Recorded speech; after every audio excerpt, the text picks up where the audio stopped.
Bai Xia, a student at the agricultural college, woke up and traveled to a post-apocalyptic wasteland. His life was in hell mode. He lived by picking up scraps and barely making ends meet. What's worse is that he has a sickly sister and a shabby house with bare walls. Not only can he not have enough food and clothing, but not even a fly can fly into the bottom of his bowl. Just when Bai Xia was about to be persuaded to quit Bai life, she accidentally activated a magical system space. Save points? You can exchange them for medicine, repair houses, and buy equipment. Learn skills? You can identify plants, farm and store food, and light up the survival skill tree. My sister's health gradually recovered, and the rice bags at home became fuller and fuller. One day, Bai Xia stared at the full warehouse of grain and hesitated. Can I say that I have achieved food and clothing freedom now? However, the outside world was already in turmoil. The top management of the safe zone held a huge order and said with emotion, "We will definitely remember the contribution of Boss Bai Xia." The neighbors in the slums looked envious. I heard about Bai Xia's granary? There are too many to count. The scavenging teammates patted their chests and said, "Following Bai Xia, even worrying seems unnecessary." But Bai Xia did not dare to relax at all. Looking at the eager eyes from all directions, his inner alarm bells were ringing. This day is a bit dangerous. I'd better take out a little bit of food as a favor and reinforce the house.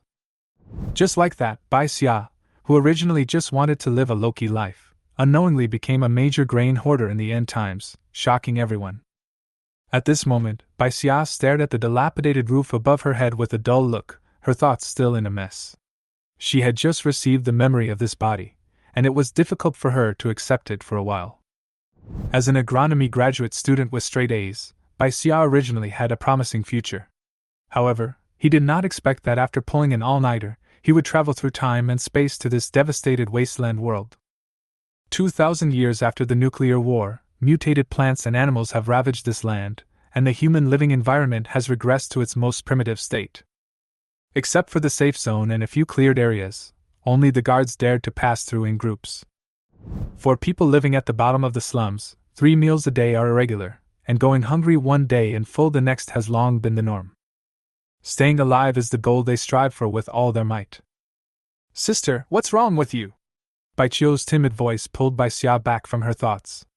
Bai Qiu looked at her sister, who was still in a daze in the morning, with concern. It was already dawn, but her sister had no intention of getting up. Could it be that she was exhausted again last night? Bai Xia rubbed his temples and took a deep breath. The original body had a frail sister who relied on accumulating points to buy medicine to maintain her health. Her goal is to accumulate enough points to buy a physical condition improver for her sister so that she can live like a normal person instead of falling ill at the slightest sign of trouble. "It's okay, just a little tired," Bai Xia responded softly, stood up and took down the cloth bag hanging on the wall. The plastic paper on the wall fell off with his movement, making it look even more dilapidated. Sighing, she glanced at the dilapidated house and made a secret decision in her heart. Not only must she save points for her sister, but she must also find a way to repair the house. "I soaked a seed coin last night. You can cook it and eat it. Don't go out." Bai Xia gave instructions as he prepared to go out. "Wait a minute, sister!" Bai Qiu hurriedly took out a soaked seed coin from the corner and stuffed it into Bai Xia's hand, saying with a smile, "I still have some vegetable soup, take it and eat something before you go out." Without waiting for Bai Xia to refuse, Bai Qiu had already pushed her out the door. The seed coins are the size of soybeans, and after soaking, they become the size of oranges. Bai Xia held the heavy seed coin in his hand, peeled it, and ate it as he walked. It tasted like a passion fruit, ordinary but enough to fill his stomach. The security zone is divided into 3 layers, and the deeper you go, the safer it is. Bai Xia lived in the outermost edge, where the poorest and most destitute people gathered. Her residence was not far from the entrance, and she soon arrived at the heavily guarded entrance. "Bai Xia, which greenhouse are you going to today?" A familiar voice sounded. It was the neighbor Aunt Song. She brought her child with her, and like Bai Xia, she worried about food for the 2 of them every day. "There are too many people in the North District. I'd better go to the South District to have a look," Bai Xia decided after quickly weighing the pros and cons. "I'll try my luck in the North District." What if I can find food for several days? Aunt Song sighed, looked at the thin Bai Xia, and couldn't help but admire the child's tenacity. After exchanging a few pleasantries, the two parted at the fork in the road. The abandoned planting area was where crops were planted before, not far from the safe zone. Bai Xia walked to the first dilapidated greenhouse and stopped. This place had been searched countless times, and the remaining plants had a high degree of mutation, so basically no one stayed there. But for Bai Xia, this was a good opportunity to familiarize herself with the environment. She looked around carefully and found that the wall was made of some unknown metal, with a hollow top to let light in. The shelves inside were overgrown with weeds and some plant species she had never seen before. As she walked, she noticed a tall plant in the distance. When he got closer, he found that it was a mutant tomato as big as a small tree. As a graduate student in agronomy, his DNA was instantly activated. Bai Xia couldn't help but observe it for a long time, feeling excited and helpless. The conditions here were not enough for research. Her first priority was to find something to eat. There were several strange-shaped fruits hanging on the tomatoes, bright red and conspicuous. Bai Xia reached out to pick one, but she didn't expect that as soon as she got it, a foul odor hit her nose. "Why is this fruit so smelly?" She frowned and stared at the tomato in her hand, and immediately threw it away. The unpleasant smell seemed to still remain on her hands. Her stomach growled, reminding her that she had to persevere. She picked up a stick and knocked down another tomato. The tomato rolled to the ground. She held her breath, bent down and picked it up, and continued to observe. The tomato in his hand didn't have the stench he had imagined. Instead, it had the sweet and sour aroma of an ordinary tomato, which made Bai Xia's stomach growl. "Why is the taste so different? I can't care less." Bai Xia didn't even bother to wipe it, and just ate it. "Even if the mutation of this tomato is so high that it can poison people to death, I'd rather die with a full stomach." After eating the tomato, the hunger was slightly relieved, but Bai Xia still stood there, holding his breath and observing. If you accidentally eat highly mutated food, the reaction will usually appear within a few minutes. She took out her watch and glanced at it. 10 minutes had passed, and there was nothing wrong with her body. "This tomato is safe." Bai Xia breathed a sigh of relief. Although she had prepared herself to die from eating it, the feeling of surviving a disaster still made her smile with joy. Her eyes fell on the stinking tomato that had just been thrown away, and a sudden guess occurred to her. Is it that food that smells normal has a lower degree of variation, while the stinking ones are so highly mutated that they cannot be eaten? To verify, she carefully picked up the smelly tomato.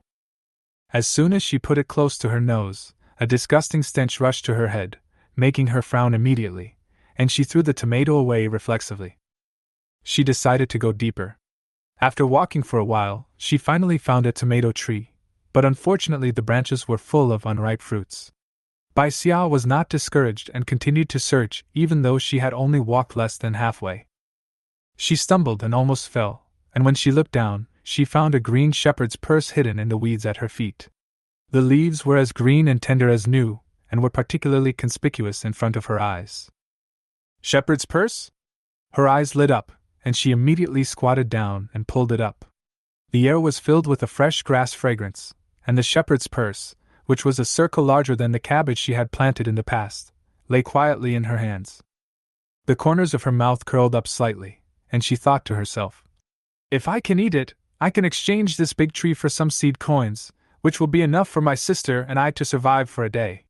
Even if I can't exchange it, it won't be a loss if I cook it and eat it."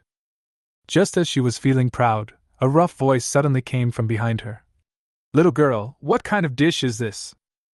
Bai Xia was startled and looked back. A man was standing there with a basket full of wild grass and fruits on his back, staring at the shepherd's purse in her hand with unconcealed greed. Bai Xia's mind raced, and he quickly pretended to be timid and said, "Brother, I picked this out with great difficulty. If you want it, take it. But there's nothing good inside." She pushed the shepherd's purse and deliberately glanced twice into the depths of the shed. The man heard this and became suspicious. "She was so anxious to let me go, could there be something better inside?" When he thought of the possibility of non-mutated tomatoes, a gleam of light suddenly ignited in his eyes. He pushed Bai Xia away suddenly, and snorted coldly. "Go away!" Then he strode into the depths of the greenhouse. Bai Xia took the opportunity to leave quickly, and sighed in his heart, this place has a high mutation rate, but there are always people who come to try their luck. With my small body, it is better not to confront it head on. As soon as this thought flashed through my mind, the shepherd's purse in my hand suddenly disappeared out of thin air. My shepherd's purse! Bai Xia was startled, but the next second the shepherd's purse appeared in her hand intact. Could this be a spatial ability that can be expanded and contracted at will? She was excited and tried it quickly. Collect! The shepherd's purse disappeared instantly. When she sensed it again, she could see a cubic meter space in her mind, and the shepherd's purse was lying safely in it. It really is a spatial ability! Bai Xia suppressed his excitement and calmed down immediately. Spatial ability means opportunity, but also danger. The safe zone spent a huge amount of money to train a person with spatial ability 10 years ago, and she actually has this ability for no reason. This matter must not be exposed. After leaving the greenhouse, she quietly walked into another pepper greenhouse. Inside the greenhouse, several pepper trees had been plucked clean, leaving only a few buds.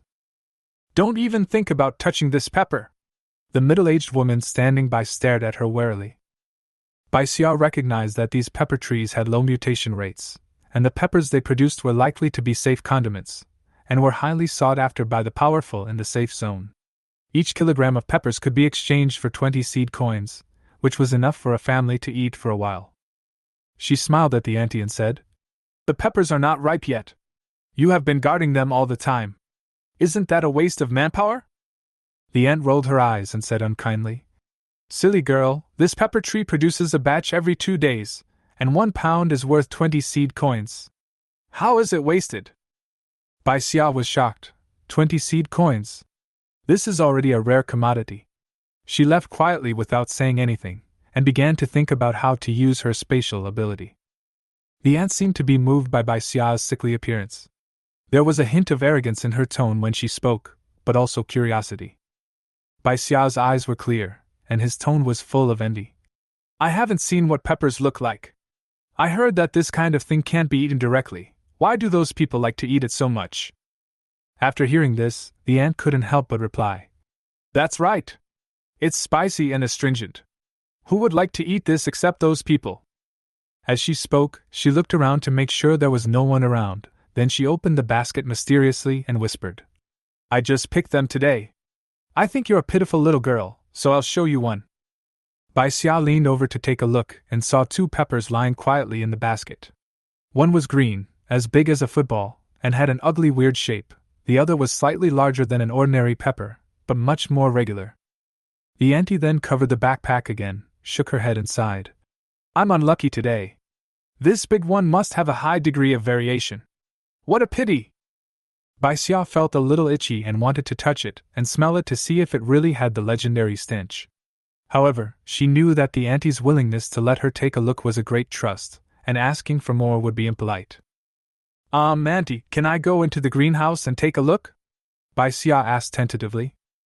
The aunt smiled when she heard this and said, Little girl, don't bother. We have turned over the pepper trees here countless times and have never found any with a low mutation rate. Bai Xia nodded to show his understanding, but thought to himself, just because it didn't happen before doesn't mean it doesn't happen now. Who knows, I might get a chance to pick up a bargain. Seeing that Bai Xia was still a little stubborn, the aunt did not stop him, and just made way for him. Go ahead and look for it. After entering the greenhouse, Bai Xia was immediately shocked by the scene in front of her. The pepper trees here were almost all very tall, and many peppers were hanging high up, so they could not be picked at all. She could only pick some peppers from the lower parts, but the stench from the fruits made her frown.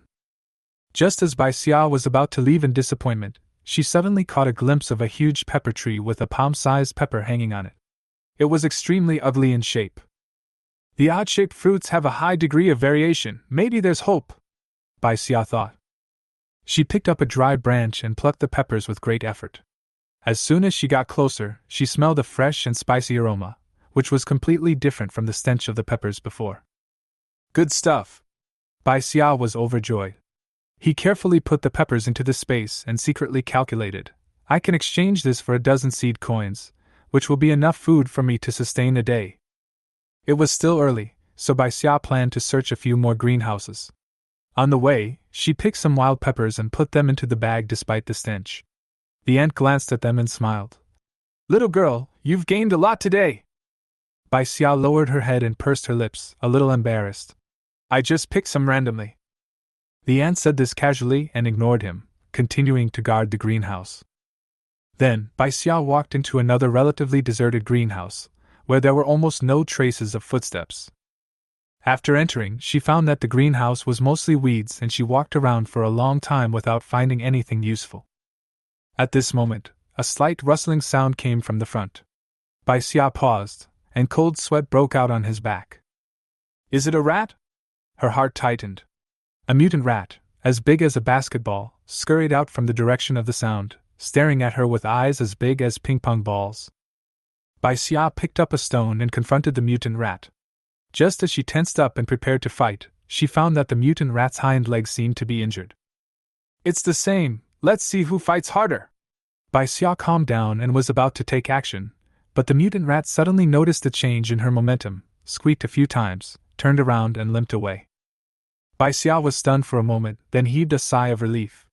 Fortunately, he didn't confront it head-on, otherwise he would be bitten. The virus infection is no joke. After calming down, Bai Xia thought about what the mutant rat had just eaten. She carefully parted the grass and found a dug pit.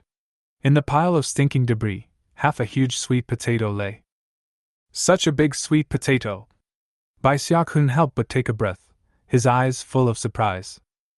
No wonder there are no plants here, it turns out they all grow underground. The sweet potato in front of him, which had been gnawed by the mutant rat, exuded a pungent stench. Bai Xia couldn't help but frown. He didn't want to stay here any longer. However, sweet potatoes are good things. Not only can they be eaten raw, but they are also easy to store. Bai Xia picked up a stick and continued digging along the dug pit. The mutant rat had already made a start, so she just needed to keep digging, and it would be much easier. Every time she dug a little, she would reach out and touch and smell it, trying to identify the degree of mutation. While digging until he was sweating and his nose was filled with a foul smell, his hand suddenly touched a sweet potato with only a piece of it exposed. A sweet smell instantly penetrated into his nose, and Bai Xia's heart was shocked. He quickly touched it again, and a surprise came to his heart: this sweet potato is edible. After a whole day of eating only one seed coin and a small tomato, and spending so much time digging sweet potatoes, Bai Xia was already exhausted. Now that she finally found something to eat, she suddenly felt full of strength and continued to dig along the exposed part of the sweet potato. This sweet potato was much larger than any plant she had found before. After some effort, Bai Xia finally dug out its outline. The diameter of the sweet potato was as long as her arm, and the length of the bottom was unknown. Regardless of the soreness of his hands, Bai Xia found a clean stone and simply wiped off the dirt on the sweet potatoes. I smashed a hole in the potato with a stone, broke off a piece of tender white sweet potato and started to eat it. My dry throat was immediately moistened by the sweet juice, and I felt relieved from fatigue. Bai Xia continued to dig the sweet potato carefully until she was full. Finally, the half-man-high sweet potato was completely revealed in front of her. It was like a treasure dug out from the wasteland, and she couldn't help but be happy. However, the sun was setting, time was running out, not to mention that the mutant rat could come back at any time. Bai Xia quickly put the sweet potatoes into the space, only to find that the 1 cubic meter space was almost full, with only a few corners left. This space is still too small. Just as she had this thought, a line of words suddenly appeared in her mind. Upgrading requires 100 kilograms of food. The conditions are met. Do you want to upgrade? The space can be upgraded? Bai Xia was stunned, then shook his head. Only a fool would upgrade now. Food is much more precious than space. She ignored the upgrade prompt, picked up some smelly weeds and wild vegetables to fill the bag, covered the dug areas, and hurriedly left the greenhouse. Some people outside were rushing back, and some of their eyes fell on Bai Xia's muddy figure and the bulging bag, feeling vaguely strange. On the way back to the city, there were always people who came back empty-handed and wanted to rob. As long as they were not in the city, the guards would not care at all. Bai Xia frowned and thought to himself that he had to find a way to get a weapon for self-defense. At this moment, her foot slipped, and she fell to the ground. The bag was torn open, revealing the withered weeds inside. The eyes of those around her who were ready to take action glanced at the weeds and then withdrew their eyes, obviously thinking it was not worth taking action. Bai Xia climbed up, covered the wound, and hurried to the city gate. There were many people queuing at the city gate, and most of them gained very little. Some plants on the inspection conveyor belt were left behind, while others were directly cleared away. Some people looked desperate, while others were ecstatic. This was the law of survival in the Wasteland. When it was Bai Xia's turn, she poured the weeds in the bag. The guard frowned and then checked if she was carrying any other plants. With a soft beat, Bai Xia's peppers and shepherd's purse appeared at the end of the conveyor belt. Seeing this, she showed an irrepressible joy on her face. Apparently, the method of judging the degree of plant variation by smell works. The guard noticed her peppers and asked, "Are you selling them? If so, come over here. Chili peppers are just condiments, and there is not much use in keeping them." Bai Xia nodded and said, "Sell!" The soldier scanned it with his wristband. 15 seed coins. Bai Xia nodded hurriedly and pointed at the shepherd's purse in his hand. "Would you like to take this shepherd's purse?" "Shepherd's purse?" The guard took a closer look at the wild vegetable and confirmed it. "It is indeed shepherd's purse. You are lucky. The city lord is hosting a banquet recently, and this shepherd's purse can be used." After scanning the shepherd's purse again, the guard said, "4 seed coins per pound, a total of 24 seed coins. Together with the previous one, a total of 39 seed coins." The guard counted the seed coins and handed them to Bai Xia impatiently. Bai Xia took the seed coins and felt a little safer. The seed coins needed to be soaked before they could be eaten. These were enough for her and her sister to survive for 2 days. With the addition of sweet potatoes, she didn't have to worry about food for the time being. Therefore, these seed coins have other uses.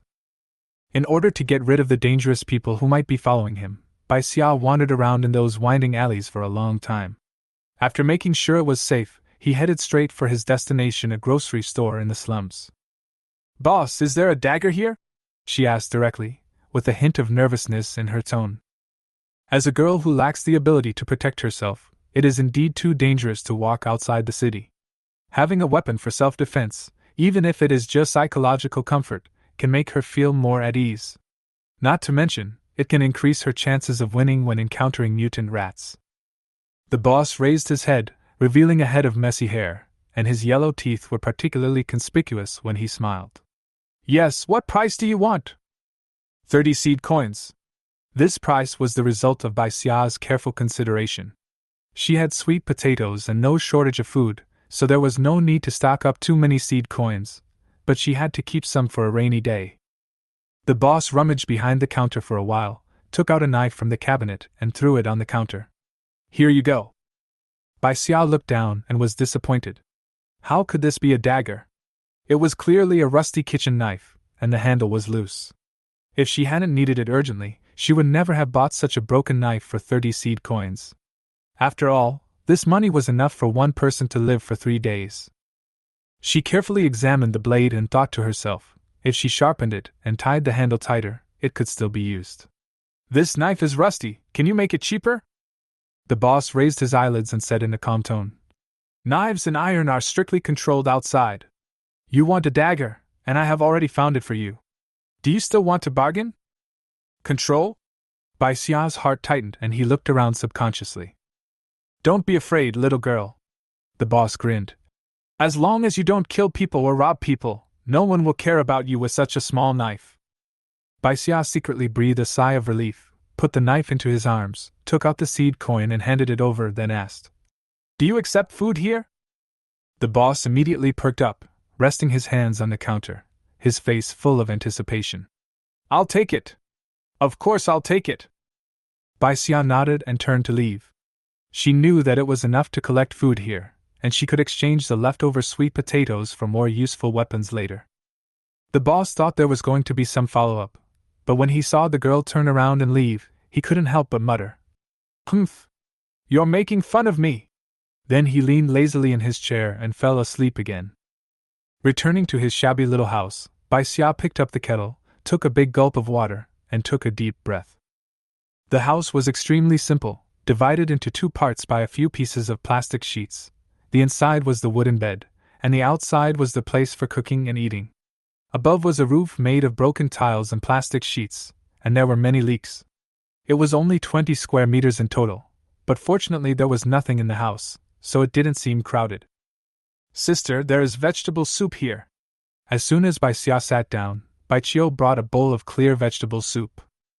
When she left in the morning, there was not much soup left in the pot. Now Bai Xia could still spare a bowl. Bai Xia suddenly felt a complicated emotion in her heart. "You didn't eat anything today?" she asked, frowning. "I ate it," Bai Xia explained quickly.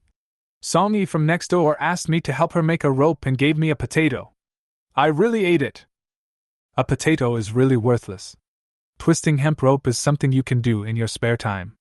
Who would exchange precious food for it? Bai Xia exhaled, took out a piece of sweet potato from the bag and handed it to Bai Xia. "Don't worry, we have food now.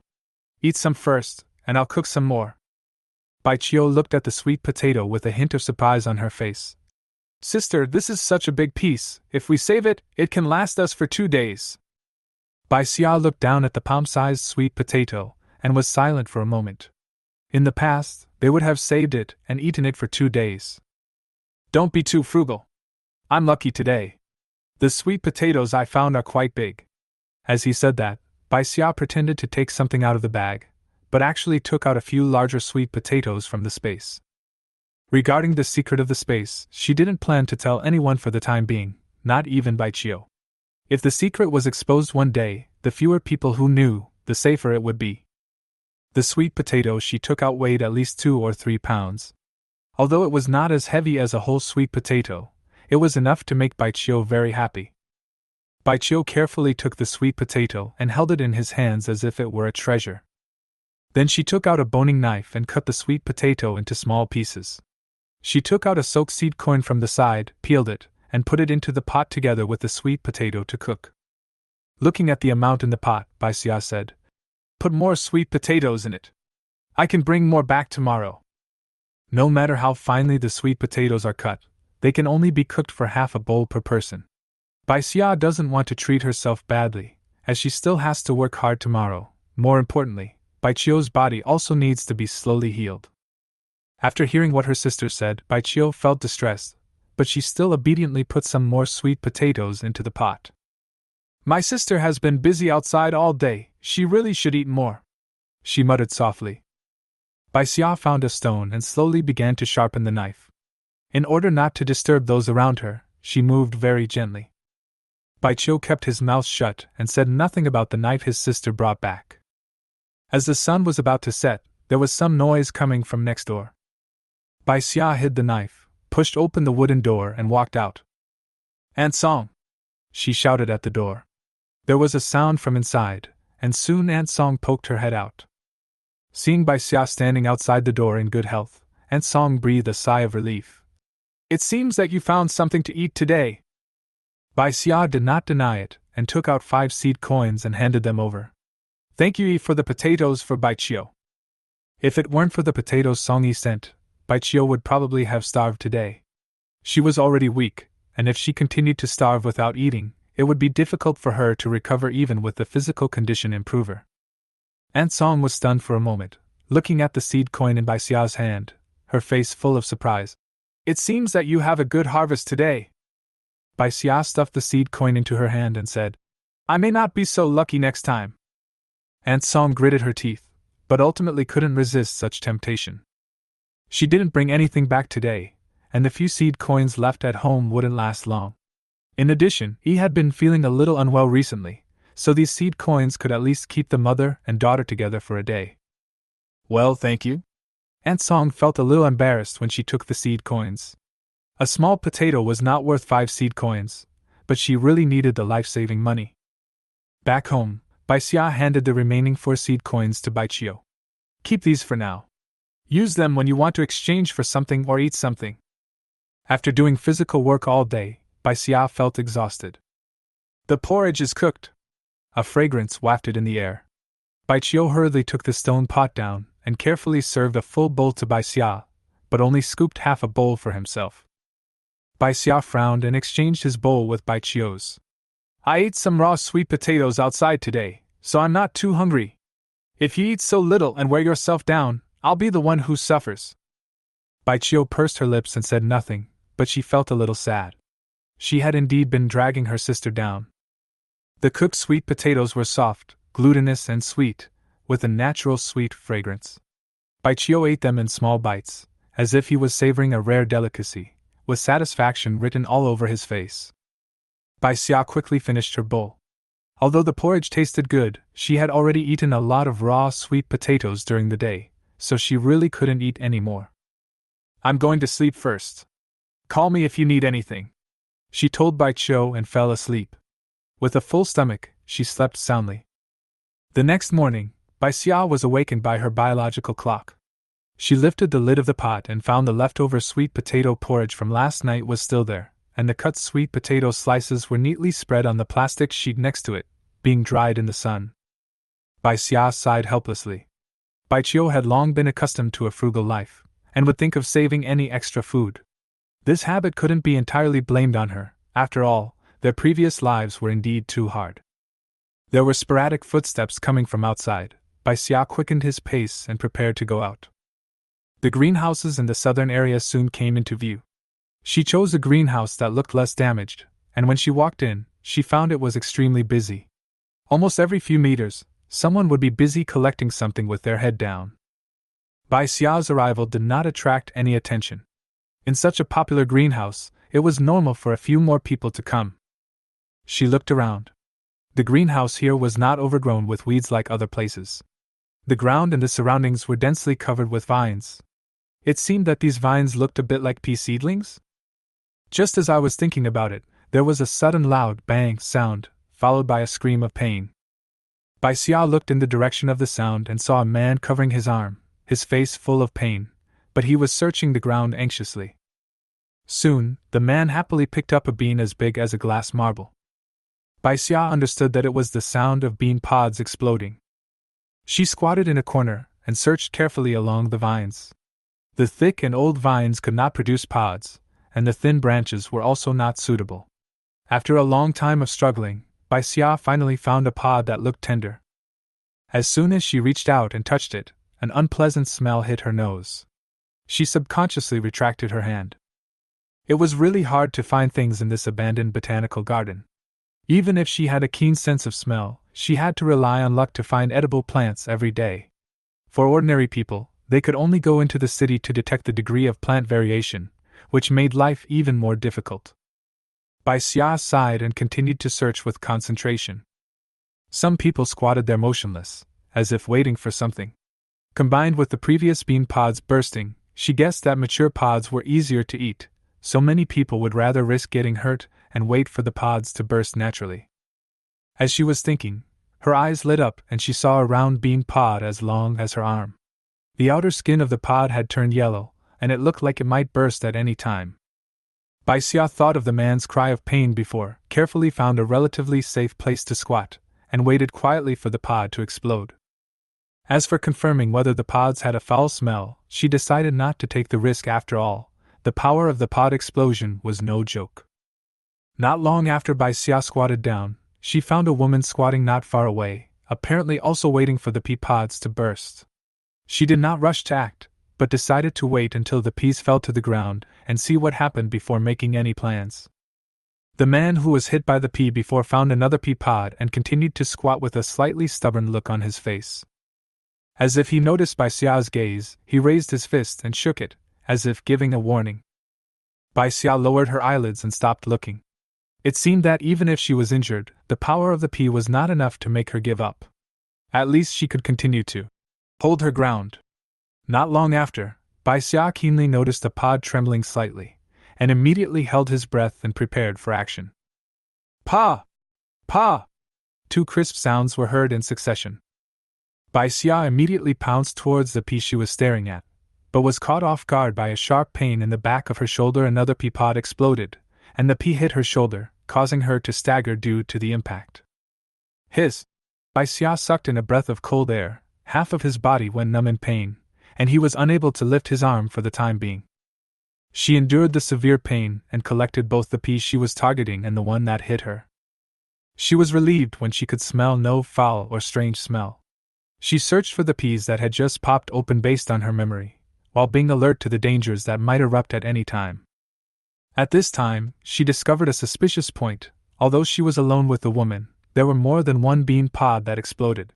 Although she picked up the beans quickly, it was impossible for more than a dozen beans to be picked up in an instant. While she was thinking, the woman grabbed 2 peas with great agility, and without any harm. Seeing Bai Xia still searching, the woman kindly reminded him, "These beans will take root within 10 seconds of landing on the ground. Don't even think about picking them up after that time." So that's it. Bai Xia immediately understood. No wonder the pea vines here are so lush, and there is no one rushing to grab them. After all, even if you grab them, you have to finish them within these short 10 seconds. Thank you. Bai Xia thanked him sincerely. The other party's reminder helped her save a lot of time. After checking his injured arm, he found that although it was a little numb, he did not feel any bone damage when he moved it, and the pain gradually subsided. Bai Xia secretly reminded himself to be more careful. If he got hit a few more times, he would not be able to go out tomorrow. Looking around, vines are growing wildly, bean pods can be seen everywhere, but everyone seems to be in surprisingly harmonious mood. Perhaps it is because the rules here are simple and fair. The fastest ones get something, the slow ones get nothing. This time, Bai Xia specially picked some unripe bean pods and touched them one by one. As she approached the man who had hit her arm and punched her, her hand touched a pod that exuded a fresh scent. This bean pod was obviously not yet ripe. Bai Xia hesitated for a moment, and prepared to pick it. "Oh, another guy who wastes resources!" It was the voice of the man next to him. Upon hearing this, Bai Xia did not stop and pick the pods directly. "You!" The man's face instantly turned pale, and his tone was full of exasperation. He had been guarding another bean pod that was about to burst, waiting to pick up the ripe fruit from this pod. In the end, Bai Xia picked it straight away. "What's wrong? Can I take it off?" Bai Xia looked at him innocently, but her hand quietly clenched the knife in her bag. If necessary, she didn't mind giving him a little shock. The man stared at her, his lips moved a few times, and finally swallowed his breath. "Forget it, I won't bother with you. Have you never been here before?" What surprised Bai Xia was that the man actually sat down. He didn't continue to target her, but instead showed a mocking smile. "You were also hit by the pea just now? Hey, few people who come here can escape." He narrowed his eyes and pointed at the crowd behind him. "Look at those guys, many of them are wearing hardboards to prevent being hit." Bai Xia nodded obediently and asked, "Then why can't we pick these unripe peas?" This is what she is more interested in. If the other person is willing to chat, you might as well get straight to the point. The man glanced at her bag and said with a half smile, "You want to trick me? Then you have to show some respect, right?" Bai Xia turned and left. Anyway, she would naturally understand the information when she passed the security check with the 2 peas. "Hey, hey, hey!" The man hurriedly called her over, glanced at the bean pod he was guarding, and sighed when he saw that it was still early. "You little girl, why didn't you go to the charity hall when I asked you to?" Charity hall? This name brought back vague memories for Bai Xia. After her parents passed away, someone did mention this place, which was said to be an institution for adopting orphans.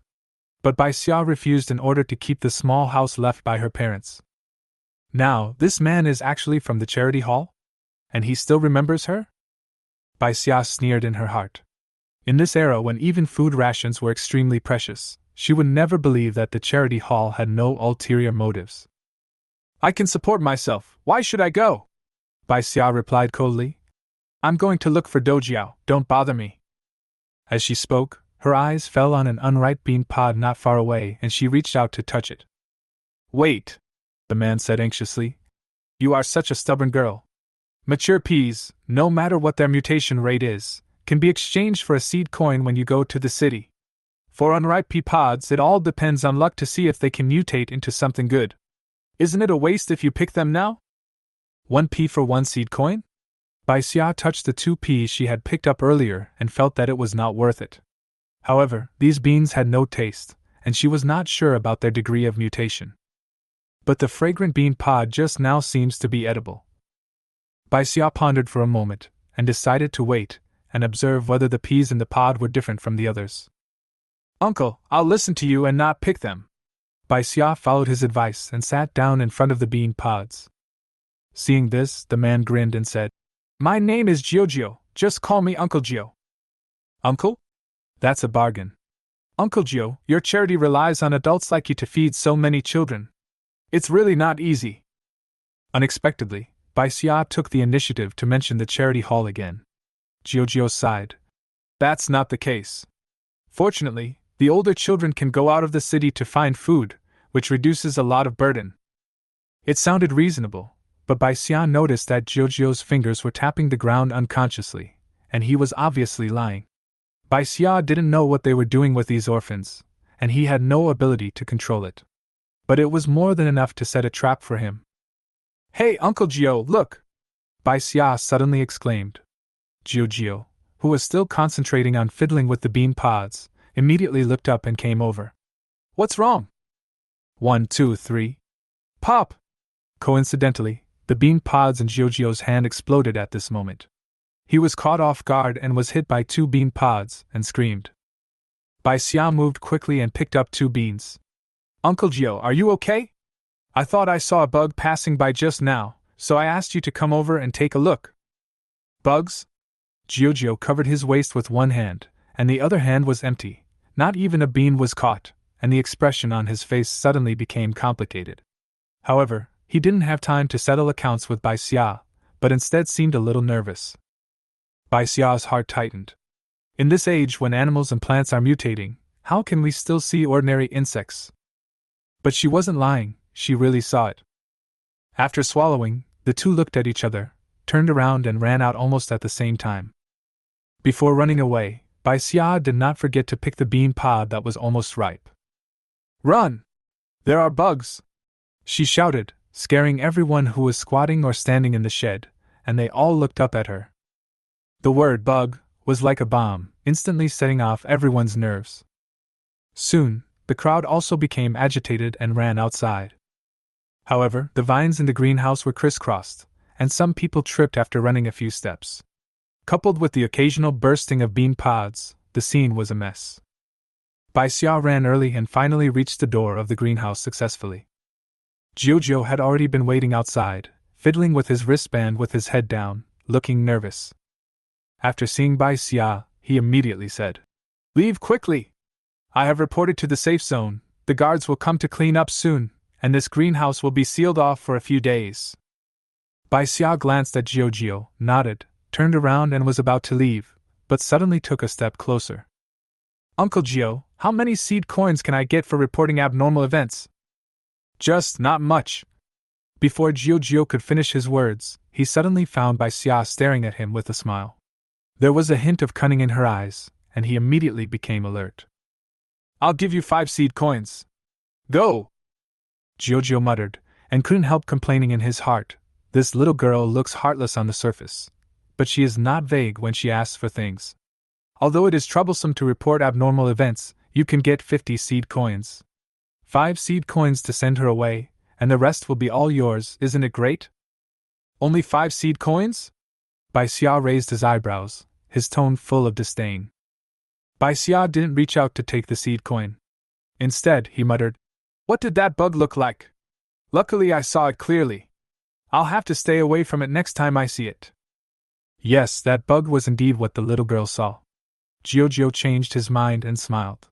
He knew that if he could describe the appearance of the bug, the subsequent review process would be much simpler. Little girl, you can't just fool around when reporting an abnormal incident. Giorgio took out 10 seed coins and said with a smile, Well, Uncle Gio will give you 10, enough for you to eat for a day. How about you describe the appearance of the bug clearly? Bai Xia raised 2 fingers and smiled slyly. I want 20. Giorgio's smile froze, and his expression changed slightly. This little girl was indeed not easy to deal with. 20 seed coins? Aren't you making Uncle Gio work in vain? Little girl, you should stop when you are ahead. Is this a threat? But Bai Xia just didn't buy it. She smiled and looked at Giorgio, saying in a relaxed tone, Uncle Gio, I really want to see how the guards deal with the bugs. Then I won't leave. I'll stay and wait. Giorgio's eyes instantly turned dangerous. He took out 20 seed coins and handed them over expressionlessly. Bai Xia took it and said with a smile, "The bug looks a bit like a centipede, with a spike on its head.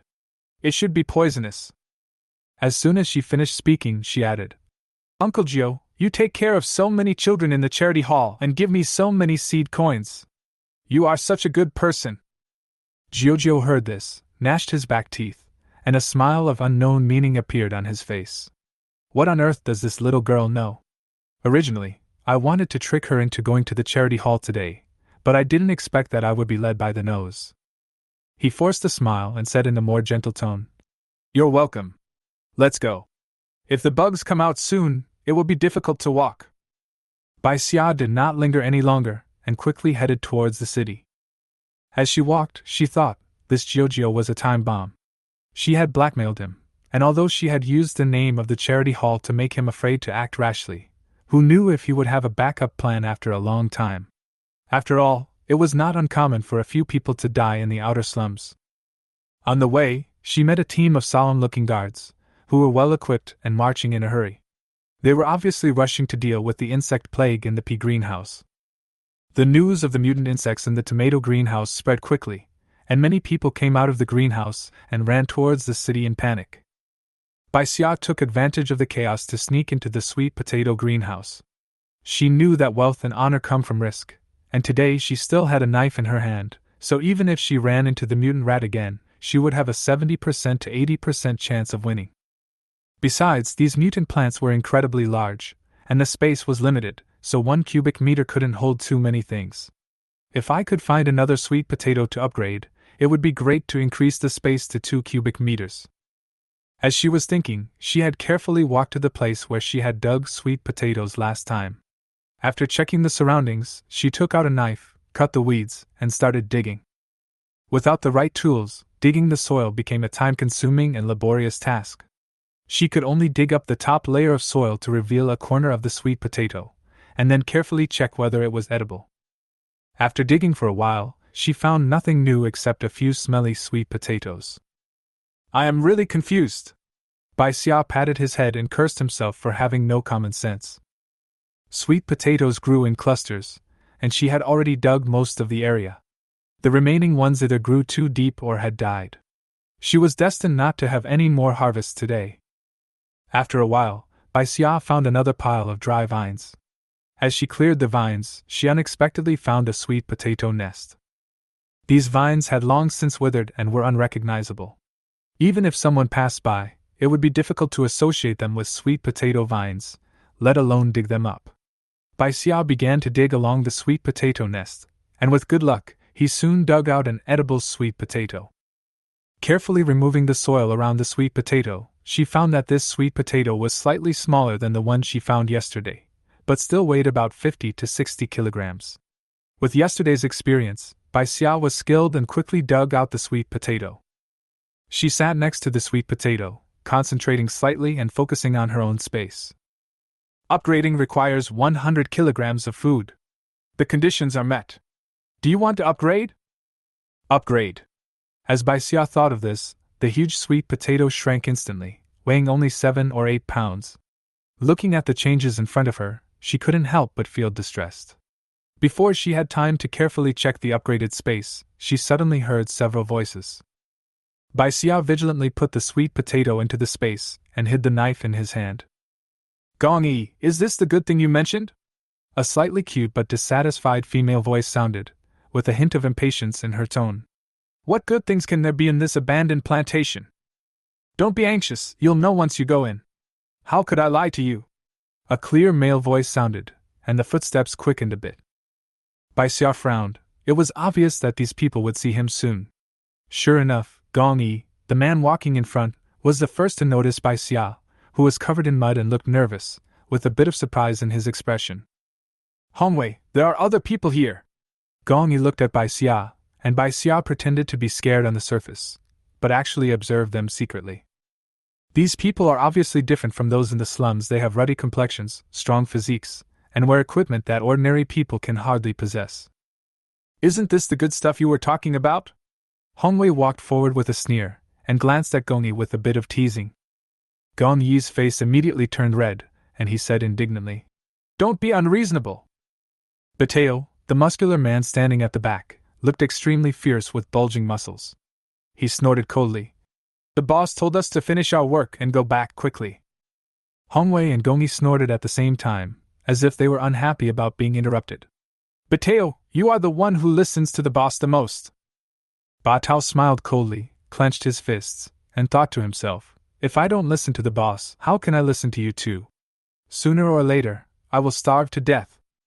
Seeing that the atmosphere was not right, Gong Yi quickly changed the subject, looked around, and asked, "Little girl, what did you dig up just now?"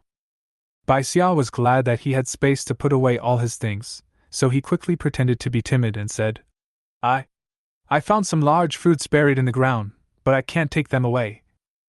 As she said this, she deliberately took them back to the sweet potato nest they had been in before. Bai Xia pushed aside the weeds that covered the soil, revealing the sweet potatoes hidden in the soil. The three people were stunned for a moment. "Gong Yi, you're really good!" Hong Wei's tone was filled with excitement that he couldn't conceal. He squatted down and gently patted the sweet potatoes. Bateo said no more. He pulled out an iron rod from his waist and thrust it into the soil. Then he pried it up and a sweet potato with soil on it was turned out. Bai Xia stood aside and watched all this, took a deep breath, and thought to himself, "If I had this strength, how could it be your turn to take advantage?" Hearing Bai Xia's soft intake of breath, Gong Yi realized that there was someone standing next to him. "Girl, pick any of these sweet potatoes and we'll help you carry them back. But it all depends on your luck." In a world where the strong prey on the weak, not taking direct action is considered a good person, and taking the initiative to help bring a copy? Hongwei frowned and glanced at him. His bad intentions came out again. But on second thought, the little girl had been digging for a long time, which saved them a lot of effort to dig out the sweet potato. Since it was just a sweet potato, and if the mutation rate was too high, they could just dispose of it directly, and Hongwei was too lazy to say anything. At the moment, Bateo was busy digging sweet potatoes, enjoying himself so much that he didn't pay any attention to the situation around him. The corners of Bai Xia's mouth twitched slightly, and she couldn't help muttering in her heart, "These sweet potatoes on the ground have all been touched by her, and none of them are edible." "Thank you?" She whispered her thanks, then walked over and pretended to touch them one by one. Gong Yi thought she was picking a big one, so he couldn't help but smile. Then he stood up and prepared to look around again. He accidentally discovered this greenhouse, but he was alone last time and couldn't take everything away, so this time he would definitely dig it all out. Following the vines, Gong Yi came to the place where Bai Xia had just dug, and suddenly stopped. His eyes were fixed on a pit covered by grass. The size and shape of the pit clearly showed that a sweet potato had just been pulled out. His expression tensed, and he turned around and glanced at Bai Xia. Could it be her? Bai Xia's heart sank when she saw Gong Yi walking towards her. She hadn't had time to fill that hole yet. Her mind was working quickly, and she suddenly said to Bateo timidly, "Uncle, be careful, I saw a mutant rat here yesterday, it was huge." Ba Tao raised his head upon hearing this and glanced at Bai Xia. Seeing her thin and weak appearance, he could not help but snorted. "Mutated rat? If it dares to come, I can kill it with just one finger." Bai Xia shrank his shoulders as if frightened, and then added, "It's really big. Look at this sweet potato, it was eaten by it." She pointed to the badly gnawed sweet potato on the ground, the crumbs still clearly visible, as if to confirm her words. "There's one mutant rat, maybe there's a group of them. They might be coming for the sweet potatoes." Bai Xia continued to fan the flames. "Uncle, I think we should report the anomaly. We already have enough sweet potatoes." Gong Yi stood not far away, listening to Bai Xia's words, and subconsciously looked down at the debris. It really looked like the traces of mutant rats. His doubts were immediately dispelled. The pit was most likely the work of mutant rats. After all, he had just searched carefully, and did not see any trace of sweet potatoes. What's more, Bai Xia looked so frail that she couldn't even hide a whole sweet potato. It seemed that I was overthinking. "What are you reporting?" Redtail snorted coldly. "If you report it, your sweet potatoes will be gone too." She glanced at Bai Xia and urged impatiently, "Have you made your choice?" Bai Xia shrank her shoulders and timidly turned to the next sweet potato. "I will take another look." Her eyes were fixed on a few sweet potatoes dug out from the depths, ones she had not yet touched. Hongwei sneered, picked up a sweet potato weighing nearly 100 kilograms, and walked out of the greenhouse with ease and quick movements. Gong Yi nodded to her and continued to look for sweet potatoes. He had finally found time to come here, so of course he had to dig up all the sweet potatoes. When a whole nest of sweet potatoes was dug out, they piled up into a small hill. Unfortunately, none of them were edible. Bai Xia naturally didn't want to miss this opportunity to get some free help. After all, it looked like these people were planning to dig up all the sweet potatoes in the greenhouse. If he waited until tomorrow to come out, he wouldn't even be able to find a single sweet potato. She said shyly, "Uncle, can I pick more?" Mateo didn't care. Anyway, the other party could only choose one, and no matter which one he chose, it would depend on luck. They had been researching in the safe zone for so many years, and apart from using equipment to detect, there was no reliable way to judge whether the food had mutated by naked eyes. So Bai Xia waited for Mateo to dig out the other sweet potato nests, then squatted down and touched them one by one. The sweet potato on top weighed only about 40 or 50 kilograms. It was edible, but smaller than the ones she had dug before. Bai Xia was a little hesitant. It would be great if he could pick a bigger one, but if not, this would at least be a backup. "Haven't you chosen yet?" Gong Yi had already found all the sweet potato nests in the greenhouse, and now he was waiting for Mateo to dig them out one by one. Bai Xia lowered his head and replied, "I've never seen so much food before. I just wanted to see more." Her pitiful appearance made Gong Yi feel a little embarrassed, and he waved his hands hastily. "Take your time to choose. Anyway, you have to wait until we finish and leave together. They can't possibly send someone to send Bai Xia back in advance." Bai Xia simply followed behind Mateo, touching them one by one, exclaiming from time to time, which made Mateo work extra hard. Finally, she really picked a huge sweet potato. It was dug out by Mateo from deep in the ground, weighing more than 200 kilograms. Bai Xia looked at the sweet potato, and her eyes lit up. A sweet smell wafted into her nose. At this moment, in her eyes, this sweet potato was the best-smelling thing in the world. "Tisk, even if you pick one this big, it may not be edible." Gong Yi sighed casually. Bai Xia smiled a little embarrassedly, but said firmly, "That's it." Mateo didn't say much, he just picked up the sweet potato and said, "Let's go." The sweet potatoes in the greenhouse had been almost completely cleared. After leaving the greenhouse, Bai Xia discovered a large truck parked at the door, which was filled to the brim with sweet potatoes. This conspicuous car had already attracted many people, who gathered in the distance with envy, but did not dare to approach. The mercenary logo on the car was enough to deter people. After all, these mercenaries were people who worked outside the safe zone with their lives at stake, and offending them was tantamount to asking for trouble. Gong Yi walked to the driving seat and prepared to drive. Mateo and Hongwei jumped into the car and stood firmly on the sweet potatoes. Red Tail bowed his head and joked, "Little girl, if you can't come up, we will leave the sweet potatoes at the city gate." "Put them at the city gate. I'm afraid they will be snatched away in a blink of an eye." Bai Xia gritted his teeth, climbed up on the tires, grabbed the edge of the car and flipped over, falling into the pile of sweet potatoes, and moved towards the middle of the sweet potatoes like climbing a mountain. Hongwei glanced at her, with a hint of interest in his eyes, but that was all. For mercenaries like them, it would be better to spend extra time on finding food or changing to better weapons. "Drive." With a call, the car suddenly moved forward. Bai Xia was caught off guard and hurriedly grabbed the indentation of a sweet potato to steady himself. He couldn't help but complain in his heart, "This bow is too powerful." Chapter 10 Half Sell Half Giveaway. When they arrived at the city gate, the guards saw that it was the mercenaries' car and quickly opened a door on the side, wide enough for their car to drive directly in. "No need for testing?"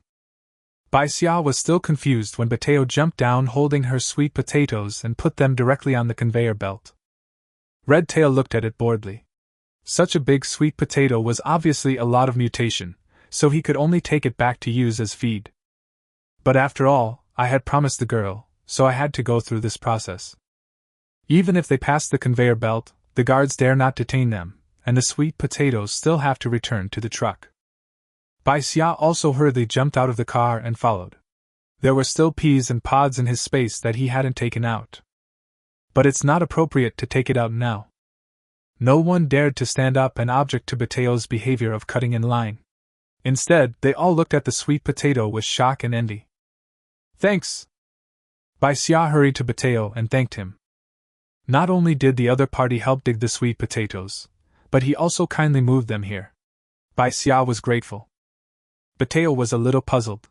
He had to move the sweet potatoes to the car by himself soon, so what was the little girl thanking him for? Even with such a heavy load of sweet potatoes on the conveyor belt, its speed did not change at all. Brother, I need this sweet potato. Batayo walked to the side of the guard soldier and was about to take away the sweet potatoes that had fallen, but a huge sweet potato appeared upright at the end of the conveyor belt. However, there was no trace of sweet potatoes on the ground where the mutated plants were swept away. Can this sweet potato be eaten? Oh my God! How long will this take? Where is this sweet potato greenhouse? Why have I never heard of it? Is this from a mercenary group? Why do they have to cross the conveyor belt? A huge discussion suddenly broke out, and everyone was enthusiastic about such a large piece of food. Hongwei jumped out of the car subconsciously. Among the sweet potatoes in their car, there might not be many with low mutation levels. Hongwei felt a little regretful after Bai Xia picked up a huge edible sweet potato. Bai Xia also looked excited. Brother Batayo, thank you guys, I'm so lucky! That's not good. Batayo looked at the sweet potato eagerly. He had almost concluded that the sweet potato was a highly mutated plant, so he could give it to Bai Xia without blinking an eye. But now that I see such a big sweet potato that can be eaten, it's impossible not to be jealous. Bai Xia naturally saw the reactions of Batayo and Hongwei. If you are alone, you can easily put the sweet potato into the space. But now, it is indeed a problem. Bai Xia's thoughts turned, and he suddenly became distressed. I can't take such a big sweet potato back. The guard soldier hurriedly spoke up. We can recycle them here. The sweet potatoes can be exchanged for seed coins of the same weight. Same weight? It's no longer 1 by 1, but wait. Bai Xia immediately realized that sweet potatoes are rich in carbohydrates, so not only can they be used as long-term food, they are also relatively easy to store. Compared with seed coins, sweet potatoes are easier to eat. That is why it has such a high status, and can be exchanged for seed coins of equal weight. How many seed coins are there in 1 pound? Bai Xia calculated in his mind. Seeing that Bai Xia was somewhat moved, Batayo finally reacted. He glared at the guard soldier and spoke rudely. We gave you this sweet potato. If you want to sell it, should you consider us first? Bai Xia can't afford to offend either the guards or Batayo and his group. Bai Xia pretended to be timid and whispered, Do you also exchange 1 pound of seed coins for 1 pound of sweet potatoes? Batayo was suddenly choked. Where did he get so many seed coins?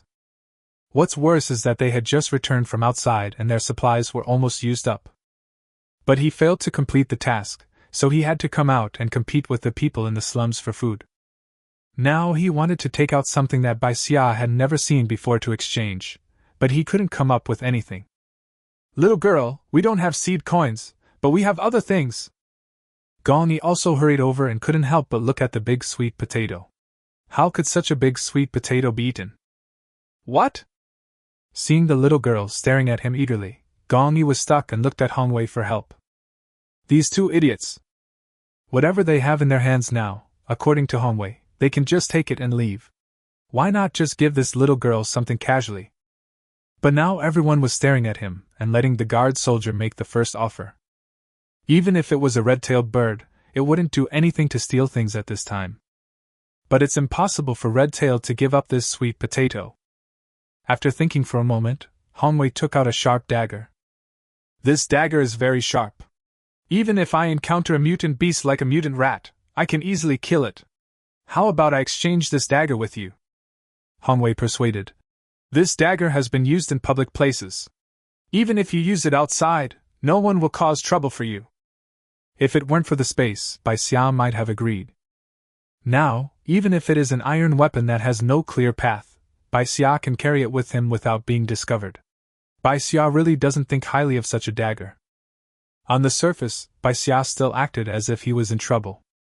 My sister is not in good health. We haven't had a full meal for several days. This dagger. I can't use it. It's not good to refuse too bluntly, but everyone can hear the subtext.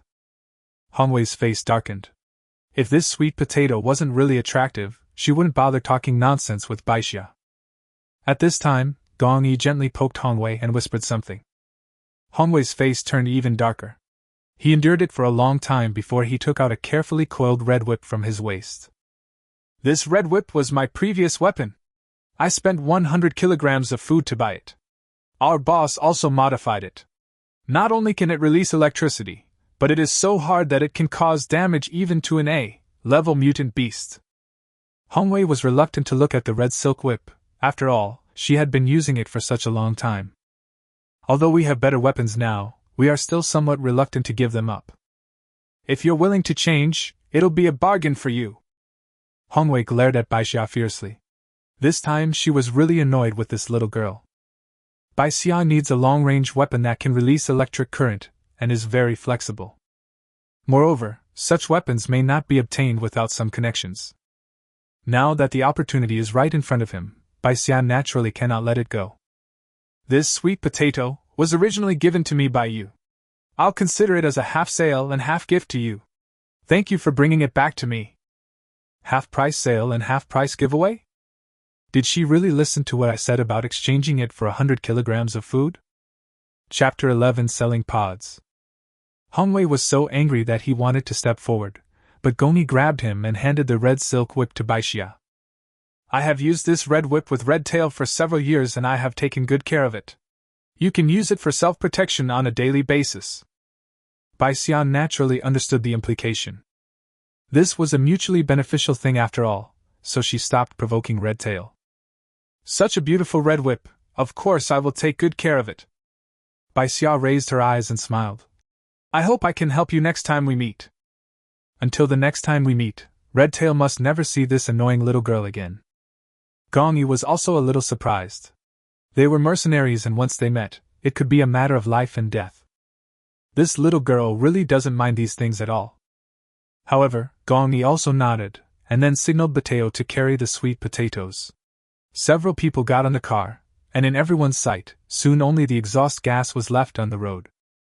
The guard soldier on the side felt a little regretful that he did not get the sweet potato.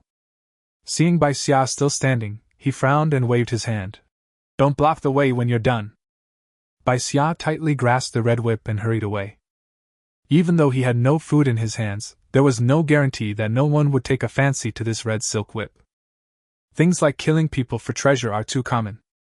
Just like last time, Bai Xia walked around for a long time, making sure that no one was following him before he put the red silk whip into the space.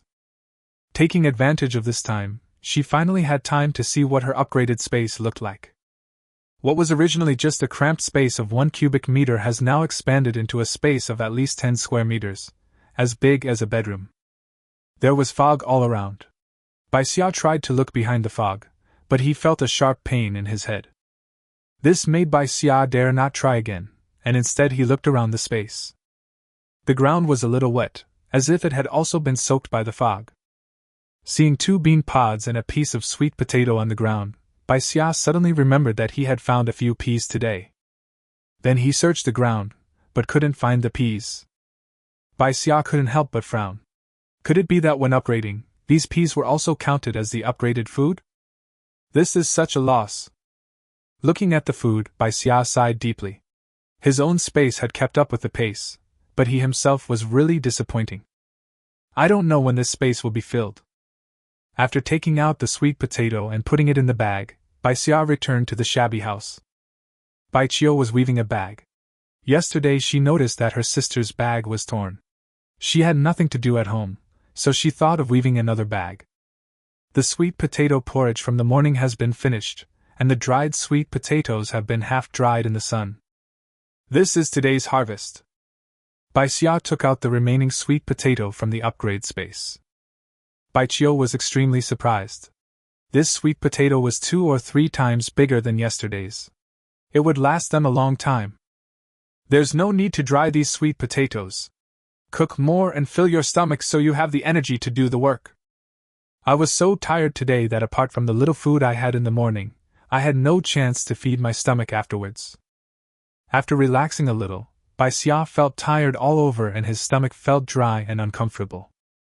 Bai Xia put down the bag she was knitting, feeling a little sad. My sister works so hard every day outside, and I can't help her at home. I cut the sweet potatoes into small pieces, put a seed coin in them, and cooked a big pot full of them, just like yesterday.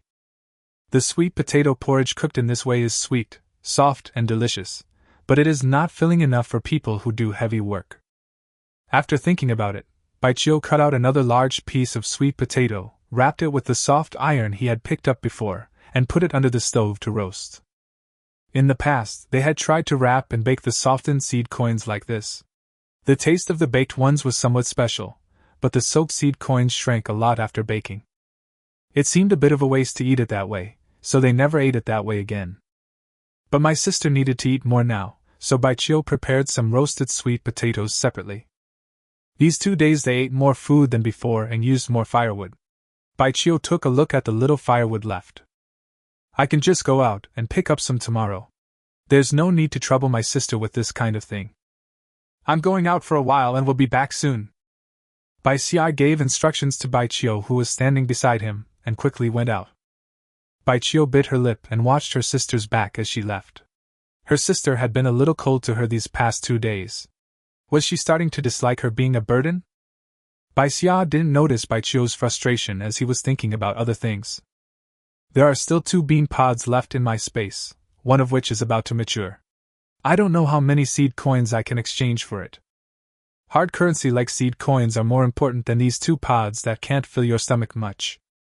A moment later, standing in front of the grocery store, the boss felt a shadow in front of him, and when he looked up he saw the person who had been there yesterday.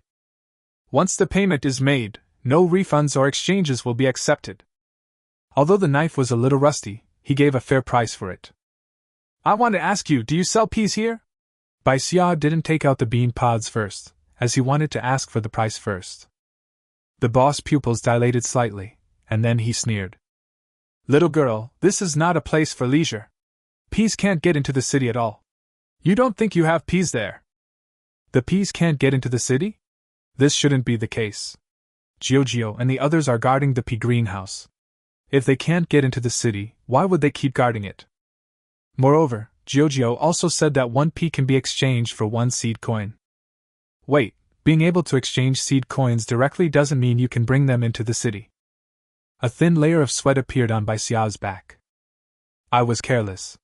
After I opened my mouth, it was obvious that I couldn't fool the grocery store owner without a suitable reason. If the peas can't get in, can the pods get in? Bai Xia glanced at the other person, looking as if he was disgusted by the other person's fussing. The grocery store owner let out a breath and relaxed. To be clear, peas and pea pods are different. You are lucky to have found a pea pod that can be brought into the city. Bring it to me. Not only was the grocery store owner relieved, Bai Xia also felt more at ease, feeling lucky that he had made the right bet. If Dojiao couldn't enter the city either, Giorgio would have been exposed to himself at that time, but Giorgio just disliked the waste. Mutated bugs were found in the pea greenhouse today, and it has been sealed off. Bai Xia stretched out his hand, and there were 2 bean pods lying in his palm. So I was not satisfied with the price, so I looked for someone else. In fact, Bai Xia only knew such a grocery store, but he added this sentence because he was afraid of being cheated because he didn't understand the market. Let me take a look first. The grocery store owner stopped talking and his eyes fell straight on the bean pods. Chapter 12 Cold Blade. To be precise, it fell on the pod that was about to mature. Bai Xia subconsciously tightened his hand, but was grabbed by the grocery store owner. Sensing Bai Xia's resistance, the grocery store owner hurriedly said, I'm sorry, I was just a little too excited. Slowly withdrawing his hand, the grocery store owner stared at Bai Xia. What do you want to change? What can you give me? Without understanding the market conditions, Bai Xia would not take the initiative to bid, otherwise he would just wait to be ripped off. But Bai Xia's thoughts could not be hidden from the grocery store owner. But the little girl is really lucky. When panning for gold in an abandoned plantation, isn't luck the most important thing? Wait a minute! The grocery store owner gave Bai Xia some instructions, then hurried into the room behind him and came out after a while. Holding something wrapped tightly in his hand, he peeled off the layers one by one, revealing a dagger shining with a cold light. The knife that I exchanged for 30 seed coins yesterday is completely different from this dagger. This cold blade can cut through iron like mud. It can easily deal with sea-level mutant beasts. Ordinary people cannot exchange it for 10 kilograms less carbohydrates. Is this sincerity enough? Weapons again? If it was yesterday, Bai Xia would have changed it happily. But I already have a red whip. But 10 kilograms of food was not a pressing need for Bai Xia. After thinking for a moment, Bai Xia said, I already have a weapon, how about you add some seed coins? It is appropriate to leave it to Bai Xia to defend himself since it can break the defense of sea-level mutant beast. The grocery store owner gritted his teeth and took another close look at Bai Xia's bean pod, confirming that if the pod continued to stay on the vine, it would burst within a minute, and that there were no fewer than 5 peas in the pod. This deal is a good deal. Thinking of this, the grocery store owner took out a bag from under the table, which contained a handful of seed coins. Here are about 40 seed coins plus this dagger. Do you want to exchange them? Bai Xia nodded. This amount was almost enough. As for why the grocery store owner paid a high price for the 2 bean pods, Bai Xia didn't think the owner would answer if he asked. Everyone has their own secrets, especially in this slum where it is difficult to navigate. Carrying the seed coin and the dagger, Bai Xia glanced at the darkening sky and hurried back. The houses in the slums were built without any planning. Broken wooden boards, iron sheets and unknown metals could be put together to form a simple shed. Such sheds may appear in some corner at any time, and may also be roughly dismantled and rebuilt by newcomers at any time after accumulating dust. As long as there is room for one person to pass between houses, it is considered a road. If you want to hide something, it is extremely easy in this place. Bai Xia looked around curiously as he passed by a shed that was covered tightly with messy plastic sheets. A pair of hands quickly moved something and pulled up the curtain inside, making it impossible to see anything. Looks like a flower pot. What's there to hide?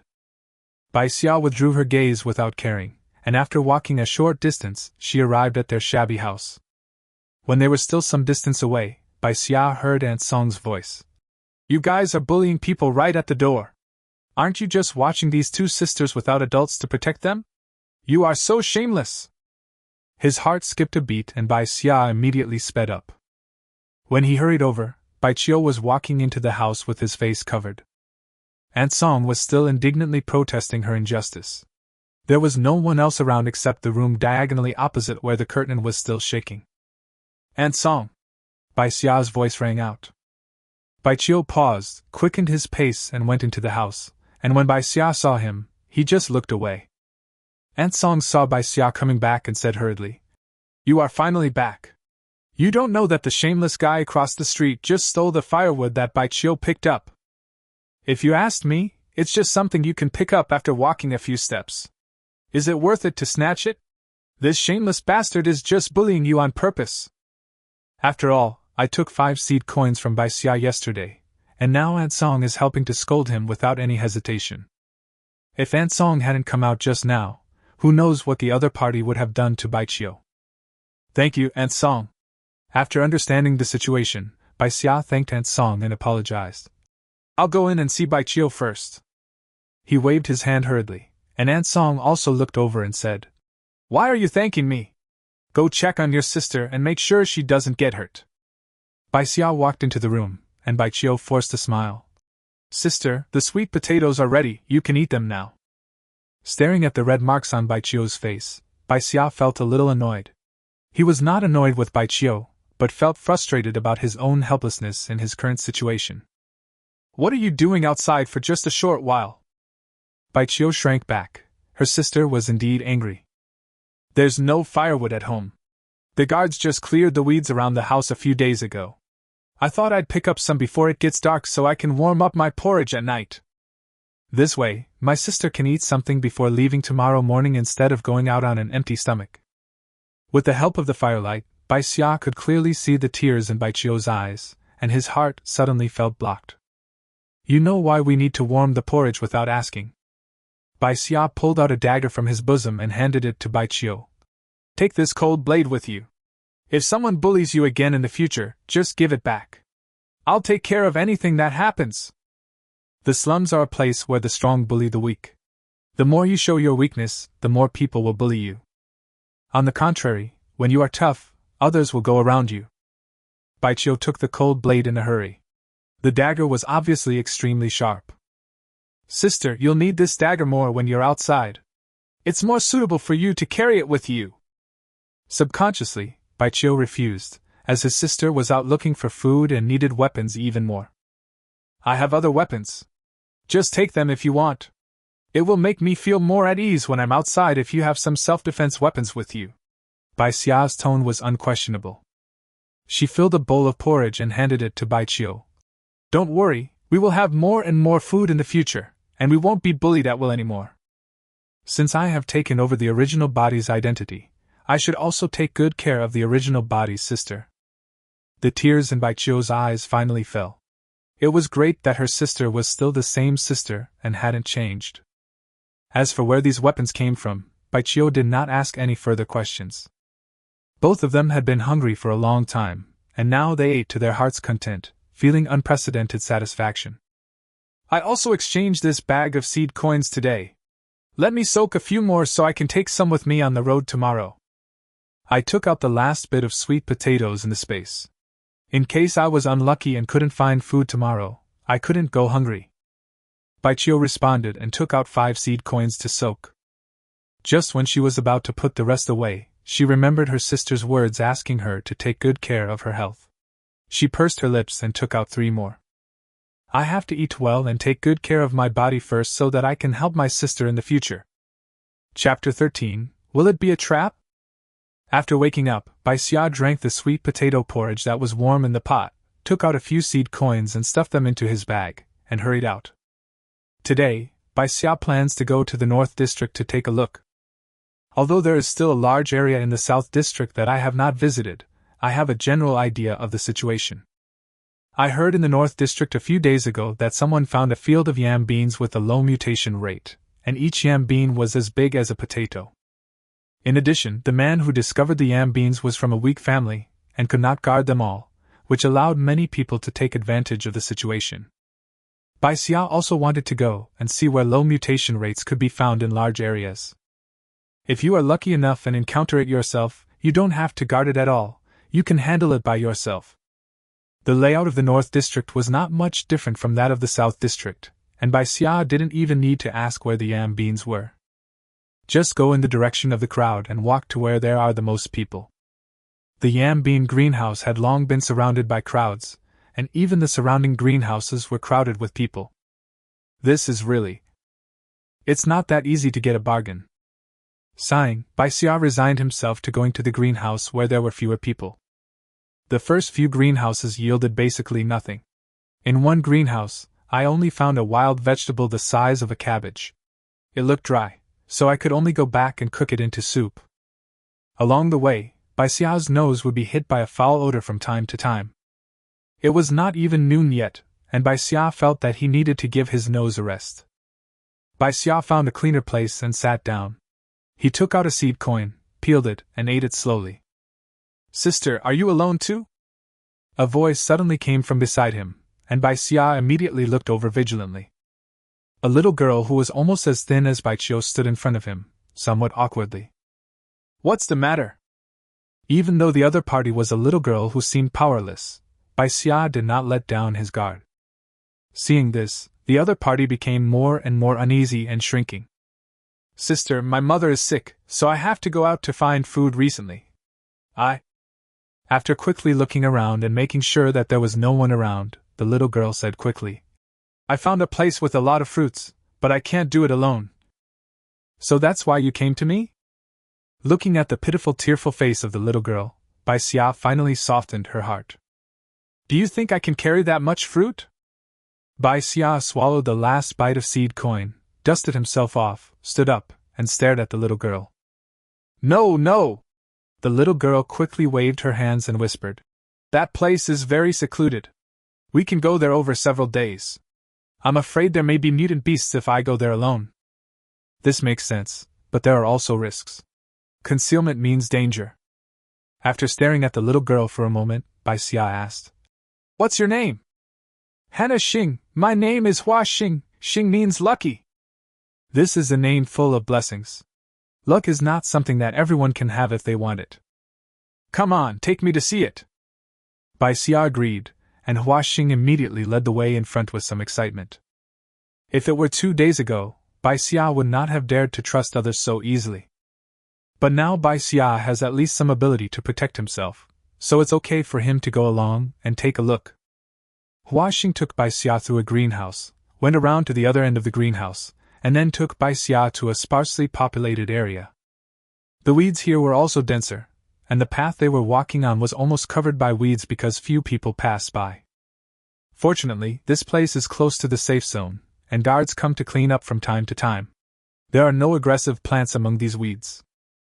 Hua Xing led the way very carefully, looking back from time to time to see Bai Xia following behind him, and otherwise paying close attention to his surroundings. Soon, a pile of rocks appeared in front of them. Hua Xing moved a stone covered by dead grass, revealing a hole that was big enough for one person to crawl in. "We'll get there from here." Hua Xing looked at Bai Xia. "Don't worry, I've crawled here several times, and there are no mutant insects. You go in first, and I'll follow you." Bai Xia stood there without moving. Hua Xing was slightly stunned, then he understood something. He turned around silently and went into the cave. Apart from the rustling sound of Hua Xing crawling forward, there was nothing else unusual. Bai Xia simply concealed the entrance of the cave and crawled in. The entrance to the cave was a bit narrow, and it was about 10 meters long.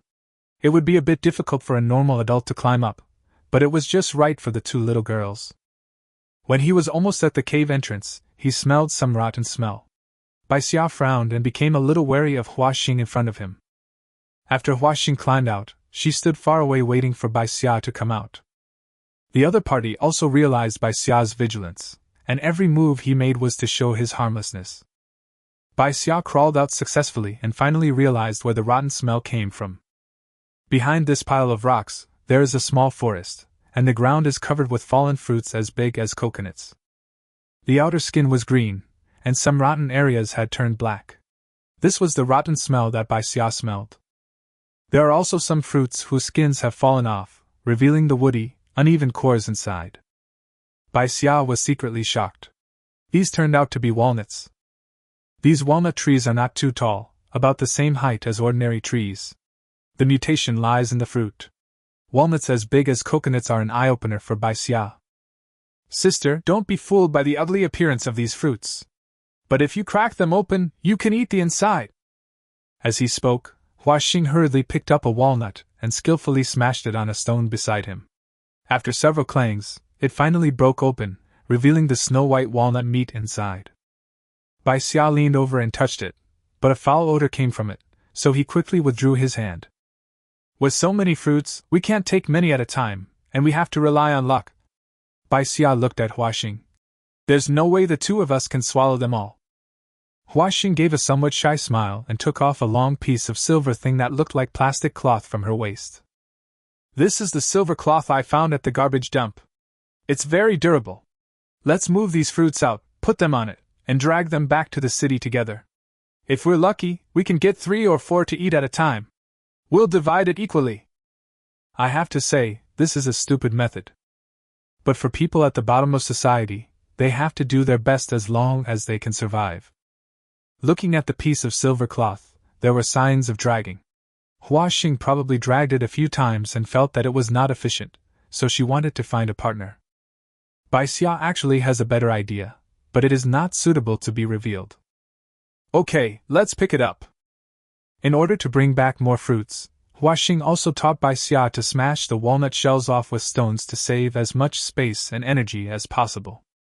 Bai Xia numbly smelled one stench after another, and finally couldn't bear it anymore. Chapter 14 Walnut Field. "I'll go to the tree and have a look. Maybe the ones on the tree are fresher and less variable." "Then be careful."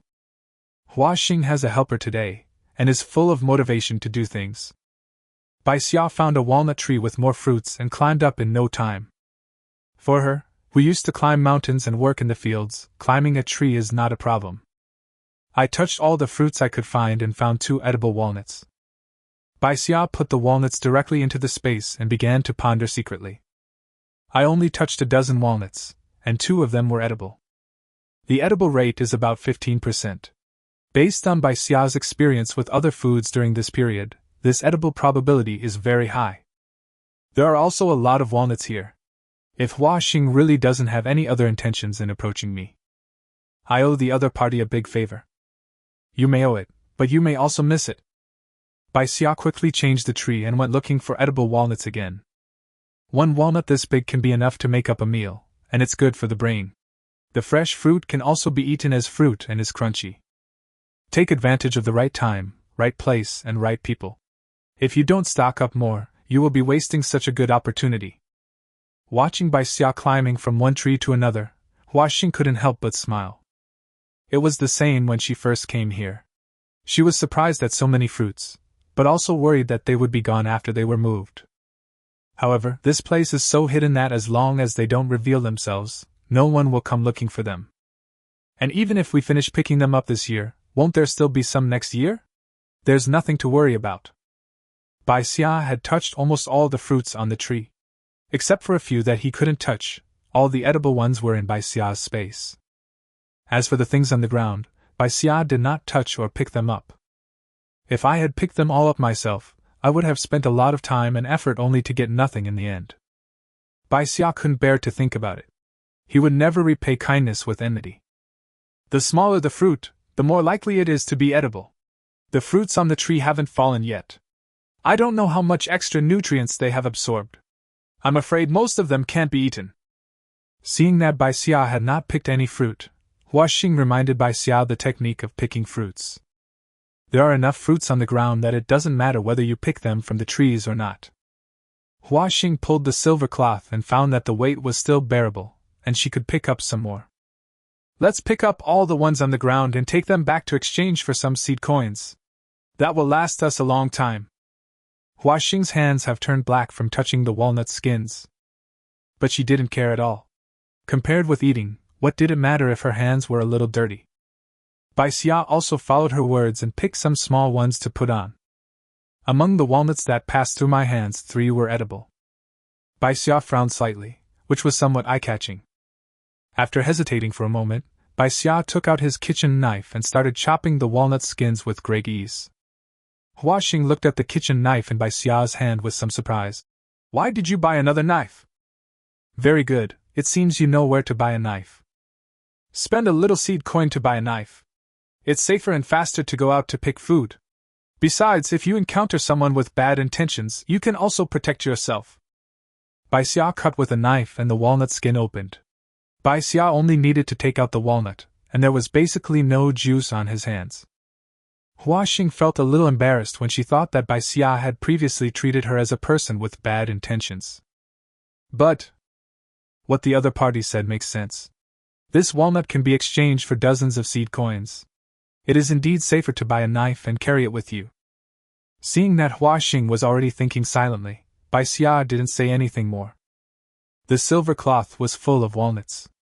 Huaxing straightened up and said, I'll pass you the walnuts here, and you can meet them outside. After assigning the work, the 2 men spent some more effort to move the walnuts out of the hole. Finally, the 2 of them dragged the silver cloth and walked back with great effort. Huaxing knew some small paths that could avoid the greenhouses where many people gathered. The 2 men, sweating profusely, dragged the silver cloth and finally arrived at the city gate. Such a large pile of fruits is hard not to attract people's attention. Almost as soon as they lined up in the queue, the man in front of them turned around and looked at the walnuts on their silver cloth. Where did you get these fruits? Why don't I see any greenhouses with these fruits? Huaxing was obviously at a loss as to what to do in this situation. Oui. Bai Xia smiled at the man, but the smile didn't reach his eyes. Uncle, the vegetables in your basket look good to me. Which greenhouse are they from? Although you can enter every greenhouse, there are so many greenhouses here that whether you can come across better vegetables and fruits depends purely on luck. Or, like those lucky people, you can find a greenhouse for plants and vegetables with a low mutation rate, so you don't have to move for at least 1 or 2 months. Little girl, I am trying to persuade you out of kindness. If there are so many fruits and the guards spot them, your harvesting greenhouse will not be able to be protected. After all, the big shots in the inner circle are also keeping an eye on them. Licking his lips, the man's eyes were still on the fruits. If you give each of us some, you won't be so conspicuous, and you won't be bothered by the guards. You can continue to pick the fruits tomorrow, right? His eyes were shining so brightly that the abacus beads were all over Bai Xia's face. Hua Xing pursed her lips tightly. This was not the first time she had encountered such a thing, but her mother had always protected her in the past. Even so, they would lose something from time to time. Now, how can these 2 little girls deal with it? In particular, many people around were also aroused by the man's words and stared at their walnuts closely. Yeah? Bai Xia suddenly pulled the silver cloth forward for a distance and smiled at the frightened man. The team is moving forward. The man glared at Bai Xia fiercely and reached out to pick up a walnut in his hand. You are a little girl, but you are quite strong. Let me see how heavy this fruit is. This is straight to the point. Bai Xia took out a kitchen knife from the bag and stabbed it hard into the walnut. Uncle, be careful, don't hurt your hands. The blade brushed past the man's hand, bringing up a gust of cool wind that startled the man. He stared at Bai Xia with gnashing teeth. How dare you bring a knife? In fact, people outside the safe zone all turned a blind eye to this ban. After all, the inner area is impossible to control, so bringing a knife with you when leaving the city will ensure your safety. Anyone who lives a little better off will buy a knife to carry with them.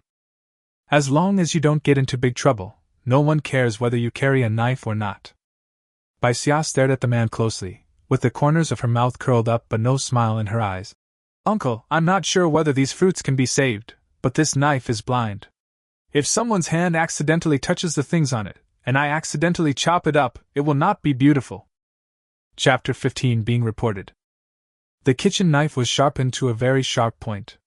Looking at the fact that the walnut had been chopped an inch deep, you could tell that if it fell on a person, it would be no small matter. Bai Xia was staring at what the man said, but everyone around him could hear it clearly. The evil thoughts that were originally instigated by the man were now forcibly suppressed. The man was shocked and scared. He didn't expect that this little girl was not afraid of anything and even dared to carry a knife with her.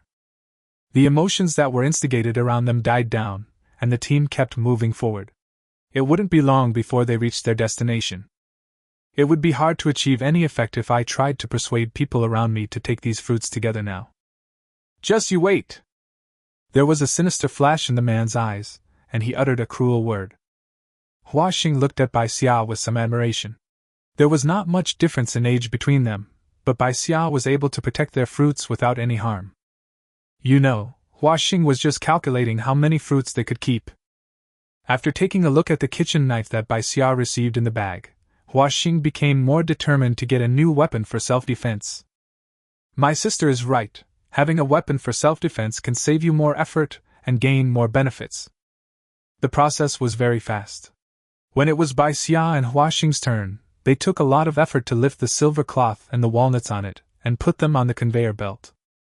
As they walked along the conveyor belt, Hua Xing tugged at Bai Xia's clothes and said, Sister, that man hasn't left yet. Bai Xia looked up and consoled him. It's okay. There are so many guards here. He won't dare to do anything. There were about 40 or 50 walnuts that passed through the conveyor belt, but there were still 8 walnuts left. The edible rate changed the looks of the guarding soldiers. However, no one from above has specifically said that they want to collect such fruits, and the skin of this fruit looks extremely thick, so I wonder how much edible part is left inside. 5 seed coins per pound, would you like to exchange? This fruit weighs about 4 or 5 pounds. If each person takes half, they can exchange it for 80 or 90 seed coins. I'll change 3. This time the harvest was good. Hua Xing was a little excited. She kept 1 fruit to take back and let her mother taste it. The soldier quickly weighed 3 walnuts, and gave Hua Xing 70 seed coins. Hua Xing picked up the smallest walnut and held it in her hand, then turned to look at Bai Xia. Sister, do you want to change? Bai Xia nodded. Change them all. In fact, in Bai Xia's opinion, it is not cost-effective to exchange one walnut for more than 20 seed coins. However, there are still so many walnuts in his space. He will exchange these walnuts that have been exposed for some seed coins and give them to Bai Xia. It will also make her feel at ease and not be reluctant to eat. After getting 90 seed coins, Bai Xia and Huaxing had just left the conveyor belt when they heard a loud shout. "Brother guard, this woman brought a knife into the city!" It was the man who hadn't left before. I waited patiently by their side until they changed their things and entered the city. Huaxing's face turned pale, and she immediately looked at Bai Xia with some worry. If the people do not report, the officials will not investigate. But since someone had exposed it, the guards couldn't just ignore it. Confiscating the kitchen knife is a small matter. Depending on the severity of the crime, you will be sent out to clear the way, and that is a fatal matter. There is more than one safe zone in the Wasteland, and the safe zones are connected to each other. When the mutant beasts are not very active, there will still be exchanges of supplies between them. The roads through which materials are transported need to be cleaned manually every once in a while. Large equipment can easily trigger large-scale mutant beast riots, so manual cleaning is the best way. It is easy to encounter mutant beasts in the wilderness. Many people who went out to clear the way died in the mouths of mutant beasts. As for land reclamation, it is even more dangerous and requires going out with a mercenary team to explore, find suitable mutant seeds, bring them back for testing, and then cultivate them. Just now, Bai Xia took out his kitchen knife in order to intimidate the man. Now that she had become the enemy's leverage, Huaxing became more and more panicked as she watched the guards approaching. The man showed a smug smile on his face. He couldn't get any good results himself, and he wouldn't let these two little girls have an easy time either. It was in her bag. She took it out earlier. Many of us saw it. The man pointed at Bai Xia's bag menacingly, his eyes eager. There were so many edible fruits in that pile. If these had fallen into my hands before, they would all be mine. The guard came over expressionlessly and looked at Bai Xia. "Please cooperate with the inspection." Bai Xia took off the bag without resistance and looked at the guard harmlessly. "If there is no knife in my bag, this person is making a false accusation. How should we deal with it?" The guard glanced at Bai Xia and said in a businesslike manner, "If you have a knife, you go ahead and clear the way. If you don't have a knife, he will go ahead and clear the way." This is also one of the reasons why most of the time, everyone turns a blind eye to the hidden knife. If the report fails, you will have to get involved yourself. But the man was fearless because he saw Bai Xia take out the knife with his own eyes. What is this called, catching the person red-handed? Bai Xia obediently handed over the bag under Huaxing's extremely worried eyes, and then opened his hands to indicate that there was no place on his body where he could hide the knife. The guard took the bag. Just by picking up the light bag, he knew what was inside. However, the guard still dutifully opened the bag and took a look. There was nothing inside except the seed coins that the girl had just exchanged. No knives. As the guard finished speaking, the man suddenly panicked. "How is that possible? I clearly saw it."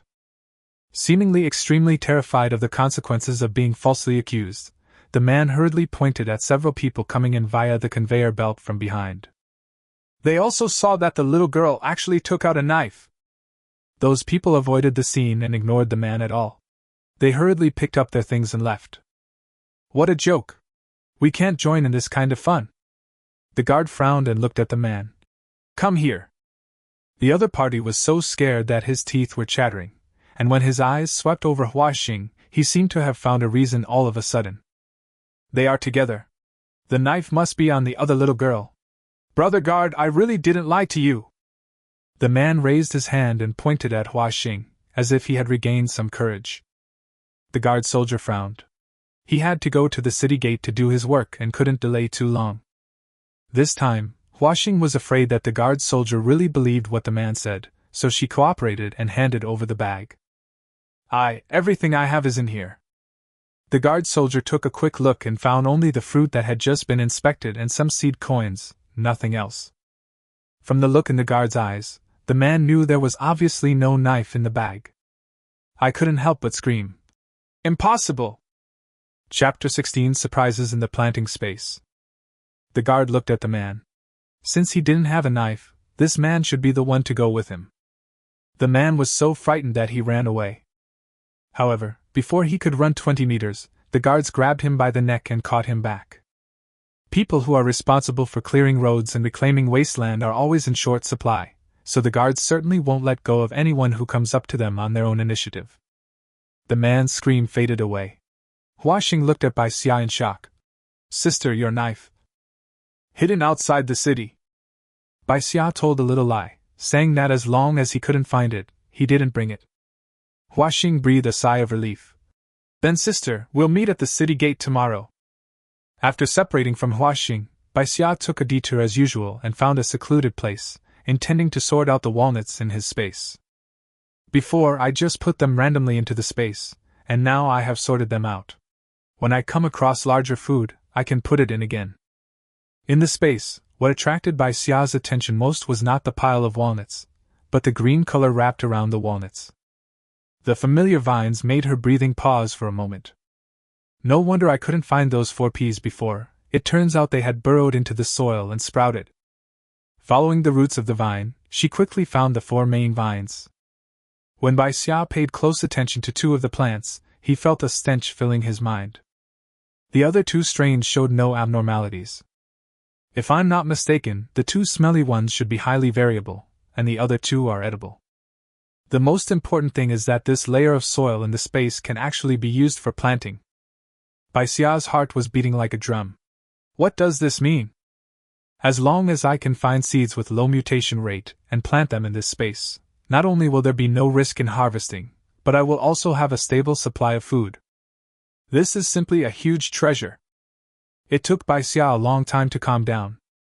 She had never heard of space for planting, at least in their safe zone. But it is undeniable that once this space is exposed, nothing good will happen to you. Bai Xia calmed down and cleared the vines of several pea seedlings, letting each of them occupy a place to grow so as to avoid them getting mixed up.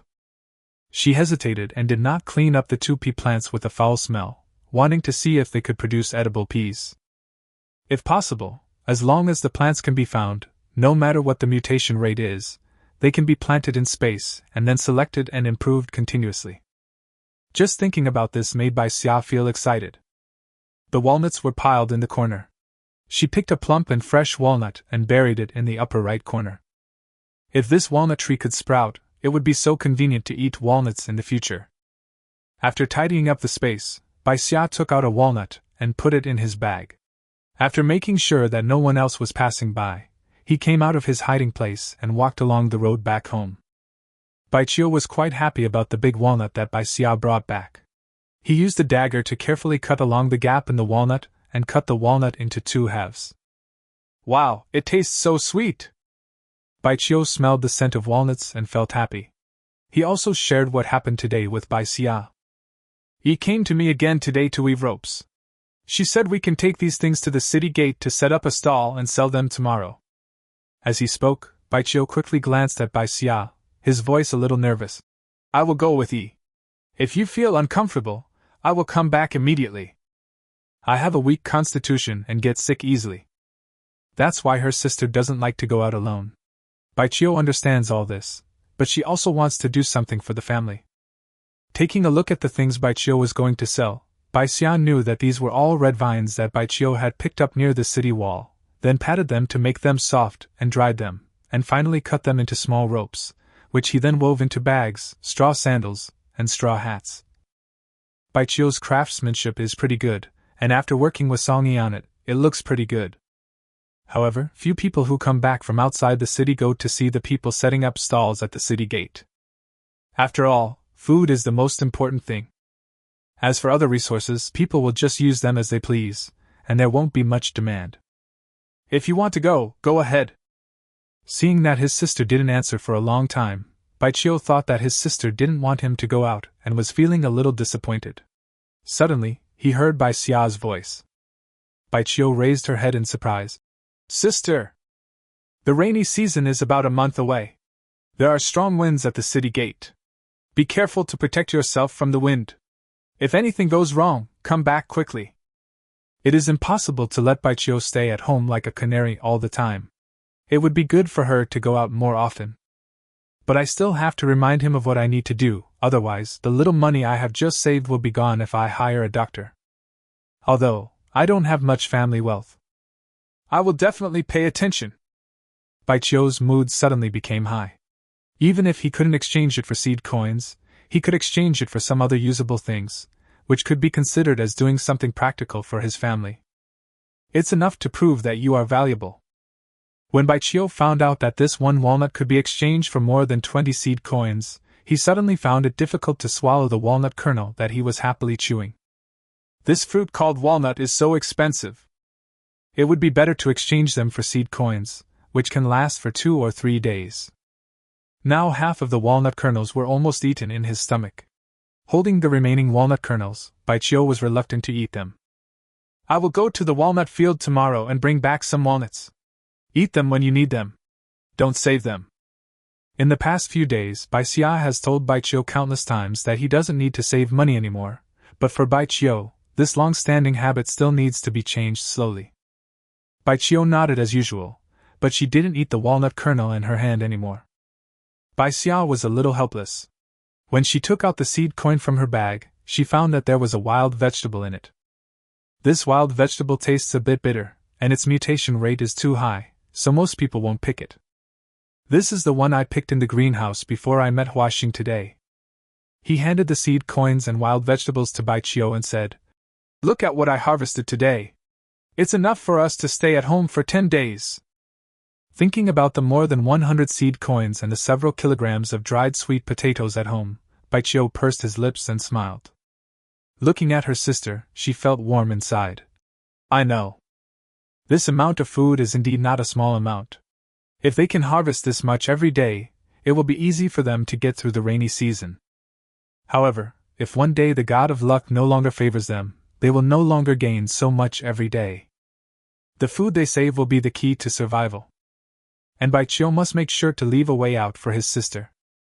Chapter 17 Not Human? In the early morning, dewdrops kept soaking Bai Xia's trouser legs. Foraging was leading the way nervously in front. After they reunited today, they discovered that someone was following them secretly. After all, yesterday's walnuts were really eye-catching. He just followed secretly without any coercion, which is much better than the man who reported it yesterday. Foraging naturally noticed that the direction he was walking in was not the direction of the walnut tree. Taking a detour is just to confuse the sight of those who are following. But delaying time like this is not a solution. By the time the person following you realizes what's happening, he probably won't just be following you. This won't work. Bai Xia frowned and whispered. We can't shake off the people following us, and they won't give up until we find the walnut tree. Foraging responded somewhat uneasily, her steps becoming a little unsteady. Then why don't we go back to the city? Foraging was unwilling to expose the walnut tree and continued walking. They were destined to have no harvest today. If the other party gets angry and embarrassed, their safety will be difficult to guarantee. Let's go our separate ways. Bai Xia looked at the fork in the road ahead. One of the roads led back to the city. Once on the road, those people would eventually be more restrained. If it really doesn't work, they can also follow the main road back to the city and find some things in a crowded greenhouse to take back. At least it is safe. The other road is a small path leading to some remote greenhouses. The rainy season is coming, and Bai Xia still has a lot of things to prepare and cannot return to the city empty-handed. When they reached the fork in the road, Bai Xia and Foraging looked at each other, and under Foraging's worried gaze, they sped up a little.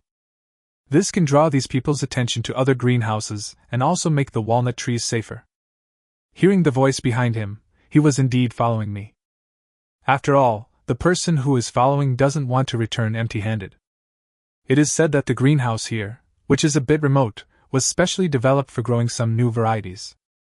The weeds are almost as tall as a person, and there are few traces of people stepping on the roads around here.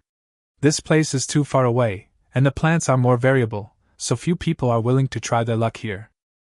Seeing Bai Xia going into a large shed, the shorter of the two people following behind him whispered, Brother, should we follow him in?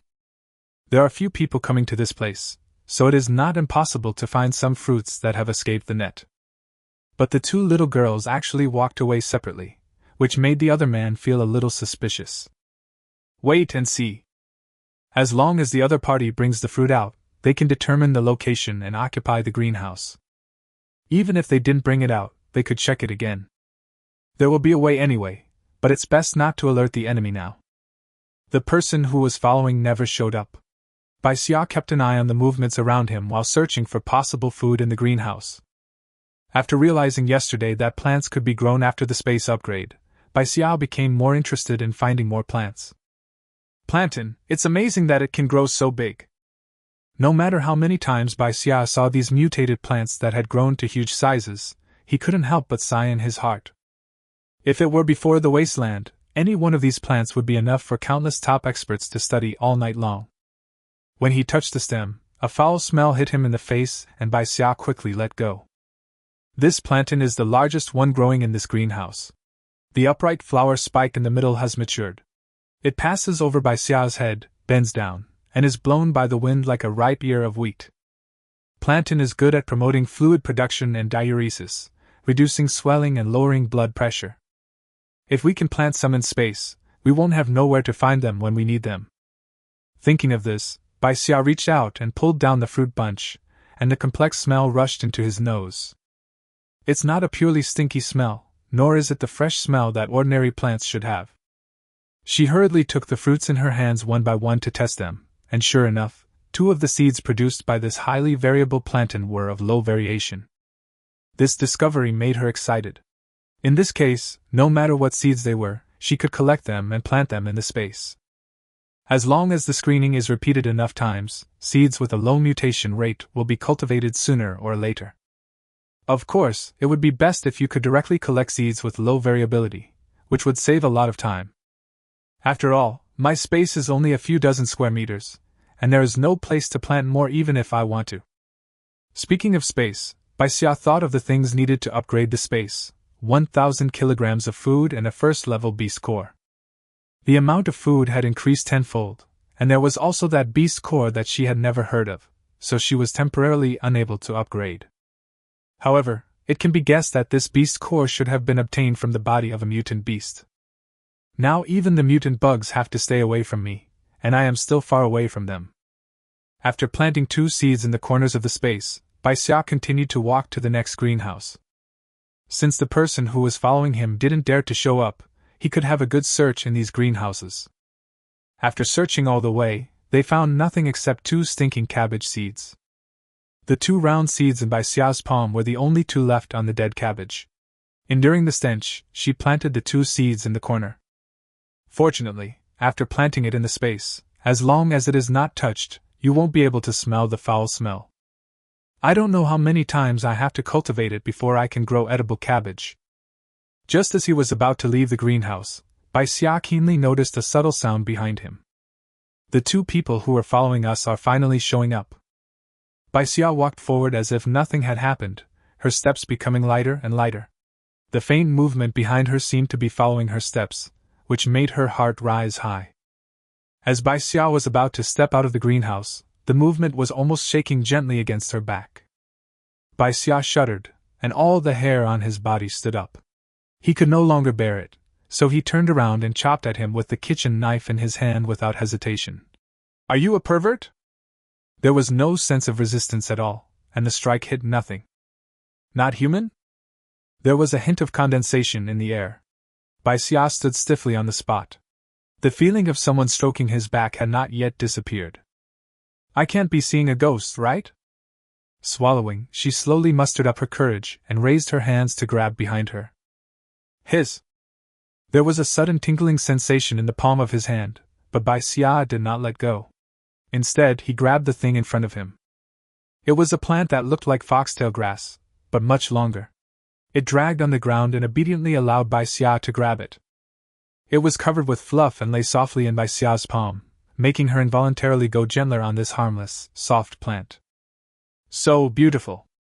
Bai Xia murmured softly, held it and looked at it carefully, and didn't even know when the knife in his hand fell to the ground. The slightly trembling fluff seemed to be guiding her forward. Bai Xia held the velvet stem and followed unconsciously. Chapter 18: Hallucinations. "Brother, that woman has been in there for quite a while. The fruit must be in this greenhouse." After the short man spoke, the thin, Dark Man swallowed the seed coin shell he was chewing and coughed dryly.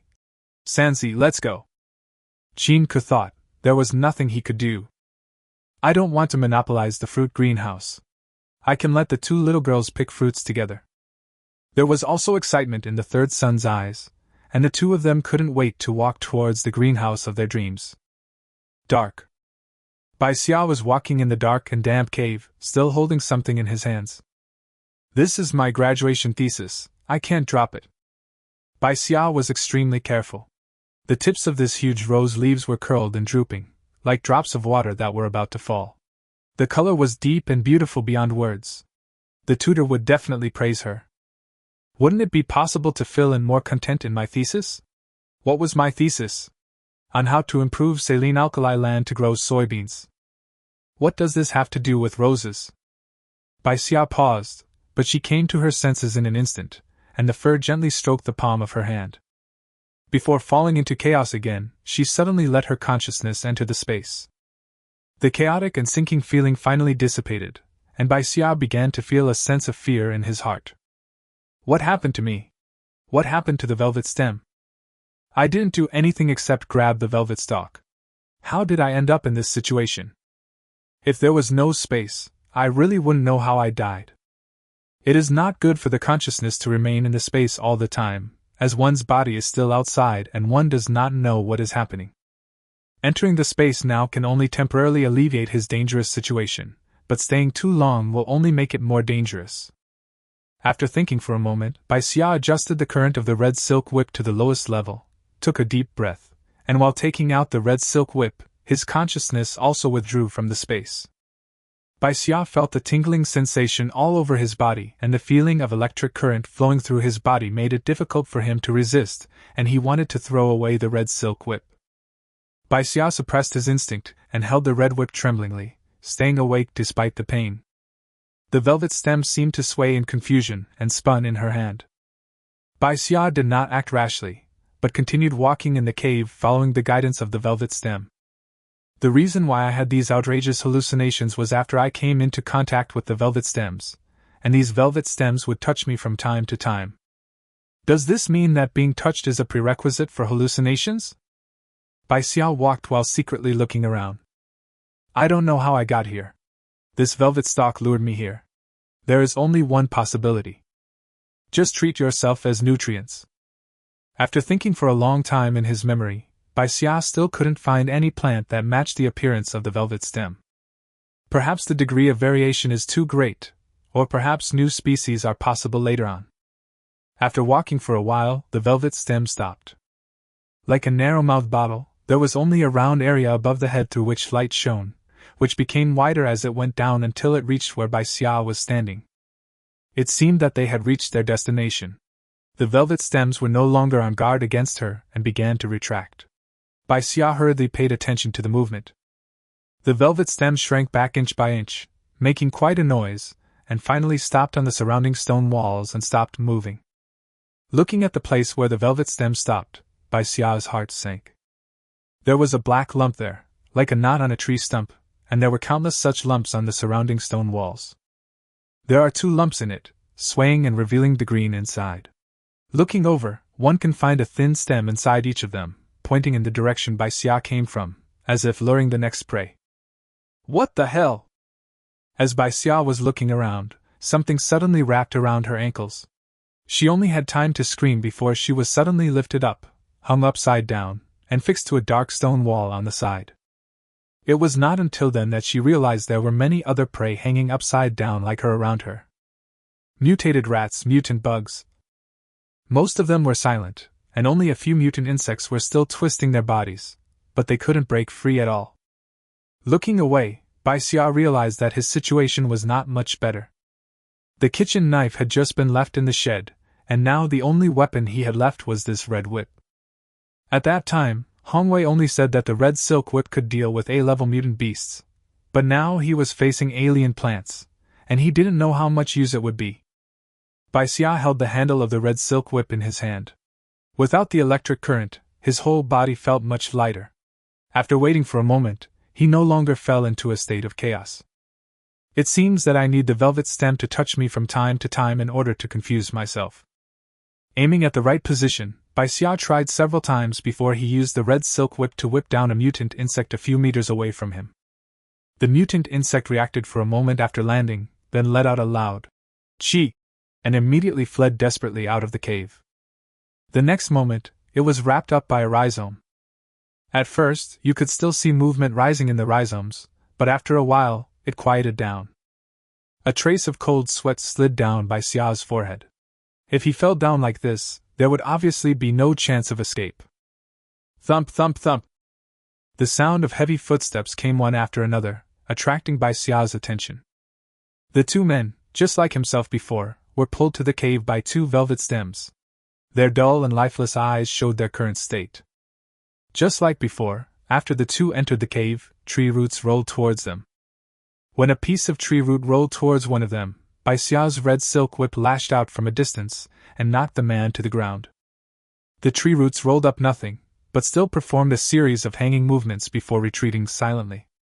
Qinke, who was hit by the electric current from the red whip, groaned in pain, but slowly regained consciousness. I almost subconsciously wanted to run away. Wasn't that the tree monkey that was being exterminated in the city? I just wanted to find something to eat, but how did I come across this thing? Don't move if you want to live!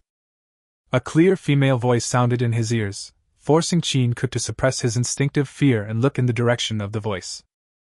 Bai Xia, who was hanging upside down on the stone wall, had a flushed face and looked a little hideous. It's you! Qinke recognized at once that the other person was the little girl he had been following, and it was because of following her that he ended up in this place. Looking at the whip in the other person's hand and the whip marks on his body, he knew that the reason he was standing here sober was because of the other person. Bai Xia also knew that these two people were the ones following him, but now was not the time to make a fuss about it. We'll talk about the previous things later. If you want to stay alive now, just stand still and don't move. Chapter 19, Escape. Bai Xia's serious expression made Qinke really dare not move. We are now in the den of tree monkeys. We are waiting to die if we do anything. Qinke let out a long breath, as if he was ready to accept his fate. But little girl, you allowed me to die soberly, so I owe you a favor. Tree monkey? Bai Xia immediately asked. Do you know this thing? What is a tree monkey? In order to earn food, Qinke would sometimes take the initiative to clear the way, and occasionally he would chat with the guards in the inner city. I heard a few words about this tree monkey when I was clearing the way last time. This tree monkey escaped from Wanming Forest. Its main body has been strangled, and now only some branches are left. The mercenary group thought the reward was too low, so no one came to strangle it. Qinke sighed. In fact, there is no danger outside as long as you don't touch the fur of the tree monkey. But once you're in this tree monkey den, it's not easy to get out. But little girl, how did you wake up? If you were awake, why did you follow them to this den? The greatest ability of this tree monkey is to confuse people and lure people into its lair to use them as nutrients for its own slow growth. You mean, as long as we stay awake before entering this den, the velvet stems won't be able to do anything to us? Bai Xia's face turned red. It was really uncomfortable to be hung upside down for so long. Hearing this, Qinke laughed. From what you said, you were awake before you came in? You followed me to the hideout because you were afraid of danger? Bai Xia didn't think about his stupid behavior and changed the subject. The most important thing now is how are we going to get out? Now there are 3 of them, 2 of them are hung upside down, and the only one who can move is this man. Only the velvet stems here can confuse people, and the real body in this cave is the most dangerous. If they detect the presence of living things, they will strangle them immediately or store them as food. So if you move now, you will be strangled immediately. And once we fall down, we will suffer the same fate. Bai Xia arched his waist hard and used the red silk whip to wrap himself around the tree roots where he was hanging upside down. Only then did he feel the blood in his head flowing smoothly. Touching his chin, Qinke sighed. I don't want to wait to die. Although he was a little negative at the beginning, now even a little girl was analyzing the situation more actively than him. How could Qinke be willing to do nothing? As long as you fall to the ground, you will be dead. There is no telling how many stems, ears and eyes of tree monkeys are scattered all over the ground. Bai Xia looked up. Going up? Do you have any weapons with you that you can use? But whether going up or down, it all depends on what they have that can be used. Qin Ke had an iron rod tied around his waist, which was like an ant trying to shake a tree when it came to dealing with tree monkeys. An iron rod and this launcher for self-defense. Scratching his head, Qin Ke took out a palm-sized box. This thing was not as effective as an iron stick in dealing with tree monkeys. Bai Xia's heart moved. What's in your transmitter? Qin Ke simply opened the box and showed it to Bai Xia. It's just some sharpened small iron rods. I can't get any other good hidden weapons. However, there were only 3 small iron rods, each as long as a palm. But it's worth a try. Bai Xia pretended to look for something in his bag, but actually entered the space, plucked off the leaves of the pea vine, and took it out. The mutated pea vine was unusually strong. Bai Xia took it out and threw it to Qin Ke. Tie this vine to the iron rod and shoot it toward the hole above our heads. If we're lucky, it'll get stuck on a branch outside, and we'll have another way to survive. Qin Ke's eyes lit up. This was indeed an idea, but it did test his luck. With great mobility, Qin Ke quickly tied the vines and aimed at the cave entrance. With a click, Qin Ke reached out and pulled the vines that were still in front of him. His eyes lit up. It stuck. The first one got stuck, which greatly boosted Bai Xia and Qin Ke's confidence. Soon Qin Ke started to fire the second one, but it was blocked by the first one and began to fall down halfway. The huge noise of the vine falling to the ground startled the tree monkey, and several roots slid frantically along the place where the vine fell to search for it. It passed by Qin Ke's feet several times, making both of them break out in cold sweats. After a while, when the noise from the tree monkeys faded away, Qin Ke swallowed and said, "Why not try this first? It is really not easy to throw a vine into the blocked hole." Bai Xia pursed her lips and said, "I'm lighter, I'll try." Qin Ke tied the transmitter to the bottom of the vine and gently pushed it to the stone wall where Bai Xia was.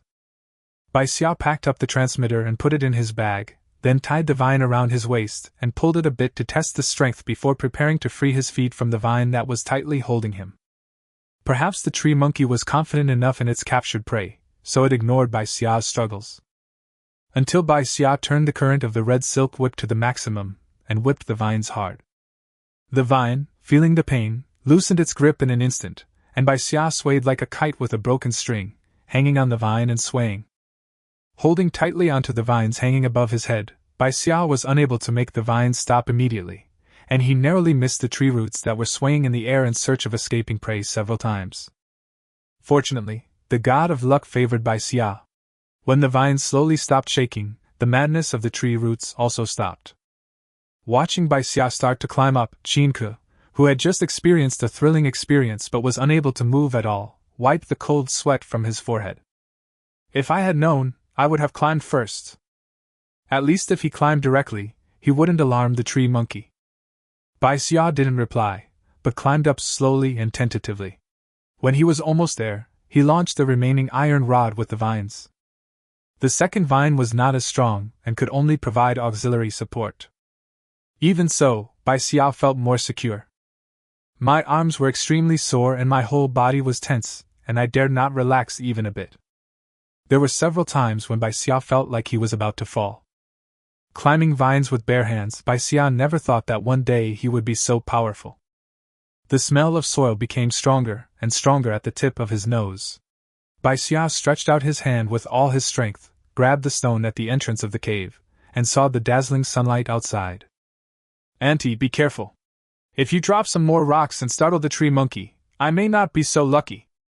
Bai Xia quickly took a deep breath and turned over, gasping for breath, and lay on the ground full of sunshine. Chapter 20: Thrilling Escape. Qin Ke, who was below, was excited when he saw Bai Xia successfully climb out. However, Bai Xia crawled out for a while and there was no movement, and Qin Ke became a little nervous. You have to know that the two of them were in this situation because they were tracking each other and wanted to find the location of the fruit. Although the two of them had cooperated happily just now that the other party has escaped danger, he is still standing there, not daring to move. One of the only 2 weapons he had was returned to the little girl. If the little girl turned against him, Chinka thought hard but couldn't think of any solution. Hey, grab this vine. Just when Chinka was feeling very disappointed, Bai Xia's voice came from above his head. Then a thicker vine fell in front of him. Chinka breathed a sigh of relief, but said, "My name is not Hey, my name is Chinka." Thinking of a famous meme, Bai Xia's mouth curled up, and he sat aside, peeled a seed coin and ate it slowly. When Chinka was about to climb out along the vines, he suddenly stopped and looked towards the food storage area on the side. The third sun was still hanging there upside down. With a ruthless look in his eyes, Chinka wrapped the vine tightly around his waist. Bai Xia hadn't finished eating the seed coin in her hand when she saw the vines next to her rustling and suddenly tightening. The tree monkeys below seemed to be startled and there was a whipping sound. He was shocked. He thought Chinka shouldn't be weaker than him. He would be discovered by a tree monkey even when climbing a vine. Just when Bai Xia was feeling doubtful and uncertain, he heard Chinka's panting from below. "Little girl, help me!" Bai Xia quickly leaned over and saw a person tied to the vine, dangling from the ground. It was the unconscious short man. And Chinka is now missing. In an instant, Bai Xia understood that Chinka must have deliberately let himself be discovered by the tree monkey, hung upside down with the shorty, and then tied the vine to the shorty. "I'm asking you to help pull my brother up. I'll give you the launcher. I've also tied the iron rod to the vines as a thank you gift." Chinka's voice was calm, and he obviously knew very well what would happen if he was left alone in the tree monkey's lair. The short man might have been hung upside down for too long, and is still unconscious. But now Bai Xia didn't know where in the wilderness he was, and he had to leave some time to find the way back to the city. There was no time to waste. After a brief pause, Bai Xia slowly pulled the vine upwards with the help of a nearby tree trunk. It was easier to pull the short man up than to climb out along the vines by myself before. But after pulling the short man up, Bai Xia had exhausted his last bit of strength and lay on the ground, not wanting to even lift a finger. Chinka was also silent. No one knew whether he had accepted his fate, or had been rolled up and eaten by the tree monkey. After resting for an unknown amount of time, Bai Xia saw that the sun was no longer in the middle of the sky. He then slowly got up, kicked the still unconscious short man, and shouted towards the bottom of the cave. "Are you still there?" Soon, Chinka's voice came in doubt. "You haven't left yet?" Bai Xia pursed her lips, rolled up the red whip and tied it to the end of the vine. Perhaps at this time, death was a normal thing.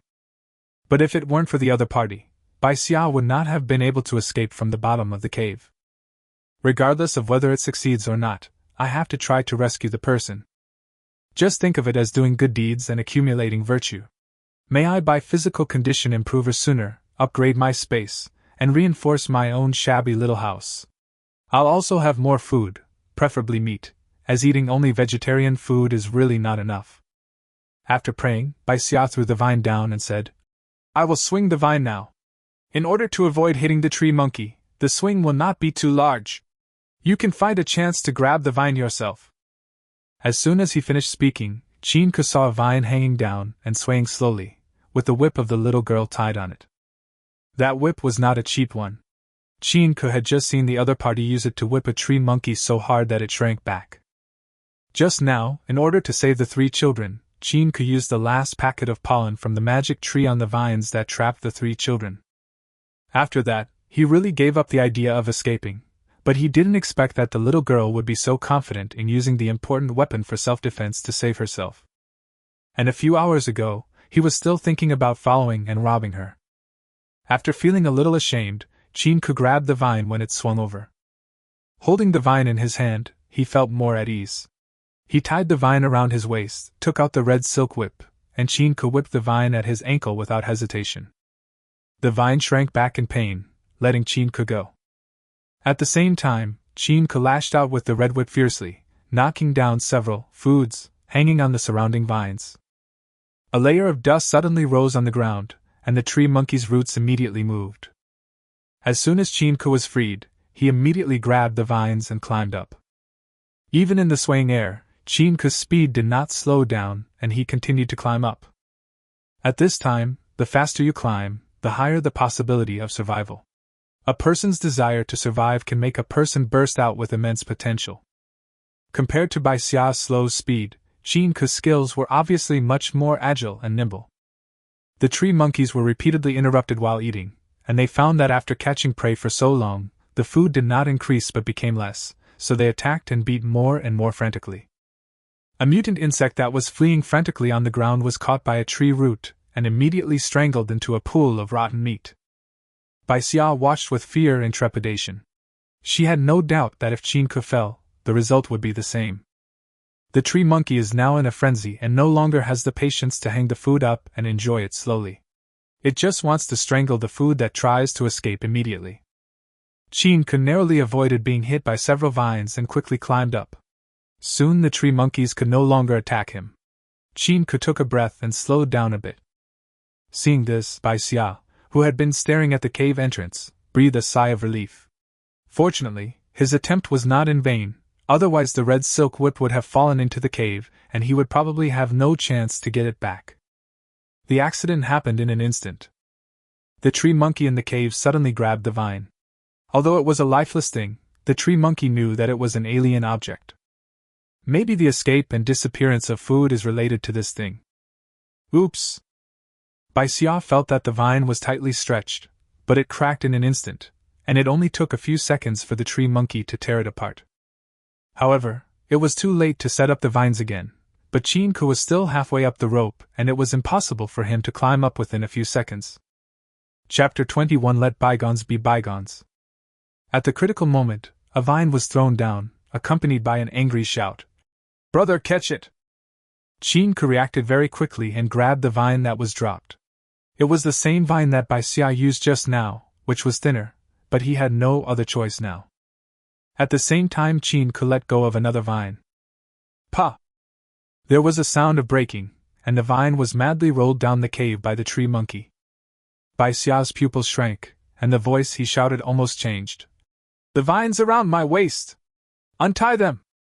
Before Chinka could even breathe a sigh of relief, his hair stood on end. Without caring about anything else, he pulled his hands away to untie the vines around his waist. The tree monkey hadn't noticed at the moment that there was a person tied to the other end of the vine, but he kept holding on to the vine, swinging and falling, and he didn't know when he would notice something was wrong at the other end. For safety reasons, Chinka had tied the vine tightly around his waist before. Now he had to hold the vine tightly with one hand to prevent himself from falling. He could only use his other hand to untie the vines wrapped around his waist, and he couldn't do it quickly. The two men at the entrance of the cave were sweating all over. Sanzi wrapped the vine around his waist. In the instant just now, he could only do this so that he could throw it down in time and let Chinka grab the vine. And now the vine that Chinka used to save his life has become a burden to him. It is not easy to bear the weight of a person. Even with Bai Xia helping to hold it, Sanzi is still struggling. With a bitter smile, Sanzi gritted his teeth and said, "I didn't expect that you would be so willing to save us." When he just woke up, Sanzi found what Bai Xia was doing around the cave entrance. He thought she had used some means to get him here, and wanted to push him down, but he couldn't find Chinka, so he waited. Fortunately, after waiting for a while, I realized that she was actually saving Chinka. Now thinking about my own situation, maybe she was the one who saved me. Bai Xia suddenly raised his head and looked at Sanzi. "We may not be able to pull him up. If the tree monkey reacts and grabs Chinka, you won't be able to resist that kind of force. You will have to be buried with him. At that time, the two people will be pulled down together like a string of gourds." Glancing at the cave, Bai Xia lowered his voice and said, "If you let go now, at least you can still survive." Bai Xia clenched her hands tightly and deliberately avoided looking at the third son's expression. The third son's voice rang in his ears without hesitation. "I'll be buried with you, but my life was saved by my brother, and I won't let you go even if I die. As for you, if you want to leave, it's still not too late to leave now while the sun is still strong. The mutant beasts and plants are not so active, and the danger of crossing this wilderness is not very high," Sanzi said as he stretched the vines hard.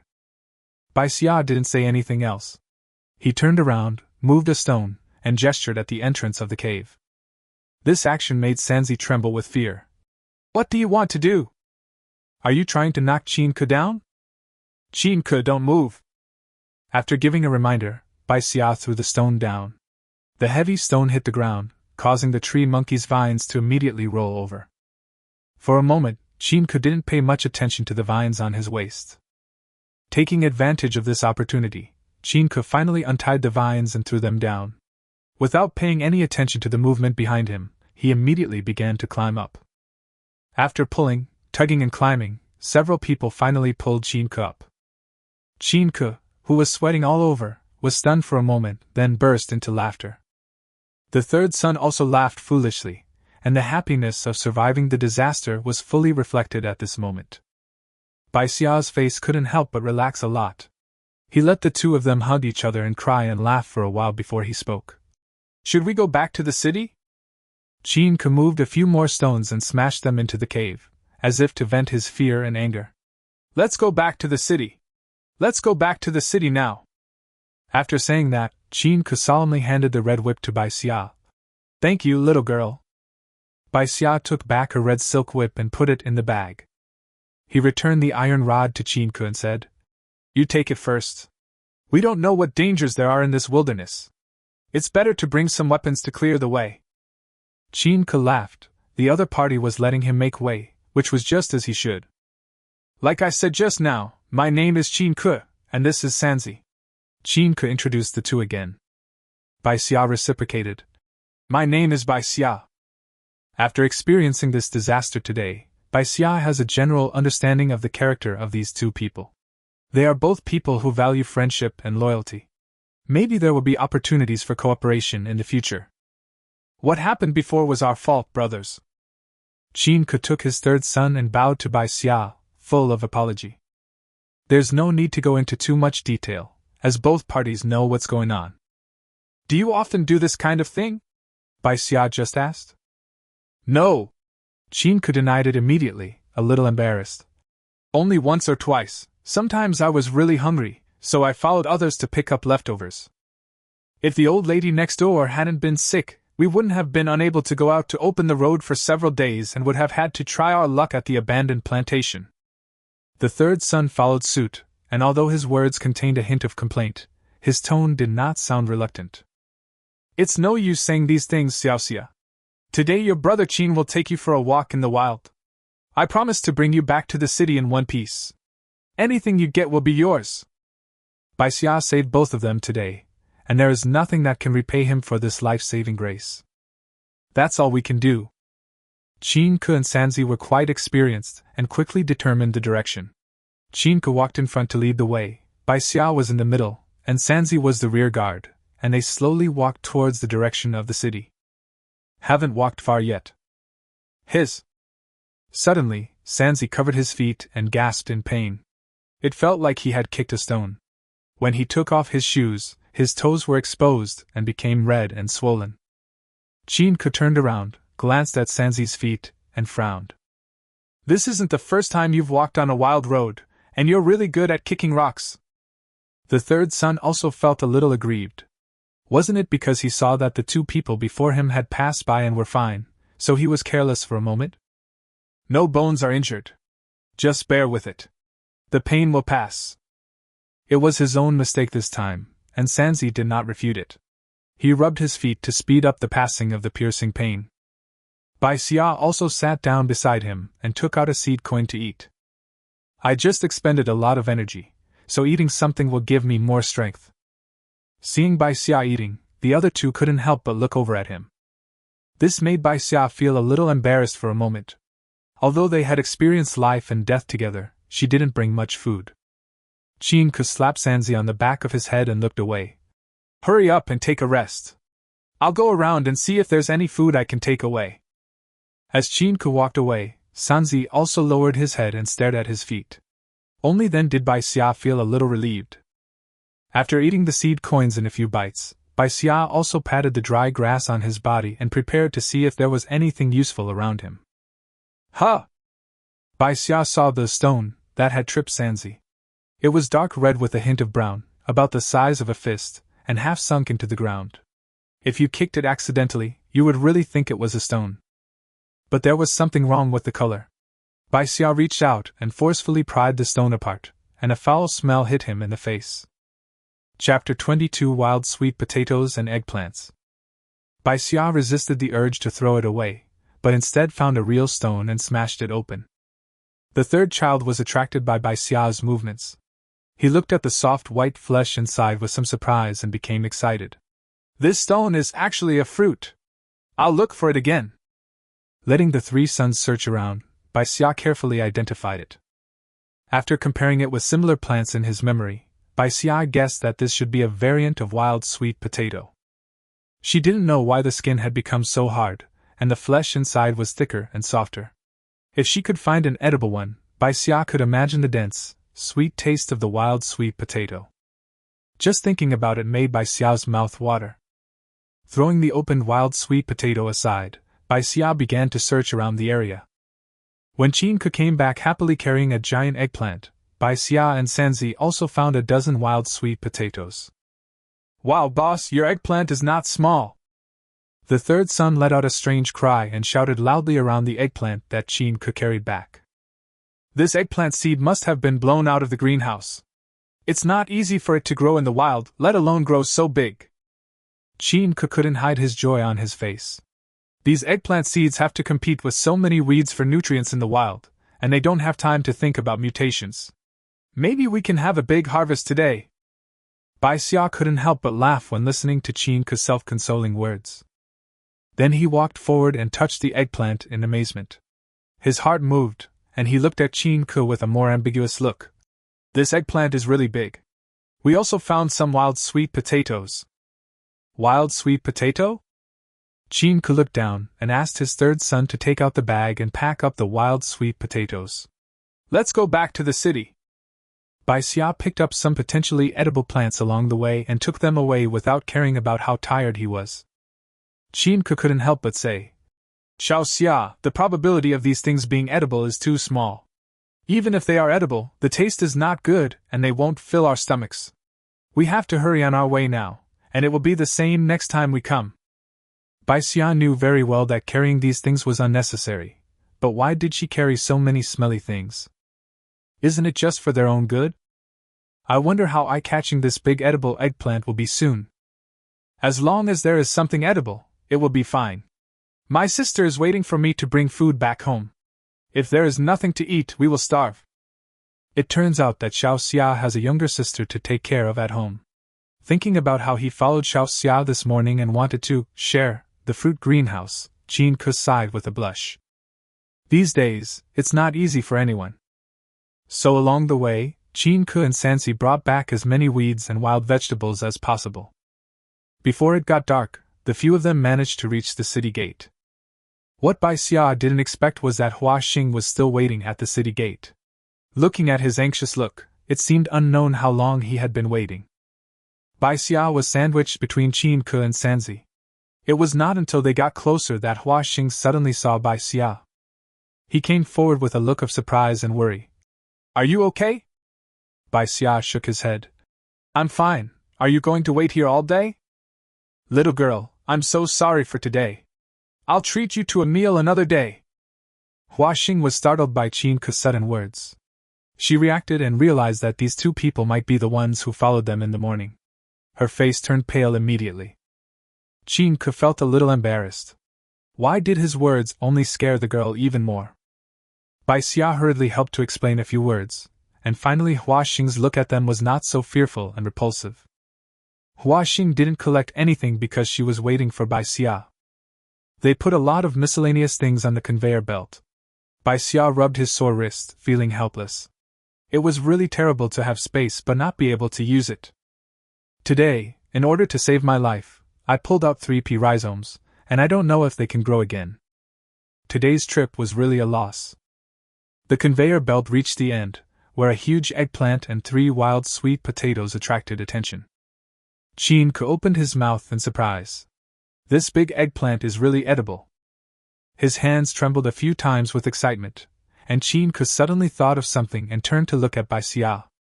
There was surprise and reluctance in his eyes, but he still congratulated Bai Xia. "Xiao Xia, this big eggplant is enough for you to eat for many days. Congratulations." By the way, Qin glanced at the greedy eyes around him one by one, which somewhat frightened these people. "I've never seen this thing before." The guards nearby were interested in the wild potatoes that looked like rocks. Want to exchange them for seed coins? Bai Xia didn't want to sell them, but she knew that if no one had ever picked the wild sweet potatoes, the safe zone would need some samples for research. The guard's reaction speaks for itself. He has to sell it, and if he doesn't, he will probably be persuaded in a friendly manner. I haven't eaten this before. Can you keep one to try and exchange the other two for seed coins? Bai Xia's answer made the guards nod. 100 seed coins each, a total of 200 seed coins. The price was high enough that everyone's eyes couldn't help but fall on those stones. How could this thing be worth so many seed coins? The three sons were secretly thinking in their hearts that they would go to that place tomorrow to try their luck. Something worth 100 seed coins might not be so easy to earn even if they went out to open up new land and blaze new trails. This is the first time I've seen this thing, so the price is a bit higher. Next time I see it, I won't be able to exchange it for so many seed coins. Noticing their thoughts, the guard soldier began to explain. Chinku and Sanzi were a little disappointed, but they still didn't give up the idea. After all, even if there were fewer, they were still more valuable than the plants in ordinary greenhouses. Seeing the guard's eyes fall on the eggplants, Bai Xia hurriedly said, "Don't sell the eggplants. Take them back and dry them. Store them and cook them into soup during the rainy season." Holding 200 seed coins, a wild sweet potato and a giant eggplant, Bai Xia can feel all kinds of gazes from all around. Especially those two brothers whose stomachs would rumble from time to time on the way back. After a while, Bai Xia used the knife borrowed from the guard soldier to cut the eggplant into several pieces. One of the paragraphs was handed to Chinku. "You have put in a lot of effort today, take this eggplant, and we can work together again some other time." The other palm-wide section was handed to Huaxing. "Take it back and try it. See you tomorrow." After all, it was Huaxing who found the walnut orchard. If he gave some eggplants in return, the two of them would be able to work together more happily. Chinku held the eggplant with tears in his eyes. He and his third son didn't have any food left. "If you don't have anything to eat today, you'll have to go to battle on an empty stomach tomorrow." The piece of eggplant that Bai Xia gave really hit the mark. Huaxing pushed the eggplant back and said, "Sister Bai Xia, I can't take your things for free." Chapter 23: The Origin of Grass Seeds. I exchanged the walnuts I bought yesterday for a lot of seed coins, so I am not short of food for the time being. I won't accept any reward without doing anything. "Don't we have to go out together tomorrow? This little bit of eggplant is nothing." Bai Xia's words, which were suggestive, made Huaxing put away the eggplant hesitantly. After separating from a few people, Bai Xia did not take a detour, but walked along the stalls at the city gate. Bai Xia said yesterday that he wanted to set up a stall with Songyi. Although it is a little late now, he doesn't know whether they have returned. Looking at the eggplants that Bai Xia could not put in her bag and had large parts of them sticking out, wherever Bai Xia walked, there were extremely eager eyes and all kinds of sales pitches. "The awning woven from hemp silk, buy it in advance so you don't have to worry about the rainy season. Dried wild vegetables are best for making soup. These are the grass seeds I dried myself. 1 seed coin can be exchanged for 2. Among the many sales calls, Bai Xia caught the last sentence. "Grass seeds? Can you dry them yourself?" Bai Xia stopped immediately and looked at the pile of shriveled grass seeds in front of him that looked like seed coins but were smaller. Seeing that Bai Xia was interested, the woman with a high ponytail came over quickly. "Don't underestimate these grass seeds, but after soaking them, they are not much different from seed coins. If you eat them, it's much more cost-effective." After taking a closer look at the seed coin, I found that it was probably not the same species of grass seed as the seed coin, but since it could be brought into the city, it meant that it was edible. The most important thing is that Bai Xia wants to know other news. "Did you find this grass seed in an abandoned plantation?" As soon as Bai Xia asked the question, the woman with the high ponytail understood Bai Xia's intention, stood up and laughed. "This is what I rely on to survive. I dare not say it casually.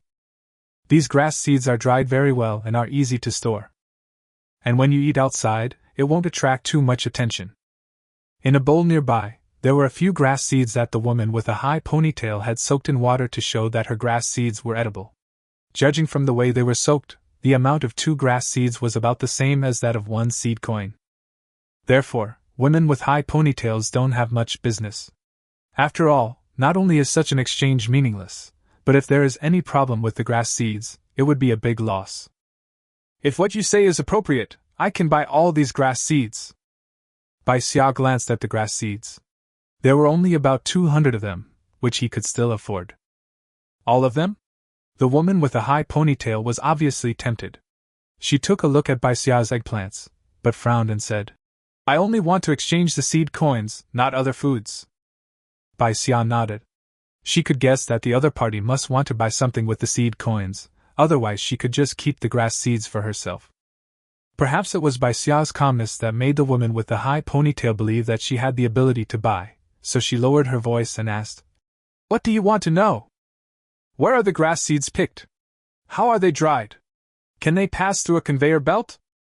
These were just two problems for the woman with a high ponytail, and even if she told Bai Xia, she wouldn't be able to bring it back. There is a forest about 6 or 7 kilometers south of the abandoned plantation. We found the grass seeds near there. We took the grass seeds and dried them in the wild for a few days. We brought them back after they were dry. How could grass seeds pass through a conveyor belt? Bai Xia's heart suddenly jumped and he frowned. Then these grass seeds may have a high mutation rate? At this moment, the woman with a high ponytail looked at Bai Xia with some doubt. Don't you know that once the grass seeds are dried, the mutant genes will be disordered, and there will be no danger in eating them?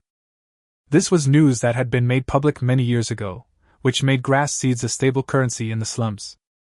The current seed coins are more circulated simply because they are more complete in appearance and have a more stable output rate. Being stared at by the other party, Bai Xia immediately realized that he had made a big mistake. This seed coin in the inner layer. I just forgot about it for a moment. Bai Xia suddenly paused in the first half of his sentence, then added the second half with some regret, not looking guilty at all. This actually made the woman with the high ponytail think for a moment, and her attitude towards Bai Xia became better. Inner layer? This little girl didn't even know about the seed coins, yet she was so generous that she bought all the stalls and even carried such a big eggplant to parade around the market. Thinking about it together, this girl is most likely from the inner circle. Although I don't know why she came to this slum, it's better not to ask too many questions. There are more than one place that produces grass seeds, but no matter where they are all in the wild. If you don't gather a team together, you will easily run into danger. The woman with a high ponytail kindly reminded him a few more times, but Bai Xia just snorted, which further confirmed his identity as possibly coming from the inner layer. When you are away from home, your identity is given by yourself. How many seed coins do you want to exchange for these grass seeds? Bai Xia asked seemingly nonchalantly, but in his heart he was thinking about the possibility of going out to look for grass seeds. You have your own space, so you can just bring the grass seeds back home when you find them. This saves the process of drying them outside, which also reduces the risk. Just give me 100 seed coins, and I'll give you a handful of dried wild vegetables. The woman with a high ponytail felt a little painful, but she still took out a handful of dried wild vegetables from her bag. I can exchange so many seed coins at once today, so I can buy a sharper weapon later, and my safety will be more guaranteed when I go out next time.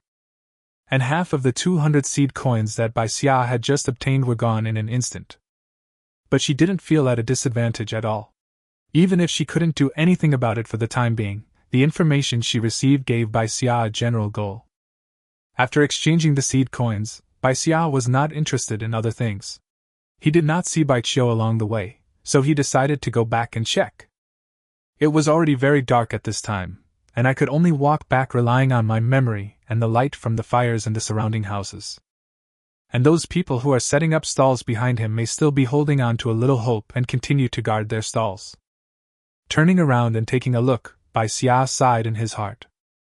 It was dark and the road was narrow, so she temporarily put her bag into the space, quickened her pace and quickly returned to the shabby house. Before entering the house, he took out all his things again.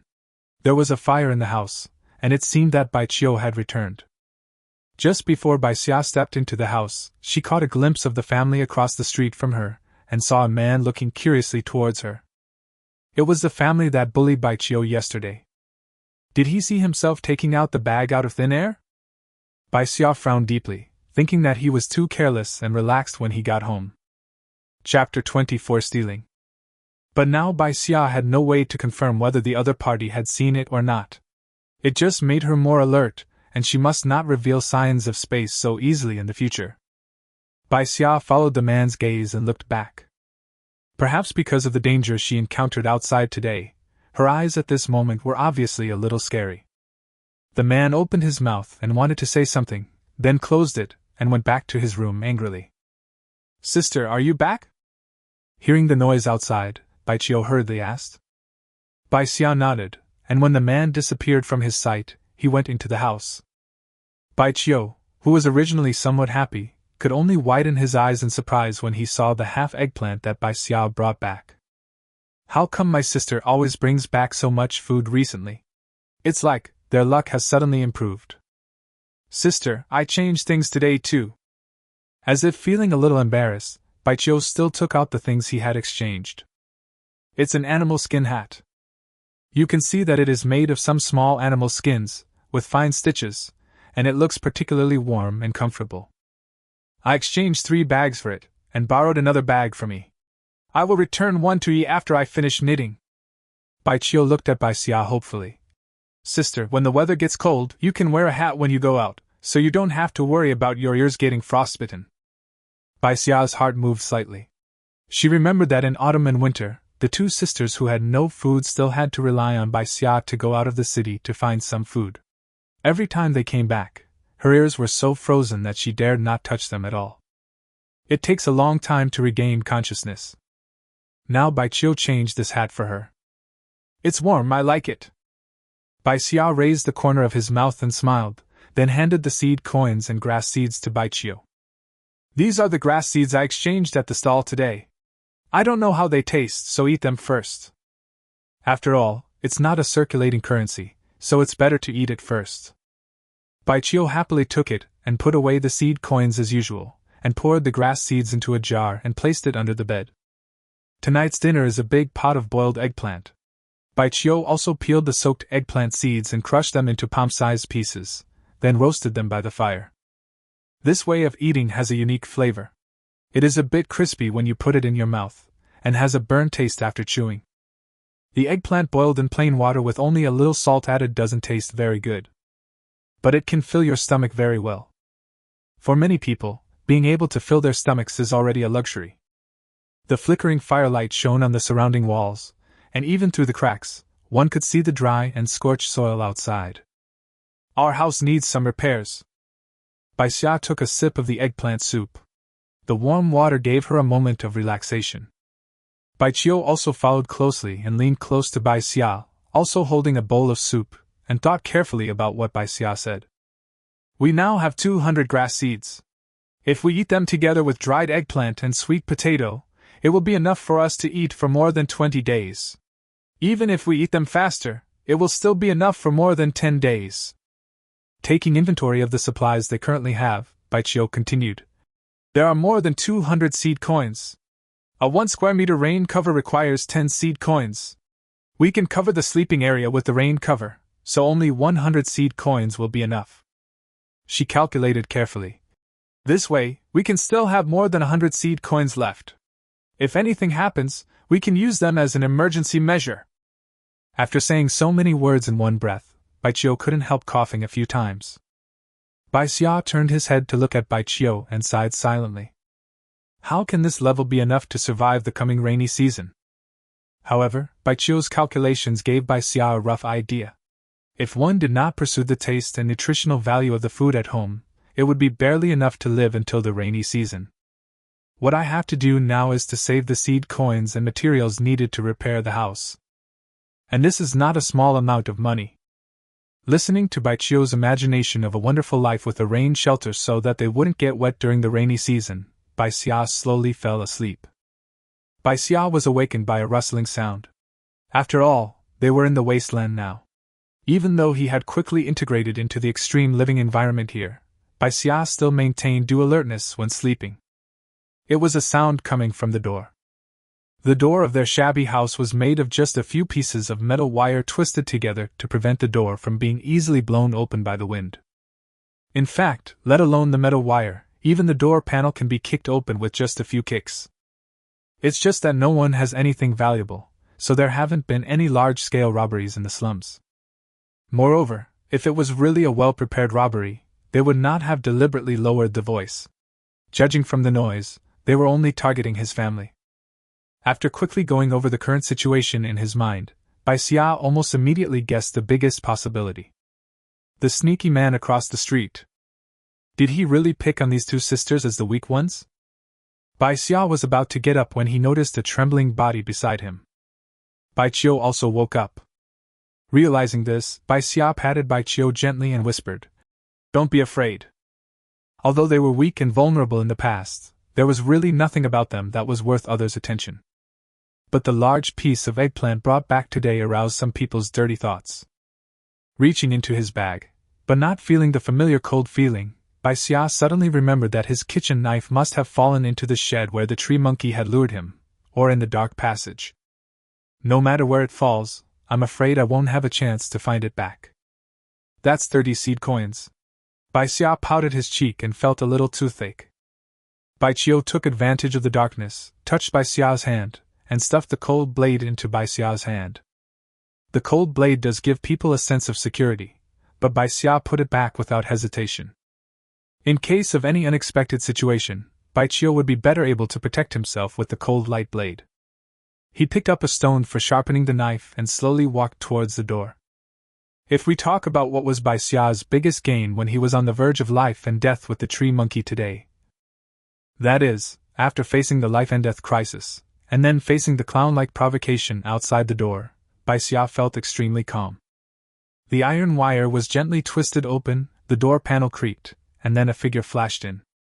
Perhaps he didn't expect them to be awake already. Bai Xia threw a stone at them, and they fell down without a sound. "You dare to steal things with just this little ability?" Bai Xia sneered coldly and was just about to ask Bai Qiu to move the buried charcoal to make the room brighter when he heard the sound of wind behind his ears. There is actually another person on the other side. Chapter 25, Destroying the Corpse. There was no way to avoid it. Bai Xia only had time to turn his head to avoid the vital parts. The heavy blow hit his shoulder, causing Bai Xia to stagger and fall to the ground. As if he knew he had been exposed, the man behind him even ignored the other man lying on the ground, and wanted to rush forward to hit Bai Xia with a stick. Judging from the ruthlessness, the other party may have already developed the intention to kill. Bai Xia rolled on the ground, and the opponent chased her relentlessly. She narrowly avoided the opponent's stick several times. The surroundings were dark, which was disadvantageous to me, but the other party couldn't see clearly either. Just as he was about to take the red silk whip out of the space, he heard a whoosh sound, which was the sound of a sharp blade entering flesh.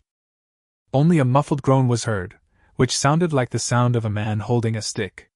Bai Xia acted quickly, turned over, dug up the charcoal fire under the stove, and threw some dead branches and leaves on it. "Bai Qiu!" After the cry of pain, the man stopped swinging the stick.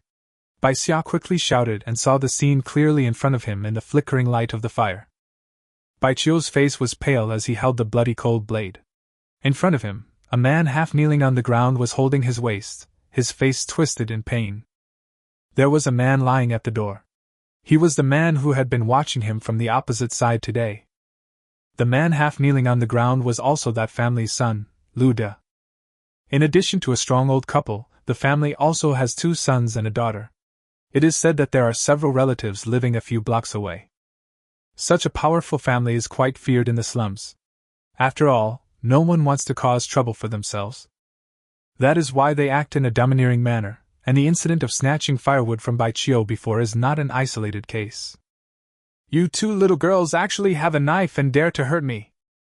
Lu De, who was holding his waist, was bleeding a lot and his eyes were extremely fierce. Even though he was injured, he did not take the 2 little girls seriously. Bai Xia quickly pulled Bai Qiu to his side, took the cold blade from Bai Qiu's hand, and rubbed the other somewhat cold hand vigorously. Bai Qiu couldn't help shivering. His whole body was cold, and he was obviously very frightened. Whether it was hurting someone or being robbed, it was the first time for Bai Qiu to encounter such an incident. Bai Qiu's physique was weak to begin with, and he didn't know if he would get sick after being frightened like this. Thinking of this, Bai Xia's tone became a little colder. You broke into a house and got caught red-handed. Even if I kill you, the guards won't say a word. Lu De sneered, as if he had pulled the wound, and hissed. He lowered his head to look at the wound that was bleeding profusely, his eyes sinister. However, he did not take Bai Xia's threat seriously at all, and looked at Bai Xia frivolously. Then you better think carefully about which guard soldier to complain to, and don't get yourself involved accidentally. The other party even bribed the guards? Bai Xia caught this information from Lu Da's words, and it felt like an electric current ran through her body, making her realize clearly that the guards could not necessarily be trusted. Mistaking Bai Xia's reaction as fear, Lu De narrowed his eyes and looked at Bai Xia a few times. It was this little girl who hurt him just now. Don't be afraid, I'll give you a way out. Licking the corner of his mouth, Lu Da's sticky eyes fell on Bai Xia. As long as your sister serves me well for once. Feeling Bai Xia's whole body tremble, Bai Xia's eyes showed a fierce and dirty man. After being caught, Lu Da's malicious intent towards them became blatant. If they keep Lu Da, their future life will definitely not be peaceful. Bai Xia was a little afraid to face the other option of getting rid of Lu Da. The long-term education she received in a peaceful society always made her feel tense in her heart, constantly telling her that things had not reached that point yet. Elder sister! When Bai Xia was in a dilemma, he heard Bai Xia's panicked cry, and his body was pushed to the side by a pair of thin hands. In a split second, Bai Xia felt that his reaction had never been so fast. Following Bai Xia's strength, he pulled the other party and threw them to the ground together. Before the dagger stabbed down, a red whip suddenly appeared in Bai Xia's hand and was thrown out. The crackling electric current carried Bai Xia's anger and wrapped around Lu Er until the other party fell to the ground with a bang. Lu Er didn't know when he woke up. Lu De talked to him so much, probably to buy time for Lu Er. At this moment, Lu Er's face still had 3 parts of confusion and 7 parts of the hostility of sneak attack, but at this moment, all of them were frozen on his face and could not change at all. The room was a little quiet. Bai Xia took a breath, got up from the ground, and looked at Lu De coldly. The smugness on Lu Da's face instantly turned into horror. You have awakened your superpowers! Now that his special ability has been exposed, Lu De can no longer stay. This time, Bai Xia didn't feel the slightest bit of emotion. Before you die, you can still know such a big secret. It's a good thing for you. In the dim light, the indifference on Bai Xia's face made Lu De step back. When did this little girl, who always kept her head down and brought back nothing every day, become like this? They are somewhat similar, like those mercenaries who fought out of the pile of strange beasts. This thought only stayed in Lu Da's mind for a moment, and the next second, the cold blade in Bai Xia's hand touched his neck. He acted decisively without any hesitation. When she was hesitating just now, Lu De deliberately spoke to divert their attention in order to give Lu Er a chance to launch a sneak attack.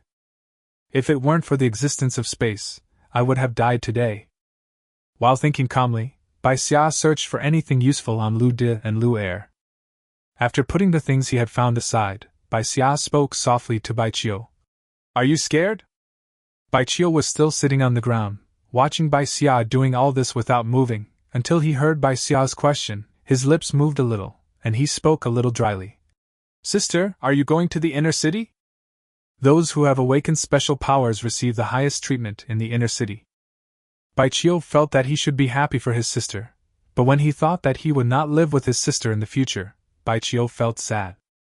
Bai Xia was stunned for a moment, then his expression softened. No one else will know that I have awakened my superpowers, and I don't want to go to the inner city. The awakened one who is picked from thousands has mobilized so many resources, and will have to pay even more. Realizing that his sister was not joking, Bai Xia showed some happiness on his face, and he got up and said, I'll go dig a hole and bury these 2 people. We can't leave the person in the house. If the people next door find out that the person is missing tomorrow, they will definitely look for him. If they are discovered, they won't be able to explain themselves even if they are right. Etc. Bai Xia hurriedly stopped Bai Xia, who was about to go out, and put his hand on the corpse. The next second, the corpse disappeared. Bai Xia opened his mouth wide and was stunned for a moment, then he said happily, How could I forget that you have space, sister? After dealing with the bodies of Lu De and Lu Er, Bai Xia wiped the bloodstains on the ground clean with water. I was worried that Bai Xia would find out that I had killed someone and that it would leave some trauma behind. But now it seems that Bai Xia has adapted faster than me. After tidying up the house, Bai Xia looked at Bai Xia, who was cracking walnuts, and spoke as if he had made up his mind. Sister, I want to go out of town with you. Chapter 26. Aunt Song has a fever. Bai Xia peeled the walnut and handed half of the flesh to Bai Xia, saying calmly, It's not difficult to go out of the city to find plants, but the difficult part is how to deal with emergencies.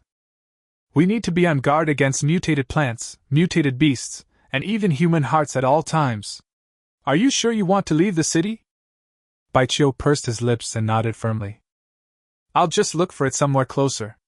I can get some fresh air, which is better for my health. My sister has always protected me very well, but what happened tonight made Bai Xia realize that if I continue to live under my sister's protection, I will never grow up.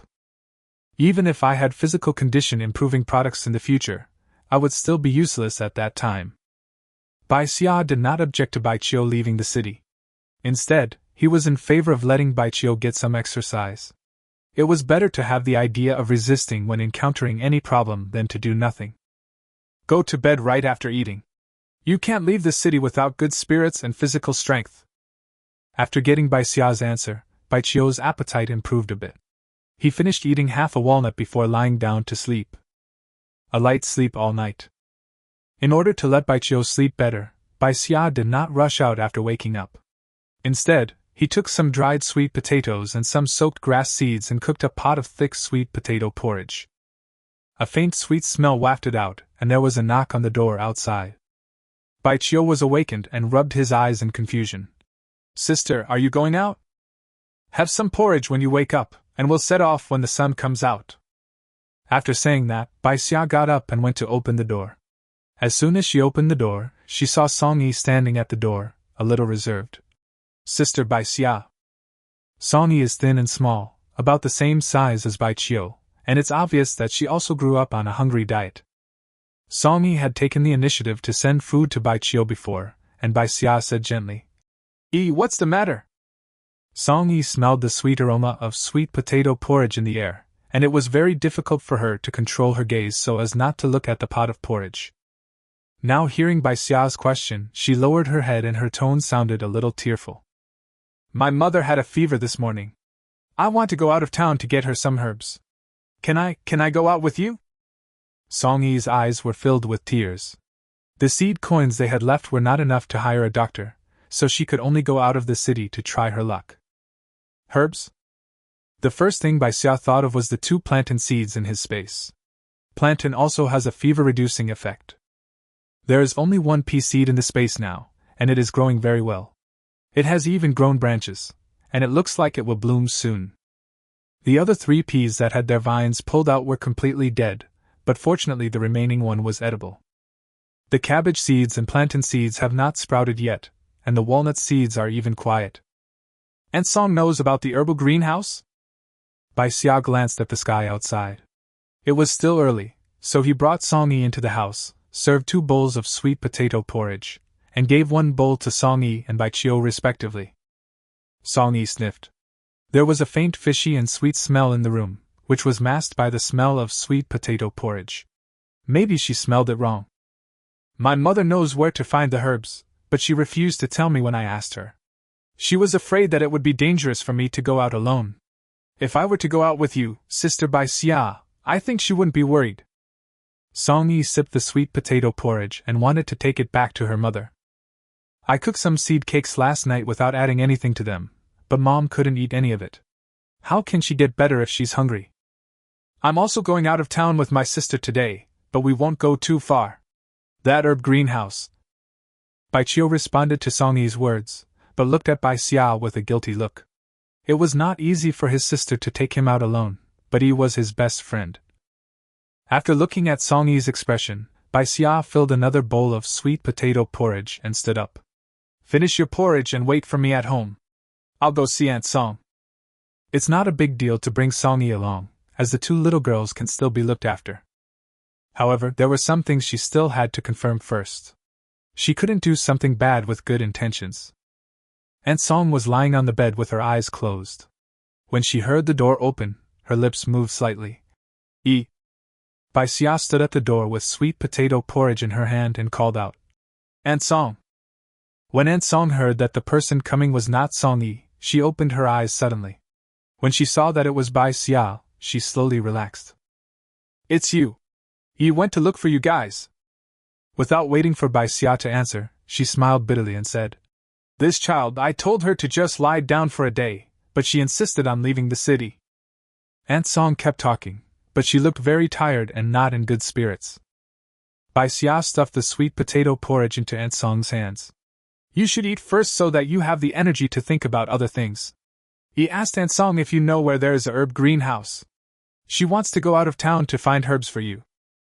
Holding the sweet potato porridge, Aunt Song was touched and sighed. "It's not a herbal greenhouse, it's just a wasteland with some herbs growing.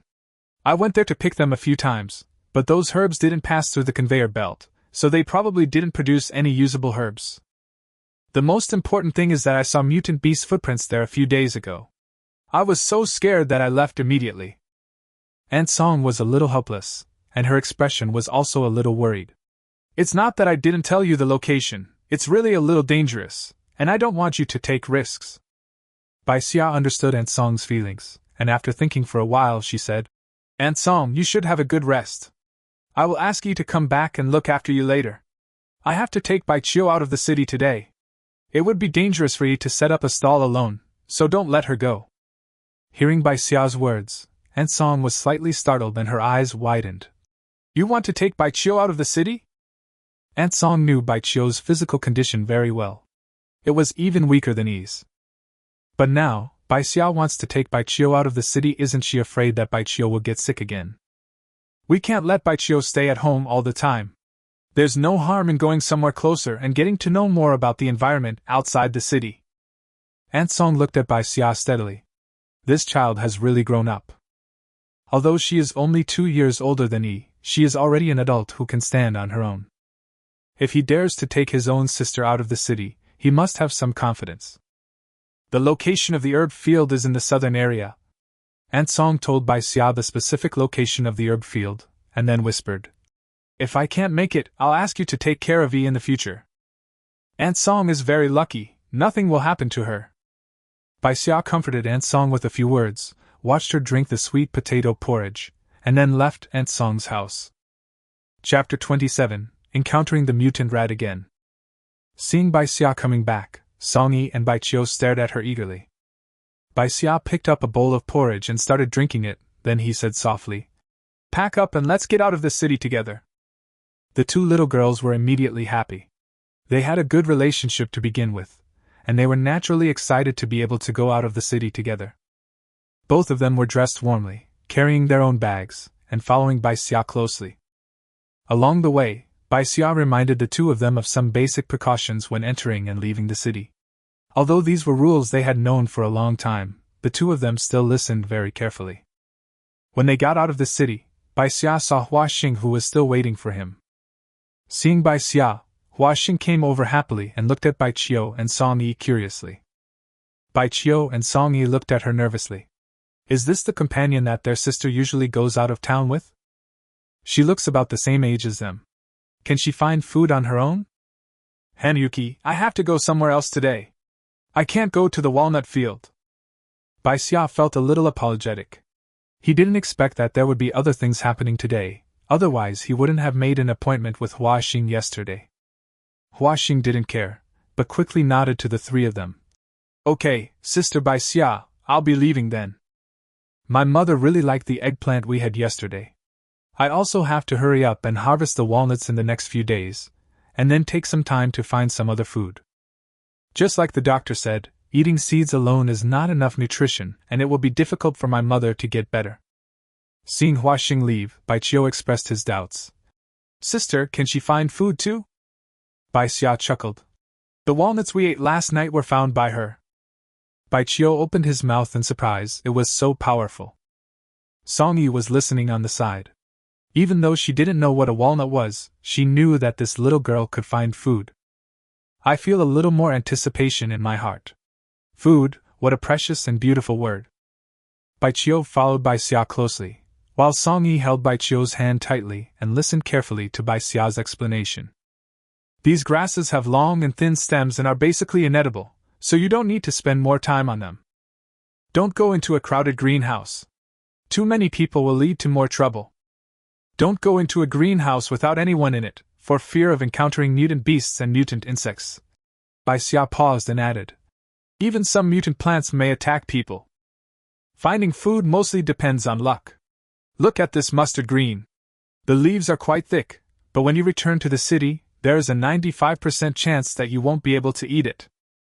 Bai Xia signaled them to pull up the mustard greens. She didn't touch the mustard plant. Sometimes the unknown represents hope. He explained to the two people as they walked, and they soon reached the large shed in the middle. The greenhouses in this place are the safest. On the one hand, there are many people here, but they are relatively scattered because there are many greenhouses.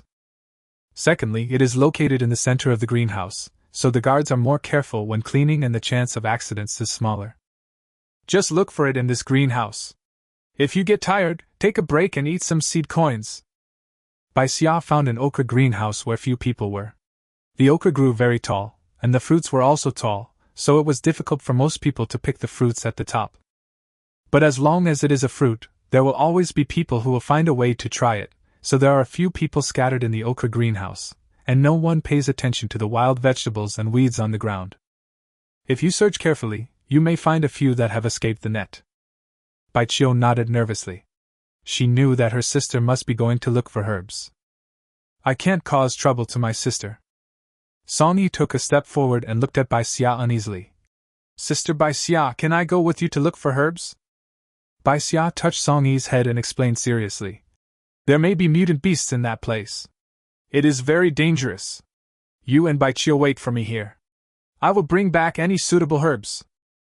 Song Yi also knew that this was the best arrangement, but she was worried about her mother, so she wanted to go find the herbs herself. Bai Xia reached out and held Song Yi. My sister will definitely do her best. If we find something to eat and bring it back, won't Aunt Song be happier? She will definitely get better faster. Bai Xia's comfort made Song Yi feel better, and she nodded vigorously. Bai Xia nodded to Bai Xia and walked towards a dilapidated shed. Aunt Song pointed out the direction for me, but at the same time, she also told me that where there are herbs, the probability of various mutant animals appearing would be greater. After all, mutant beasts can also get hurt and need to eat herbs. The herb field is not in the greenhouse, but in a piece of wasteland sandwiched between two greenhouses. Normally no one would pay attention to this kind of place, so Aunt Song accidentally discovered it. The mutation rate of herbs is extremely high. For most people in the slums, it is better to find more food than to take the risk of collecting herbs. It is better to prepare some grass leaves for bandaging to deal with common wounds. Crack! Bai Xia walked over slowly and stepped on a dead branch, which made a slight sound. The sound was not loud, but Bai Xia noticed it keenly. A clump of tall winged grass trembled without wind. Bai Xia took out the red silk whip without hesitation. Having experienced the tree monkey last time, Bai Xia did not dare to be careless. Whether it is a mutated beast or a mutated plant, you have to be fully alert to deal with it. Bai Xia paid some attention to the surroundings and made sure that there was no other place where the mutant beast could hide. Then he adjusted the current of the red silk whip to maximum and swung it towards the bush of flying weeds. Chi-chi! With a scream, several stalks of flying fern were broken and fell to the ground. Bai Xia also saw the mutant rat that was twitching all over due to the electric current, and its hind legs seemed to be injured. It can't be such a coincidence. This mutant rat must be the one we met in the sweet potato greenhouse. Bai Xia approached cautiously, and when he saw that the mutant rat gradually became motionless, he turned down the current and reached out to touch it. I can't put it into the space. Obviously anything can be put into the space, but that's not right. Bai Xia tried and couldn't get in. Does that mean that living things can enter? The mutant rat in front of me is not dead yet. Bai Xia suddenly withdrew his hand, and quickly increased the current the moment the mutant rat jumped up and pounced on him. The red silk whip pushed forward and wrapped around the mutant rat tightly again. The mutant rat struggled frantically, but eventually it slowly became motionless. This time, Bai Xia waited for a while longer, picked up a stone and threw it at the mutant rat, but there was no reaction, so he reached out and took it back. The mutant rat was obediently taken into the space, and Bai Xia finally breathed a sigh of relief. Even an injured mutant rat was so cunning. If I had reacted a little slower and got bitten, I would have been in real trouble. After using the red silk whip to probe the surrounding situation, Bai Xia hurriedly began to identify the various herbs. The most common herb here is spathiphyllum, which can clear away heat, detoxify, reduce swelling and relieve pain. There is no harm in preparing more. In addition to eupatorium, there are some herbs that are difficult to distinguish after mutation. After testing them one by one, no one with a low degree of mutation was found. After searching everywhere, only 2 plants of Elamis ovata were found that could be used. Bai Xia frowned. What Ansong needed now was some herbal medicine that could reduce fever, and Fei Peng was obviously not the right medicine. She didn't want to give up, so she searched again carefully, but still couldn't find other herbs with low mutation rate. However, during this search, Bai Xia did discover the mutant rat's footprints hidden under the dead grass, which extended from a dilapidated and collapsed shed not far away. Could that be the mutant rat's lair, with food hidden inside? Chapter 28 Mutated Rat Hole. To go or not to go? Bai Xia stood in front of the collapsed greenhouse and observed it carefully. These greenhouses were built very high, and even after collapsing, the height was still enough for Bai Xia to get in. It's just that there are weeds everywhere inside, and I don't know if there are other dangers hidden. Fortune and wealth are achieved through risk. Being timid will lead to nothing. Having made up his mind, Bai Xia followed the entrance of the cave and went in. A small path had been created inside due to the mutant rats going in and out, and it was surrounded by tall weeds. Bai Xia took out a red silk whip and whipped the surroundings while walking forward cautiously. But in just a moment, she was standing next to the mutant rat's nest. This mutant rat knows how to find a place. Judging from the traces it left, there are at least 3 escape routes from here. Bai Xia took a stick and poked the nest. He could hear a rustling sound, as if there was a lot of food in it. She perked up, took out a dagger and started digging. This dagger is the one that Lair used to attack me last night. It is much more useful than the kitchen knife he used before. After all, it is stolen goods. It is not convenient to take it out and use it when there are people around. It is convenient to take it out and dig the soil now. After digging less than half a meter, Bai Xia saw some food that looked like whole grains. I grabbed a handful in my hand, and a variety of flavors mixed together, just as complex as the smell of plantain seeds I had touched before. With an idea in mind, Bai Xia carefully distinguished the grains. Some looked like grass seeds, some looked like rice, and there were other nuts that were difficult to distinguish. There were also a few walnuts sticking out of the hole. Can we try to plant one of these seeds? With this idea in mind, Bai Xia started to get busy and carefully selected some seeds with low mutation rate. Although there are only a small handful, many of them look like rice seeds. If I cultivate them a few more times, won't I be able to eat white rice? The sunlight from overhead shone down, and Bai Xia was just about to dig the hole bigger so that he could dig out the seeds inside and select them, but his eyes paused and fixed on a figure in front of him, and his whole body felt a little cold. There was a figure standing behind him. He didn't know how long it had appeared, but he didn't notice it at all. He went through it quickly in his mind, first making sure that he had not exposed the space just now, which also meant that he still had the trump card to resist. Gripping the dagger tightly, Bai Xia was thinking about how to turn around and attack when a lazy voice came from behind him. "Hey, you finally found me?" The other party's tone was somewhat joking, as if he didn't take Bai Xiao's guard seriously. "Unless you are confident enough to think that you can't hurt him, you won't be able to face a sharp dagger so calmly." Bai Xia turned around without hiding the dagger in his hand and looked at the other party warily. The man was wearing a leather jacket, his expression and tone were as lazy as ever, and his upturned peach blossom eyes were also looking at Bai Xia. The 2 people looked at each other, and for a moment, the atmosphere was a little stagnant. "Little girl, you are quite courageous. Aren't you afraid of mutant beasts?" After hearing what the other party said, Bai Xia thought about it. He raised his head and waved his dagger, as if he was a little proud. "I have a dagger in my hand, so why should I be afraid of a mere mutant beast?" The attitude of this little girl, who had rarely left the city under the protection of her parents, and thought she could protect herself with a dagger, coupled with the word, just made the other party laugh out loud. Oh, that's amazing. Xinyu followed the mutant rat's trail and accepted a mission in the inner city to clear out the tree monkey branches that had escaped to the nearby area. When I saw the mutant rat's footprints on the road, I thought about fighting back and giving the people in the team some good food to prevent them from crying every day. But I didn't expect to meet a little girl. Of course, there is also this pile of rat food. Compared to the mutant rats, this pile of rat food is more valuable. There are many varieties, and some are extremely difficult to pick. If you give them to the group of research experts in the inner city, you might be able to exchange them for some points, and have a few good meals. Little girl, this mutant beast may come back at any time. Its sharp teeth can bite through your arm in one bite. If you don't leave quickly, you won't be able to escape soon. How could Bai Xia not see that it was such an obvious attempt to get rid of him? But he was still startled, and soon said firmly, "Once I finish moving all this food, I will leave naturally." He would think of getting rid of himself, and would not be an unreasonable person. Bai Xia turned around and seriously stuffed handfuls of food into the bag. Etc. Xinyu spoke quickly and glanced at the cave entrance, roughly knowing how much food was there. "You can't take all of this food. How about I trade something with you? Even if 5% is edible, you can only take back 5 or 6 kilograms of this food. It takes a lot of effort, and you, a little girl, might be in danger if you stay here." Xinyu persuaded him earnestly. "I will give you 6 kilograms of food.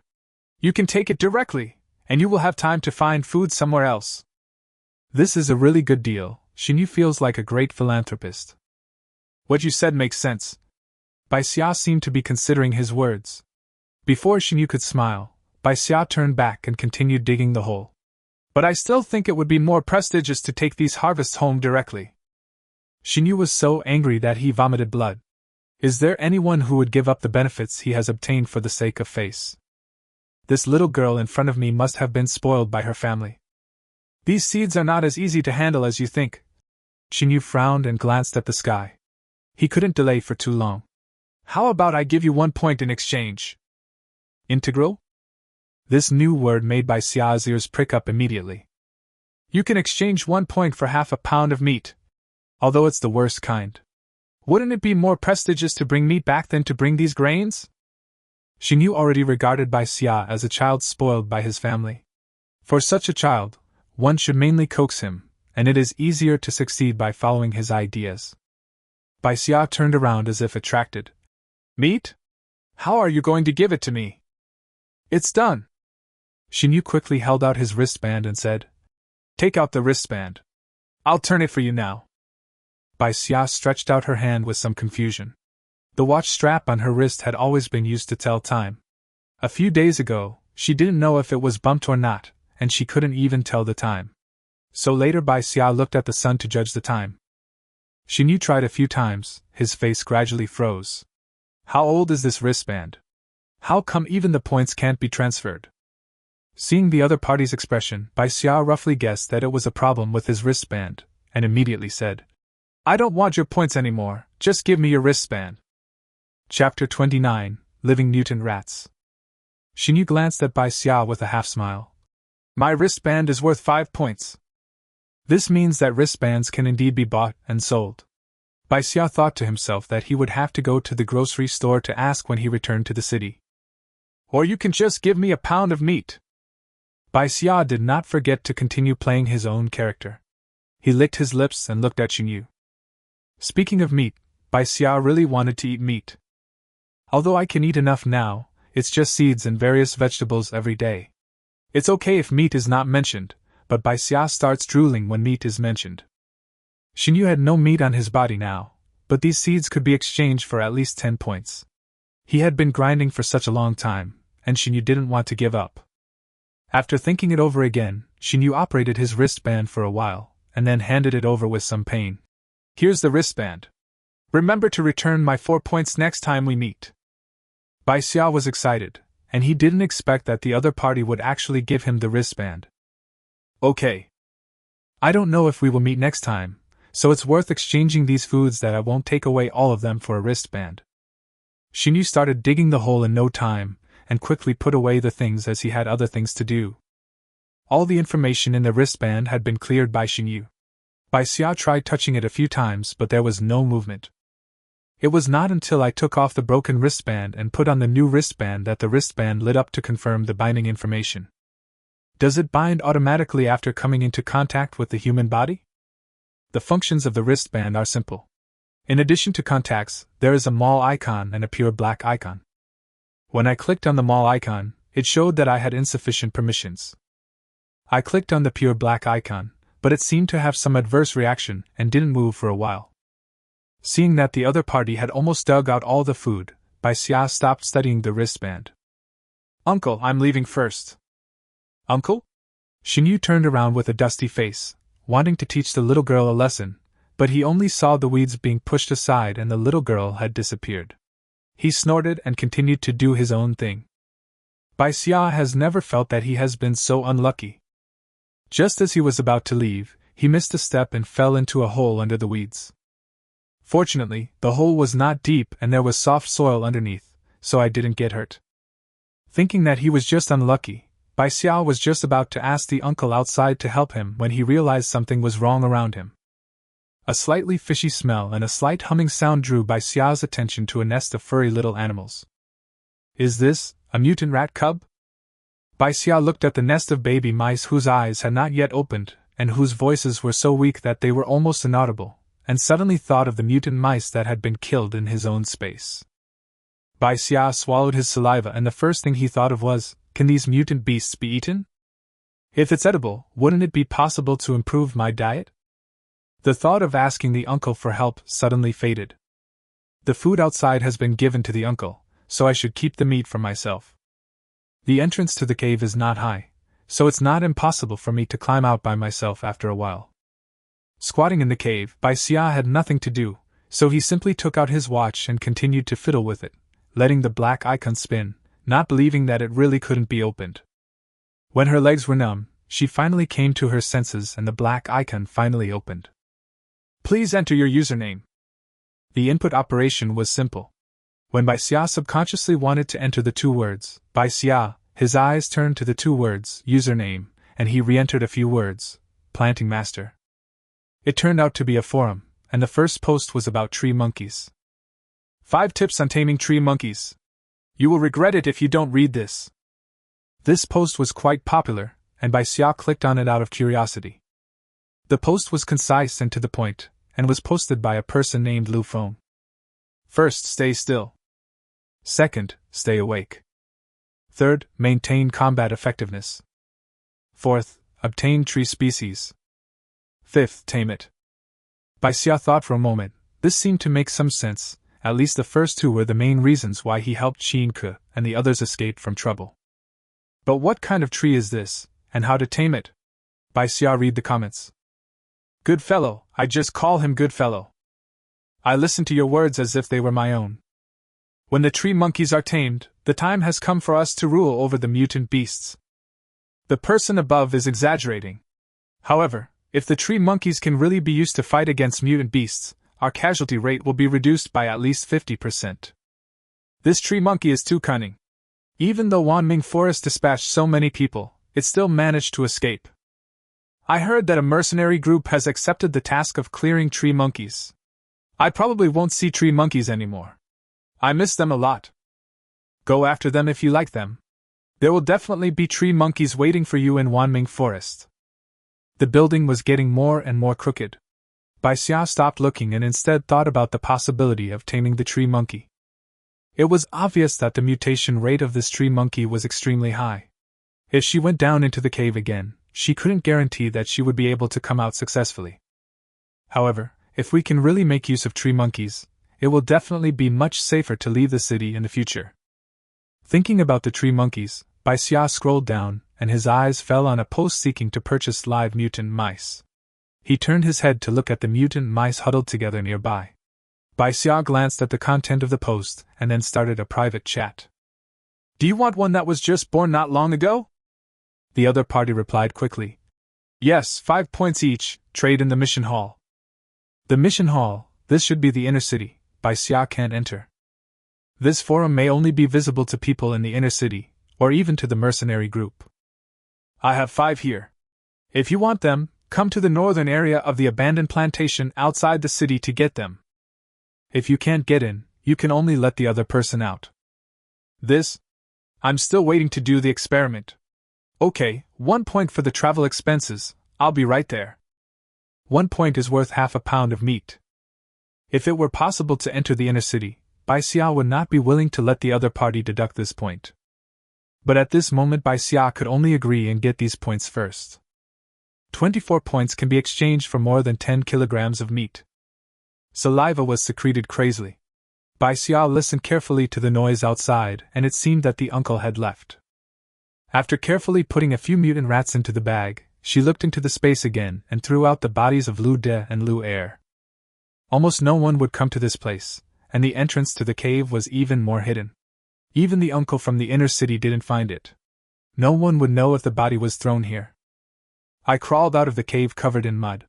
The uncle was gone and all the food seeds in the cave disappeared. Bai Xia hurried out of the greenhouse and found a deserted greenhouse nearby. He sent the location and waited for the other party to come and pick up the mutant mouse. Chapter 30 Inner City Points. Bai Xia didn't have to wait too long. Soon a well-mannered young man came over. Behind him was a man with a fierce look, staring at Bai Xia with eyes full of suspicion. After only a glance at the other party, Bai Xia took out the mutant rat and handed it over, and also held out his watch. 24 points, I'm in a hurry. The young man's lines were snatched away and he was choked for a moment, not knowing what to say. He could only happily take the mutant rat and quickly transfer the points to Bai Xia. Before leaving, the other party glanced at Bai Xia, as if thinking that the other party was selling mutant rats for a certain mercenary group, and left a message. If there are still live mutant beasts, you can contact me at any time, and we can discuss the points. Watching the young man and the bodyguard behind him hurriedly leave, Bai Xia found a hidden place and opened his wristband. This time I entered the mall smoothly, and the upper left corner showed a balance of 20 points. 20 points? Bai Xia had just stared at the young man and transferred 24 points, so how come 4 of them suddenly disappeared? She hurriedly clicked on the points details to check and found that the most recent points deduction was 4 points, and the transaction details showed that it was a wristband reservation transaction. It's that uncle. Bai Xia gritted his teeth. He really was unwilling to take any loss. Even though he was not sure whether he could earn points, he still kept the reserved transaction in his wristband. On the other side, Xinyu just found the tree monkey's entrenched place and sneezed. He thought to himself, I have only been away for a while, and those guys already miss me? Standing at the entrance of the cave, Xinyu frowned. Someone had fallen into the tree monkey's trap before and climbed out.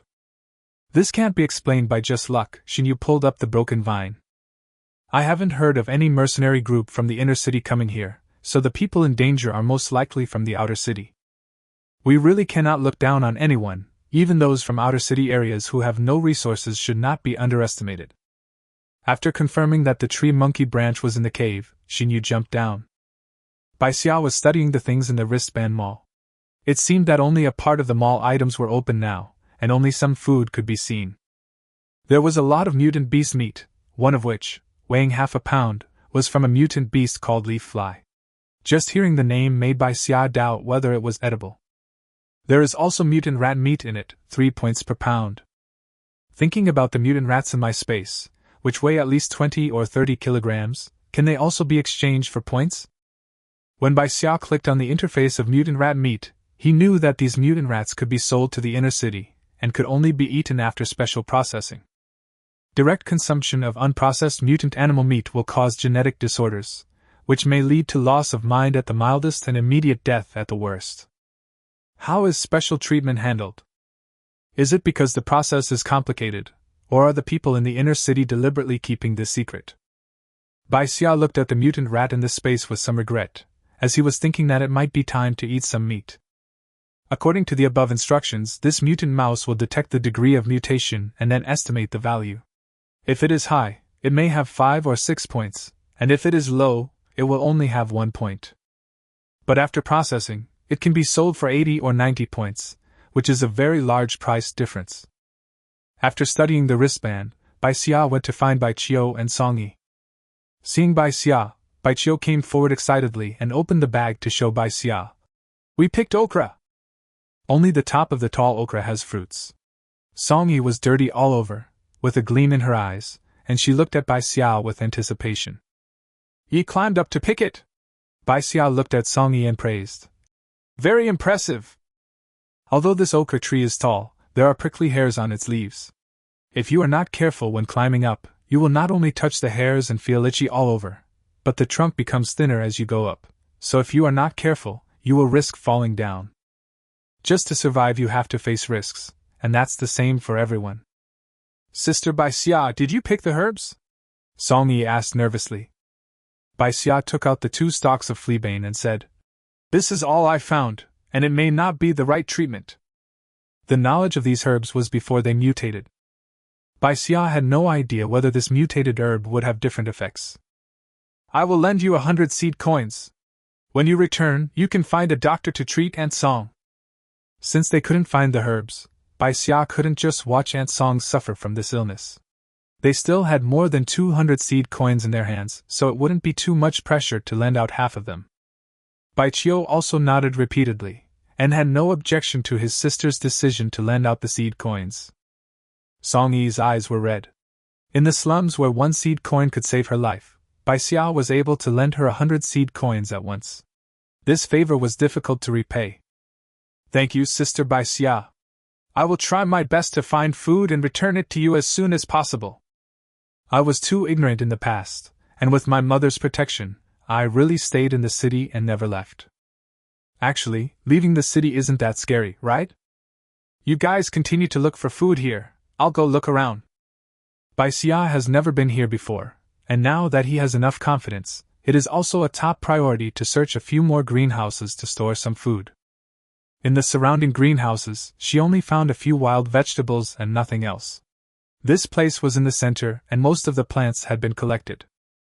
This harvest is not enough. Bai Xia needs more food now. Not only does she need food to upgrade the space, but she also needs food to exchange for seed coins for repairing the house. The upcoming rainy season also requires her to store enough food. Before I knew it, I was heading towards the edge of the place.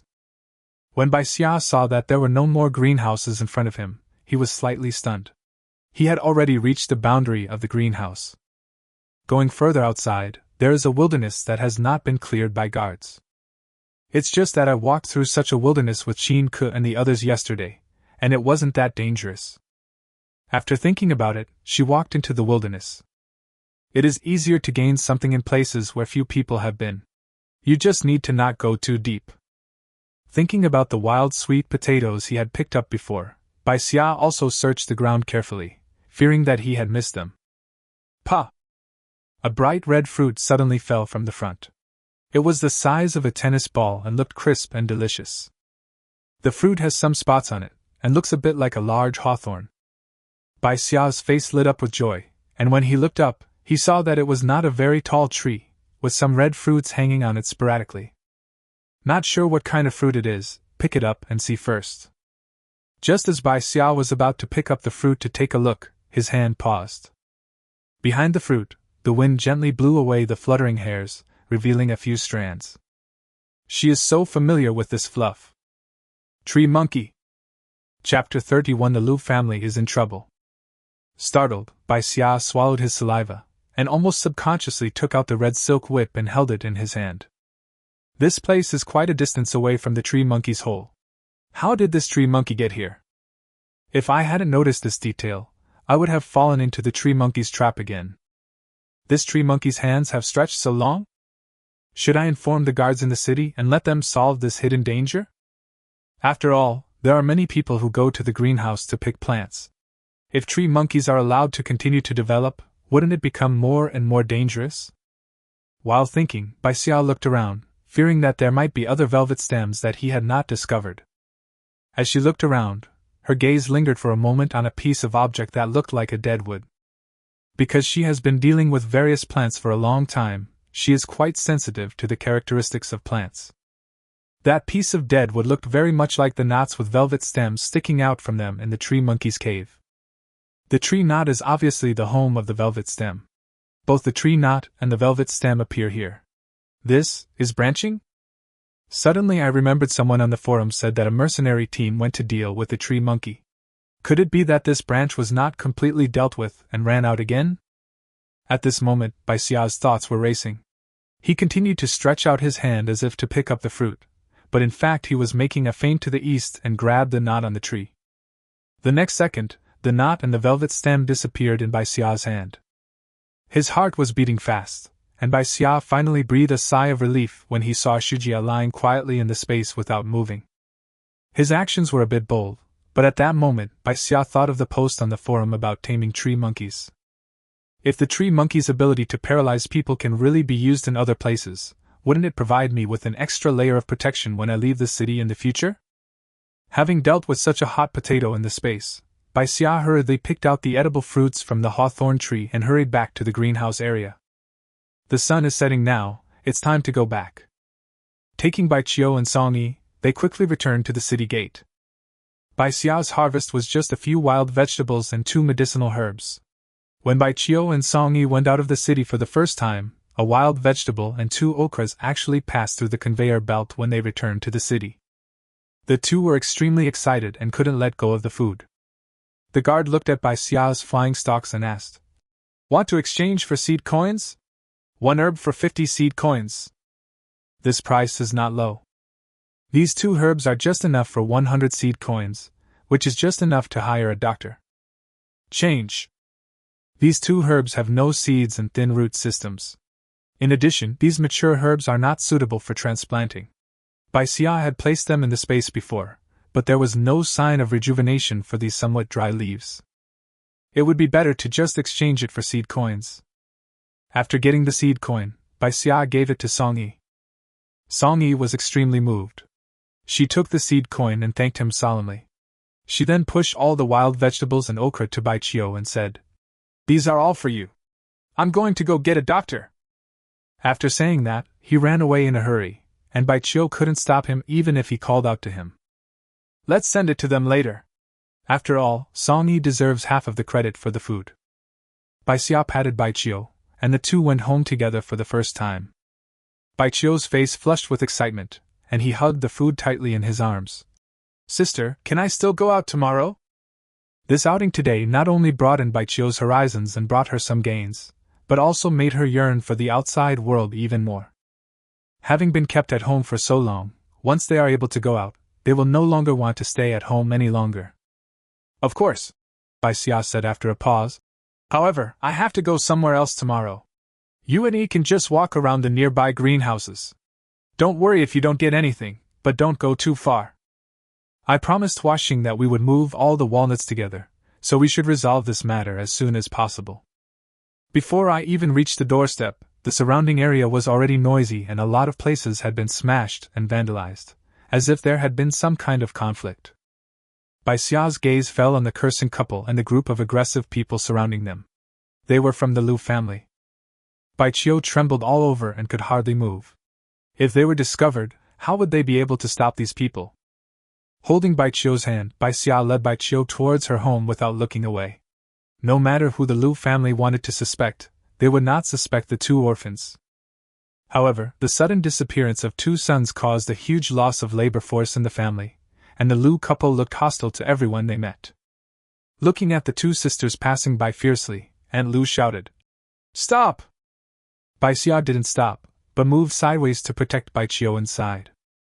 "Didn't you hear me tell you to stop?" Aunt Lu rushed forward and was about to grab Bai Xia. Bai Xia raised his hand to block the other person's hand and looked at him coldly.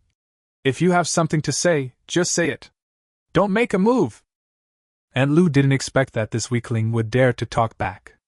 She was stunned for a moment, then flew into a rage. "Did you 2 little hooves seduce my Lu De and Lu Er away? Where are they?" Many onlookers looked at the 2 sisters with sympathy.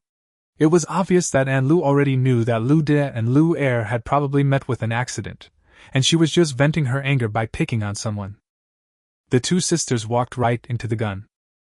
A relative of the Lu family, a man with a face full of flesh, Lu Xiao, also followed with a malicious look on his face. "That's right, tell me now!" But his eyes were wandering around the bags of the 2 sisters. It seemed that they had brought back a lot of food. Today was really unlucky. In order to find Lu De and Lu Er, he didn't even leave the city gate and got nothing. He was holding his breath. If I could make up for it now, I would feel better. Bai Xia pushed Bai Qiu and asked Bai Qiu to go into the house first so that he could perform without any worries. Following Bai Xia's strength, Bai Qiu walked into the house with a worried look on his face. Although my sister has the whip, can she handle so many people outside? What? Bai Xia pursed her lips and smiled. Maybe they tried to sneak into the inner city but got their legs broken and couldn't come back. Or maybe they stole something and were caught to open up Wasteland.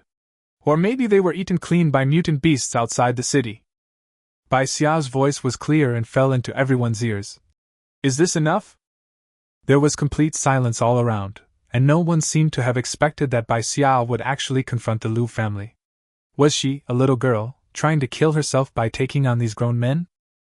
Aunt Lu and Lu Xiao had never been confronted like this in person before, and they were unable to react for a moment. A furious man nearby slapped Bai Xia in the face. You're looking for death.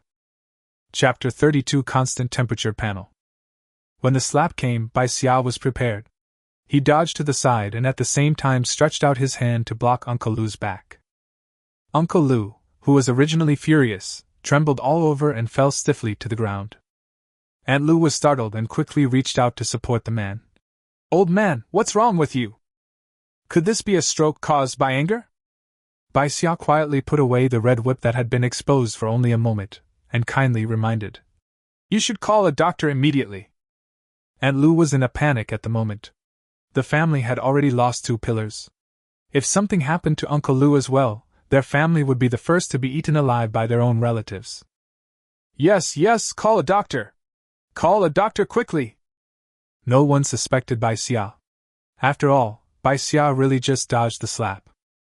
The Lu family hurried to call a doctor, while Bai Xia turned around and went back to his room. Bai Qiu hurried over and spoke with a little anger. Sister, the house has been turned upside down. Fortunately, the most important food was hidden tightly by Bai Qiu, so nothing was lost. But the pots and pans were all over the floor and the house was a mess.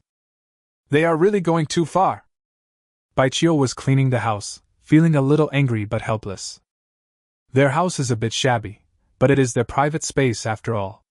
No one would feel good if someone broke in like that. We've all been turned upside down here, what about Aunt Song? Bai Xia turned around abruptly. Aunt Song was left alone at home sick. If there was a conflict with the Lu family, Aunt Song would definitely be the one to suffer. When he rushed into Aunt Song's house, Aunt Song was just trying to get up to drink some water. She was startled by the noise of someone rushing in at the door. She was relieved when she saw that it was Bai Xia and Bai Qiu. I thought it was another member of the Lu family. Bai Xia looked around and found no signs that Aunt Song's house had been ransacked. It seemed that the Lu family had not gotten what they wanted from Aunt Song. We were worried that the Lu family would embarrass you, so we were a little reckless. Bai Xia explained and came over to help Aunt Song pour water. Yi went to ask for a doctor, and she should be back soon. Aunt Song took a sip of the water and sighed. Thank goodness for you, otherwise I don't know what would happen if he went out alone. Bai Qiu quickly put down the wild vegetable and okra he brought with him, and reported the good news to Aunt Song. Yi was amazing today. This okra was picked by Yi. It was visibly that Aunt Song's expression became gentle and worried. Then, as if remembering something important, he glanced outside the door and said, Don't mess with the Lu family these days. I don't know how Lu De and Lu Er disappeared. Now the Lu family will bite anyone they catch. There is no benefit in confronting them. In my opinion, Lu De and Lu Er have committed too many sins and have been assassinated somewhere and can't come back. After saying so many words at once, Aunt Song closed her eyes tiredly, her face still red from the fever. However, Bai Xia had already been in conflict with the Lu family. The room was quiet for a while. Bai Xia and Bai Qiu knew the whereabouts of Lu De and Lu Er best. Fortunately, Song Yi hurriedly brought the doctor into the room after a while. 100 seed coins are just the starting price for hiring a doctor. Most of the doctors who can enter and leave the inner city actually don't think highly of these 100 seed coins. If there were no mandatory regulations in the inner city, these doctors would not be willing to make this trip at all. After examination, it was found that Aunt Song just caught a cold and had a fever, and she only needed to take antipyretics. The antipyretic medicine cost 50 seed coins. Song Yi said a lot of nice things to the doctor and finally took the remaining 30 seed coins at home and an okra to exchange for a pill of antipyretic medicine. The antipyretic medicine is round, the size of soybeans, and looks like it is made of traditional Chinese medicine. After sending the doctor away, Song Yi stopped Bai Xia, who was about to leave, and whispered, "Sister Bai Xia, the rainy season is coming soon. Do you need to repair the house?" In this area, it is no exaggeration to say that Bai Xia and her friend's house is the most dilapidated. Bai Xia was thinking about renovating the house recently, so he immediately said, "Of course we need to renovate it if we have the right materials. What channels do you have to buy the materials?" Otherwise, Song Yi wouldn't have stopped me and said that specifically. Song Yi nodded and said, "When I was looking for a doctor just now, I found that someone had placed a constant temperature board and somewhat at the entrance of a remote alley over there, but I was busy coming back and didn't go to ask." Bai Xia thought about the more than 100 seed coins left at home, which was definitely not enough. "It would be nice if I could find a way first so I can buy it later." They hit it off immediately. After giving Aunt Song some medicine and asking Bai Xia to cook some porridge at home, the two of them went out together. The place to ask for a doctor is near the wall of the inner city. There is a small door. As long as you send the seed coins in, a doctor will be sent out at random. The procedure is simple yet ruthless. Without seed coins, you will never be able to hire a doctor. "It's right here." Opposite the doctor's office, Song Yi pulled Bai Xia and entered a small alley. The alley was hidden and could not be discovered if one passed by carefully. Not to mention that for someone like Bai Xia, who commutes between home and the city every day, it would be even more difficult to find such a place. After entering, the alley inside is equally narrow, only allowing two people to pass side by side. At the outermost place stood a tightly wrapped woman, next to which was a 1 square meter white board and some flat wood. I think Song Yi just saw the things this woman placed. Bai Xia stopped and asked in a low voice, "How much is the thermostatic panel?" Seeing that there was business, the woman did not mind that they were two older children, and said in a muffled voice, 200 seed coins for one thermostatic plate. If you have any food or herbs, you can also bring them to me. All of Bai Xia's current belongings are not enough to replace a thermostat. I reached out and touched the constant temperature board.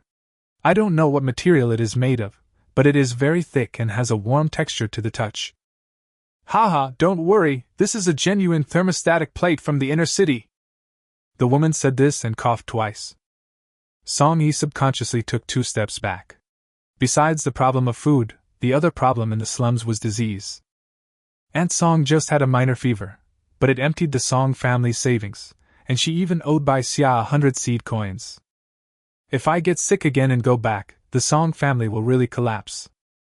Bai Xia didn't care, but studied the thermostat carefully for a moment, and then asked, "How many thermostats do you have?" If this constant temperature panel can be installed in the house, you don't have to worry about the cold when the rainy season or even winter comes. The woman asked back, "How much do you need?" The constant temperature board must be surrounded on all 4 sides to be effective, so a large number of constant temperature boards are required. But after thinking for a moment, Bai Xia cautiously said a number. $30. 30 yuan is not enough, but this also requires 6,000 seed coins, which is already eye-catching enough.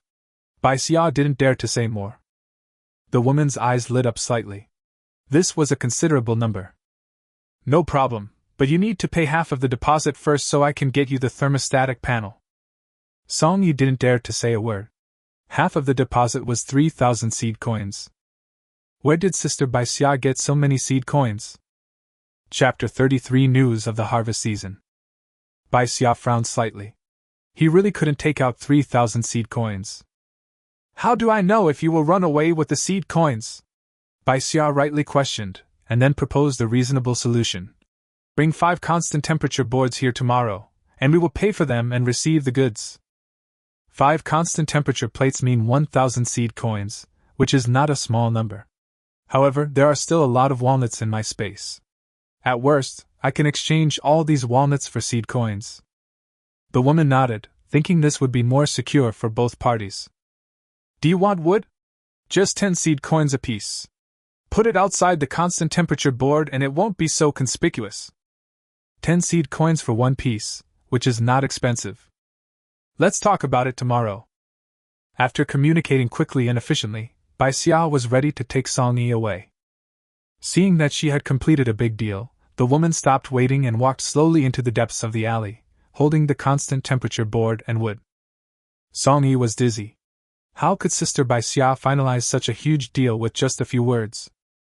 As soon as I came out of the alley, there was a row of guards outside holding a stack of notices, and they pasted one on the city wall every few steps. Even though it was almost dark, a lot of people quickly gathered in front of the notice, and Bai Xia pulled Song-yi in. It's harvest time! The people around were shouting with excitement. Before every rainy season, a harvest season would be organized in the inner city to ensure that too many people in the outer city would not die from lack of food. The time will be arranged according to the situation, which may be as long as half a month or as short as a week. Every day, guards will go to the vicinity of Wanming Forest to pick seed coins, and there will be special machines in the inner city to dry them. How much you pick depends entirely on your luck and strength. Of course, after all, it is outside the Wanming Forest. Even with the protection of guards and some mercenaries, the risk of going out is much higher than that of the abandoned planting area. In addition to grass seeds, there are other foods that can be obtained, but the most suitable way is to pick grass seeds. Listening to the cheers of people around him, Bai Xia felt a little excited. This was really a great opportunity to store food. Bai Xia suddenly remembered the location of the grass seeds that the woman selling grass seeds told him a few days ago, but he had not had time to go and check it out. It's only 6 or 7 miles away from the safe zone, which is not very far. If you are fully prepared, you should go and try it out, but you can't go alone. It's a pity that I don't know where Qin Ke and the others live, otherwise I could have made an appointment with them. The harvest season will not start for another 3 days. If my mother is in good health, I can go with her. Song-yi clenched her fists. Although she had left the city today and had not encountered any danger, she knew that the abandoned plantation area was completely different from the Wanming Forest. Even if Sister Bai Xia was with her, her mother would not let her go with her. However, this opportunity is really rare, and I can only pray that my mother gets better soon so that I can save more grass seeds for the family. Let's go back. Bai Xia looked at the notice again and said softly, "It will be dark soon and we won't be able to see the road clearly." The notice on the city wall quickly spread throughout the slum like a gust of wind. Because of the news of the harvest season, the entire slum was a little restless tonight, and Song-yi hurried back to discuss it with Aunt Song. Many people die in Wanming Forest every year, but there are also many people who become rich overnight because of Wanming Forest. Sister. Bai Xia spoke carefully while stirring the porridge in the pot. You can't go. Bai Xia interrupted Bai Xia without even thinking. Going out of the city to the abandoned planting area was risky enough. After all, Bai Xia's physical foundation is there, so he doesn't go to Wanming Forest just to have fun. Seeing Bai Xia looking a little disappointed, Bai Xia slowed down his voice and said, "I will give you other tasks when the time comes." He wanted to go out to store food and earn seed coins, but the renovation of the house needed someone to keep an eye on it, so Bai Xia needed to stay at home. There were ping-pong sounds coming from outside, and the Liu family opposite seemed to be arguing about something. There has been a lot of noise all day today. Although most people dare not speak out, the accumulated anger will make people a little angry. With a clang, a brick hit the Liu family's house, knocking off several tiles. As soon as Aunt Liu started to curse, Liu Zhao's impatient voice came out. Enough, stop arguing. If my uncle's stroke doesn't get better, you should hand over the information about the greenhouse as soon as possible. Otherwise, when the harvest season starts, you are an orphan and a widow. Who will protect you if something happens to you? This was a naked threat, and Aunt Liu was so angry that she couldn't breathe. Bai Xia raised his eyebrows. Uncle Liu must have done too many bad things. Did he really have a stroke? Bai Xia had expected Liu Xiao to turn against him. For a group like theirs that was originally united by interests, the strengths and weaknesses were now obvious. It would be unreasonable for the dominant party not to take the opportunity to take a few bites. And Liu was so angry that her hands were shaking. I am not dead yet. You want the location of my greenhouse? You are dreaming. Bai Xia watched the dog-eat-dog drama with great interest. However, Lu Xiao didn't want to waste any more time on arguing with her, so he snorted coldly and simply turned around and left. Aunt Lu stared at Lu Xiao's back sinisterly, and after a moment she slammed the door shut. Only their daughter Lu Lu was left standing at the door with an indifferent look on her face. She tightened her clothes, turned around and went into a house across the road. Everyone was used to it, as Lu Lu had been in a relationship with the guy in that room for a long time. Sooner or later, she would be separated from the Lu family. Even though her two brothers disappeared today, she didn't seem to be that sad. Bai Xia followed Lu Lu's gaze towards the room. It was the room that was covered tightly and no one knew what was inside. Quickly retracting his gaze, Bai Xia said, "I'm going to the grocery store.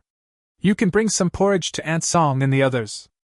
Maybe grocery stores will also have constant temperature panels, so that with more channels to get goods, you will not be easily controlled by others. Bai Qiu nodded obediently.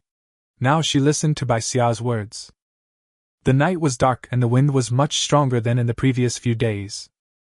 Bai Xia put his hands into his thin sleeves, thinking secretly that he should change into some thicker clothes. Even before I reached the grocery store, I saw a lot of people squatting at the door, as if they were queuing. After being slightly surprised, Bai Xia realized that as soon as the news of the harvest season came out, everyone was obviously preparing to go out to collect grass seeds. As the danger is high, everyone naturally thinks about buying some weapons for self-defense. The grocery store's business is booming. Bai Xia stood far away and waited for a while, then went over when there were fewer people. The boss had a good memory. When he saw her, he smiled and asked, "Are you selling seeds again today?" Did the boss collect the bean pods as seeds? Chapter 34: The Disappearing Mutant Rats. Without waiting for Bai Xia to speak, the boss seemed to realize that he had said the wrong thing and quickly said, "What do you want to buy? There are not many weapons left. If you want, I can give you a discount." Seeing the boss trying to change the subject in a hurry, Bai Xia suppressed his doubts and asked, "Do you have any thermostatic panels for sale?" This time, the boss nodded and said, 250 seed coins apiece, 230 if you want." If Bai Xia hadn't asked the price in the alley before, he would really think that the boss was giving him a bargain. Just as he was about to speak, a familiar voice interrupted him. "Boss, this is really unfair of you. You just look at a little girl and ask her to rip you off." Looking over with some surprise, Bai Xia saw Qin leaning one hand on the counter, talking casually, as if he was very familiar with the boss. The boss's mouth twitched. "Do you know each other?" Qin knocked on the counter and said, "More than just knowing him, he's my lifesaver." This time, the boss looked at Bai Xia with a more serious look. After thinking for a moment, he said, "If you want it, 200 seed coins for a constant temperature board. But for every 10 coins you buy, I'll give you a tarp of the same size." "A tarp? This thing can be used as a raincoat, or to block the eaves." Bai Xia nodded. "Okay, you prepare it first, I'll come get it in a few days." After saying that, Bai Xia took out a walnut from his bag and said, "This is the deposit. One walnut can only be exchanged for 20 or 30 seed coins. If it weren't for Qin's consideration, the boss might not really appreciate it. However, the rainy season is coming, and this constant temperature board is indeed a best-selling product, so I have to prepare it sooner or later." The boss nodded and put the walnuts away. "Give me a pack of insect-repellent powder and a crossbow."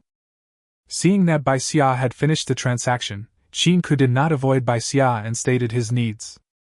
The boss took a look at the two of them, let out a meaningful sigh, and quickly took out what Qin wanted.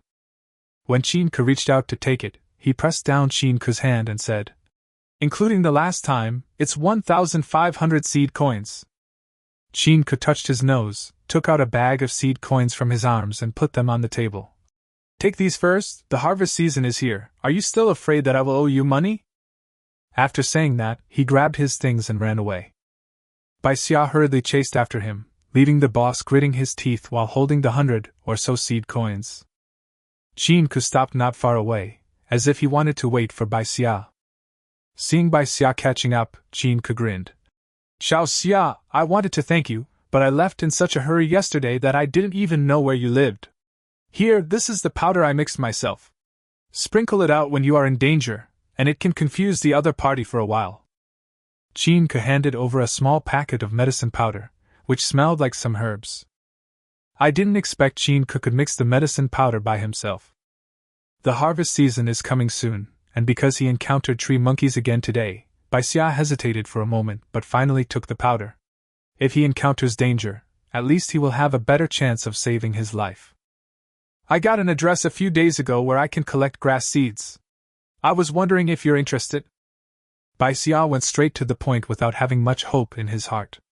After all, he was going to collect grass seeds during the harvest season, and with guards around, his safety would be more guaranteed. Chinka's eyes lit up. How far is it? They went looking for wild sweet potatoes for a long time again today, and finally got 3, which they exchanged for 100 seed coins. For ordinary people, this harvest is considered very good, but for Chinka it is really a drop in the bucket, and is far from enough. After learning that it was only 6 or 7 miles away, Chinka agreed without hesitation. Okay, we'll go tomorrow. After reaching an agreement, Chinka had to send Bai Xia back home. When he saw the dilapidated house, the corners of his mouth twitched involuntarily. When he saw Bai Xia again, the expression in Chinka's eyes became more complicated. Here, take it. This is candy. It's very sweet. Chinka rummaged around in his pocket, pulled out a piece of candy wrapped in paper, stuffed it into Bai Xia's hand, and then fled. On the way, he tripped over some vines and almost fell to the ground.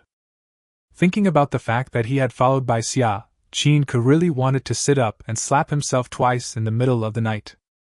Bai Xia looked at the candy stuffed into his hand in bewilderment, as well as the figure running away in a panic, and looked at Bai Xia hesitantly. Sister? Keep it. Bai Xia roughly knew the guilt in Chinka's heart, so she didn't act pretentiously and asked Bai Xia to put the candy away. In the dead of night, Bai Xia quietly examined his own space. The flowers at the tip of the pea plant have begun to wither. At this rate, peas can be harvested in 2 or 3 days. The smelly cabbage has also grown, faster than the peas. If it were edible, it could be pulled out now. However, Bai Xia wanted to wait until the cabbage produced seeds and then screen whether there were seeds with low mutation rate, so these 2 cabbages were planted on the edge. The plantain has also sprouted some pointed buds, which looks particularly pleasing. There are also a pile of walnuts and mutant rats. Wait, where are the mutant rats? What about a mutant rat as big as me? Bai Xia quickly scanned the entire space and saw no trace of the mutant rat. As if it had noticed Bai Xia's gaze, a furry young bud gently scratched, attracting her attention. A thin velvet stem extended from the corner, swaying happily, as if greeting her. This also made Bai Xia suddenly think, could it be that the mutant rat was eaten by this tree monkey? After all, when they were in the cave before, the tree monkey would eat the mutant beast. With a ready-made mutant beast in front of it, it is not impossible that the tree monkey will eat it. Looking at the velvet stem in front of him and thinking of the taming mentioned in the post, Bai Xia hesitantly touched the velvet stem with his mental power and felt a sense of closeness. This velvet stem did not reject her. She didn't know if it was because of the space, but she could clearly sense that the tree monkey could not hurt her now. Is this considered taming? Bai Xia was not sure, and after making sure that the velvet stems would not harm other plants, he withdrew. Early morning. Aunt Song felt much better the next day after taking the medicine. Song Yi came over early and the 3 of them went out together. It happened that Lu Luer had just come out of that room. When she lifted the door curtain, Bai Xia seemed to see something crawling on the ground. Before she could take a closer look, Lu Luer quickly lowered the door curtain. She had a lot of things in her arms. Seeing Bai Xia staring at her, she snorted coldly. What are you looking at?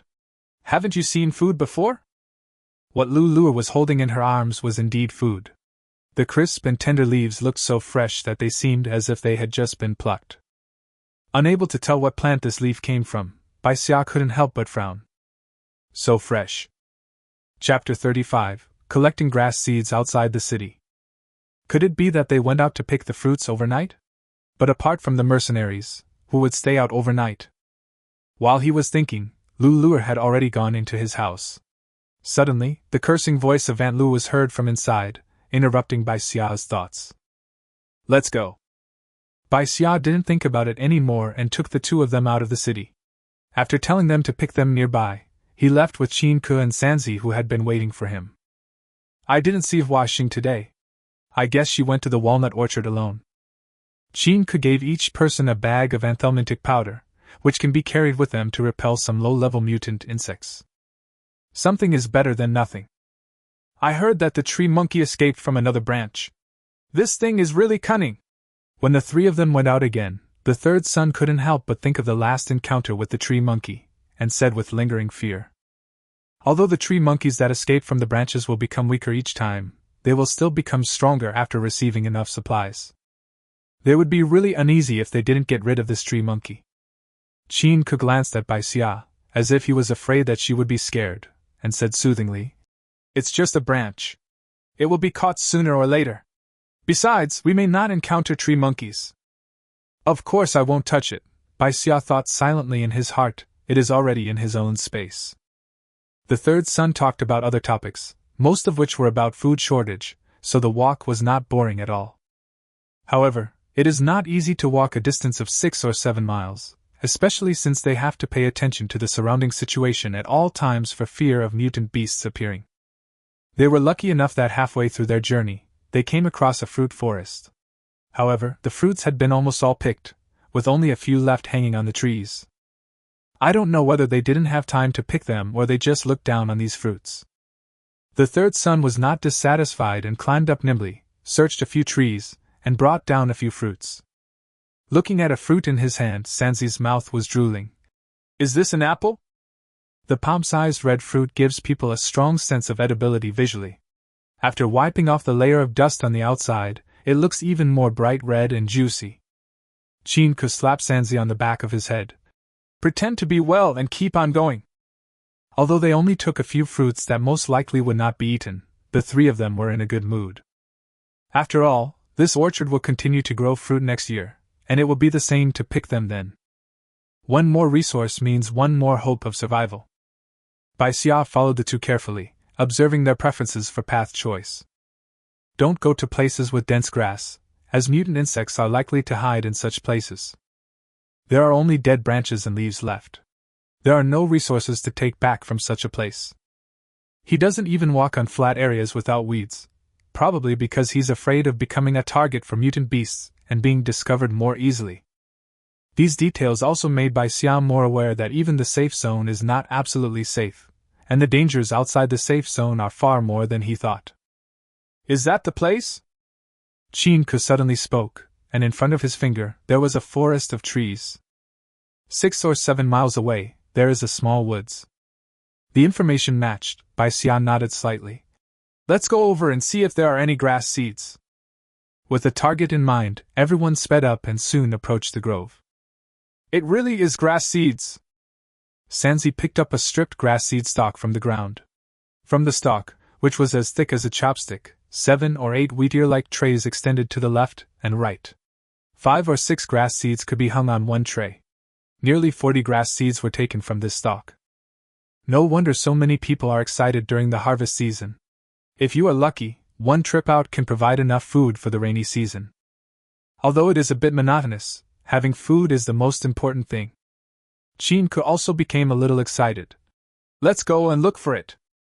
It looks like this place has been searched several times, but with such a large area, there are always going to be some that slip through the net. The three of them began to search along the edge. Bai Xia was lucky. When he pulled aside a bunch of fallen grass stalks, he found a bunch of unpicked grass seeds underneath. Bai Xia did not pick out the grass seeds, but put the whole bunch into his backpack. There are not enough grass seeds found now, so there is no need to put them into space.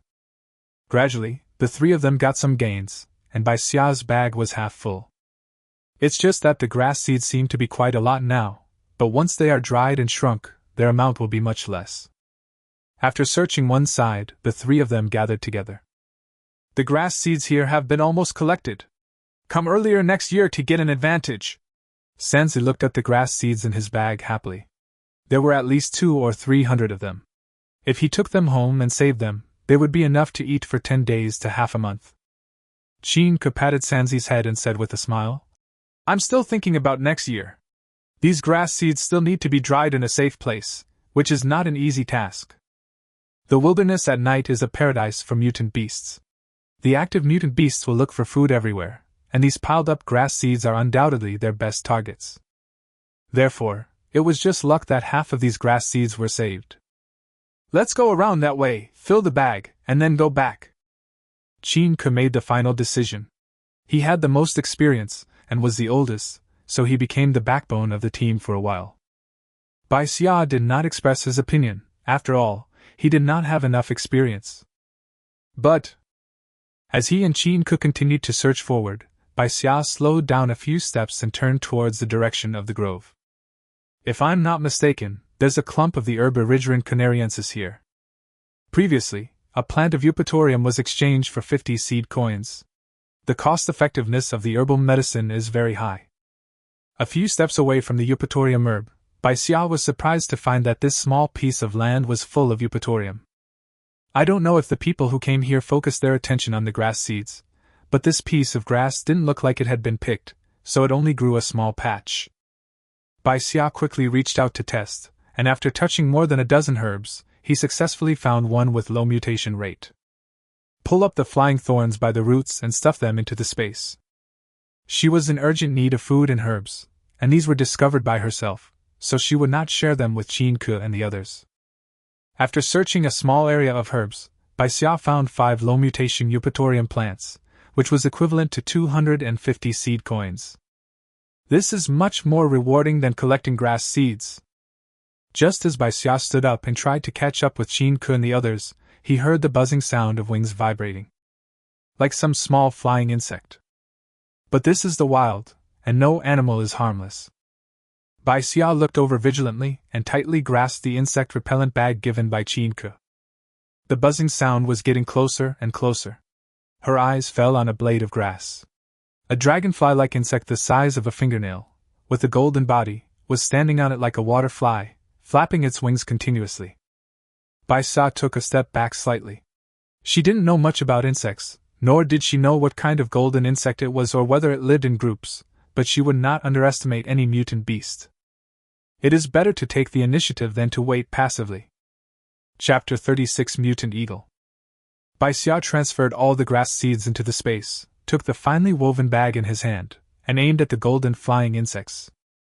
The cloth bag was like a net, accurately and steadily covering the golden flying insects. After being trapped, the buzzing sound became more and more rapid. Bai Xia pinched the mouth of the bag tightly, looked around, found a stone, and smashed it at the bug in the bag. Who knows if this little bug will cause more trouble, so it's better to solve it. After smashing the small flying insect to death in 2 or 3 strokes, he heard Qin's voice in front of him. Xiao Xia? Perhaps because he saw that Bai Xia didn't catch up, Qin lowered his voice and called out. Bai Xia hurriedly chased after it, and revealed the body of the little bug. Uncle Qin, do you know what kind of bug this is? Will it attract other mutant bugs? Qin glanced over casually, but his eyes froze for a moment. He picked up the golden insect and said, Golden hibernation insect? The third son who heard the noise also came over in a hurry. His eyes widened. You killed it?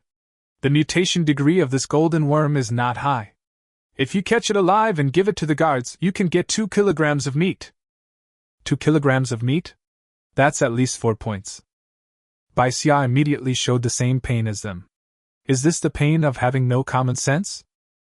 I thought it was a bug that would sting, so I thought I'd get rid of it first. But can I exchange it for a dead one? Even half a pound of meat will do. Qin shook his head. Unless it was a mutant beast that could be eaten after purification, the others were basically useless. However, Qin held the golden insect and looked at it. This golden insect shouldn't appear alone. If we pay more attention, we may see more golden insects. This is the golden insect that can be exchanged for meat, and everyone was excited. After thinking for a while, Bai Xia pointed in the direction of the grove and said, This golden cricket should have flown out of the woods. Why don't we go closer and take a look? Qin flatly refused. Don't underestimate this, it's just a small forest, but it's many times more dangerous than outside. Let's just collect grass seeds and don't mess with the things inside. The serious words made Bai Xia give up the idea of getting closer. You have to be alive to enjoy points and meat. Seeing that Bai Xia had thrown away all the grass seeds in the bag in order to catch golden weevils, Qin urged Bai Xia to pick up the grass seeds quickly and move on. Bai Xia pretended to go back to pick up grass seeds, and threw the golden insect into the space. Although this thing could not be exchanged for points and meat, it could also be used as a snack for the tree monkey. A few people walked to the side of the grove, which was closer to the woods and had more grass seeds left. The three of them dispersed. Bai Xia was lucky. His bag was full of grass seeds, and he also stuffed a lot of them into the space. Goo! A giant bird half a man's height with sharp claws, fierce eyes, black feathers and eagle-like appearance, flew into the air from the grove, startling the three people so much that they all stepped back. Run! Qin was the first to react and quickly fled in the direction he came from. But there were grass leaves and stems all around that could trip you up, and the pace wasn't very fast. Bai Xia ran at the end, but the giant eagle did not catch up with him. Instead, it swooped down from time to time, as if other prey was attracting his attention. Under the threat of death, Qin and Sanzi burst out with great potential and quickly ran to the small path. There are no grass leaves blocking the way here, so running will be smoother. There are some dead trees and rocks around, which are also suitable for avoiding the giant eagle's pounce. Xiao Xiao hasn't caught up yet, wait. Qin also saw that the giant eagle had no interest in the three of them, so he stopped to rest for a while and waited for Bai Xia to catch up. Help! The knife can't cut it! Why is there a mutant eagle here? There were intermittent cries for help coming from the forest. Qin's face suddenly changed when he heard one of the voices. He gritted his teeth and said, "It's the charity hall again." Bai Xia, who had just arrived, stopped and asked, "Charity hall?" But now Qin obviously didn't want to explain. Seeing Bai Xia following him, he quickly said, "Let's go!" The sounds behind them were getting closer and closer, and the people from the charity hall also rushed out of the woods, and were now only 100 meters away from the three of them. A somewhat childish voice made Bai Xia pause for a moment. It seemed that one person was hit by the mutant eagle and slowed down, while the others took the opportunity to speed up their escape.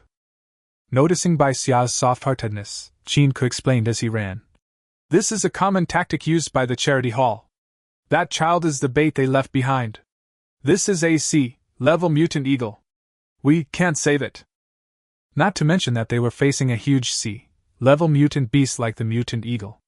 Even if the child was still alive and well, they would not be able to spare more food to rescue him. Because of this explanation, the distance between the three people and the charity hall was shortened.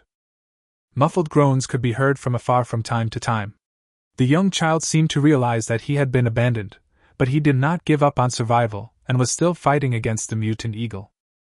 The voice sounded about the same size as Bai Xia's. Who would go to a charity hall if they weren't desperate? Uncle Qin just said that this is only a C-level mutant eagle, and his red silk whip can fight against A-level mutant beasts. Qin was torn between his conscience and his desires. He seemed to have sensed Bai Xia's thoughts. He looked at her fiercely and said sternly, "Don't die!" Qin didn't want to see such a scene, but they didn't have the capital to save people. But Bai Xia has it. The people from the charity hall were already very close, and the mutant eagle was also getting closer and closer, leaving her with little time to think. Compassion and kindness are the things that should be abandoned most in the slums. When killing Lu De and Lu Er, Bai Xia felt that he had integrated into this new world. If a person does not care about himself, he will be punished by heaven and earth. But at this moment, the panting sounds, groans of pain, and the exhalations of the people in the charity hall who seemed to have survived a disaster ringing in his ears seemed to isolate Bai Xia in a stuffy little world. "You go first!" Bai Xia suddenly stopped and ran in the opposite direction. When they passed by the people from the charity hall, the three men who were armed and more confident in fighting the mutant eagle looked at Bai Xia with some surprise. When Bai Xia arrived, the boy covered in blood had a fierce look in his eyes, and was using a hatchet in his hand to fight against the mutant eagle's sharp beak that was swooping down on him. Holding the dagger in his hand, Bai Xia slashed the mutant eagle's wings hard, leaving no trace at all. A hint of surprise flashed in the boy's eyes, and he squeezed out a word from his teeth. "Let's go." The mutant eagle became impatient with the bone that it had been unable to chew for a long time. It leaped up slightly and flapped its wings quickly, stirring up the soil and stones on the ground, making it impossible for people to resist. After Bai Xia, who was standing next to him, was hit by several rocks, the mutant eagle finally circled up and prepared for its next dive. The boy was already at the end of his strength, and after being hit like that, he lay there without knowing whether he was dead or alive. Chapter 37 Rescue. Bai Xia no longer cared about it. He took out the red silk whip and stared closely at the mutant eagle hovering above his head. After all, it was a C-level mutant eagle. It seemed to have sensed the danger and was reluctant to land. Bai Xia did not relax at all. He just held the red whip and waited for his opportunity. The mutant eagle finally couldn't bear it anymore, and reached down with its sharp claws, trying to catch its prey. The time is now. Seeing the opportunity, Bai Xia swung the red silk whip hard towards the mutant eagle's claws. My use of the red silk whip is still too simple, and I don't have enough opportunities to practice its use. This is my biggest flaw. The red silk whip carrying electric current wrapped around the mutant eagle's claws, causing the aggressive mutant eagle to fall heavily to the ground. However, the mutant eagle was not like ordinary small mutant beasts. Even when entangled by the red silk whip, its wings kept flapping, and it almost broke free from the restraints of the red silk whip several times. Finally, the mutant eagle's flapping movements slowed down, and Bai Xia held the dagger in his hand and stabbed it hard into the mutant eagle's neck. Unlike the mutant eagle's feathers, which are hard, the neck is much softer. When Bai Xia pierced into it, the mutant eagle suddenly raised its sharp beak and let out a shrill cry. Bai Xia dodged in a panic and avoided being hurt by the mutant eagle's dying counterattack. Seeing that the mutant eagle had stopped moving, she hurriedly put the mutant eagle into the space, and then hurried forward to check on the boy's condition. The biggest wound was on the waist, which was torn open by the mutant eagle. If such a wound was not sutured in time, the patient would die from excessive blood loss. Bai Xia has done what she can. As for whether the boy can hold on, she can only leave it to fate. After moving the boy onto a branch covered with grass leaves and tying him up with a rope, Bai Xia dragged him step by step away from this dangerous place. Halfway through the walk, she saw Qin Ke and Sanzi, both of whom looked worried and confused, squatting next to a rock. Seeing Bai Xia, Qin Ke stood up suddenly and pointed at her. The accusatory words turned in his throat for a long time and became a sentence. "You really don't listen to orders." The third son hurried forward and helped Bai Xia take the boy over, frowning. "We have to go back quickly. Even if such a wound is sutured, there is a great possibility of infection." But no matter what, she had already rescued the person, and they couldn't just do nothing. We couldn't see the fight between Bai Xia and the mutant eagle from here, but we could hear the mutant eagle's shrill cry.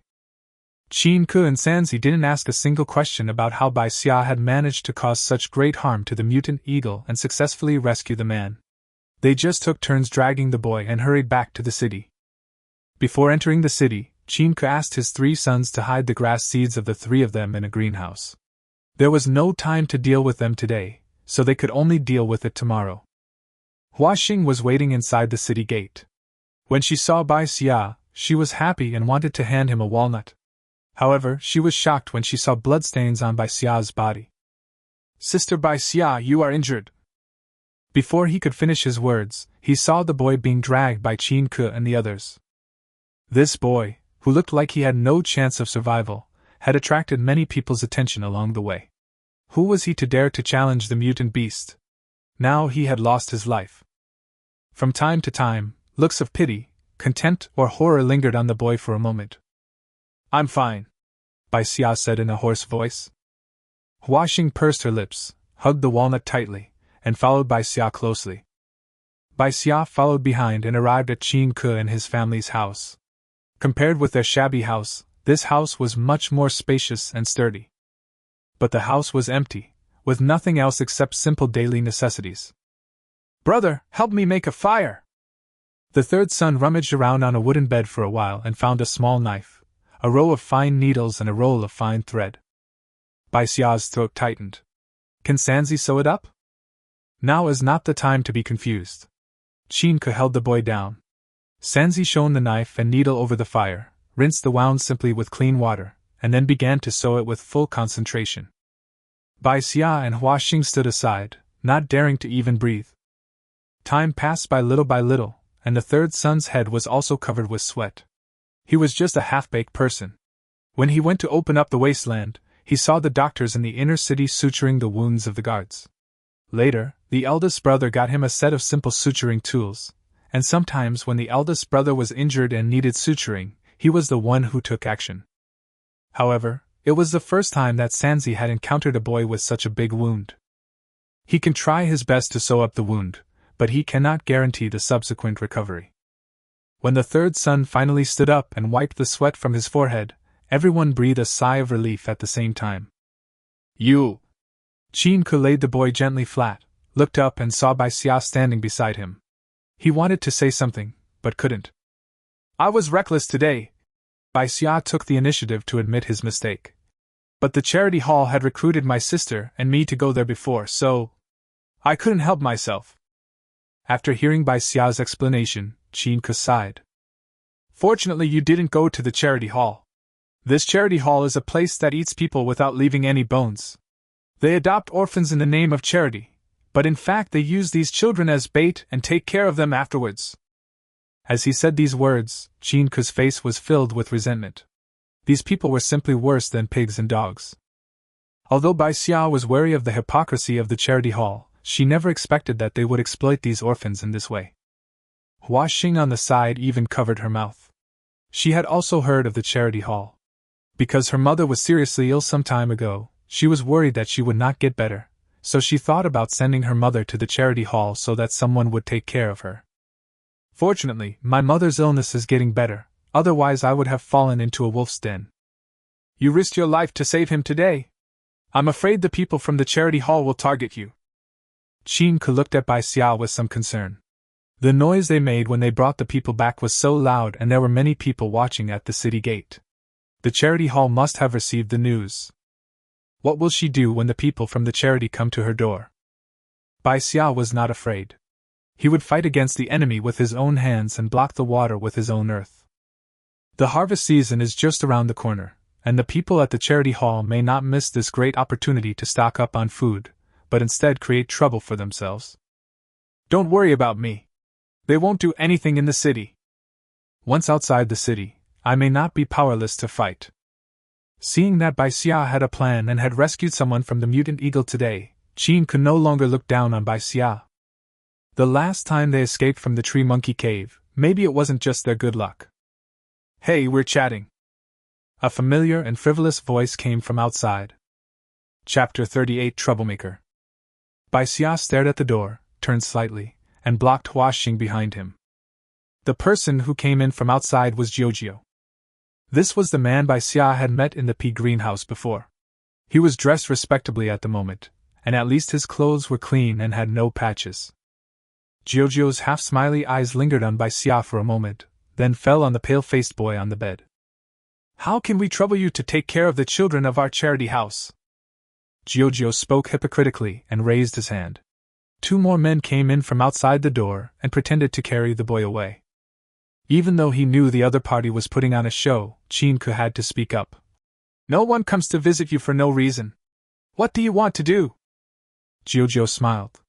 He couldn't understand why Chin-ku cared so much about a child he didn't know, but he couldn't stop him from mocking him. Look at you.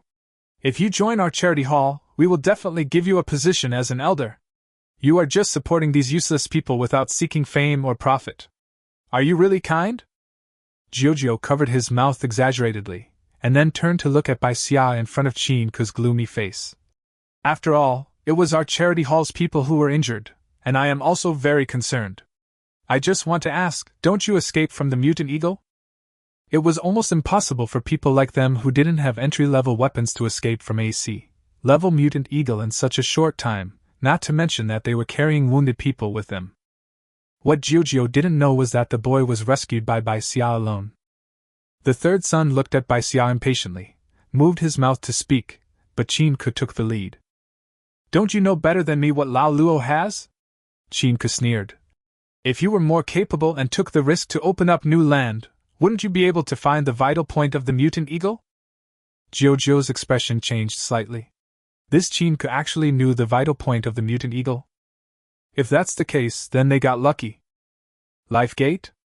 This new word made Bai Xia more confused. What a coincidence, I just happened to meet the mutant eagle whose vital point you know. Jiujiu sighed, and then smiled at Bai Xia. Little Bai Xia, have you thought about whether you want to join our charity hall? This question, which was asked despite knowing the answer, was full of malice. Bai Xia glanced at Jiujiu coldly and said, Whenever you have an accident, I will take over from you. After knowing the true face of the charity hall, Bai Xia couldn't even be nice to Jiujiu.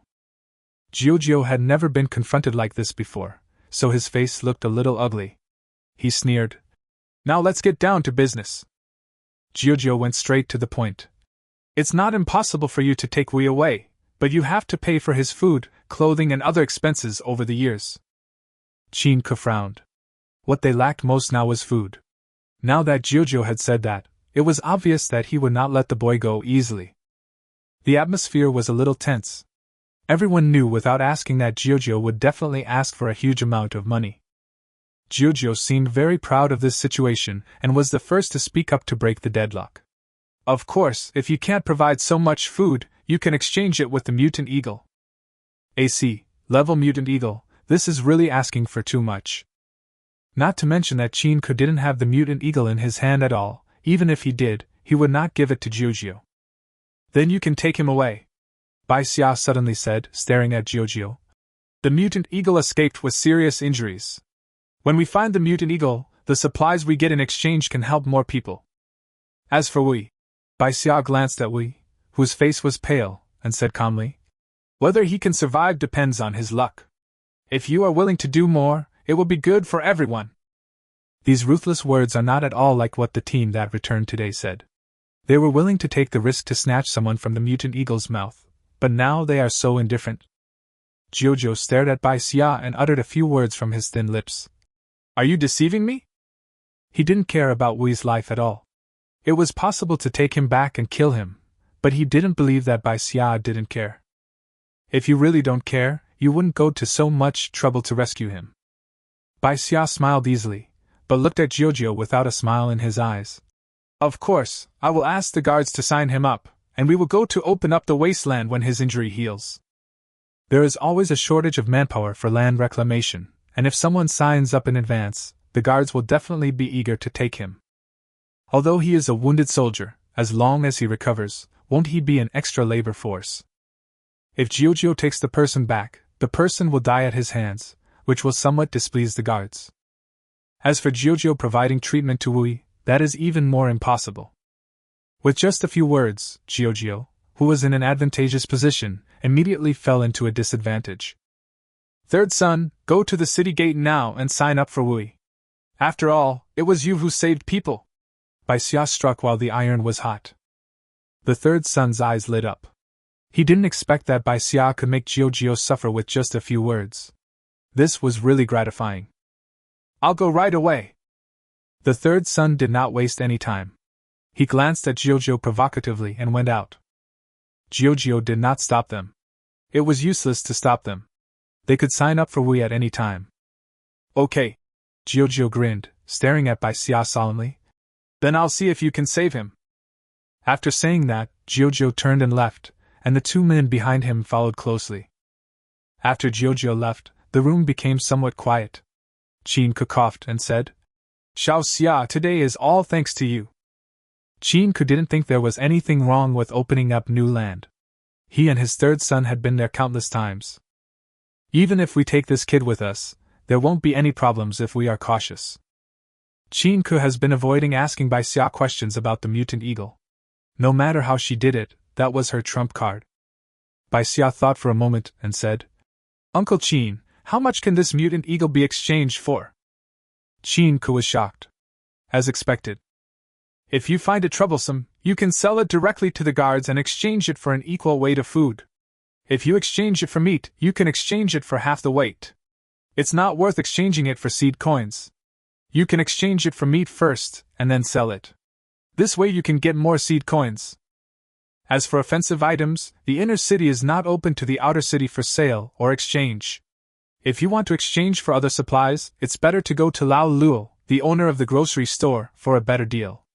It's a pity that such a large mutant eagle cannot be brought in under the guards' noses. Chinka still felt a little regretful when he spoke, but suddenly he thought of something and spoke hurriedly. Tomorrow the people from the charity hall will definitely organize people to go to the grove to look for the trace of the mutant eagle. If we go too late, they might intercept us. And there is a high probability that they will meet halfway, and then there will be a conflict. Chinka was a little worried. The charity hall had a lot of people, and they might not be able to escape with the mutant eagle safely. They can't find it, Uncle Chin. I have something to do and I'll leave first. I'll trouble you to take care of it on May Day. Bai Xia felt relieved and had more important things to do. Chapter 39 Constant Temperature Panel Trading.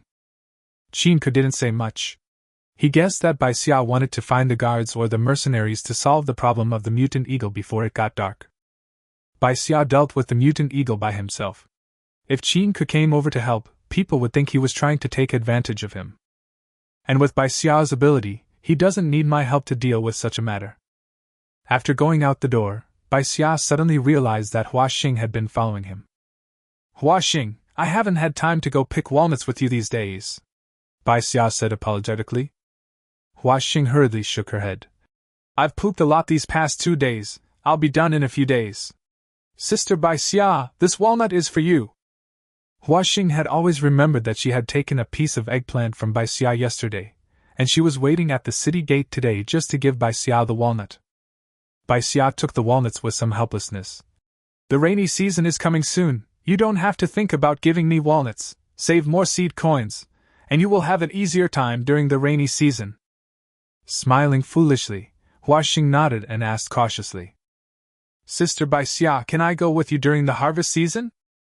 After all, the harvest season is such a faraway place that many people travel together, which gives them a certain sense of psychological security. Bai Xia nodded. Let's go together during the harvest season. The more people there are, the more they can gain.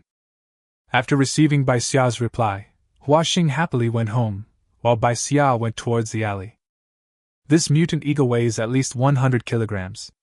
Even if its feathers are removed, it still weighs a full 100 kilograms. The feathers of the mutant eagle are extremely hard, and for ordinary people, it is no problem to make a simple self-defense tool with them. As for the mutant eagle in space, Bai Xia can easily peel off the feathers. Bai Xia wanted to hide the things in her bag, but she found that her bag was full of grass seeds and was hidden outside the city by Sanzi. There were quite a few stalls nearby, and Bai Xia spent 5 seed coins to buy a cloth bag.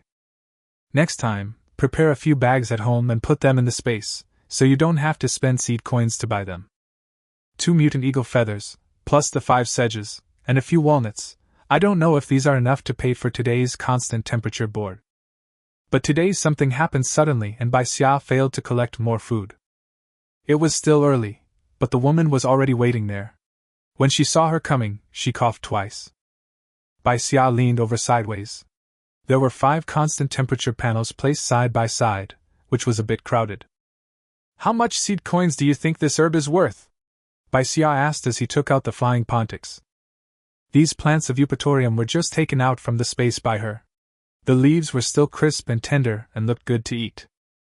The woman carefully took the spathiphyllum in her hand and looked at it for a while before she said in a hoarse voice, These few plants can be worth at most 350 seed coins.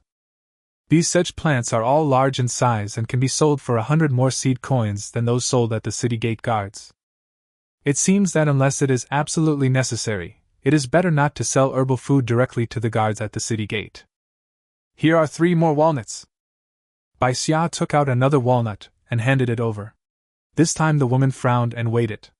80 seed coins. It's still more cost-effective than selling it directly to the city gate guards, Bai Xia thought. Is this what you got today? The woman asked, which was rare. Although it was still more than halfway to 1,000 seed coins, such a harvest was enough to make people jealous and also enough to be treated with caution.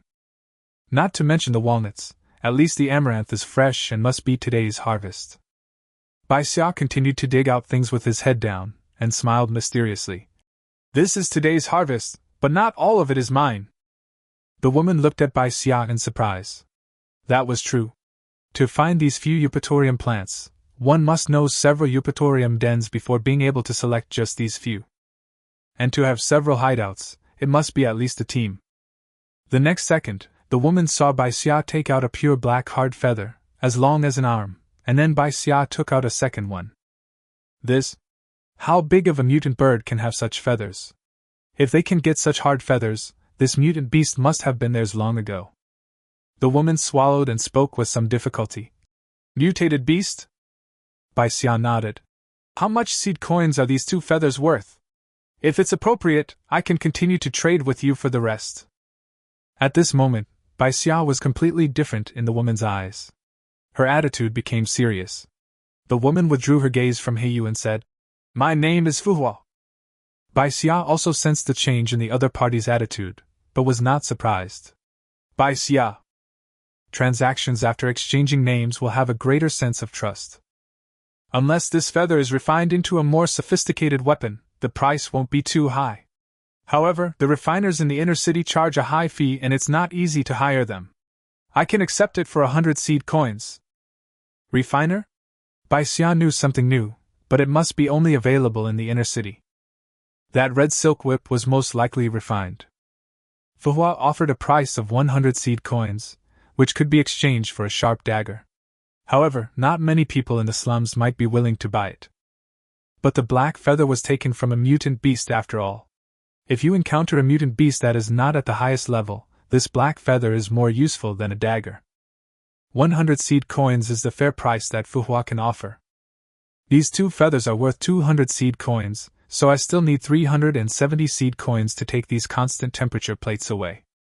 As if she had noticed Bai Xia's embarrassment, Fuhua hurriedly said, You can take these thermostatic panels with you first, and you can replace them next time. Intent on making friends with this team that can hunt advanced mutant beasts, Fuhua smiled sincerely. You need more than just these few constant temperature panels, don't you?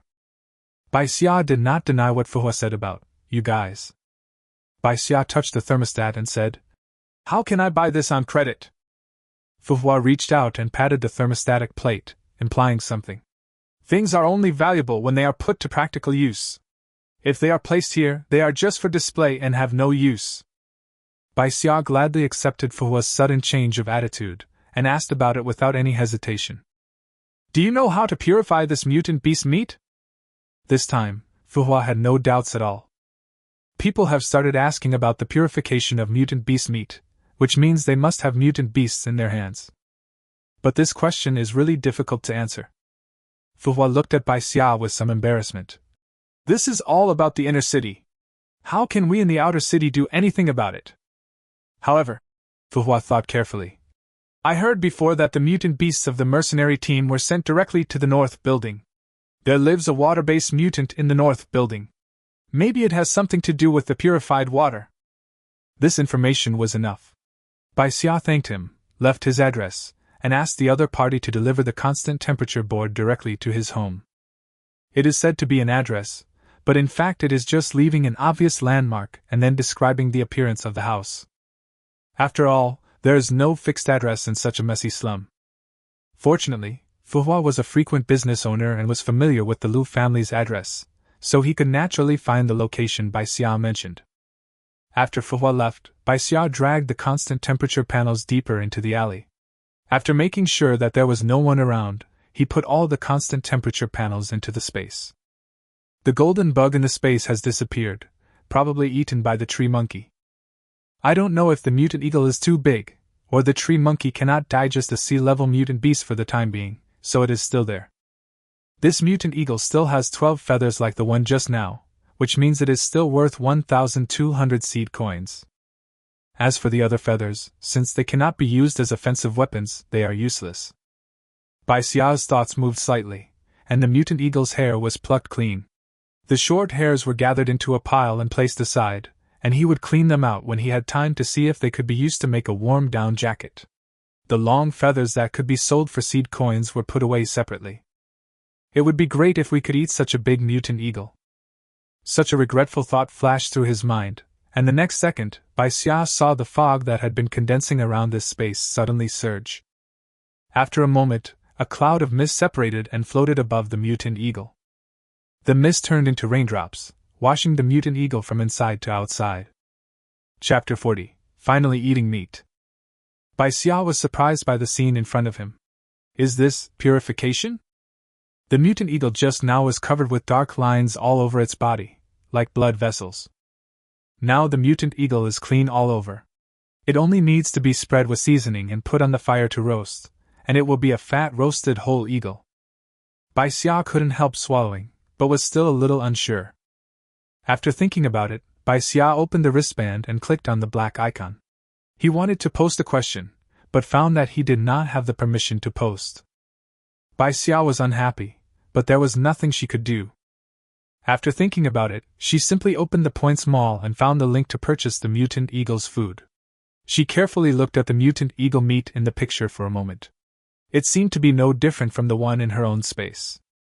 5 points per pound. Bai Xia endured the pain and placed an order for a pound of mutant eagle meat, and the delivery address was set next to the doctor's office.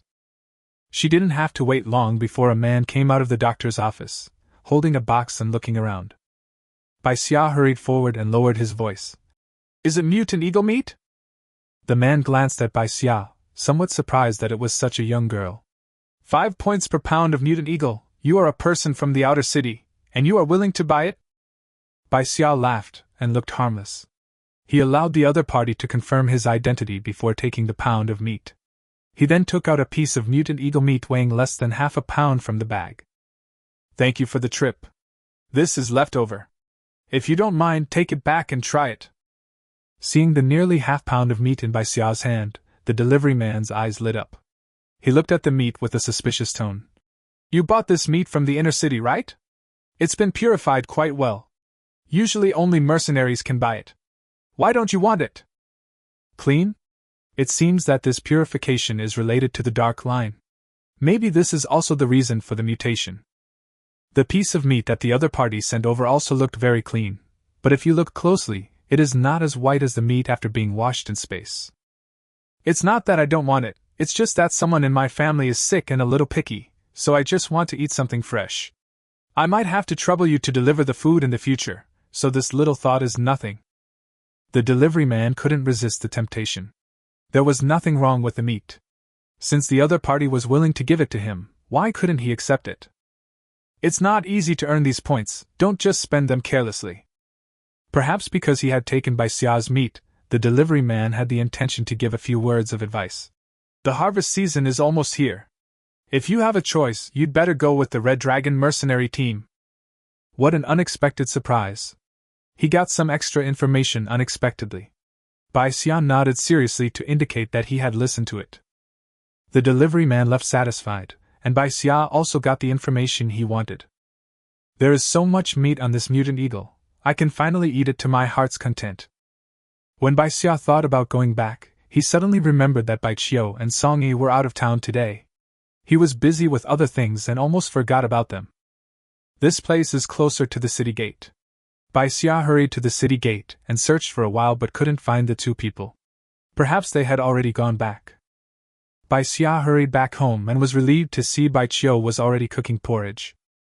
When Bai Xia saw Bai Xia, his expression suddenly changed and he stood up hurriedly. Sister, are you injured? The blood stains on the clothes were deliberately covered up by Bai Xia, and they went unnoticed by several people just now. Unexpectedly, Bai Xia saw them at a glance. Bai Xia hurriedly said, This is not my blood, I'm fine. Bai Xia didn't believe it. He checked Bai Xia from head to toe before he felt relieved. Song Yi and I gained nothing today. Bai Xia said this with a dejected look. With yesterday's preparation, the two were confident that they could harvest more food today, but they did not expect to return empty-handed. But returning empty-handed is the norm for most people in the slums. Bai Xia touched Bai Xia's head and comforted him. It's okay, I won't let you starve again. Although they still owe foreign debts, their lives are indeed getting better and better. Look, this is the mutant beast meat we got today. We can improve our food. Bai Xia took out the pound of mutant eagle meat he had exchanged and handed it to Bai Xia. Unexpectedly, Bai Xia opened his mouth, looking a little at a loss. This? How should I do this? They had never had the chance to eat meat before, so Bai Xia didn't know where to start with the meat. Bai Xia had no choice but to do it herself. She hadn't eaten meat for a long time and didn't want to waste it. This piece of eagle meat should be the breast, with skin and bones, which is just right for stewing soup. Bai Xia chopped the meat into small pieces, cleaned off half of the eagle skin and cut it aside, boiled the eagle meat in clean water for a while, scooped out the floating blood foam, and rinsed the eagle meat in cold water. Then heat the pot and put the eagle skin in. The sizzling oil will splash and the fragrance will spread. After frying out all the fat on the eagle skin, Bai Xia also put in the boiled eagle meat. After stir-frying, the eagle meat turned orange and smelled delicious. Hot water had been boiling in another pot for a long time. Bai Xia poured the boiling hot water into it, and immediately covered it with a lid. The fragrance was trapped, but this faint fragrance made people even more mouth-watering. Bai Xia had already wiped his saliva several times. Seeing that he couldn't eat the meat yet, he couldn't help but look at Bai Xia eagerly. Seeing Bai Xia's look, Bai Xia couldn't help but smile and said, "Wait a little longer, it will taste better."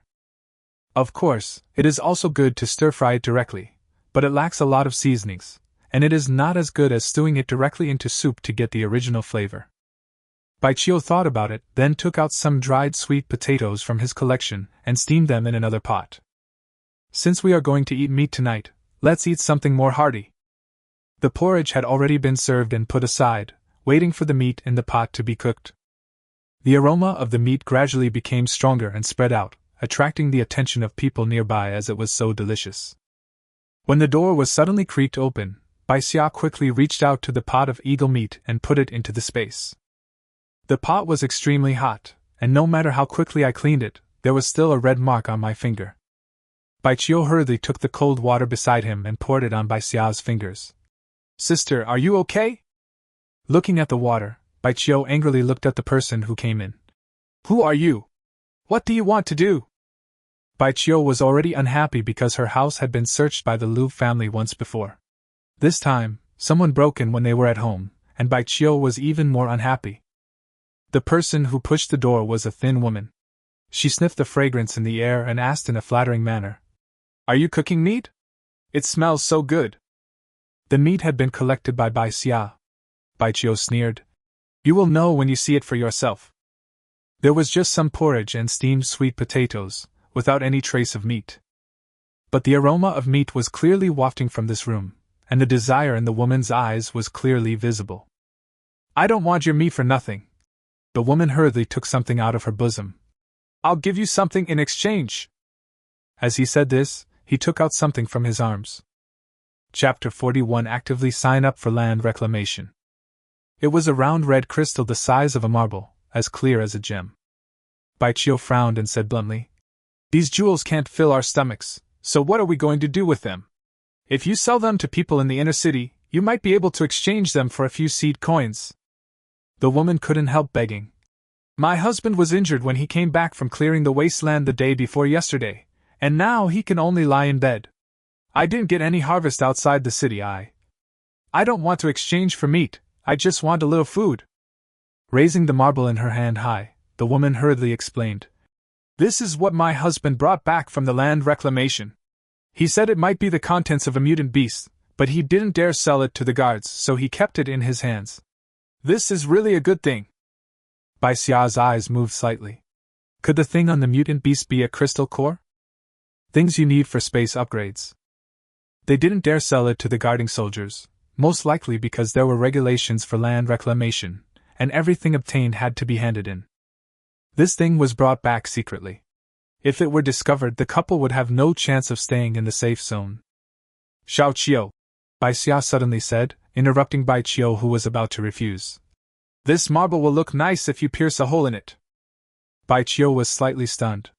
Although he didn't understand why his sister wanted such a useless little thing, he still reluctantly took the bowl, filled it with porridge and handed it to the woman. "1 marble for a bowl of porridge, we are really doing a good deed." Bai Xia couldn't help but complain. The woman took the porridge with many thanks, and the marbles went into Bai Xia's hands. Seeing the woman turn around and leave, Bai Xia sighed in his heart. This woman was not a greedy person. But the way things are in this world really makes it easy for people to be evil. If the two sisters had not eaten well these days, their complexions and health would have improved a lot, and there would have been a knife clearly placed next to them. Once that woman breaks in, I'm afraid she won't ask for an exchange of food in a nice way. But this marble. Bai Xia looked at it intently, thinking about upgrading it. Upgrading requires 1,000 kilograms of food, not satisfied, and 1 level 1 crystal core, satisfied. As expected, the crystal core is related to the mutant beast, and this marble is a first-level crystal core. Bai Xia was excited. The space he had now was barely enough, but if he wanted to plant more plants in the future, this amount of space would not be enough. Now that I have a level 1 crystal core, all I need to do next is stockpile up 1,000 kilograms of food before I can upgrade again. Just as he was happily about to serve the eagle meat soup, Bai Xia saw a velvet stalk stealthily reaching into the pot. The next second, it was scalded and trembled all over, and suddenly shrank back. This tree monkey wants to steal the broth. Bai Xia ignored the tree monkey and brought out the eagle meat soup. Let's eat first, so we don't attract people here later. A pound of meat, including bones and skin, is actually not much. The soup was quite fresh, the eagle meat had a burnt aroma and a soft and sticky texture after being stewed, and they both ate it very quickly. My stomach, which hadn't had meat in a while, felt particularly satisfied. After eating, Bai Xia hurriedly cleaned the pot, trying not to leave any traces. It was already dark outside, and the cold wind blew in, making Bai Xia curl up in the thin quilt. He couldn't help but move closer to Bai Xia. Buying quilts, buying clothes, and renovating the house are all urgent things to do. And now Bai Xia has started to go out of town, so buying a wristband for Bai Xia can better ensure his safety. Yes, wristbands. I still have 15 points, so I can afford the wristband worth 5 points. Quilts and clothes can be purchased with seed coins, there is no need to waste points. After all, I am still too short of food. He continued to look for food in the abandoned plantation. Even if he was lucky enough to find a sweet potato greenhouse like last time, he would hardly have enough strength to dig it out. So looking for food in abandoned plantations is too inefficient. It takes time to repair the house. If I want to finish it before the rainy season comes, I can't look for food slowly anymore. There are still 2 days left before the harvest season starts. Why not try to open up some new land on your own?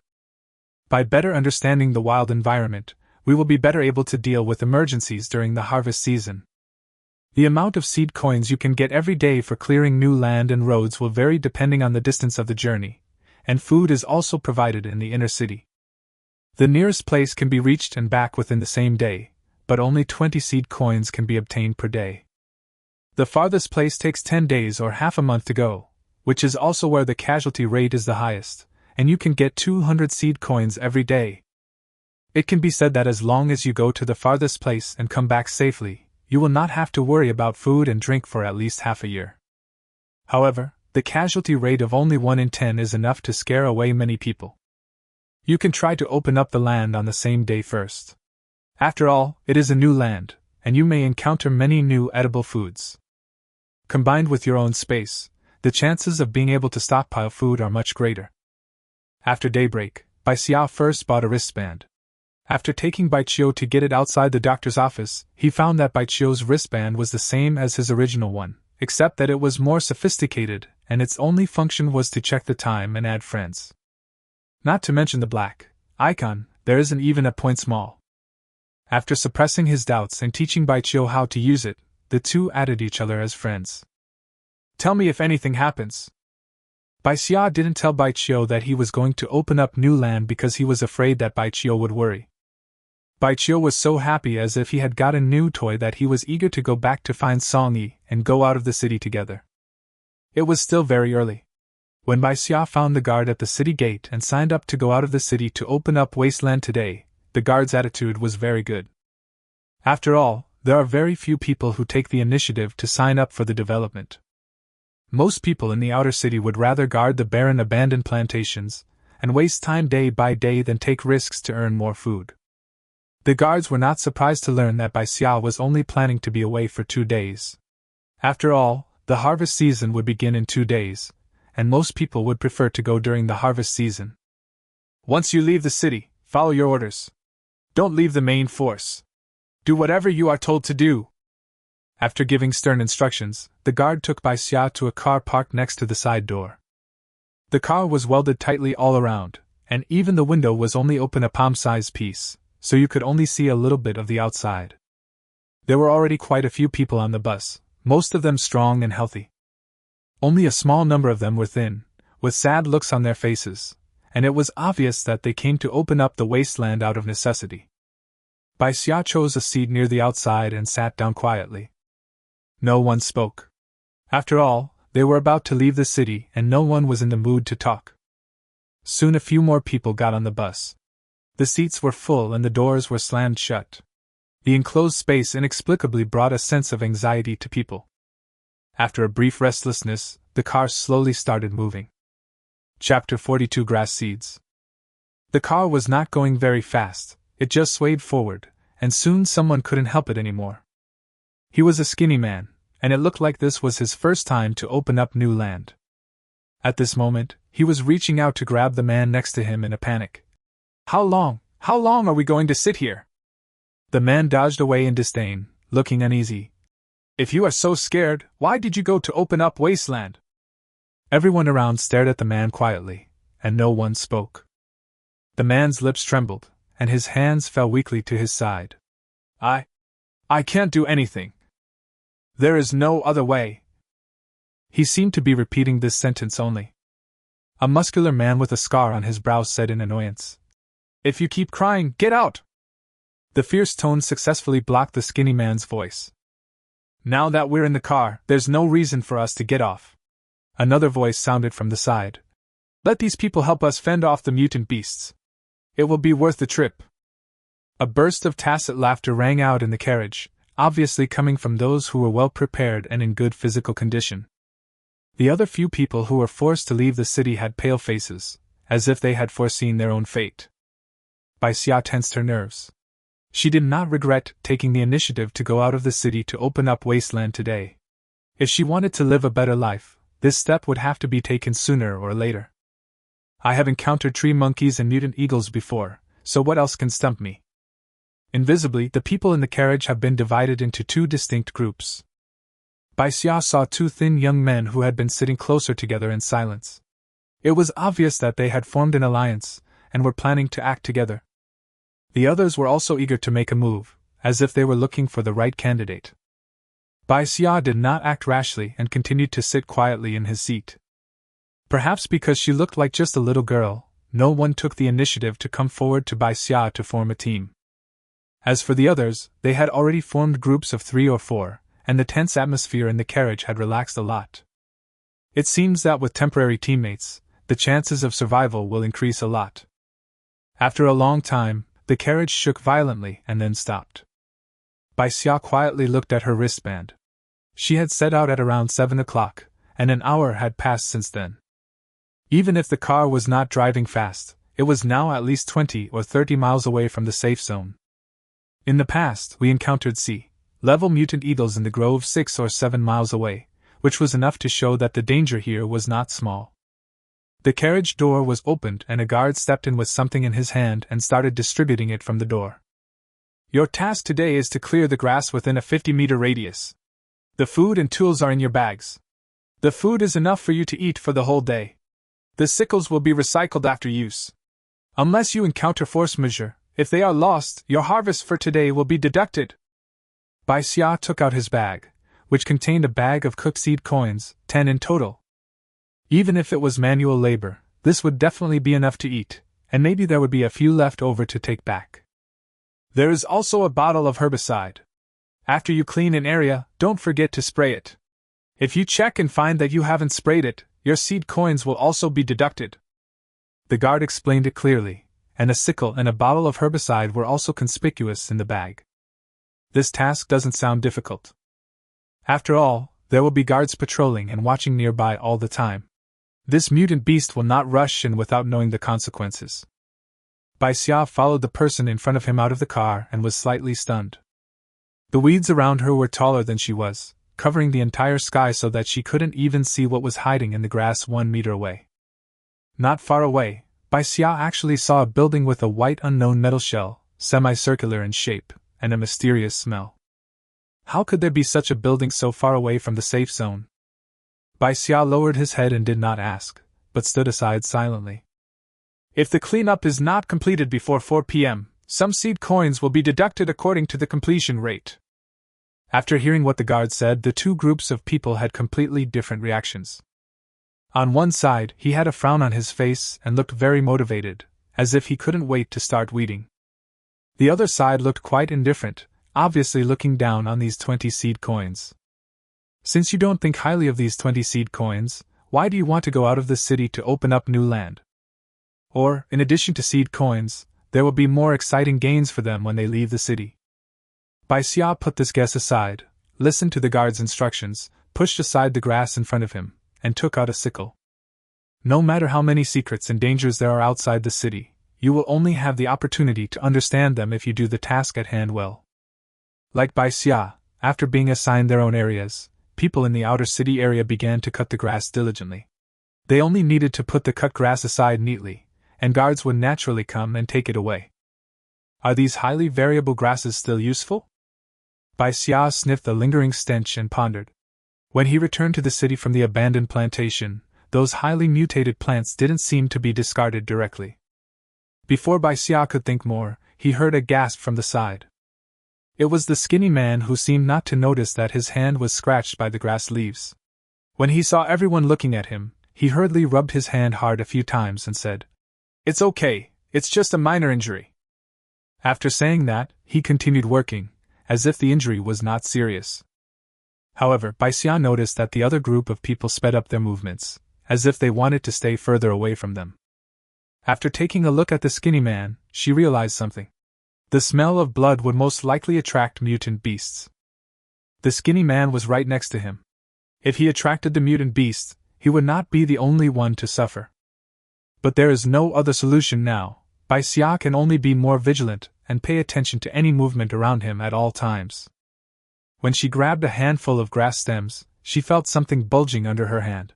She paused, twisted her fingers, and a seed bulb tightly attached to the roots of the grass fell into Bai Xia's hand. It is long and thin at both ends, with a bulging bulge in the middle.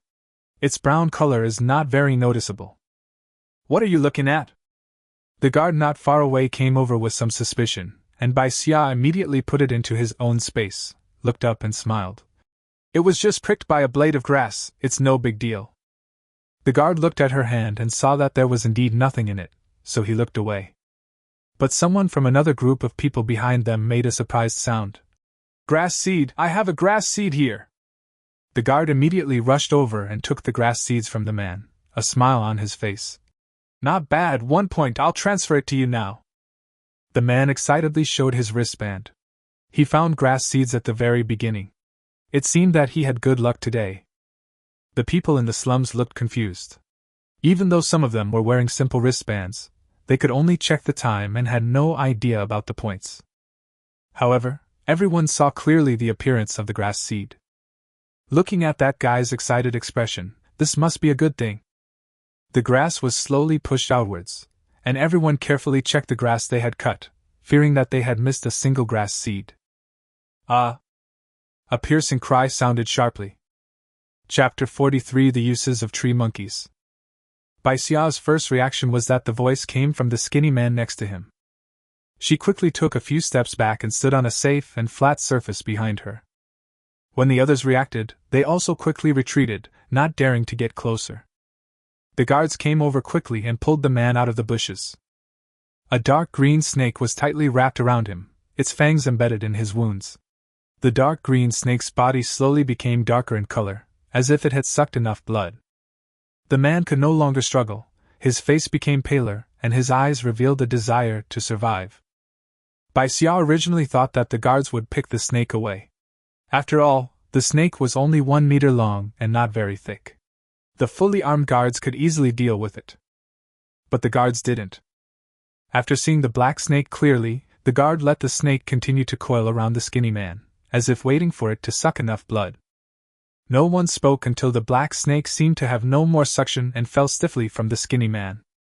The guard hurriedly picked it up, stuffed it into a bag and sealed it.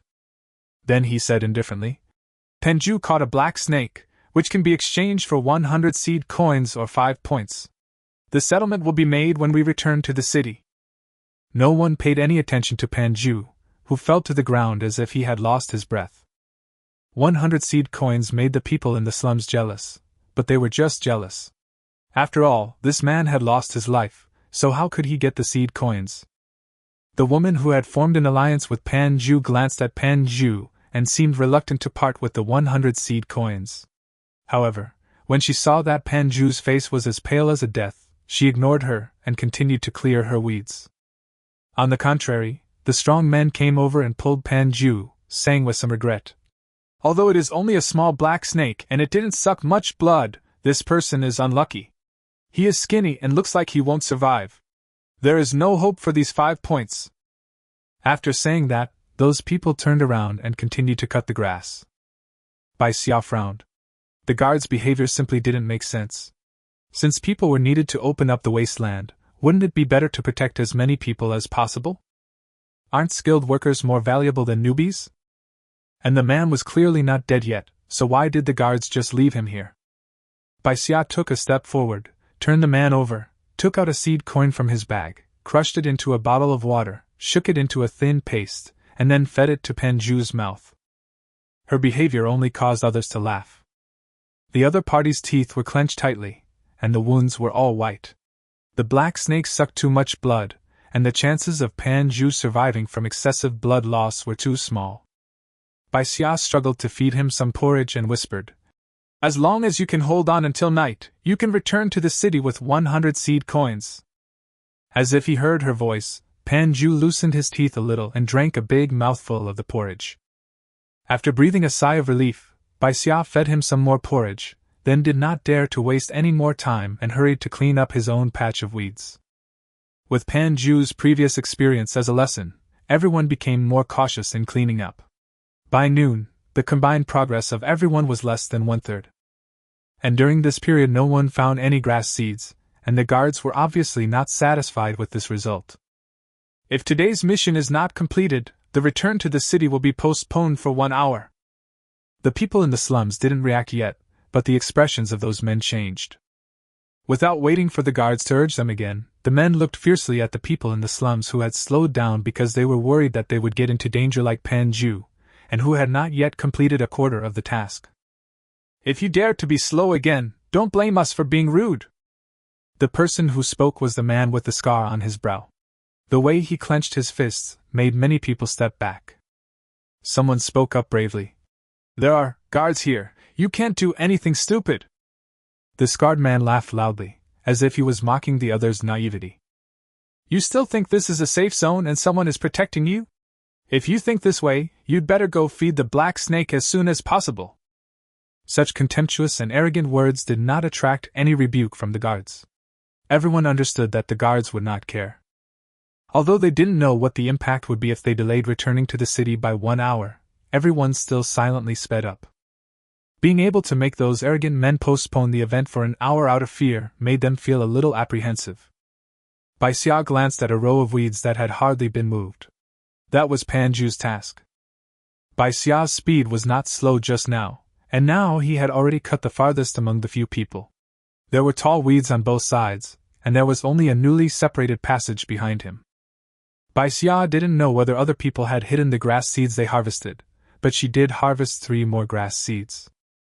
This means that the probability of grass seeds appearing in these places is not low, and it is obviously impossible that other people did not get any.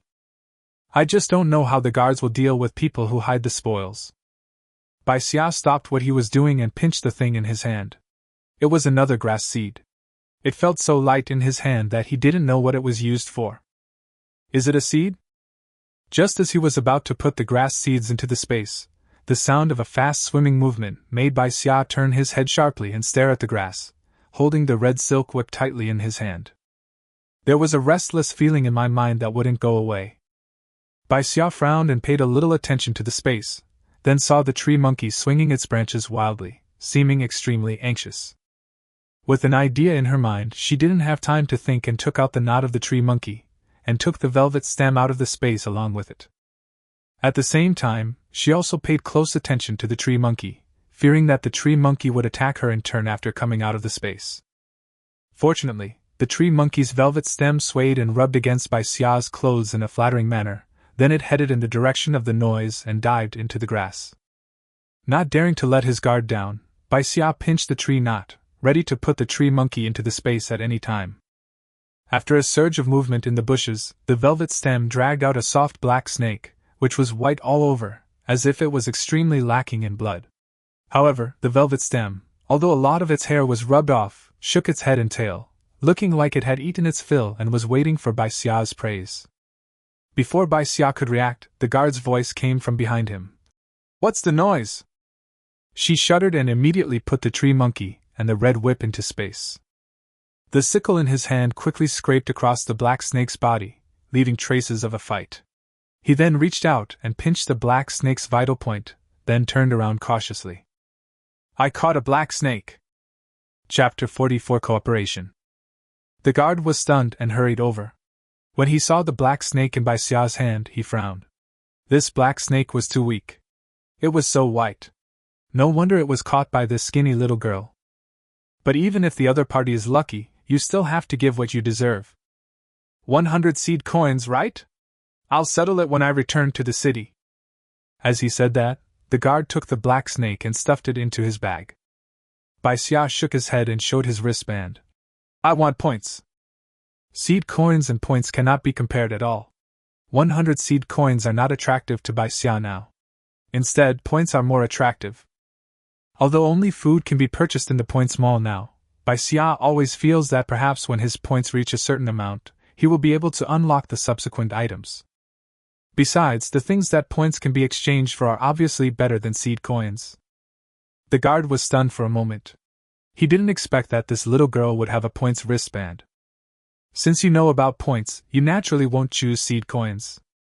The guard didn't say much, just looked at Bai Xia deeply and transferred the 5 points. Bai Xia took a look at the balance that had returned to 15 points, and felt relieved.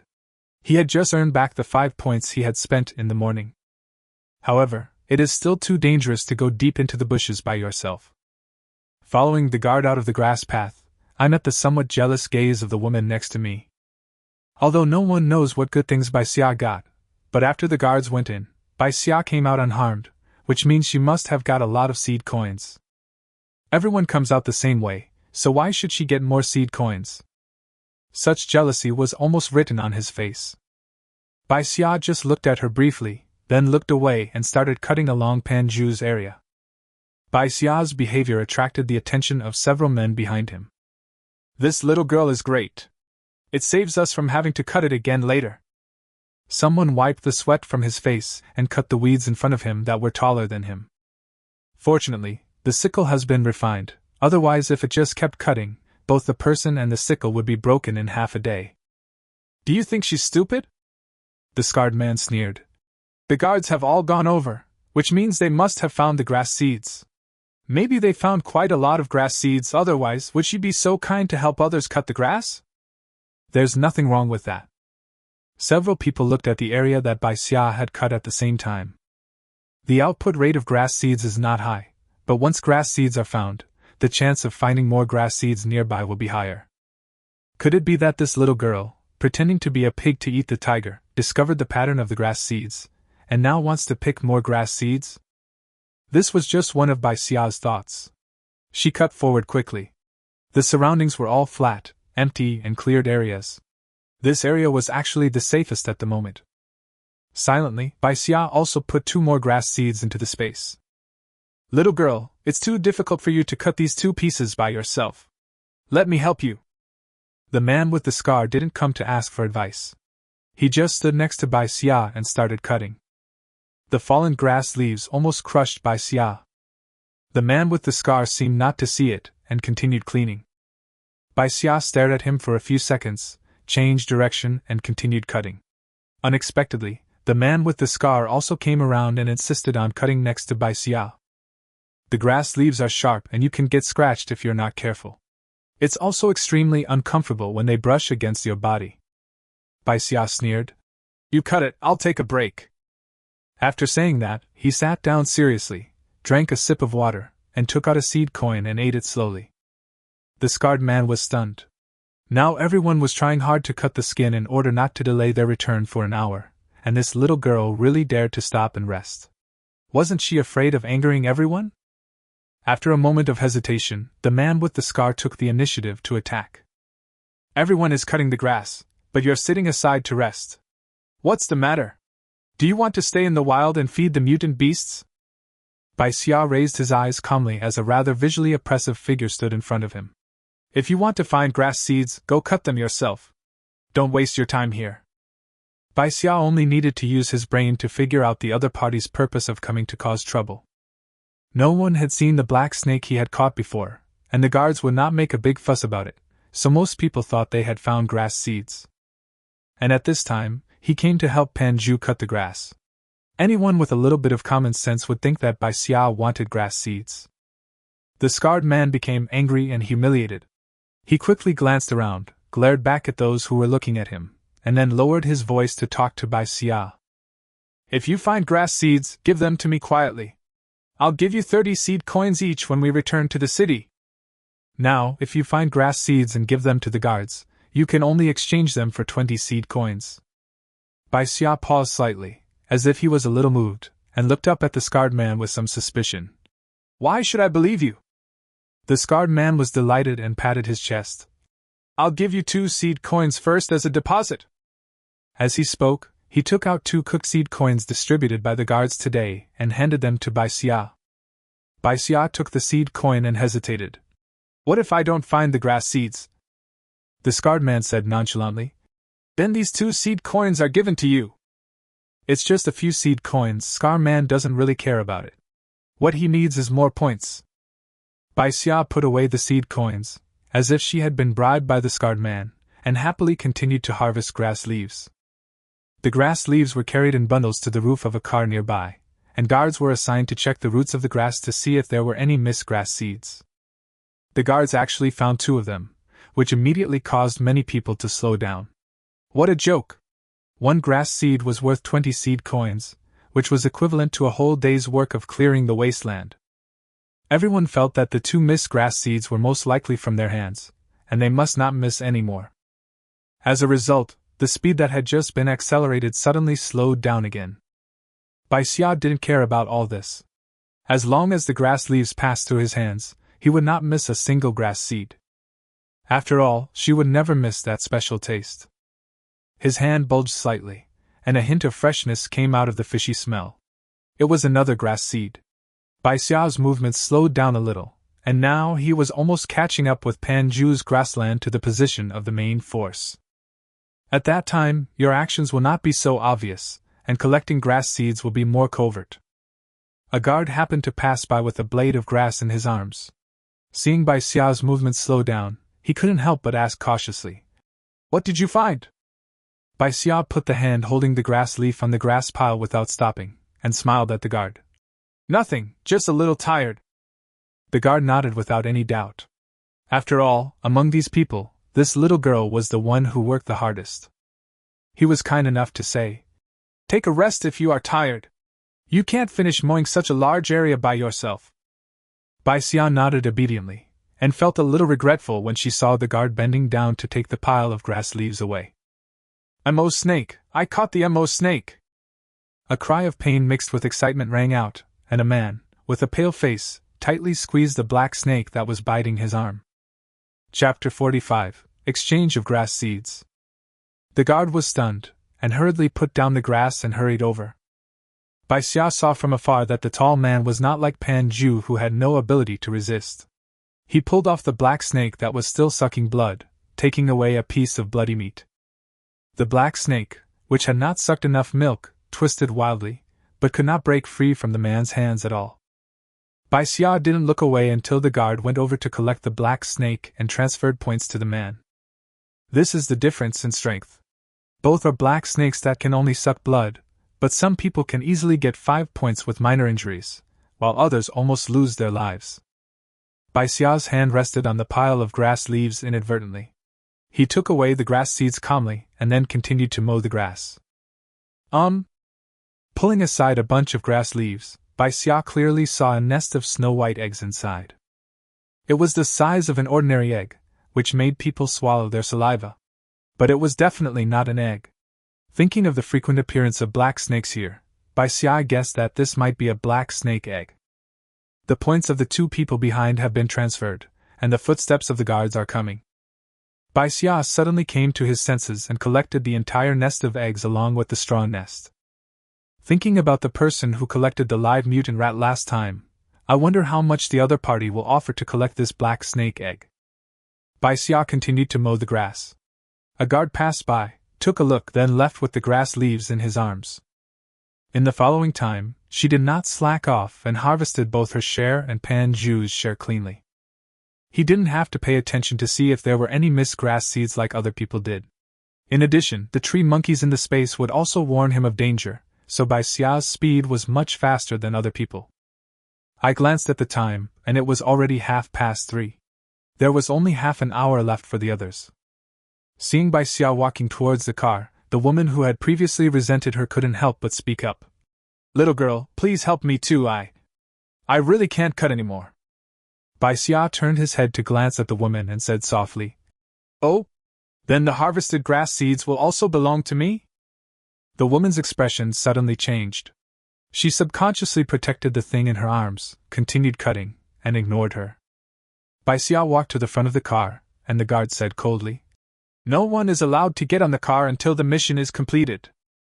This ties everyone together, and if the task cannot be completed, everyone will postpone it and go back together.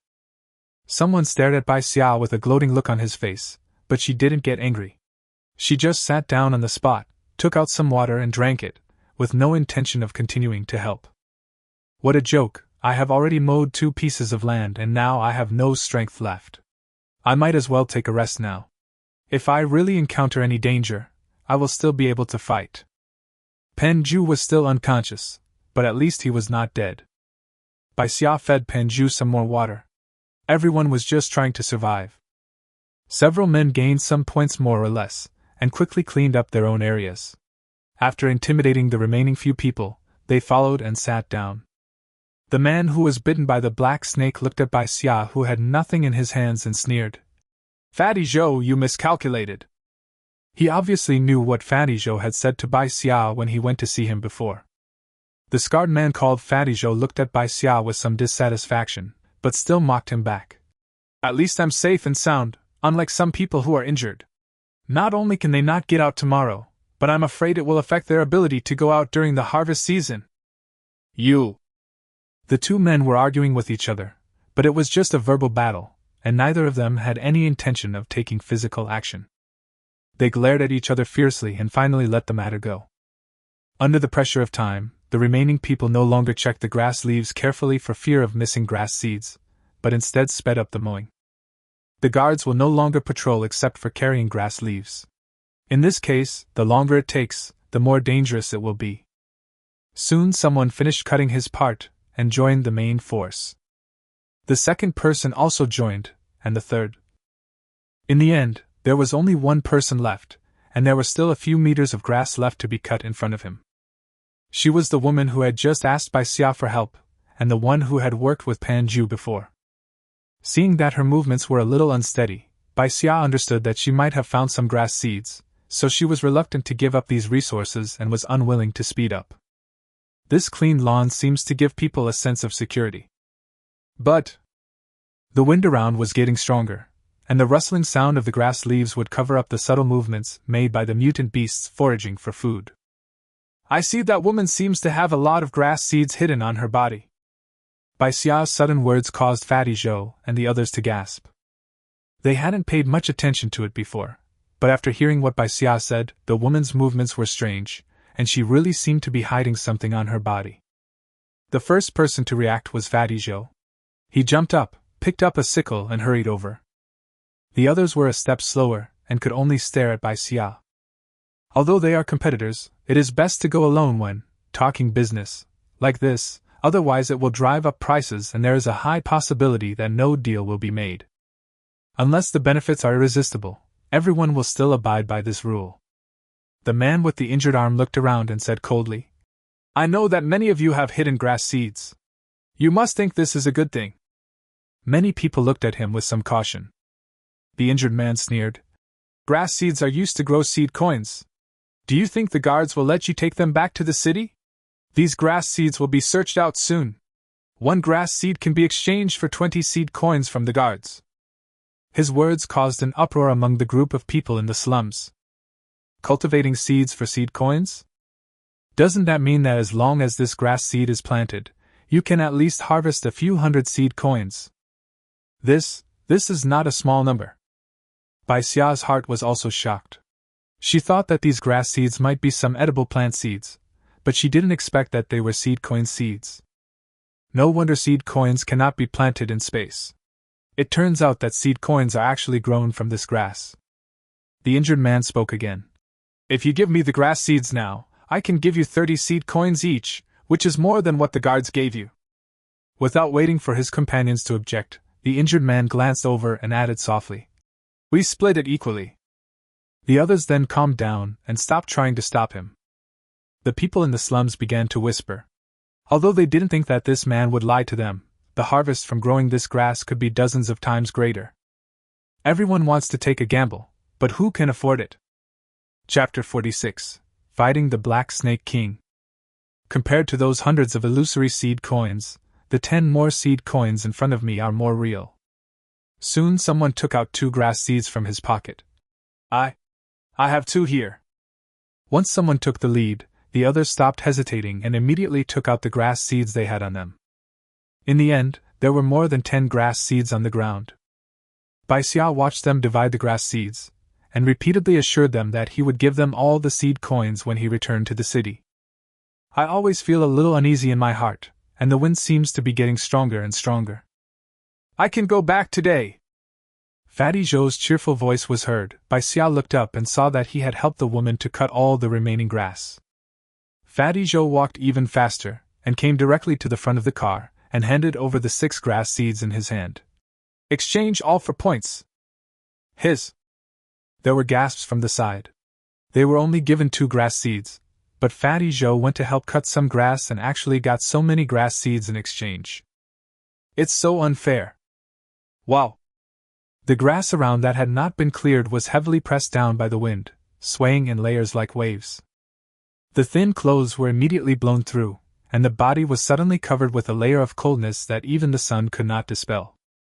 Bai Xia immediately tightened his sickle and stood up hastily. Let's get in the car. The others didn't care. They had done everything they needed to do. What was the point of rushing to get on the bus? They still had to wait to leave together. Wow! The sound of waves invading was getting closer, and Bai Xia's whole body froze. The intuition of the coming danger made her subconsciously rush towards the car. The others finally realized that something was wrong. The wind is too strong. Hurry up and get in the car to hide. How come the temperature dropped so much all of a sudden? It's not even 4 o'clock yet. Go, get in the car. Bai Xia rushed to the front of the car. This time the guards did not stop her. They just checked her as a routine matter to see if she had any plants on her that she shouldn't have.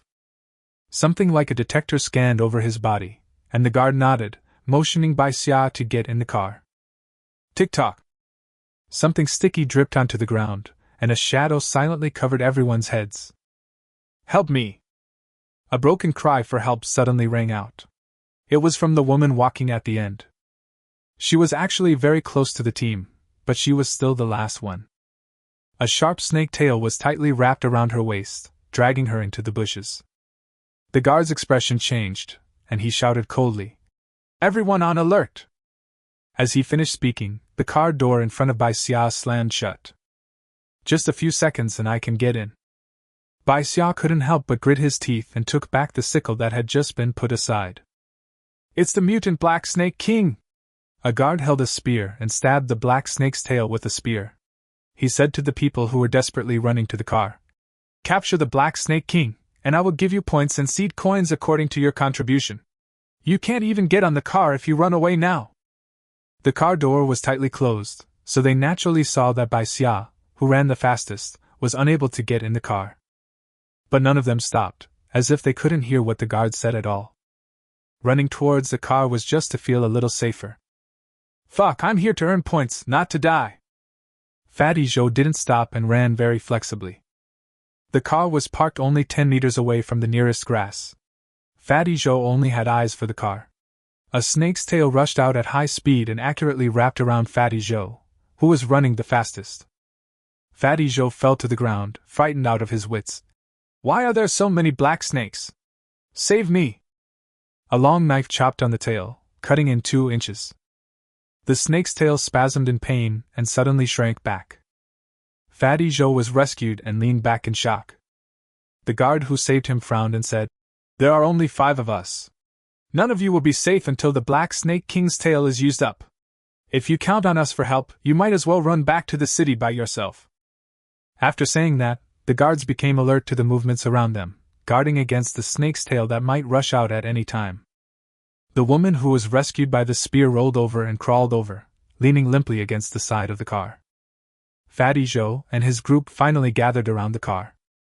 "Can't we get in the car first?" Some people were trembling with fear. The huge snake head was spitting out its tongue and confronting the 2 guards. People from the outside city have at most seen some mutant insects, and even small mutant animals like mutant rats and mutant rabbits are rarely encountered. At this moment, the impact of this mutated Black Snake King has completely eliminated their thoughts of resistance. "Pooh!" Instead, Fatty Joe spoke first. "If we can't deal with the Black Snake King, the car door will definitely not open. The guards are right. We can't do it alone." Fatty Joe looked at everyone fiercely. "Besides, if we return to the city too late, the mutant beasts we might encounter on the road may not be lighter than the Ink Snake King." Those who previously despised their fighting ability are now trying to provoke them to resist. Bai Xia tightly gripped the sickle, focusing on the movements around him, and ignored their noise. One of the other 3 guards was entangled with the snake's tail. The surroundings were also quiet, with no sound of the snake's tail moving. But what about the snake's tail that was pierced by the spear? After letting the woman go, the snake's tail retracted into the grass. The 3 snake tails that appeared now showed no signs of being injured by the spear. "Maybe these are the only 3 tails. The guards can take care of them." Someone spoke with relief. Bai Xia didn't feel relaxed, as there were so many obvious targets on their side, but the Black Snake King had yet to attack them. It is obviously not because of lack of energy. After all, there is at least 1 snake tail that has not come out.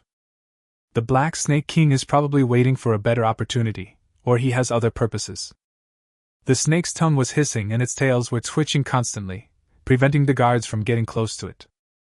The Black Snake King's eyes were extremely large, taking up almost half of his face, and the thin pupil in the middle looked particularly terrifying.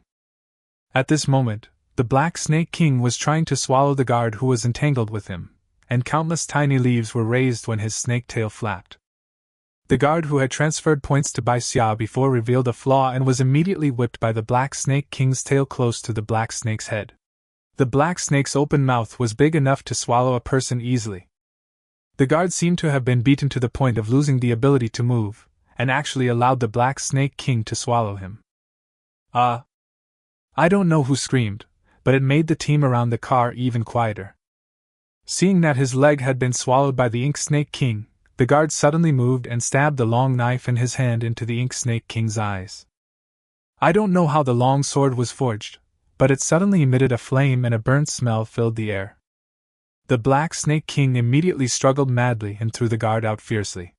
Then the 4th snake tail rushed out and wrapped around him. If another guard had not stepped forward in time to help cut off the tip of the tail, the guard would probably have been strangled to death on the spot by the angry Black Snake King. Even so, the seriously injured guard still lost his combat effectiveness. Fortunately, the Black Snake King was also severely injured, and its attack at this moment was obviously a little impatient. The guard on the side jumped up and cut off the Black Snake King's tail.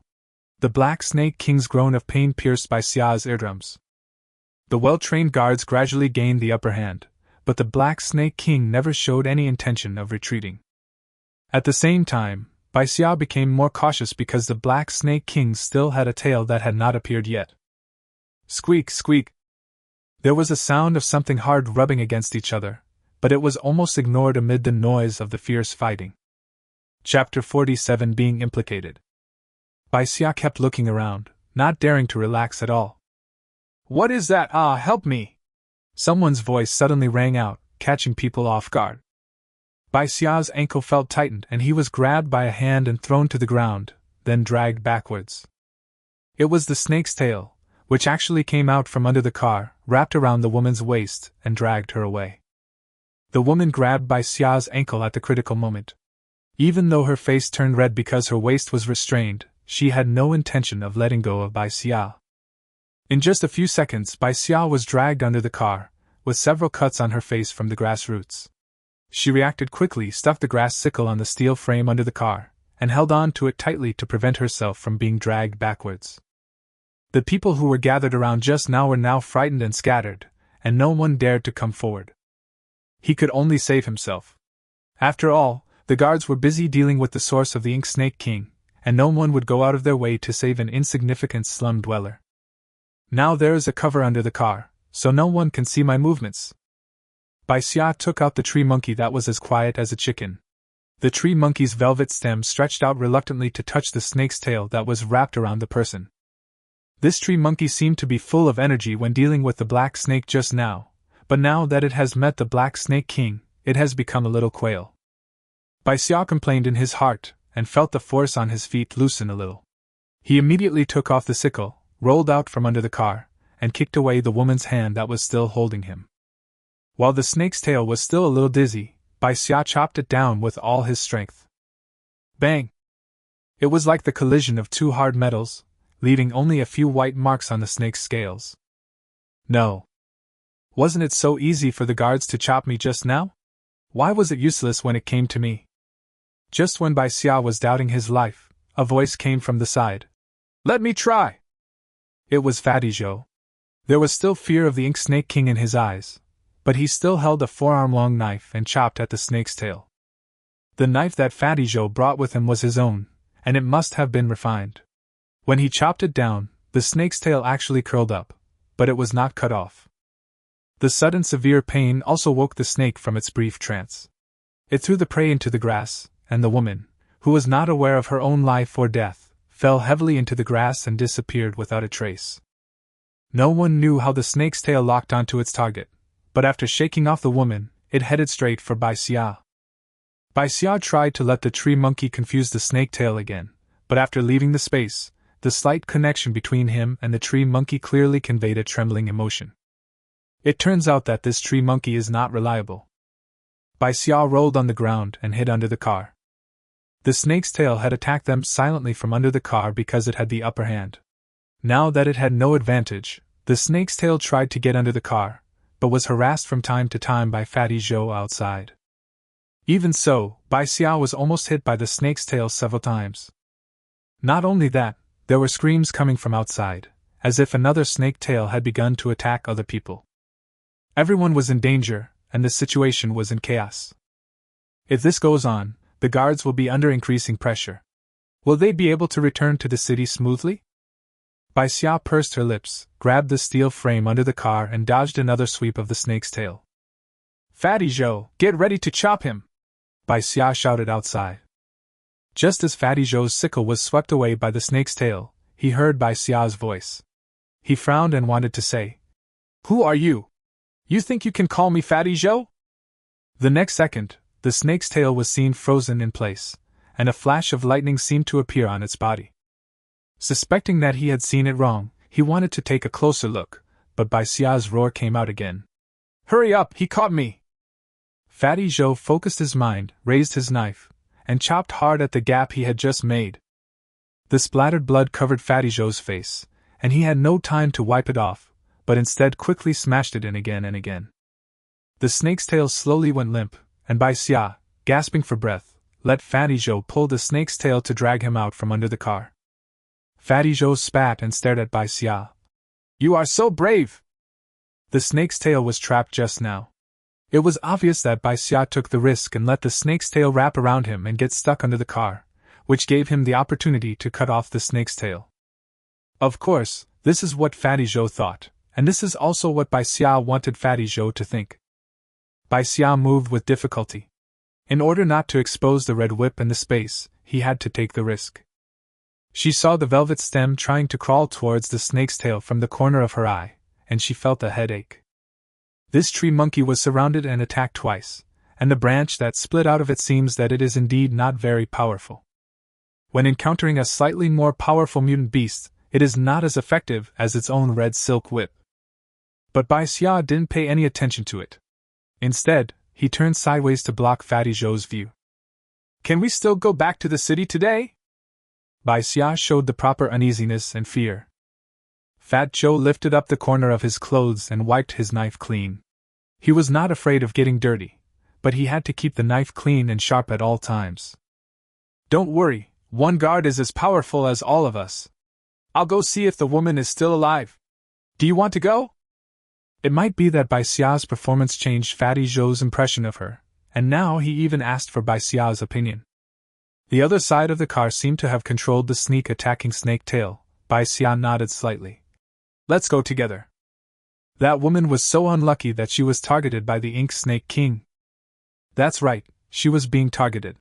Bai Xia was a little confused as to why the Black Snake King would target that woman.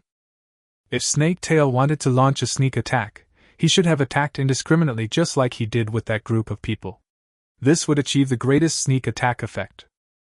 But just now, the snake's tail seemed to be aimed at the woman. It wrapped around the woman and started moving back, with no intention of expanding the victory. And after sensing the danger, he threw the woman back into the bushes instead of just leaving her there. Considering that the woman always behaved in a sneaky way, Bai Xia and Fatty Zhou had the same guess. There might be something else on that woman. Since there is no danger for now, let's go and see what's on the woman. If a woman dies, this thing will naturally be divided equally among those who see it. If she wasn't dead, then it would be normal for the two of them to share some of the benefits, since they saved her. At least that's what Fatty Zhou thinks now. Fortunately, the snake's tail didn't throw the person too far. The two men pushed aside the grass and pressed it down to make sure that no more danger would emerge from the side. Then they went to look at the woman lying in the middle. The woman, whose body was covered with scratches, was still breathing, her chest heaving. Fatty Zhou dragged the man up. Since he was still alive, he had to drag him out first. Something rolled out from the woman's arms. Chapter 48 Division of Power. Fatty Zhou and Bai Xia both looked up and saw that it was an egg. A palm-sized golden egg. Fatty Zhou took a breath and stared at the egg. No wonder the Ink Snake King is staring at this woman. What kind of egg is this? Bai Xia asked. This egg is a little bigger than the one he picked up before, and the color is obviously better. It's hard to say. Fatty Zhou reached out and picked up the egg. It may be laid by the Ink Snake King, or it may have nothing to do with the Ink Snake King. But what is certain is that the degree of mutation after this egg is hatched will definitely not be low. Then how many points can this black snake egg be exchanged for? Bai Xia took a look at the wristband on Fatty Zhou's hand, which was the same style as Bai Qiu's. After hesitating for a moment, Fatty Zhou was unsure. At least, it should be 10 points. 10 points, 2 live mutant rats. After Bai Xia quickly calculated, he didn't think the black snake egg was that amazing. Let's go out first. Before Bai Xia could finish her words, the woman lying on the ground suddenly jumped up with strength from nowhere and snatched back the black snake egg. This is mine! Then he pushed Bai Xia away and rushed outside. Bai Xia was caught off guard and was pushed into the bushes. Then his arm felt tight and painful, as if something was tightly wrapped around him and biting him. She realized almost instantly that she had been bitten by a black snake. The black snake sucked blood very quickly. In just a few seconds, Bai Xia felt a little dizzy. He immediately took out the red silk whip and electrocuted the black snake. He pressed the dagger hard, cutting the black snake into 2 pieces and put it into the space. Only in this way can we ensure that the black snake is dead and put it into the space as soon as possible without being discovered. Fatty Zhou was cursing and pulling away the grass, trying to pull Bai Xia out. That bitch, how could she survive without our help? A black snake egg, look what she can do! With the help of Fatty Zhou, Bai Xia crawled out of the bushes, feeling a little uneasy for some reason. Why is your face so pale? Are you scared?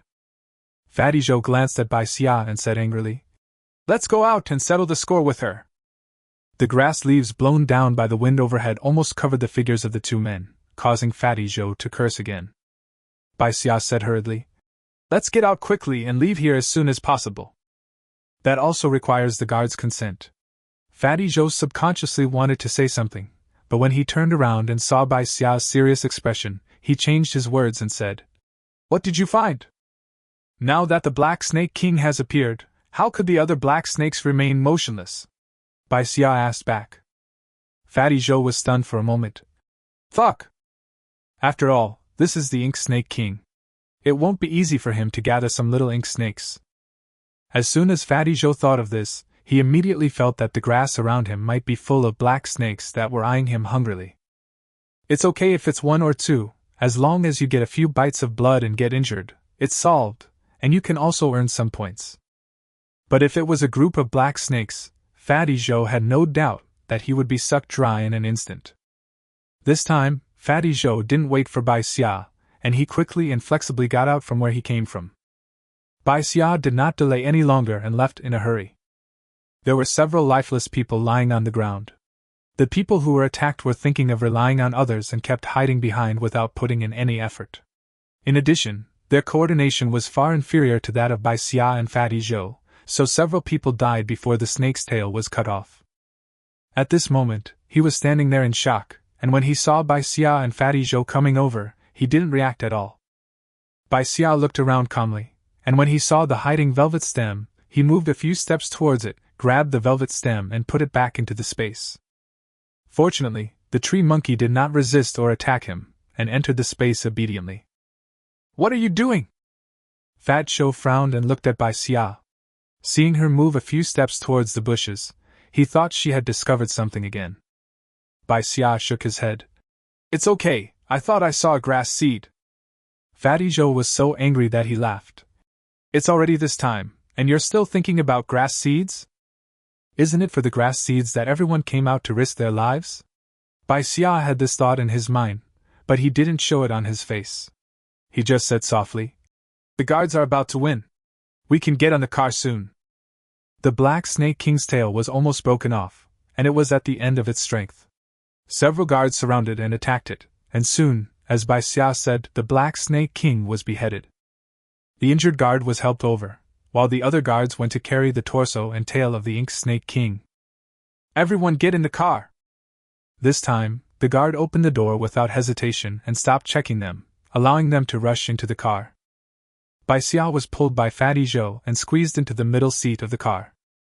Sitting next to Bai Xia, Fatty Zhou stared at the middle-aged woman opposite with burning eyes. "You know, she still has a black snake egg on her body." The middle-aged woman felt very uncomfortable being stared at. She coughed a few times and held the things in her arms tightly, fearing that people would not notice that she was hiding something. "It's just that everyone has escaped death and has no intention of fighting for things for the time being." The well-trained guards quickly collected the torso of the Ink Snake King. A moment later, a guard covered in blood came over, holding a person in his hand. It was Pan Zhu. Pan Zhu has woken up now, but he still looks extremely weak. After being carried to the car by the guards, he struggled to move a few steps and sat down next to Bai Xia tremblingly. "Thanks." Bai Xia heard him say it very softly. "A lot of people died during the fierce battle just now, but I didn't expect that Pan Zhu was still alive." The guards slammed the door shut, and the car began to move shakily. Turning around, the guards' faces were stained with blood and a murderous aura spread. The carriage was quiet. Everyone kept their heads down and didn't dare to speak.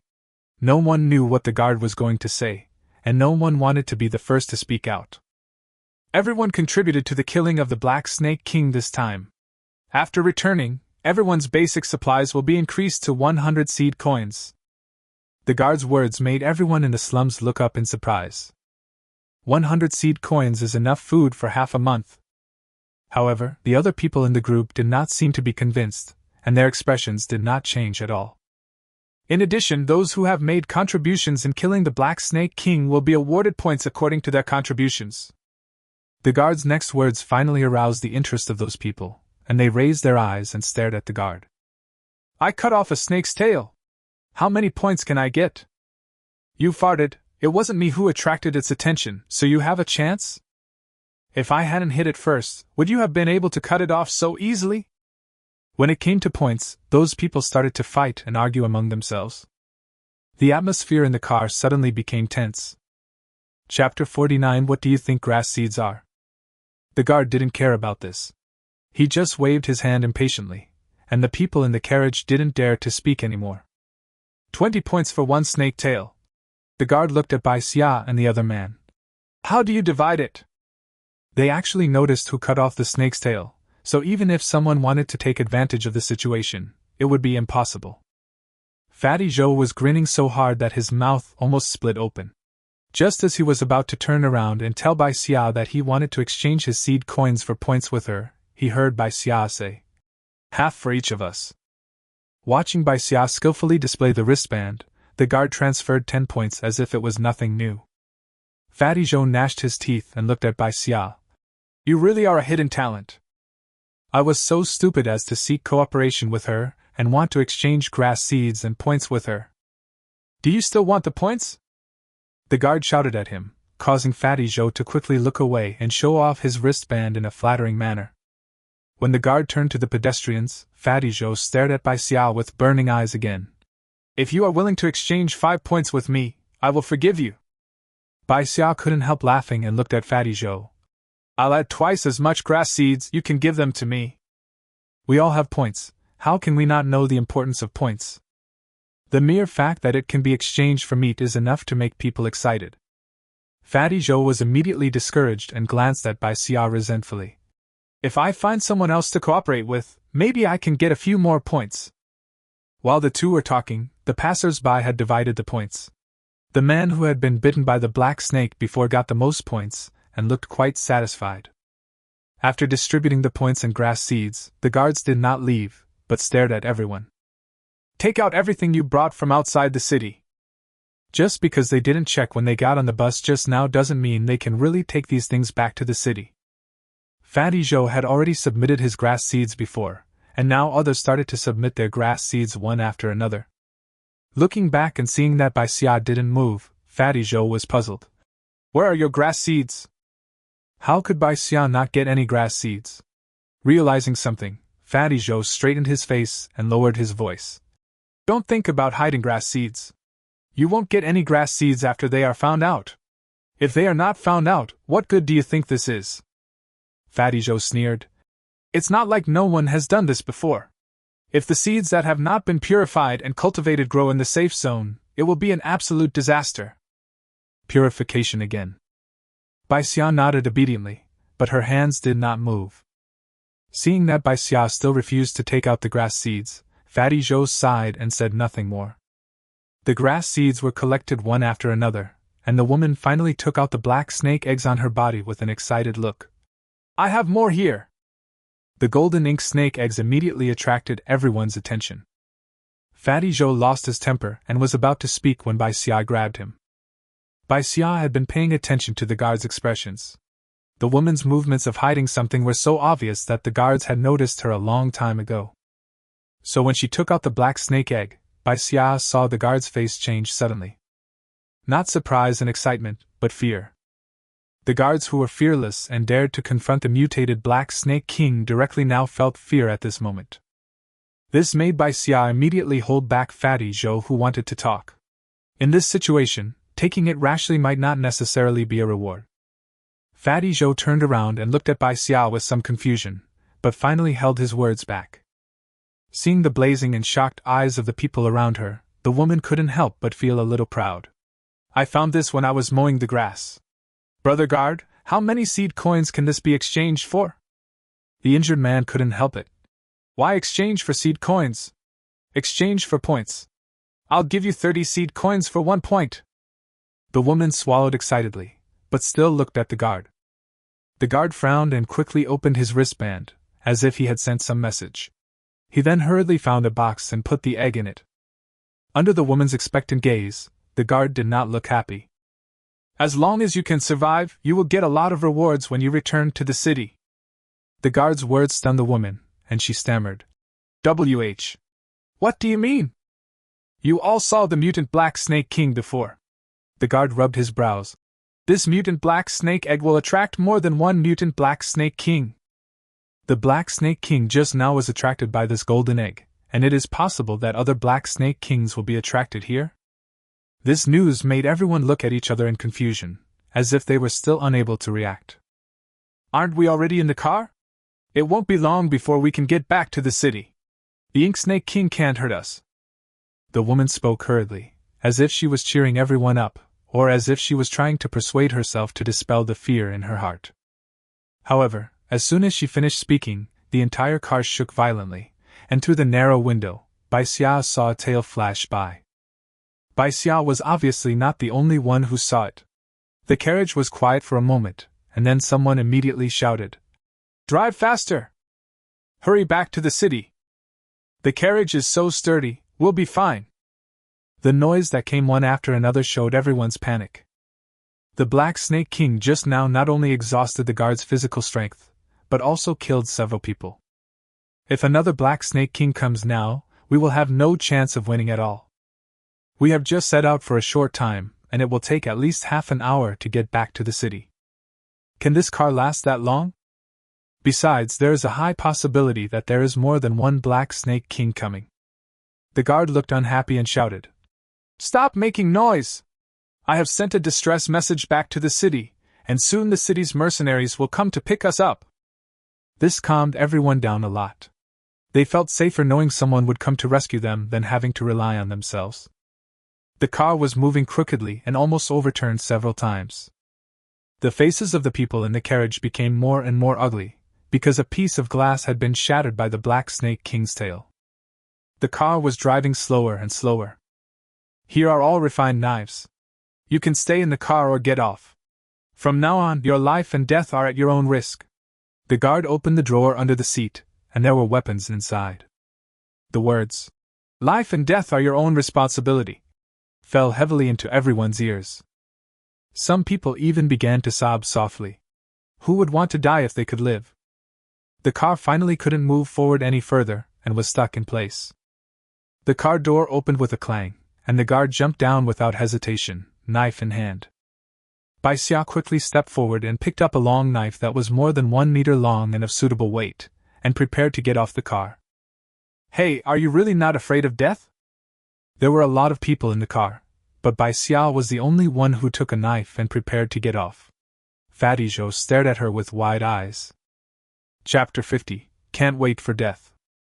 Bai Xia just said softly, "If we don't get off the car, when the guards are dead, we will also die." Unable to return to the city, the survival rate of staying in the wild is almost zero. After saying that, Bai Xia jumped out of the car without caring about anyone else. With this refined long sword and her own red whip, she could at least deal with the situation. After jumping out of the car, Bai Xia discovered that the glass on the front of the car had been shattered and one of the wheels was flat. There was no way the car could move. "We can only pray that reinforcements from the safe zone arrive soon." A gust of wind blew, and she dodged to the side. When she looked up again, she saw that the snake's tail had turned around and was coming towards her. She raised the knife, tilted the blade slightly, bent down to avoid the snake's tail, and cut a gash in it. The refined knife is indeed different. It can easily break the skin and flesh of the Ink Snake King. With a sigh, Bai Xia continued to deal with the snake tail, and had to be vigilant at all times as the snake tail might come out from the bushes next to him again. She suddenly realized that this snake tail has no eyes, and the Black Snake King cannot always pay attention to the situation everywhere, so how does this snake tail accurately locate its prey? With this doubt, Bai Xia suddenly had an idea. After avoiding another sweep of the snake's tail, she held her breath and stood still without moving. The snake's tail shook and lashed at her again with a sharp sound of wind. She suppressed her urge to avoid it. The snake's tail stopped half a meter away from Bai Xia, somewhat puzzled, and flapped a few times tentatively in the air. Not finding the target, the snake's tail slowly fell into the grass, as if waiting for the next sneak attack. If you don't look carefully, it is difficult to find the motionless snake tail. The Black Snake King is very quick in making decisions and will immediately hide if it fails to find its target. In order to ensure safety, Bai Xia took the red silk whip in his hand, aimed at the snake's tail and jumped over to chop it down. At the same time, the red silk whip hit the snake's tail heavily, causing it to pause briefly. The guard on the other side was beaten by the snake's tail and was about to be wrapped by the snake's tail, but he found that the snake's tail paused for a moment. He seized this opportunity and immediately counterattacked and quickly cut off the snake's tail. It was really strange. The previous Black Snake King also paused for a moment. Could it be that this Black Snake King would also be distracted during the battle? Bai Xia didn't know about this little episode, but he chopped and hacked several times before finally cutting off the snake's tail. A long section of the snake's tail lay on the ground, twitching from time to time, looking somewhat scary. She simply put the snake's tail directly into the space. At least the scene in front of her was much clearer. Lying on the ground to recover his strength, Bai Xia took out a seed coin and chewed it, thinking in his heart that now he not only had eagle meat but also snake meat. Making it into jerky would be much better than seed coins for replenishing his strength. The tree monkey in the space suddenly became a little restless. She frowned slightly and entered the space with her consciousness to take a look. The tree monkeys were happily circling around the snake's tail, wishing they could tear it apart and eat it immediately. As if sensing Bai Xia's gaze, the tree monkey began to sway in a flattering manner. Its fawning look was completely different from the one it had before in the cave. Bai Xia was just about to teach the tree monkey a lesson when he suddenly discovered that a prompt for space upgrade appeared in his mind. Upgrading requires 1,000 kilograms of food, satisfied, and 1 level 1 crystal core, satisfied. Do you want to upgrade? I didn't collect any food this time, so how come the requirement of 1,000 kilograms of food is met? Bai Xia's gaze fell on the snake's tail. The tail was clean and refreshing, as if it had been purified completely.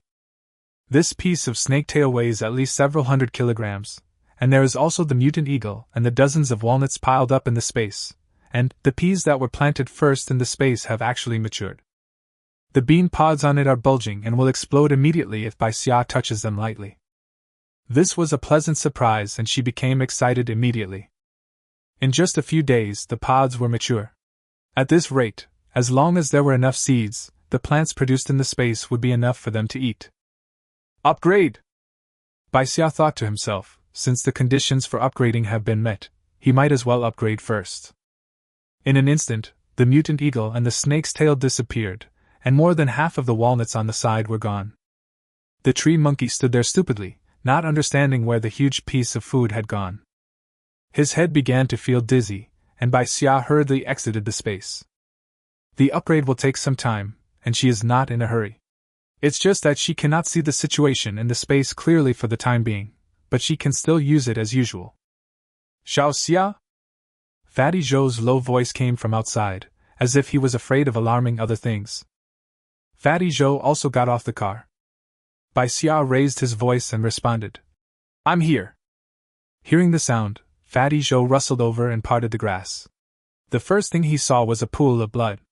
He was startled and asked, Are you hurt? The grass leaves that were flattened to the ground, the blood splattered everywhere, and Bai Xia's disheveled appearance. It was simply a crime scene. Are you the only one getting off the bus? Bai Xia wiped the blood off his face and asked instead of answering Fatty Zhou. Fatty Zhou shook his head. A few other people got off the car as well. They went to help the guards. I was afraid something might happen to you, so I came to find you first. Did you cut off the tail of a snake? Fatty Zhou didn't even think about cutting off the snake's tail. After all, Bai Xia's strength was there, and there was no sign of the snake's tail. However, being able to chop off the snake's tail and drive it away is also a skill of Bai Xia. Then let's go over there too. It'll be safer with more people. When Bai Xia stood up, he picked up a grass seed next to him. Seeing her actions, Fatty Zhou's mouth twitched involuntarily. It was already this late, and she was still thinking about grass seeds. But for Bai Xia, grass seeds mean an endless supply of seed coins, so he has to pay attention to it. However, there is no need for Fatty Zhou to know these. When the two of them quickly arrived at the guards, the Black Snake King had already been dealt with, but the people present were in a very bad condition. The tallest guard was named Zhou Min, who was tightening the wound on his shoulder. When he saw Bai Xia and the others, he looked up and praised them. Well done! Looking at the disheveled appearance of the two men, they had obviously attracted a snake's tail away and cut it off, otherwise they would not have been able to kill the Black Snake King so easily. Fatty Zhou scratched his head, confused. Bai Xia lowered his head and did not respond. The car broke down, and we can't leave here for now. We can only wait here, Zhou Min said in a deep voice. But the good news is that in about half an hour, the support people in the city will arrive. Half an hour sounds like a very short time. Hiss. Almost as soon as Zhou Min finished speaking, a guard beside him let out a painful hiss, then pulled out a more than 1 meter long black snake from his waist and cut it in half without blinking an eye. Before everyone had time to be happy, they suddenly felt as if they were facing a powerful enemy. Chapter 51: Losing the Golden Egg. The black snakes will soon surround this place. As long as we can hold out until reinforcements arrive, we can survive. Zhou Min stood up and took out a bottle from his arms. Orange-yellow liquid slowly flowed out of the transparent bottle. This is concentrated gasoline. It will burn continuously if it gets a little bit of it. Clear the weeds around and form a circle. The black snakes are afraid of fire. This way we can hold out for a while longer. Upon hearing this, those who were still able to move hurriedly began to clean up, but Bai Xia stood there without moving, seemingly thinking about something. Zhou Min's gaze swept over and fell on Bai Xia. He was deeply impressed by this little girl, who had participated in 2 snake-tail killing missions in succession. Even if she was just used as bait to attract the snake-tails, she was much better than those people who were still staying in the car. "What are you doing? Go clean it up!" Even so, Zhou Min's tone remained stern. Everyone who is able to move has to clean up the grass leaves now. Every minute and every second they have is fought against the tide of black snakes that may arrive at any time. "Are these black snakes coming for the golden black snake egg?" Bai Xia dodged Fatty Zhou's hand that was trying to pull him over and waved at him. Zhou Min frowned and bundled up the grass leaves next to him into a ball. This thing could be used to start a fire later. "Not only the black snakes, but it may also attract other black snake kings," Zhou Min said coldly. "What do you want to say?" Bai Xia's face was still stained with blood, but his expression was very determined. "If we take away the black snake eggs, will these black snakes stop gathering here?" This made everyone slightly stunned. Yes, if the black snake egg was discarded, would it not be so dangerous? Zhou Min frowned tightly. This golden black snake egg has extremely high research value. If it is brought back to the city, it will definitely be a great achievement. But if you lose your life, what's the use of this credit? After thinking for a moment, Zhou Min was about to speak when he heard Bai Xia speak quickly. "I can take the black snake egg away, but I want 100 points. 100 points? Several people who got off the cars nearby gasped. What a big breath. Zhou Min stared at Bai Xia, and under everyone's nervous gaze he slowly said, "My authority can only give you 50 points at most, but if you can't come back, these 50 points will be invalid. This is really... Either you lose both people, or you earn 50 points directly. Make a deal." Bai Xia spoke without hesitation. He only needed to put the golden ink snake eggs into the space, find a place to hide for a while and come back, and he could earn 50 points for free. Zhou Min still asked the others to continue cleaning the grass leaves, while he took Bai Xia back to the car to get the ink snake eggs. Seeing Bai Xia take the golden black snake egg, the woman who had been holding the black snake egg came forward anxiously. "Brother guard, this is my black snake egg, how could I let her take it away?" Zhou Min glanced at her coldly and said, "If you want, you can also leave the team with the black snake egg." Even if we don't know what they discussed outside the car, just looking at their posture, we can tell that the black snake egg is not a good thing. They are in this desperate situation, probably because of the disaster caused by the egg. The woman subconsciously shrank back and wanted to say something, but Zhou Min no longer paid attention to her.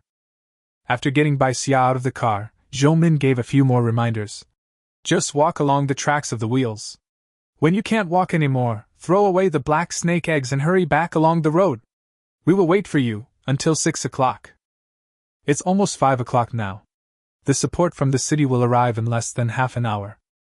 Being able to wait for her until 6 o'clock was the limit of what Zhou Min could do.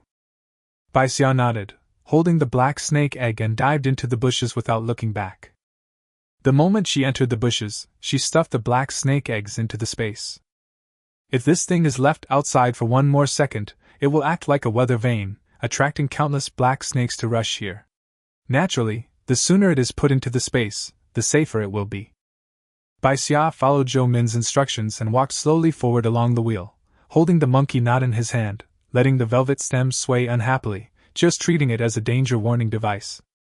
From time to time, 1 or 2 grass seeds could be seen under the flattened grass leaves, and Bai Xia would naturally collect them without hesitation. As they walked slowly, a tree monkey would occasionally jump into the grass, pick up a small black snake, suck it, and then throw it away. The velvet stem became slightly thicker. After walking for about 20 minutes, Bai Xia stopped to take out the black snake eggs. A few seconds later, the surrounding bushes began to stir. She immediately put away the black snake eggs, grabbed the tree monkeys, and ran quickly in the direction they were coming from. The place where the black snake eggs last appeared was here. Both the little black snakes and the black snake king would search around here, so the other side would be much safer. However, Bai Xia did not notice that when he took out the black snake egg just now, the golden luster on it had dimmed a lot. She didn't run far before she stopped. It's not because I can't run anymore, but because there is no road ahead. The entire blade of grass in front seemed to be swept by a huge tail, flattened, and completely covering up the rut that was originally made by the wheels. Apart from the cleared flat land, there were only endless blades of grass around. The sun had already set, and at this moment, the only sounds between heaven and earth seemed to be the whistling of the wind and the faint rustling of the grass. Bai Xia couldn't help swallowing. He had just walked past here. If he had been slower or faster, and happened to encounter this big guy, would he still be alive? The Ink Snake King he encountered before always had guards blocking the front, and Bai Xia had only faced one of the Ink Snake King's tails at most. Even so, Bai Xia had to use all his strength to cut it off. If you were to encounter such a huge black snake king head-on, you wouldn't even be able to feel its teeth. Fortunately, she did not encounter the black snake king. She could not just sit there and wait for death. Finding a way out was her top priority. After putting the tree monkey into the space and holding the red whip in his hand, Bai Xia felt a chill behind him. The huge black snake that had disappeared seemed to be able to reappear behind him at any time, making his back feel cold, and he couldn't help but speed up his pace when walking. After using the red silk whip to lash away two black snakes that wanted to sneak attack him, Bai Xia slowly found the feeling of using the whip. When his arm and the red silk whip were as one, the least amount of strength was required, and the red silk whip was also more flexible. So when he encountered a grass seed, Bai Xia tried to roll the grass seed over with the red silk whip. The grass seeds were too small to be rolled up, so she finally reached out and picked them up resignedly. It seemed that she needed to practice more on how to use the whip. The moment Bai Xia bent down to pick it up, his hair stood on end. Chapter 52 Red Dragon Mercenary Teen? A black snake head was lurking in the grass, its eyes like dark lanterns, staring straight at Bai Xia. This black snake king has been lurking here and has never left. Cold sweat instantly soaked Bai Xia's back. The black snake king did not attack him. It was very likely that he just did not take him seriously, and was waiting for his reaction like a cat catching a mouse. Even if I took out the red silk whip and the tree monkey together, I'm afraid I wouldn't be able to resist for long. As for escaping, in this vast grassland, who can run faster than the black snake king on foot? The only chance of survival is to take the initiative.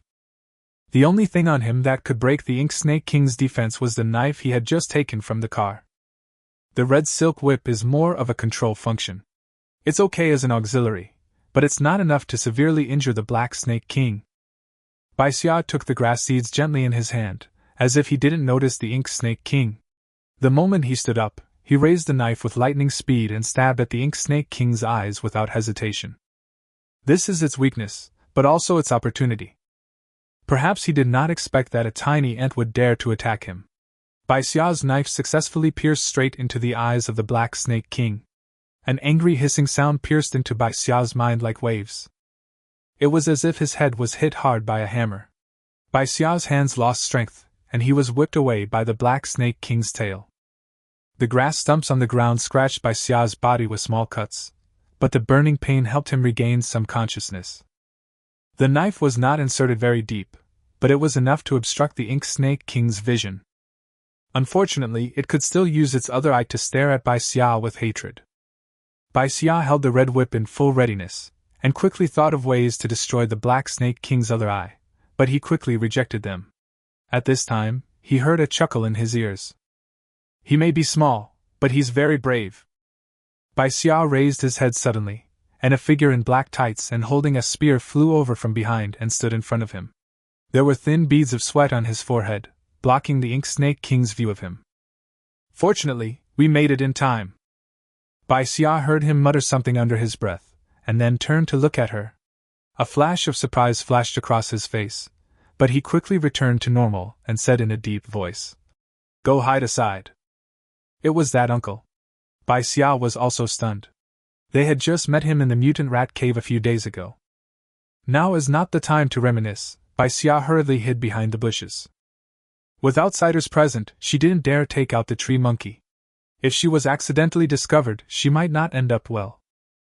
Originally, Bai Xia was still worried that the Black Snake King would not let him go and would separate one of its tails to attack him. Soon she realized that her worries were unnecessary, as the uncle never gave Moshe any chance to cause trouble for him. None of the snake tails swaying in the sky could touch him. Instead, he poked several holes in the body of the Black Snake King. In just a few minutes, the Black Snake King fell to the ground with a bang. Xinyu let out a breath and turned to look for the little girl. This little girl was really capable. That day, she returned to the inner city and changed her wristband and found that the 4 points had been credited to her account. The little girl, who didn't even know what points were before, gained those 4 points in such a short time. She doesn't seem like a naive and ignorant little girl. She actually accepted a mission out of the city. Someone who is spoiled by her family would not go to such a dangerous place alone just to earn a few seed coins and points. It only means that I was deceived by this little girl. Little girl, where are the black snake eggs? Xinyu took a look at the little girl and spotted the familiar red whip at a glance. It turned out that it was this girl who had made Hong Wei lose and exchanged the red whip for her.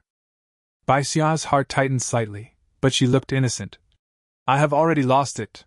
It should be on the road over there.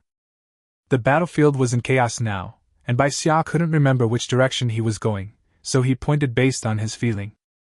Xinyu looked at Bai Xia with pain. He came here just for the mutant black snake golden egg, but he was a step too late, and it was thrown away. Even if we go looking for it now, we may not be able to find it, and it will waste a lot of time. Sighing, Xinyu could only say, Forget it, let's go back first. Was Xinyu leading the way, the return journey was particularly smooth. I don't know whether Xinyu deliberately avoided places with black snakes, or whether the black snakes dispersed after they could no longer sense the golden eggs. What a coincidence! I bought rat food from you before, and we meet again today. Xinyu took the initiative to mention the previous incident. As he wished, he saw the shame on Bai Xia's face. He curled his lips and continued. Since I have saved you today, let's talk openly.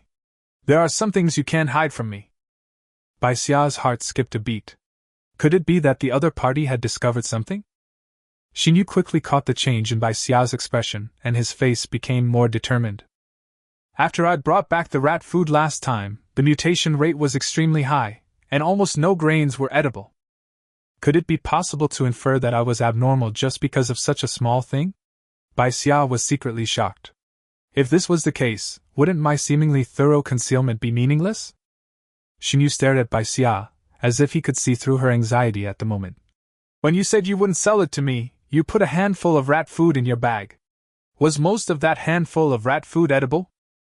Bai Xia was full of questions. How did this get to this point? Bai Xia hesitated about how to answer, and Xinyu glanced at the red whip in her hand again. I was not sure at first, but when I saw this red whip just now, I understood everything. Xinyu's words rang loudly in Bai Xia's ears. You were able to pick the largest edible sweet potato among so many sweet potatoes, and you were able to grab the most edible rat food. If this isn't being chosen by luck, then what is that? I know you don't want to expose your good luck. After all, there are only so many resources. If you were lucky enough to take more edible exotic plants, others would have to take less. If this continues, you will definitely become the target of public criticism. Bai Xia was stunned by the long string of words. It took him a while to react and marvel at the other party's amazing train of thought. She thought that her space or her ability to identify mutant plants with her nose had been exposed. Haha! Bai Xia laughed dryly. Such misunderstandings are better than being exposed. It only happens occasionally. Xinyu pushed aside the straw that blocked Bai Xia's way and stared at him intently. Cooperate with us. Bai Xia was really confused this time. What cooperation? During the harvest season, You follow our team and we will ensure your safety. You just need to help us pick out food at the right time. After all, it's such a long journey, we can't bring back all the food we find. When making choices, isn't luck very important? Seeing Xingyu's serious look, Bai Xia subconsciously felt that he was unreliable and refused. Forget it, I have teammates who want to be with me, it's not convenient.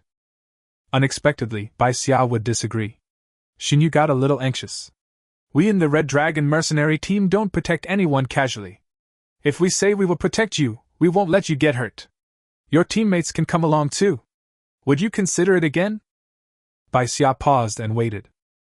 Red Dragon mercenaries? Chapter 53 Deterrence. When they returned to the team, Xingyu and Bai Xia both had satisfied smiles on their faces. After some discussion, Bai Xia could bring 3 teammates to follow the Red Dragon mercenary team. As long as the food was handled by Bai Xia, she could get 10% of it. Let's cooperate for one day first to see the mutation rate of the food and the strength of the Red Dragon mercenaries, and then see whether to continue the cooperation. Both of them were quite satisfied with the discussion and added each other as friends on the wristband. As for the previous matter of wristband points, they tacitly agreed not to mention it again. Zhou Min breathed a sigh of relief when he saw Xingyu bringing the people back. The group of black snakes that had just arrived was not small. If Bai Xia had not taken away the golden egg, more black snakes would have been attracted. If more black snakes came, they would all be eaten by them. Now that he saw Bai Xia was fine, Zhou Min was really happy. Get in the car. Even so, Zhou Min's tone was still firm. The mercenary team's car was more sturdy than the guard's car, but had less space, so Xingyu sat in the front. Bai Xia got on the back car, which was already full, so she could only squeeze in next to Fatty Zhou. Fatty Zhou squeezed in to make room for Bai Xia, and gave Bai Xia a thumbs up. Great! This is exchanging life for points. Fatty Zhou can't do it. The other people in the car looked at Bai Xia with a little more caution, no longer looking down on him as before. Did the mercenary give you this whip? Fatty Zhou stared at the red silk whip in Bai Xia's hand with unstoppable envy in his eyes. Bai Xia then realized that the red whip was still in her hand. After meeting Xingyu, it was impossible for her to put it away, and now it was exposed to everyone. She could only respond vaguely. Yeah, it's from their team. Fatty Zhou wanted to say something, but the woman who brought back the golden egg kept staring at them. She rushed over and looked at Bai Xia with gritted teeth. You threw away my golden egg, you have to compensate me. 50 points. Even the dumbest person can now realize that points are more useful than seed coins. 50 points? That was earned by risking one's life. Others in the car sneered at the woman's behavior. This woman has been targeting me again and again. Does she think I am a soft persimmon? Is she picking on me? Bai Xia stared back at her coldly. Have you told the guards about your plan? This black snake egg is certainly valuable, but it also almost caused the destruction of their entire vehicle. If the woman really had the courage, why didn't she take the black snake egg back to the city by herself? The woman looked at Bai Xia confidently. You were the one who threw away the black snake egg, so you have to compensate me. Niuhua, stop making trouble. It was Pan Ju's voice. He had teamed up with this woman before and now knew her name. It seemed that they knew each other in the safe zone. Pan Ju looked at Bai Xia apologetically and reached out to pull Niuhua, wanting her to stop embarrassing herself. It's not that he was afraid that Niuhua would offend others, but he didn't want to cause trouble for his savior. Niuhua ignored Pan Ju's words and shook off his hand, saying in a domineering tone, Give it to me or not, if you don't blame me for taking it myself. Bai Xia impatiently threw away the red whip and shook it. Okay, let's get off the car now, and I'll take you back to find the golden egg. Niuhua opened her mouth. Of course, she didn't really want the black snake egg. Besides, what use would she have for something that was unlucky and attracted black snakes? You threw it so far away, who knows if you can still find it? Niuhua tried to remain calm, betting that Bai Xia was just talking casually. Don't worry about that. Bai Xia patted his clothes, which were still smelling of blood. There's a slain black snake king in that place. It's easy to find. We just need to avoid the mutant beasts that come here to look for food. The carriage was silent except for the occasional clatter of the wheels hitting rocks. Niuhua's expression became a little flustered, and her eyes trembled a little. You say you want to go? Will the guards let us get off the car? Can you guarantee my safety? Some people couldn't help but burst out laughing. How could he say such shameless words and still guarantee her safety? When Bai Xia went to throw the black snake eggs before, no one could guarantee her safety. And because Niuhua took back the black snake egg, so many black snakes were attracted. Not only were all people injured, but some even lost their lives. Some people had already become impatient with Niuhua. If you don't dare to go, stop talking. How dare you ask others to guarantee your safety? Someone said sarcastically. This taunting made Niuhua feel like she was hurt, and she suddenly screamed. Why are you all helping her? Isn't it possible that she is doing something shameful? Pa! The red whip was lashing on the ground, and the whip made a crackling sound of electricity, which was frightening. Niuhua was frightened and shuddered, then she swallowed and tried to be tough. Just give me the points, and everything will be fine, right? Bai Xia whipped his whip, entangled Niuhua and pulled her to the door, and said coldly, Okay, let's get out of the car now. Bai Xia adjusted the current of the red silk whip to the lowest level. She had tried this intensity herself, and found it was enough to cause pain but would not harm anyone. Niuhua felt as if her whole body was stiffened by the electric current, and she was immediately frightened and screamed. I won't go down! I don't want the points anymore, let me go! Niuhua screamed and held on to the car door tightly, not daring to let go. Bai Xia did not let go of her, the red whip still tightly gripped her. The electric current that kept impacting her made Niuhua's psychological defenses gradually collapse, and she began to beg for mercy. I'm sorry, I was wrong, I shouldn't have taken your points, I don't dare to do it anymore. Niuhua's two-stage reversal performance made many people in the car sit up straight. That whip is really a powerful thing. I have to say that Bai Xia gained a lot from this adventure. It was precisely because of this huge harvest that more than one person in the carriage was thinking of threatening, coaxing or forcing people to buy the red silk whip. However, seeing Bai Xia's ruthless look, these thoughts were reluctantly suppressed. Bai Xia then slowly retracted his whip, looked at Niuhua who was still shaking in the spot, leaned close to her ear and said in a voice that only the two of them could hear. Do you think that if I give you these things you can keep them? Regardless of Niuhua's reaction, Bai Xia put away the red whip and sat back in his seat. She has always been very cautious about the evil of human nature. Just after she mercilessly shocked Niuhua with electric shock, she could clearly feel that the atmosphere in the car had changed. Those gazes that seemed to be looking at him had all been retracted at this moment. Killing the chicken to scare the monkey, and this chicken came up on its own, how could Bai Xia not make good use of it? After this incident, no one spoke in the carriage. After calming down for a while, Niuhua returned to her seat and stopped making trouble. The mercenary team's car was driving faster, and the black snake tide had already receded, so when they returned to the safe zone, it was not yet 6:30, and there was still a little afterglow in the sky. Everyone who got off the bus this time underwent a check to ensure that they did not have anything hidden on them that had been brought back from outside the security zone. At the same time, the seed coins and points that should be issued were also distributed to everyone. What surprised Bai Xia was that Pen Zhu actually exchanged the black snake he had obtained for 5 points, and exchanged it for an inner-city wristband on the spot. But it makes sense. After this life-and-death experience, and with the 20 seed coins that can be obtained by leaving the city to eat for 2 days, it is natural that he would want to make himself stronger. And points are the nearest straw they can grasp. It's a pity that even if the points mall is opened, all that can be redeemed in the early stage are some food. Bai Xia sighed inwardly, and quickly collected his 50 points and 20 seed coins. Now I have 75 points, which can be exchanged for a lot of meat. Bai Xia didn't leave in a hurry, but looked at the long sword she had used before with some reluctance. This refined sword was really useful. It could even cut through the thick skin and scales of the Ink Snake King. She was a little tempted. How many points do I need to exchange for this knife? Chapter 54 Alien Plants Appear in the Outer City. Bai Xia finally asked. After all, if he missed it, he didn't know when he would have the chance to change the knife. Seeing that it was Bai Xia who asked the question, Zhou Min responded to her. This is a weapon used exclusively by the guards.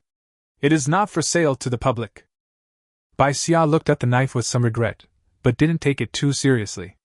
Since someone had refined it, he would be able to find a channel to buy it sooner or later. However, Zhou Min stared at Bai Xia and spoke again. If you are willing to join the long-term land reclamation team, this knife can be temporarily given to you to use. A long-term pioneering team, aren't they just regular workers? Bai Xia shook his head decisively. He had the big secret of the space in his hands.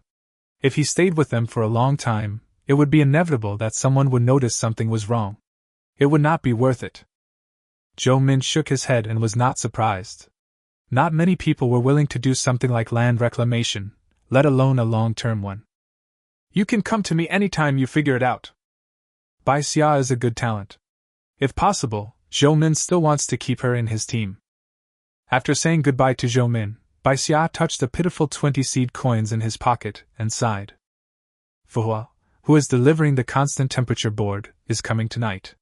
I am very poor and I don't know if I can keep this partner by then. However, today I found at least 20 grass seeds, all in my space. When these grass seeds germinate and grow into grass seeds, won't you have enough seed coins? My goodness, my own space is a mint. Speaking of space, Bai Xia subconsciously entered the space and took a look. The space, which was originally only about 20 square meters, has expanded more than 10 times after this upgrade. It is still a square regular space with a side length of nearly 10 meters. The tree monkey comfortably occupied a corner, curled up into a ball, looking as if it was well fed. In the middle are the plantain, bean pods and other seeds she had planted before, all of which are growing well. There is also a small sapling with only a few leaves, which is a walnut tree. Bai Xia hurriedly planted the 20 or so grass seeds that were piled up one by one, believing that they would mature quickly. The 2 cabbages have matured and even have flower buds. We just need to wait until they bear fruit to see if there will be seeds with low mutation rate. Then we can continue to cultivate them. Moreover, the space seemed to have become much more humid. Bai Xia glanced over and unexpectedly discovered that there was a small pool of water in the upper left corner. Only the size of a washbasin was visible, and the rest was hidden behind the white mist, making it difficult to see clearly and impossible to explore. After taking a look, Bai Xia used half a walnut shell to fill a bowl of water and left the space. The clear spring water seemed to have a sweet scent. Bai Xia couldn't help but raise his head and drink it all. The sweet spring water flowed into his throat. This feeling of comfort seemed to penetrate into every pore, and even the fatigue in his body was soothed a lot. Bai Xia wondered if this water could be used to purify the mutant beasts. By the way, there are still a few black snake eggs in my space. There were just a pile of them just now, and they were not eaten by the tree monkeys. White egg? What about the golden egg? Bai Xia subconsciously looked for the golden egg in the space, but he didn't find the golden egg except for a few eggs in the grass nest.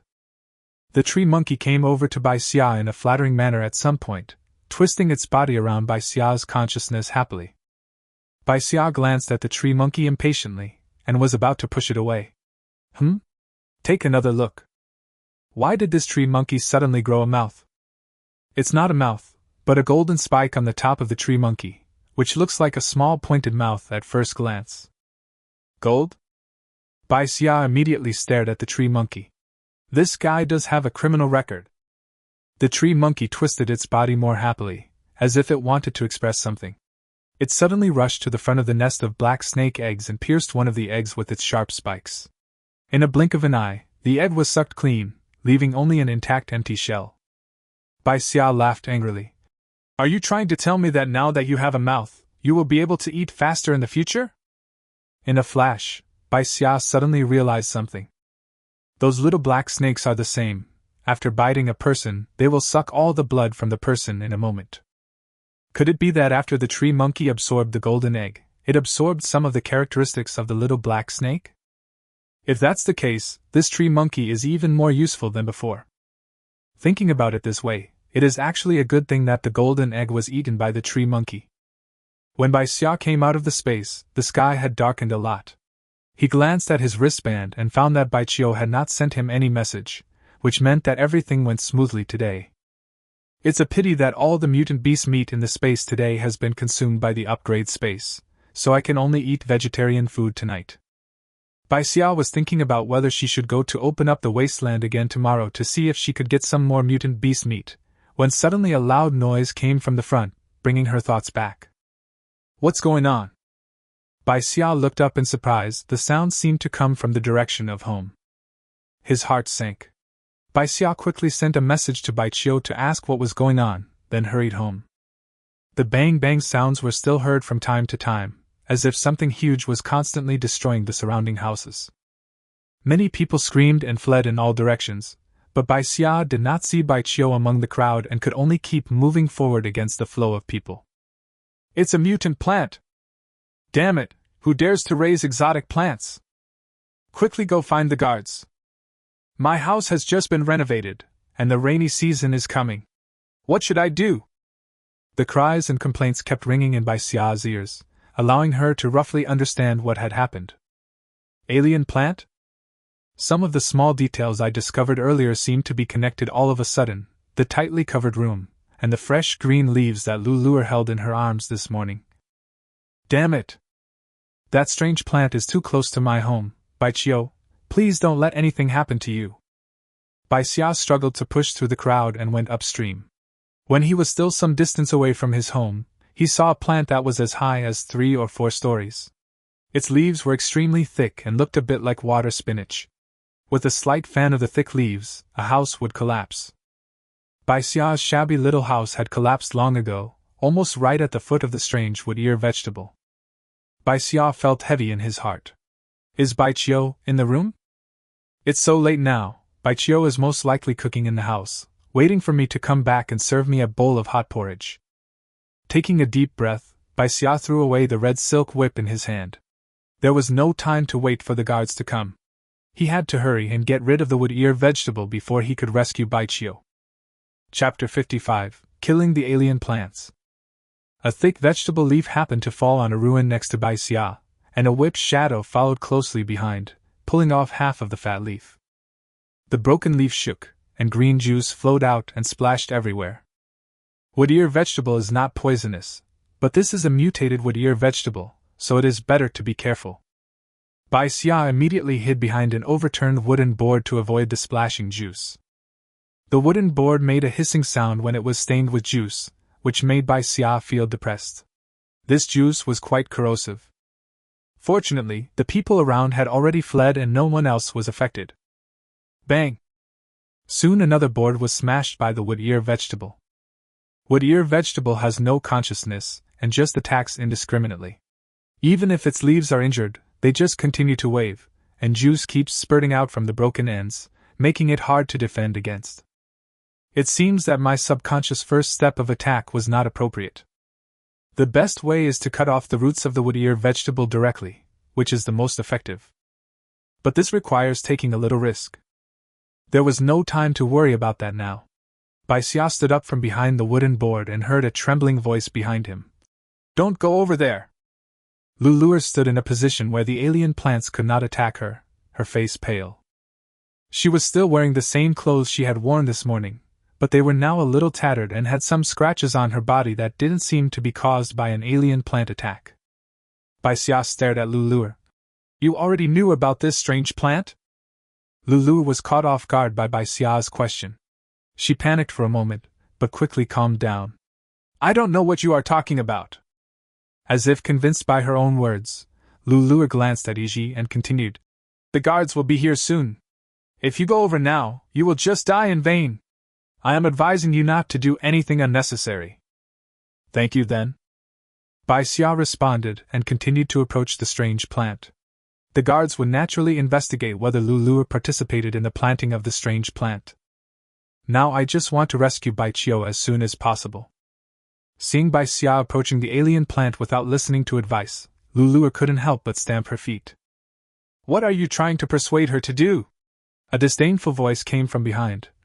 Wouldn't it be nice to ask her to serve some food to my little baby? Or do you still want to continue ruining my plans? The man in black stood beside Lulu, and the breath he exhaled with his head tilted made Lulu shiver. No, I'm afraid of the whip in her hand. If the alien plant is really damaged, that would be bad for you. Lulu looked at the man in black in a flattering manner, but there was a hint of fear in the depths of her eyes. The man in black curled his lips coldly. Even if she really has this ability, It's just to let me get it earlier. He didn't finish his words, but just glanced at Lulu with a warning. Stop interfering. Lulu closed her mouth and dared not say anything, but she felt a little regretful in her heart. Why did I provoke such a person in the first place? I just wanted to get some food, but now I have become a grasshopper on a rope. Bai Xia avoided the places where the wood ear leaves could easily launch a frontal attack, and gradually approached the black house that had collapsed long ago along the gaps. This short distance was extremely difficult to walk. Fortunately, there were various collapsed wood and metal, allowing Bai Xia to take shelter from them. Pa! A leaf hit Bai Xia beside him, startling him so much that he crouched down and almost threw out the red silk whip. No, if I alarm the wood ear vegetable now, it will be difficult for me to escape given my current position. I can only cut off the roots of the wood ear vegetable with one move. Bai Xia looked at the leaf through the crack in the wood and his whole body trembled violently. In the middle of the huge leaf, there was a bulge in the shape of a human, with distinct limbs, but some parts had collapsed strangely, as if they had been absorbed. His throat was churning and Bai Xia felt nauseous. The man exerted force unconsciously, and the tail of the red whip fell on the wooden board beside him. The next moment, the red whip was raised high and directly cut off the huge leaf along with the stem. The flashing electric current exploded instantly, flowing through every inch of the alien plant along the juice all over its body. The alien plant, which was originally extremely energetic, now became a little wilted. Bai Xia no longer looked at the leaf lying motionless on the ground, but took this opportunity to pass through the area where the leaves were most densely packed and approached the roots of the alien plant. The alien plant, whose electric current disappeared, also reacted at this moment. The whole plant was shaking with anger, and its huge leaves kept sweeping and flapping around, trying to find the person who hurt it. Bai Xia was only a few steps away from the black room at this moment, and he could now clearly see that the roots of the alien plant were only as thick as an adult's wrist. It is planted in a large pot, and now the roots have penetrated the bottom of the pot and gone into the ground. Sure enough, the appearance of this strange plant was not a natural disaster, but a man-made disaster. This thin rhizome, supporting the tall plant and thick leaves above, is shaky and seems to be about to break at any moment. Bai Xia now only has an ordinary dagger in his hand, and he doesn't know if he can cut the strange plant. If we had the special knives of the pioneering team now, we wouldn't have to worry at all. This thought only flashed through his mind, and Bai Xia rushed forward without hesitation, holding the dagger. As if sensing the danger, several leaves swept towards Bai Xia. Bai Xia didn't dare to confront it head-on. If the juice splashed out, it would fall on his body and make a big hole. The dagger hit the alien plant with great force and actually cut a hole. Green juice flowed out and immediately corroded the dagger into pits and holes. Frowning, Bai Xia raised the red silk whip and broke off a leaf from the bottom of the stem that was flapping towards him, avoiding the spilled corrosive juice. The whip wrapped around the root of the alien plant and broke into pieces when it was pulled hard. The damage caused by this was much greater than that caused by the dagger. Bai Xia simply picked up a stone nearby and smashed it down with force. This alien plant is quite aggressive, but its defense is not high. If it weren't too corrosive, this ordinary dagger would be enough to cut it off. Now it was tightly bound by a red whip, and when the stone hit the plant, the alien plant suddenly made a snapping sound, and its roots were completely broken. Ah! There seemed to be faint shrill cries in the distance, but Bai Xia had no time to pay attention to it. It would not be pleasant to be crushed by the collapsed alien plants. Fortunately, after the roof of the black house where the alien plant was located collapsed, a solid triangle area was formed. Bai Xia crouched down and hid inside. He just needed to avoid this attack. The huge wood ear vegetables fell to the ground with a crackling sound, and never moved again like a puddle of mud.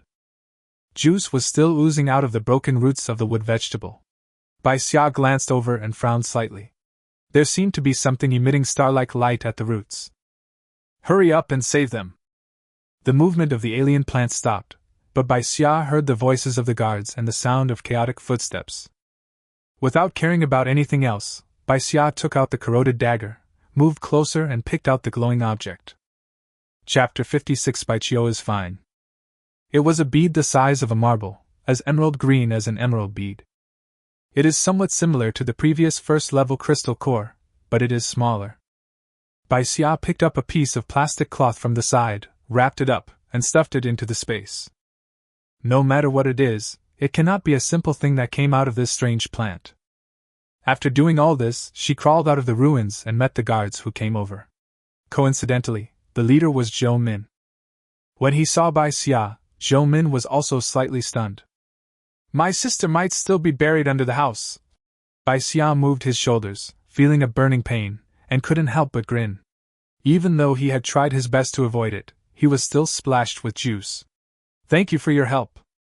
Bai Xia was more familiar with the structure of his own house. Zhou Min sent 2 guards to help Bai Xia dig out the people, while he took other guards to check the surroundings to prevent other people from being trapped. The shabby house was not big. The guards turned over all the wooden boards and plastics, but there was no trace of Bai Xia inside. Hasn't she come back yet? On the other side, Zhou Min dug out a few people who were no longer breathing. They were all people living in this area. Bai Xia glanced at them and then looked away. The skinny people were so corroded that they could hardly be recognized as human. The people who had just fled around slowly gathered together at this moment, staring at the guards with desperate and eager eyes, which made Zhou Min pause before speaking. The family members of the deceased should register first, and each person will be compensated with 200 seed coins. 200 seed coins can save a family's life and is of great importance. But Bai Xia looked at those people who came forward to register woodenly. A life worth 200 seed coins seemed so light. People whose houses are damaged can come to the city gate to register and receive 10 wooden boards and a tarp starting tomorrow. This amount of supplies was only enough to build a small shed, and its simplicity was unimaginable. No one in the crowd raised any objection. People in the slums had long since become numb to such things due to hunger and fatigue day after day. In addition, Zhou Min emphasized, for this strange plant incident, anyone who provides clues will be rewarded with 50 seed coins. A human life is only worth 200 seed coins, but a piece of information can be worth 50 seed coins. I know. It was that gloomy guy who planted it. His house is covered with black cloth all day long.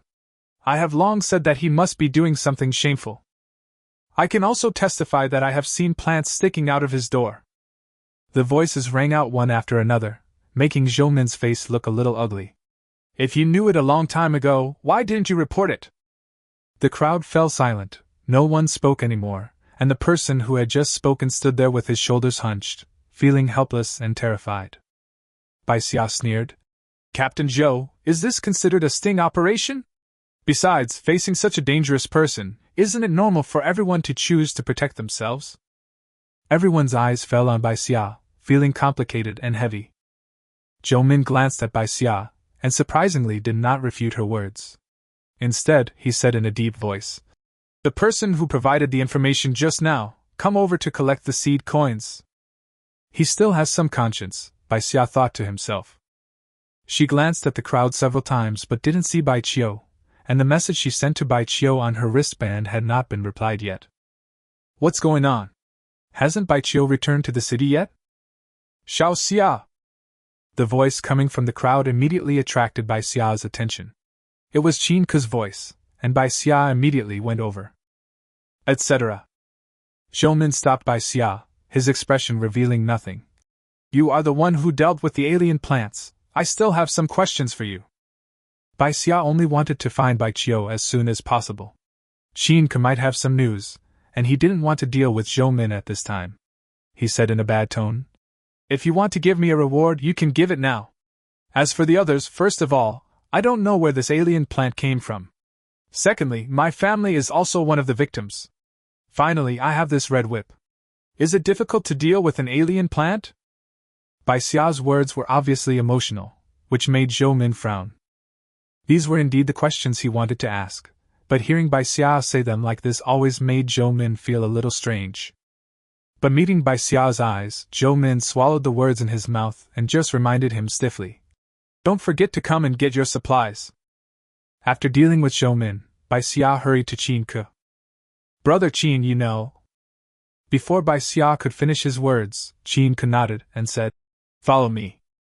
When following Qin Ke, Bai Xia finally understood what happened today. It turned out that Bai Xia had left the city today, but was spotted by Jiojio's men. Fortunately, Qin Ke and his men found them in time and brought Bai Xia and the others back to the city early. Now Bai Xia is helping Sanzi take care of Liu. Qin Ke also heard that something happened here and knew it was Bai Xia and the others' house, so he hurried over to check out the situation. Unexpectedly, he really saw Bai Xia in a dishevel. If those people from the charity hall don't find the mutant eagle today, I'm afraid they won't give up. Qin Ke frowned and sighed. Fortunately, the harvest season is only 2 days away, and they may not have many people to deal with us. But it is a bit dangerous for the two of you to live together, so why not move to our place so that we can take care of you? Qin Ke's words were indeed very attractive. For the two sisters, joining Qin Ke was a good choice. After spending some time together, Bai Xia also realized that Qin Ke was a trustworthy person. However, placing all your hopes on others is not a safe thing. Bai Xia just said, "I'll think about it carefully." Qin Ke knew from her expression that Bai Xia didn't listen to what he said, so he could only shake his head. After arriving at the place, Bai Xia found out that Song Yi had actually brought An Song with her as well. Song Yi was brought back by Qin Ke and the others. Knowing that the third son had some medical skills, she immediately called An Song over and insisted on giving the third son 2 seed coins to examine An Song. At this moment, the 2 little girls were listening to Sanzi talking about the characteristics and habits of some medicinal herbs, with extremely serious expressions. Bai Xia's arrival startled Bai Xia. "Sister!" Seeing Bai Xia's embarrassed look, Bai Xia pulled up Bai Xia's sleeves with trembling hands. "Was it Jiojio's group who did it?" Bai Xia didn't know about Bai Xia's land reclamation today, nor did he know that his home had been destroyed by alien plants. Fortunately, they were all lucky and accidentally avoided the strange plant incident. Qin Ke briefly talked about the alien plants. Song Yi and An Song were both scared. If they hadn't come to Qin Ke, getting injured would have been a minor matter. It looked like they might even lose their lives.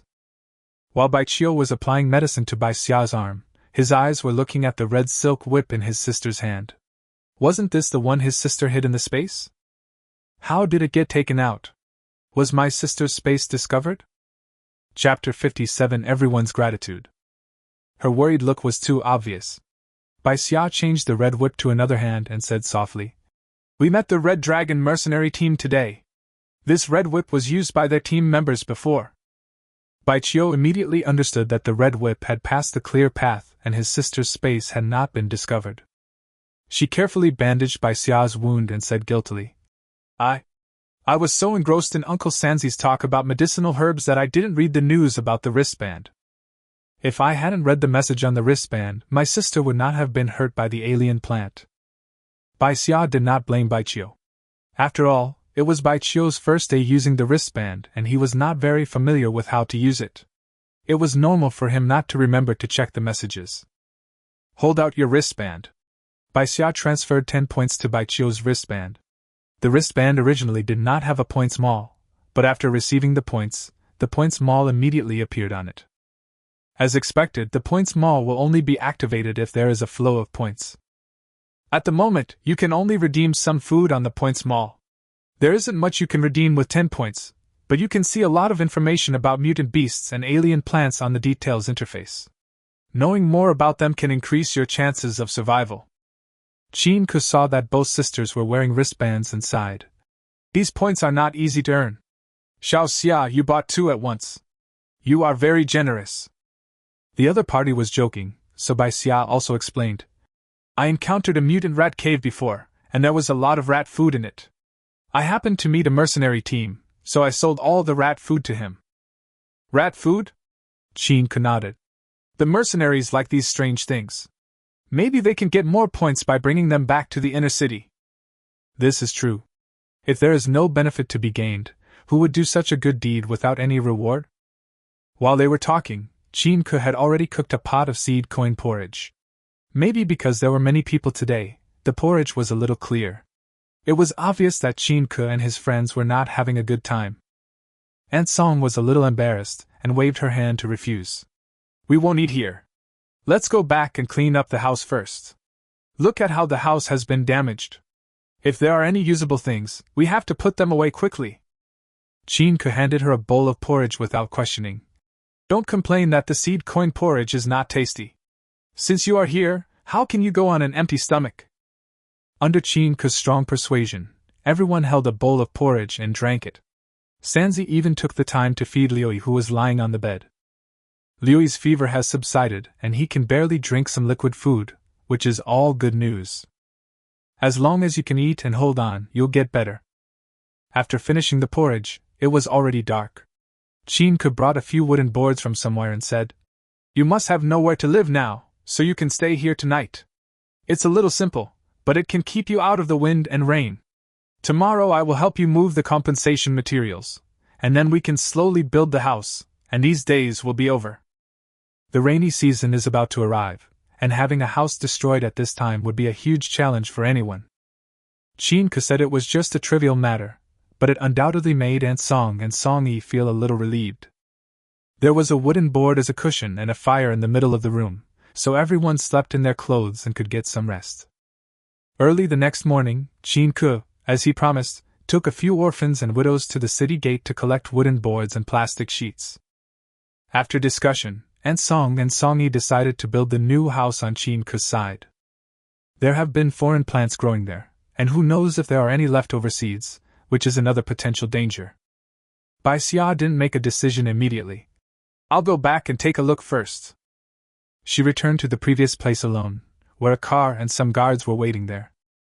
After a night of rummaging, all the usable items on the ruins had been moved away, and the few remaining people were also dragging their belongings away. Bai Xia frowned slightly and asked the guard beside the car, "Can't we build a house here anymore?" The guard glanced at Bai Xia and said, "If you want to build, no one will stop you. Have you received the supplies?" Bai Xia looked at the large area, narrowed his eyes, and replied to the guard, "It has been taken. If I want to build a house here, can I designate any area as large as I want?"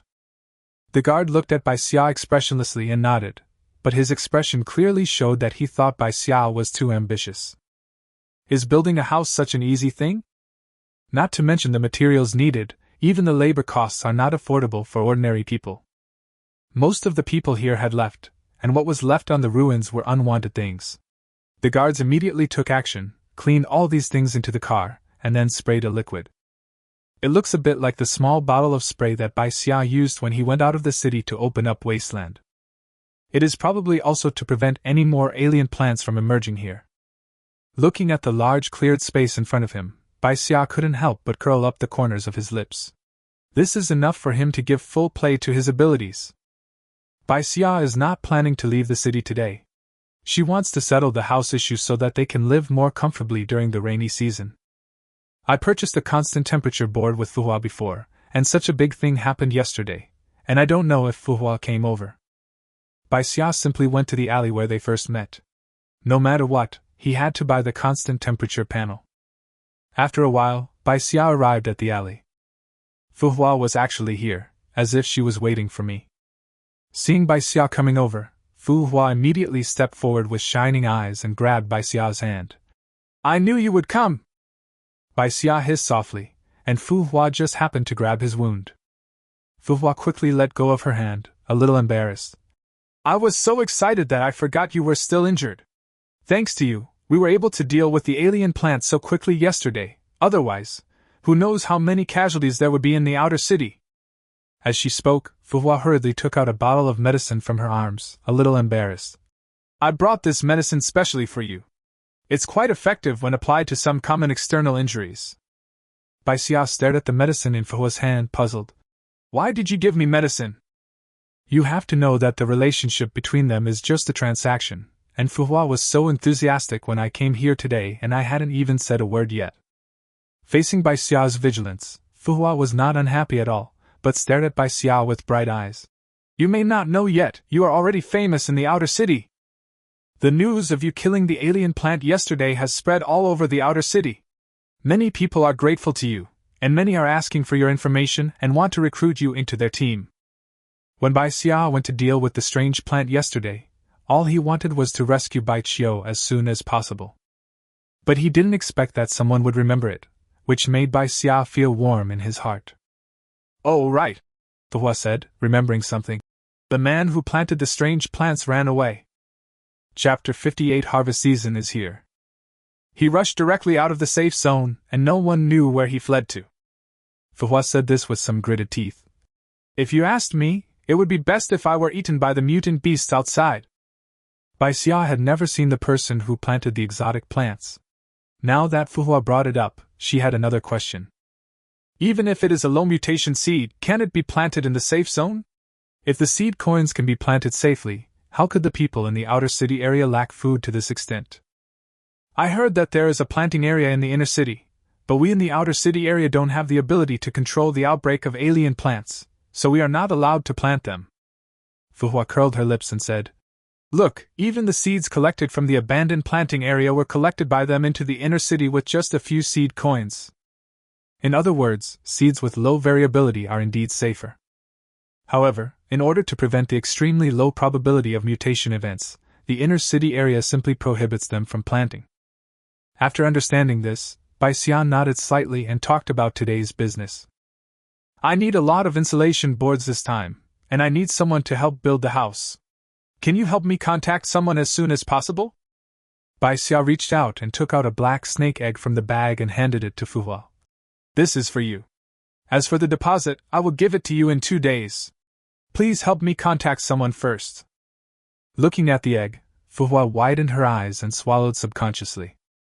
Occasionally they would team up to go outdoors, and if they were lucky they could find a few eggs, but it was impossible to divide them evenly among a group of people, so it would be better to exchange them for seed coins. When the eggs have not yet hatched, no matter how high the degree of mutation is, it has not yet been stimulated and can be eaten.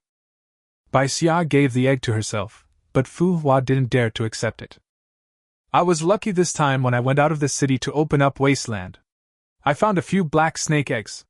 If you don't mind, you can keep them. I'll have to trouble you for help with the constant temperature board and labor later. Unable to resist the constant saliva in her mouth, Fuhua carefully took the egg and patted her chest. Don't worry, I will definitely find the most suitable person for you. After speaking a little excitedly, Fuhua coughed twice again. After the agreement was reached, Bai Xia separated from Fuhua and returned to Qinke's home to help Aunt Song and others build the house. Fortunately, Qinke and his friends had saved some wooden boards, so the house they could build was not small. With the help of people around them, the house was built in most of the day. Therefore, Bai Xia unexpectedly found out that Qinke and Sanzi had been helping the people around them, which was why they lived such a tight life. Compared to the charity hall's double-faced pursuit of fame, Qinke and his team can be said to be truly doing good deeds. From this perspective, Aunt Song and her family's decision to move here was actually a good one. However, there is not much vacant land left on Qinke's side, not enough for Bai Xia to build his own house. Xiao Xia! Qinke rubbed his hands and stood opposite Bai Xia. Now he no longer regarded Bai Xia as a weak child. Tomorrow is the harvest season. Do you have any plans? Bai Xia was able to get away with the mutant eagle incident unscathed. When she dealt with the strange plant yesterday, she was also calm and collected and cut it off by herself. If harvest season and Bai Xia are together, they can take care of each other if anything happens. Speaking of taking care of things, I'm afraid more of it still depends on Bai Xia and her whip. Thinking of this, Qinke's face turned red. After all, he felt a little embarrassed about taking advantage of others. I have already made an agreement with a mercenary team and will act with them when the time comes. Hearing Bai Xia's words, Qinke said with some disappointment.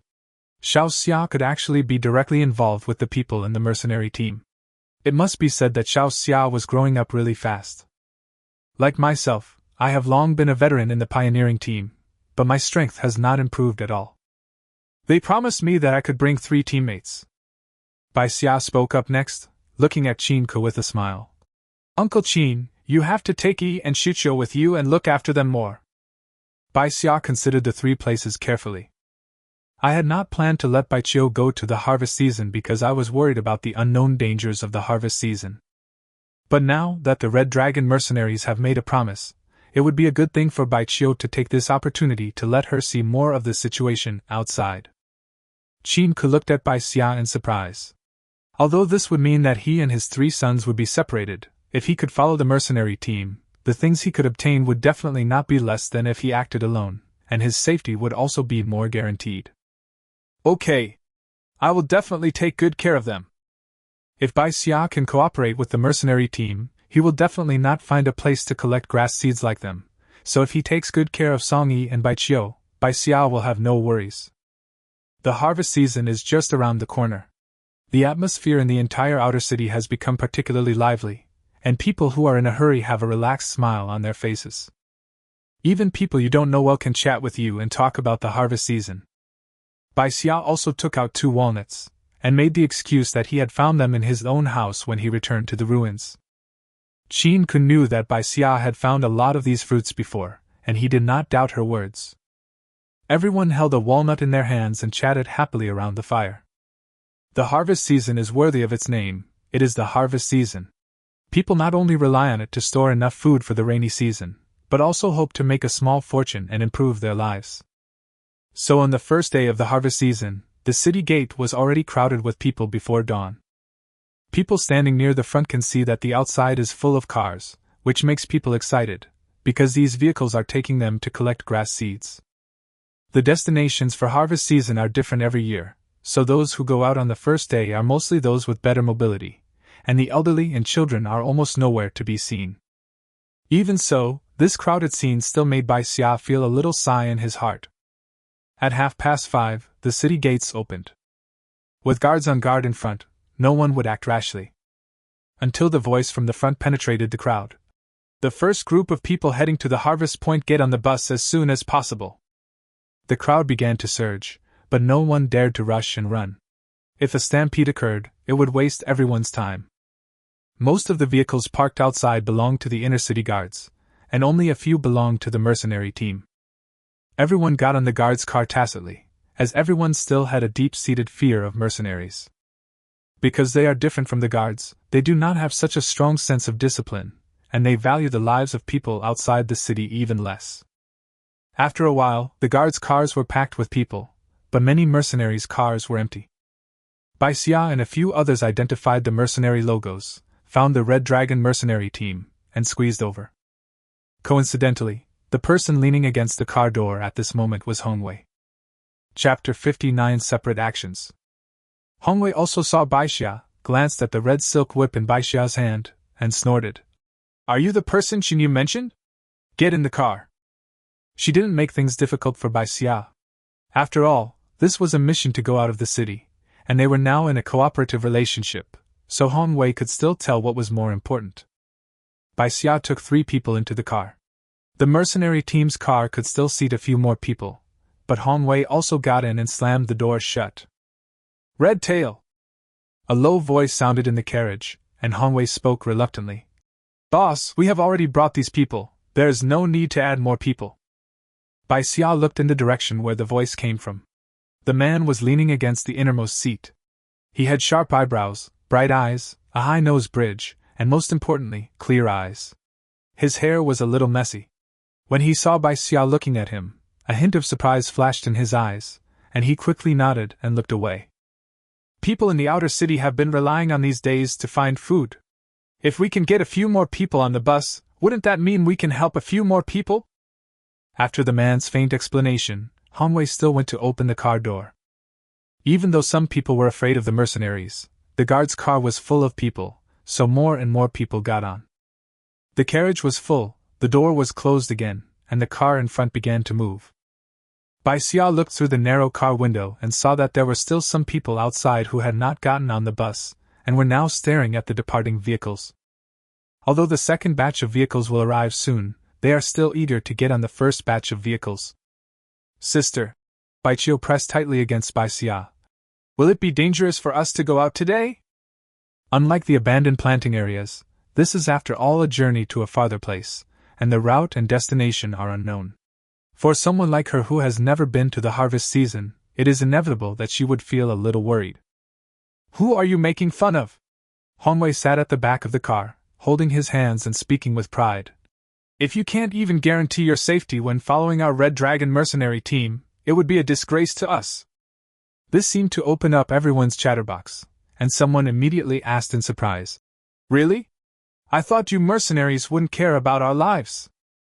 "That's right, but even the guards don't dare to make such a guarantee. Are you really that powerful?" Well, anyway, you took us to the harvest point, so I still have to thank you.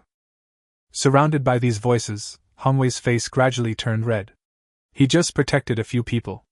Is it worth being so thankful? Bai Xia also stared at Hongwei, looking at her healthy and strong body with envy. Your mercenary team is really amazing. I wish I could be like you one day. These sincere and heartfelt words made Hongwei's face even redder. Finally, I couldn't help but shout. Shut up! The carriage suddenly became quiet and everyone looked at each other.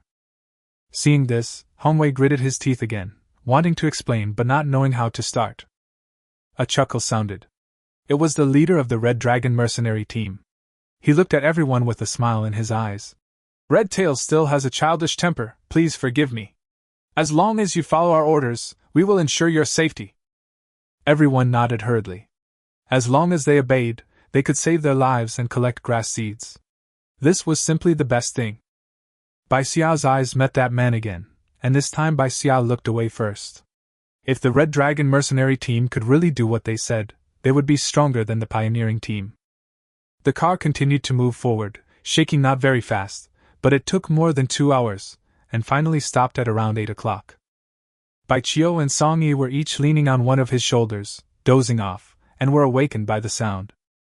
The sleepy atmosphere in the carriage suddenly dissipated. Arrive! This is my first time at a harvesting site. I wonder if there are enough seed coins here for us to harvest. Don't worry, the mutant beasts here have been cleared out. There is enough for you to find in such a large area. There are several seed coins in a bunch of ears. If you move quickly and have good luck, you can find a big bag in one day. The carriage was bustling with people asking and answering each other's questions.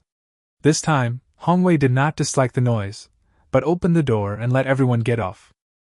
Everyone who got off the bus received a Red Dragon mercenary team badge from Hongwei.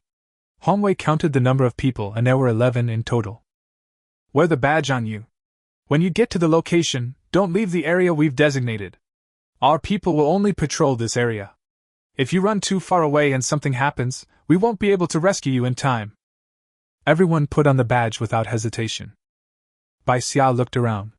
At first glance, this place looked like a wasteland, but the grass was not as tall and dense as the one he had reclaimed before. There are crisscrossing paths in the middle of the wasteland, which seem to have been specially opened up. Bai Xia has a very good eye. With just a simple glance, he can already see several strings of seed coins. Not only did she see it, but everyone else saw it as well, staring at the seed coins with fiery eyes. This is all food, life-saving food. Okay, follow us closely and don't run around. Hongwei also knew that these people couldn't wait to pick the seed coins, so he didn't waste any more time and led his men forward. You stay. Hongwei suddenly pointed at Bai Xia without explaining, but both of them knew what he meant. Bai Xia looked at Bai Xia in panic. Bai Xia comforted him. Follow Uncle Qin and don't run around. It doesn't matter how many seed coins you can collect. The most important thing is to ensure your own safety. Qin also assured. I will protect Xiuqiu and Yi. Everyone's purpose was to come out and collect seed coins. Bai Xia's words that it didn't matter how many were collected made everyone's eyes turn to her and Bai Xia. However, when he looked at Bai Xia, he understood something. She looks so fragile, so we really can't ask for too much. Bai Xia calmed himself down and obediently followed Qin Ke. Bai Xia stood where he was and watched the man get out of the car. The person driving in front also jumped out. He was also a familiar person, Bateo. Bateo nodded to Bai Xia, but it was not very warm. In his opinion, Bai Xia was just lucky once or twice. But Xinyu insisted that she was some lucky chosen one and persuaded the boss to cooperate with her once. Maybe after today, the two of them will no longer have any contact, so Bateo naturally doesn't need to be too friendly. Just the three of us. After Bai Xia confirmed that there was no one else, he felt a little confused. The three of us are enough. The man stretched out his hand. Let me introduce myself. My name is Yen Mo. Chapter 60 Fishing and Wild Rice. Bai Xia also reached out and held his hand. Bai Xia. Yen Mo has calluses on his hands, which shows that he fights quite a lot. The two hands touched briefly and then separated. Yen Mo looked into the distance and said, Bateo, lead the way. Bateo immediately walked in front holding his hammer. Yan Mo looked at Bai Xia with a smile and gestured.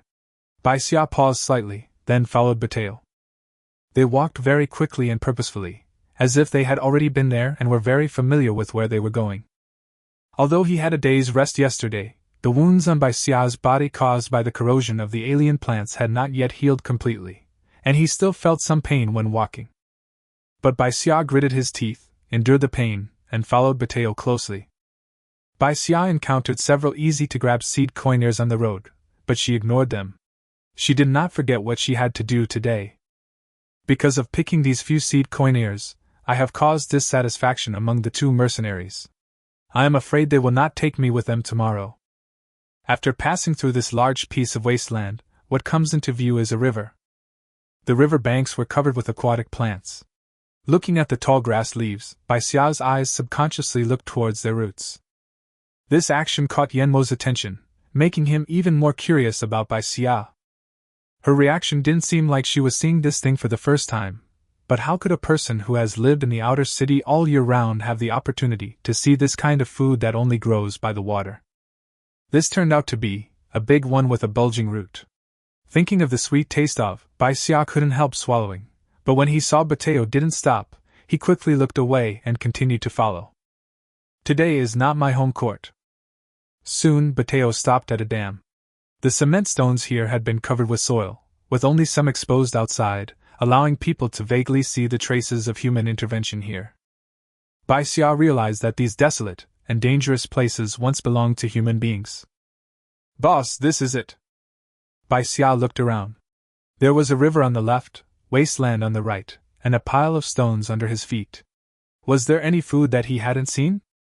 Yan Mo glanced at Bai Xia, and the corners of his mouth curled up slightly. Go ahead and dig. Seeing Bateo take out his iron pick and start digging the stones under his feet without hesitation, Bai Xia became more and more confused. But it is always a good idea to ask less and do more. After some consideration, Bai Xia also tried to help move some shallow stones. Yan Mo watched Bai Xia moving stones with interest and asked, "What are you doing?" "I'll help you dig stones." Bai Xia threw a piece of gravel as big as a basketball in his hand aside and replied subconsciously, "Although I don't know what to eat under this rock, I'd better help." Yan Mo couldn't help laughing, causing Bateo to look at Bai Xia as well. "Your little stone is useless," Bateo taunted. "I'm afraid it can't even stop a small stream of water." "Block the water flow?" Bai Xia watched in amazement as Bateo's men lifted up a huge stone with one effort, then carried a large stone in one hand and walked towards the river. The dam is like a bottle mouth. The water flows together to a point that is only a few meters wide. After being blocked by 2 stones by Bateo, the water flow is only more than 1 meter wide. The next second, Bateo took out a fine fishing net from his body, swung it with skillful movements, and blocked the water flow. This is just a simple fishing basket. You just need to wait for the fish to swim downstream and be caught by the net, and then you can harvest it without any effort. However, these fish are mutant animals after all. And my good luck only applies to crop heterogeneity. Mutated beasts need to be purified before they can be eaten. I'm afraid I can't be of any help, Bai Xia thought to himself. Suddenly, Yan Mo raised his voice and asked, "Are you still standing there slacking off?" Suddenly coming back to his senses, Bai Xia looked towards Yan Mo and saw that Yan Mo was already pulling water chestnuts by the river. One by one, the water chestnuts were thrown onto the open ground, and Bai Xia hurried forward to collect them together. The mutation rate of these is even higher than that of the abandoned planting areas. Among a large pile on the ground, only 2 are edible. Bai Xia mixed the 2 wild rice stems with some smaller ones. When Yan Mo came over, he pointed at the small pile of wild rice stems and said, "I think these are edible." Yan Mo raised his eyebrows. "Wow, the number picked out is less than 1/10. Are you so confident?" However, in the past, even if I brought back a whole truckload of water chestnuts, I could only eat about 10 of them. If there is one edible piece among the water chestnuts picked out by Bai Xia, then their cooperation can continue. Nodding, Yan Mo walked forward for a while and continued to pull up the water chestnuts. Bai Xia had just picked out a dozen edible water chestnuts when Bateo finally saw some movement. After the sound of breaking water, Bateo picked up the net and threw it onto the shore. A fish as long as a man was entangled in the net, and was still jumping around. It's not like Bai Xia had never seen big fish before. When he saw this fish, he was not surprised by how big it was. Instead, he shuddered at the sight of the fish's sharp teeth.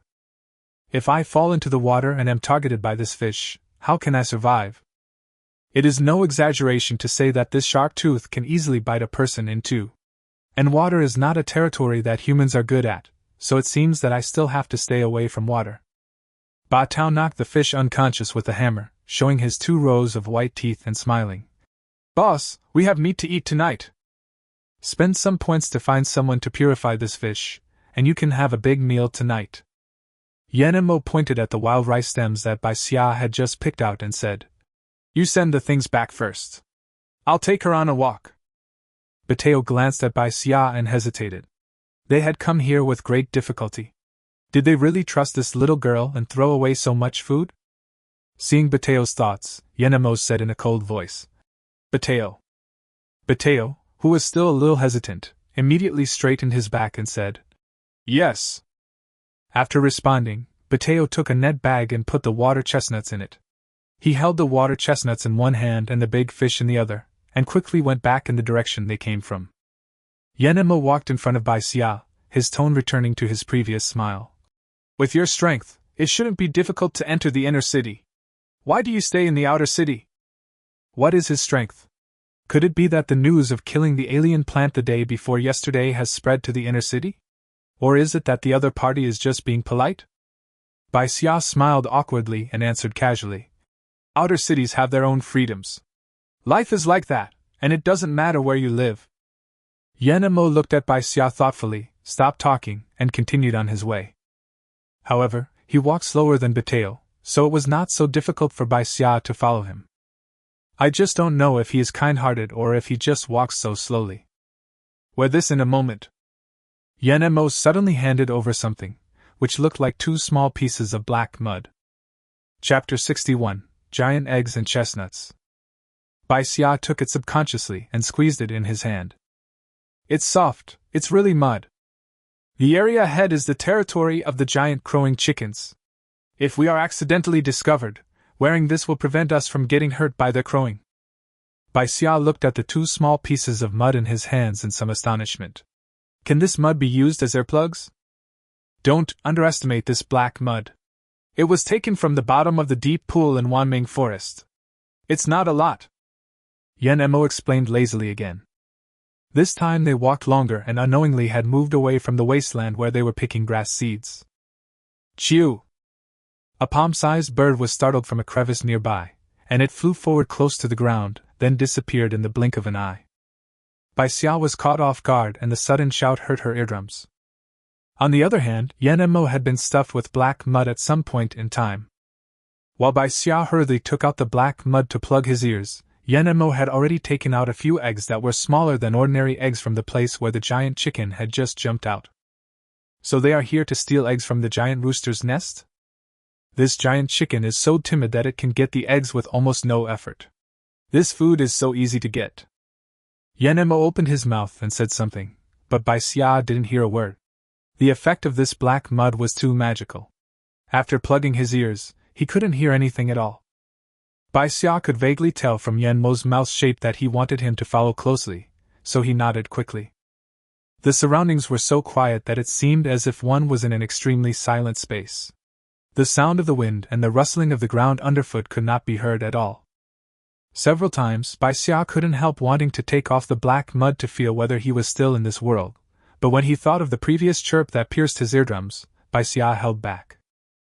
In this extreme silence, Yenemo was able to collect the eggs as quickly as possible after the giant chicken was frightened and ran away.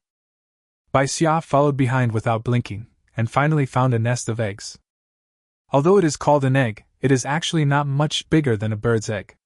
The word giant, in crowing chicken, is probably derived from its shrill sound. Bai Xia held up the eggs and was about to hand them to Yenemo to show off, but she saw that the white net bag in Yenmo's hand was already full. This speed is too fast. It's so fast, I'm afraid it's not a robot.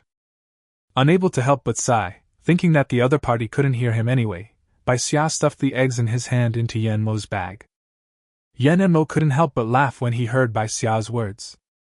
Carrying the bag of eggs, Yan Mo and Bai Xia continued to move forward.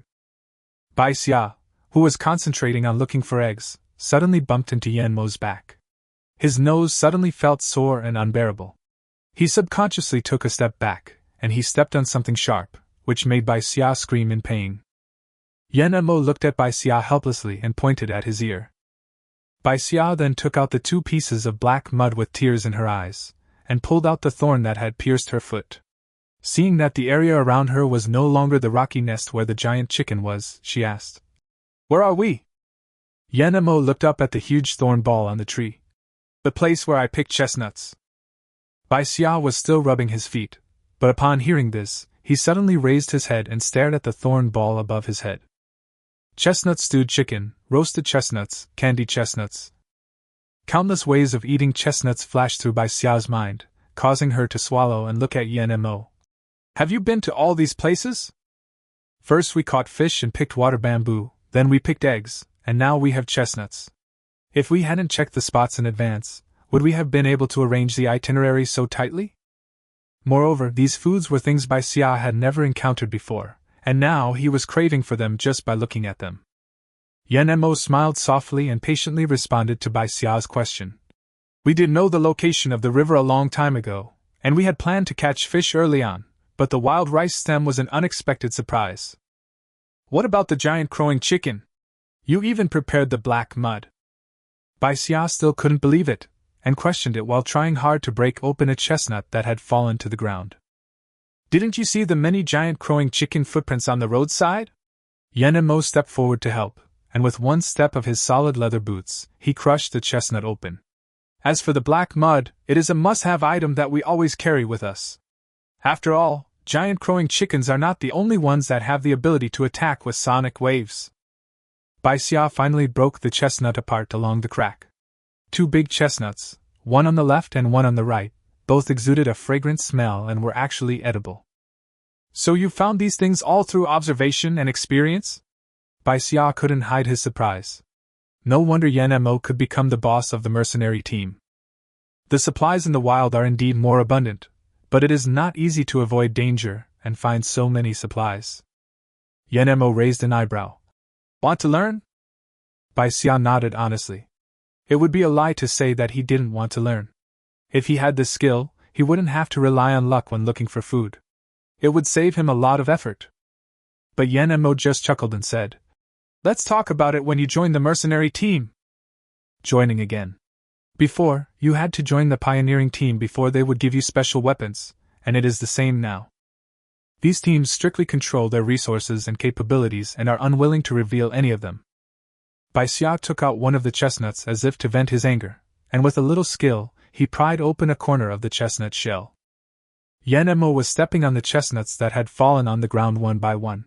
When he turned around, he saw Bai Xia staring at the snow-white flesh with drooling mouthfuls. "Are you hungry?" Yan Mo frowned. They came out very early this morning and no one in their mercenary team had eaten, let alone those people from the outer city. Bai Xia looked at him and nodded. Did he provide food? Yan Mo touched his body and his face stiffened. The dried meat that he always carried with him had long been consumed. As for other dry food, not only do they take up space on your body, but the energy they can provide is also extremely limited. So, he didn't have anything to eat. Seeing Yan Mo's expression, Bai Xia couldn't help but sigh. This meant that not only was food not included, but he also had to share some of it. Bai Xia took out the seed coins from his pocket and handed 2 to Yan Mo. Here, eat something first. You've walked such a long way, you won't be able to hold on without something to eat. After saying that, Bai Xia peeled a seed coin and started eating it. Yan Mo looked at the seed coin in his hand. He knew this thing because he was going to bring people here to collect it. Even if they eat this seed coin on a daily basis, they will only choose this kind of food when it is specially processed so that it is easier to preserve and tastes better. Now seeing Bai Xia eating with relish, Yan Mo hesitated for a moment, but still peeled the seed coin and put it into his mouth. Bland and tasteless was Yan Mo's only feeling about this kind of food. Yet, it is this bland food that so many people from the outer city areas flock to and desire. The two of them finished eating the seed coins in silence.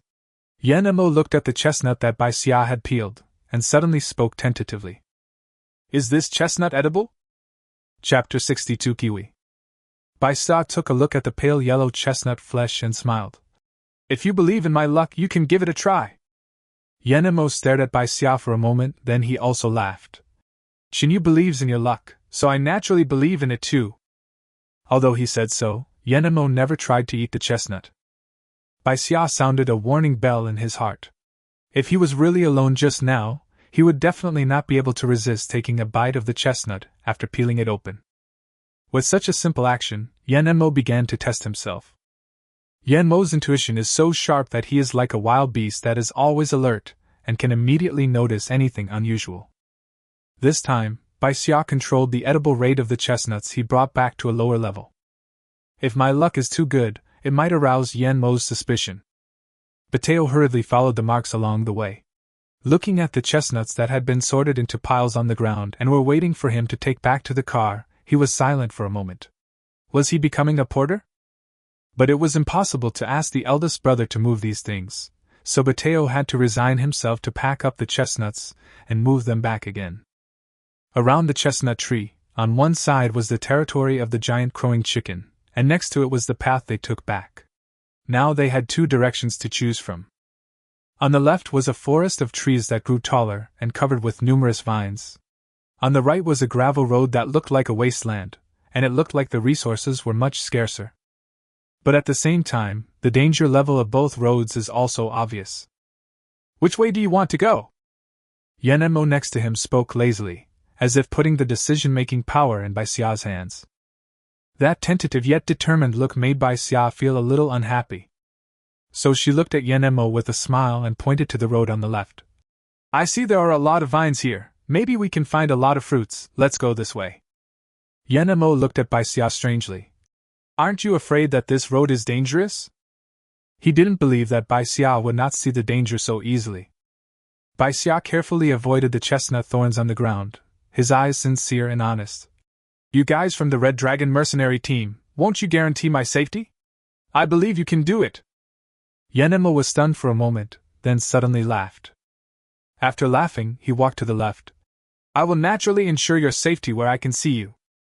Bai Xia also hurriedly followed, and he had to make sure he was always in the other person's sight. While Yenemo had his back to him, Bai Xia secretly collected a few chestnut shells and put them into his own space. This chestnut shell can be used as an offensive weapon to some extent. Combined with one's own space, it can be used unexpectedly at a critical moment to have a miraculous effect. This road was exceptionally quiet.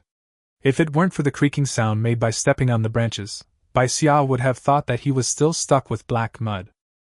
Not far away, Bai Xia actually saw a small yellow fruit on the vines by the roadside, and couldn't help but whisper to Yenemo. There are fruits here. Yenemo didn't even turn his head. This fruit can poison AC, level mutant beasts. If you are not afraid of death, you can try it. Bai Xia paused. It could only poison a mutant eagle. Why not take such a good thing? Feeling that Bai Xia had stopped, Yenemo turned to look at her, frowning. Are you going to die? Bai Xia felt strange. Why did he not care about his life? Only if he cared about his life would he be willing to collect these poisonous fruits. If we have these poisonous fruits, wouldn't we have an extra way to deal with mutant beasts when we encounter them? Why not? She was genuinely confused. Yenemo also sincerely felt strange. After eating this poisonous fruit, can the mutant beast still eat it? It was a bit confusing, but Bai Xia still tried to explain. But when you encounter a mutant beast, who would want to eat it as long as they can save their lives? Yenemo looked at Bai Xia in confusion. If we don't eat mutant beasts, who would fight them? What's the benefit? The two people's train of thought were completely on different channels, and Bai Xia gave up communicating with Yenemo. But his men did not stop and quickly collected the poisonous fruits one by one. Of course, most of the poisonous fruits were collected into Bai Xia's space where Yenemo couldn't notice. Although he didn't understand, Yenemo expressed his respect. As long as Bai Xia doesn't waste their time, picking a few poisonous fruits will not affect their cooperation. In the end, Bai Xia only left a dozen poisonous fruits and put them in his bag to make it look like he had something. There are kiwis over here. Mo stopped and looked up at the treetops. Now that the monkeys are not here, don't you have a red whip? Give it a try. Bai Xia looked up and saw clearly that there were palm-sized kiwi fruits hanging on the vines on the treetops. The red silk whip can be more than 10 meters long, just enough to reach the kiwis on the treetops. However, Bai Xia was not proficient in the use of the red silk whip, and he brushed past the vines several times when he tried to wrap them around them. For the last time, Bai Xia finally managed to wrap around the vine. The kiwi fruit on it was about to fall off. Bai Xia pulled it down hard, and it immediately fell down with a crackling sound. Mo had already hidden aside, leaving Bai Xia alone, who was hit by the falling kiwi fruit and vomited repeatedly. The fuzz on the kiwi fruit felt a little itchy when it touched people's bodies. Bai Xia spit out the fuzz in his mouth while patting the fuzz on his body clean. If we fight for a while longer, we'll have to lure the monkey back. Mo stood aside, picking up a bunch of kiwis. Let's go. Bai Xia picked up the kiwis that had fallen beside him one by one, but his hands paused slightly. These kiwis don't have any bad smell. With a dry throat, he glanced at the kiwi fruit. It was a pity that he could not do anything now. Bai Xia quickly picked up all the kiwis. There were more than 20 of them, and none of them had any smell. Don't move! Mo suddenly frowned and threw the kiwi fruit in his hand to Bai Xia. I'm afraid the monkeys are coming back. I'll lead them away first. You find a place to hide for a while. Bai Xia didn't feel any danger at all and nodded subconsciously when he heard that. After Mo left quickly, Bai Xia realized belatedly that only when he was under Mo's watchful eyes could Mo guarantee his safety. What about now? Suddenly feeling a chill on his back, Bai Xia simply put all the kiwis into the space and planned to go back first, at least to the chestnut tree to wait for Bateo. At this time, he glanced at the kiwi vine. All the kiwis on this vine are edible. It is not easy to encounter such a plant in the wild. Plus, kiwi fruit is extremely rich in vitamins, which is a good thing. Bai Xia paused, bent down and started digging. Mo went to lead the monkeys away.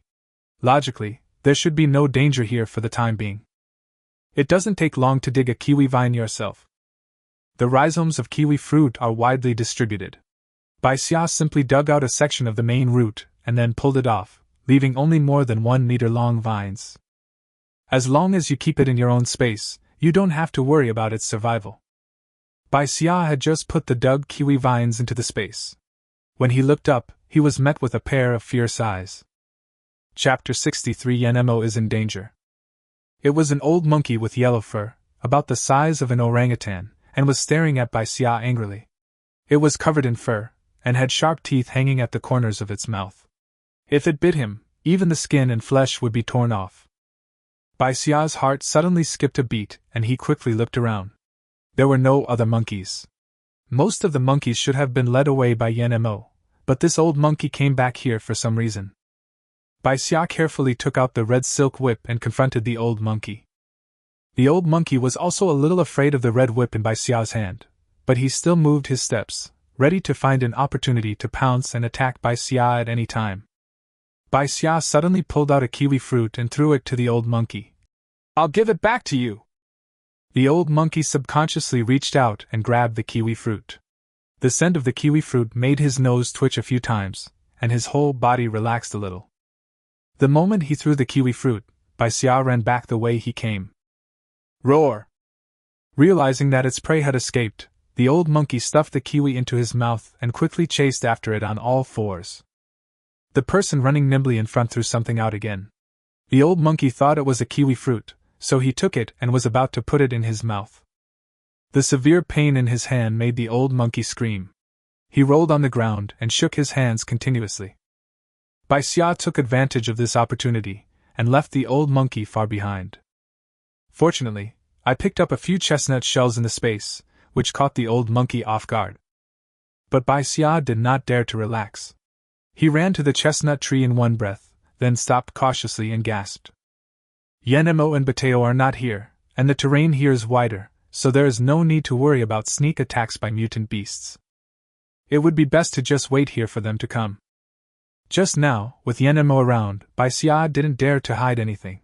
Now, looking at the chestnuts still hanging on the chestnut tree, Bai Xia climbed up the tree and started picking them, regardless of the fact that the chestnuts were in a difficult position to pick. He took all the chestnuts, shells included, into his own space. After harvesting a dozen chestnuts, it was really difficult to harvest the rest. They were either too tall or grew too close to the edge, and it would be dangerous to climb over and pick them rashly. However, there are still a lot of chestnuts in the space, which can be eaten for a while. Adding some chestnuts to the seed coin porridge will make the taste sweeter. Besides, there is something that Bai Xia covets, the giant roaring egg. Yenemo has not yet taken back the 2 pieces of black mud. Bai Xia pursed her lips slightly, stuffed 2 pieces of black mud into her ears, and walked towards the giant chicken's territory. Yenmodu was able to pick up eggs in the giant crowing chicken's territory without any scruples, which shows that the giant crowing chicken is actually not threatening except for its somewhat aggressive call. In that case, I might as well take this opportunity to pick up some eggs. After all, I don't know when the next time will be. Perhaps because he was alone, Bai Xia was highly focused and found several nests of eggs at the edge. Just as she was about to continue searching, she saw what looked like a figure swaying on the path. Bai Xia suddenly raised his head and thought it was Bateo or Yenemo. He was about to speak to indicate that he was here, but he found that there was more than one figure. He immediately closed his mouth and quietly took off the 2 pieces of black mud. Bateo is now entangled. Yenemo is alone with this little girl who has no fighting ability. If she is trapped, she will definitely die. It was a vicious voice, and the words actually seemed to be aiming for Yenemo's life. Bai Xia's heart sank. If something happened to Yenemo, he would probably not have a good life even if he returned to the city. Whether it is this group of people or the people from the Red Dragon mercenary team, they will not let me go easily. This Yenemo really knows how to find a place. He could even find a place to hide in a timid creature like the giant crowing chicken. A cold voice was heard, and Bai Xia looked through the cracks in the stone and saw a young man with a smile on his face and an elegant temperament. There were 5 people in the group, and it was obvious that the young man was the leader. Mr. Ling, if you want to eat the giant chicken, I'll catch it for you right now. Someone immediately spoke and was about to come over to where Bai Xia was hiding. Before Bai Xia had time to worry, the young man called Ling Xiao waved his hand and said, "Don't make trouble. Find Yenemo quickly." "Yes." One of them opened a box, and a finger-sized bug crawled out of it. From a distance, it looked a bit like a golden weevil. The little bug flapped its wings and turned around in a circle, then flew towards the road to the left, which was exactly the road that Bai Xia and Yenemo had chosen before. The 5 men immediately followed. Bai Xia stayed where he was and thought for a long time. He gritted his teeth and followed them from a distance. From what they said just now, Bateo is entangled and will definitely not be able to get out in a short time. Even if Yenemo has some strength, it is hard to say how likely he is to win against 5 people like this. No matter what, even if it is just to avoid trouble from the Red Dragon mercenaries in the future, he has to make this trip. Etc. Bai Xia suddenly thought that Bai Chio was now with Hong Wei and the others. I just need to send a message to Bai Chio and tell Hong Wei what happened here. Hong Wei must have Yenmo's contact information, so Yenmo will know it in advance, right? Thinking of this, Bai Xia immediately sent a message to Bai Chio. As for the rest, she was powerless. Bai Xia prepared to go back the same way and continue looking for her giant eggs. After all, she still had such a big house to build, and supplies were very important to her. The sound of snorting came from far away and got closer. There were also the sounds of those people from before. I don't know who was chasing something. Bai Xia froze. It was too late to go back the way she came. She could only quickly hide in the bushes nearby. Almost as Bai Xia hid, an old monkey limped over on the path ahead. The enemy meets on a narrow road, and it is the old monkey just now. The old monkey seemed to have smelled Bai Xia's scent. It paused on the road and then rushed towards her hiding place in a clean and tidy manner.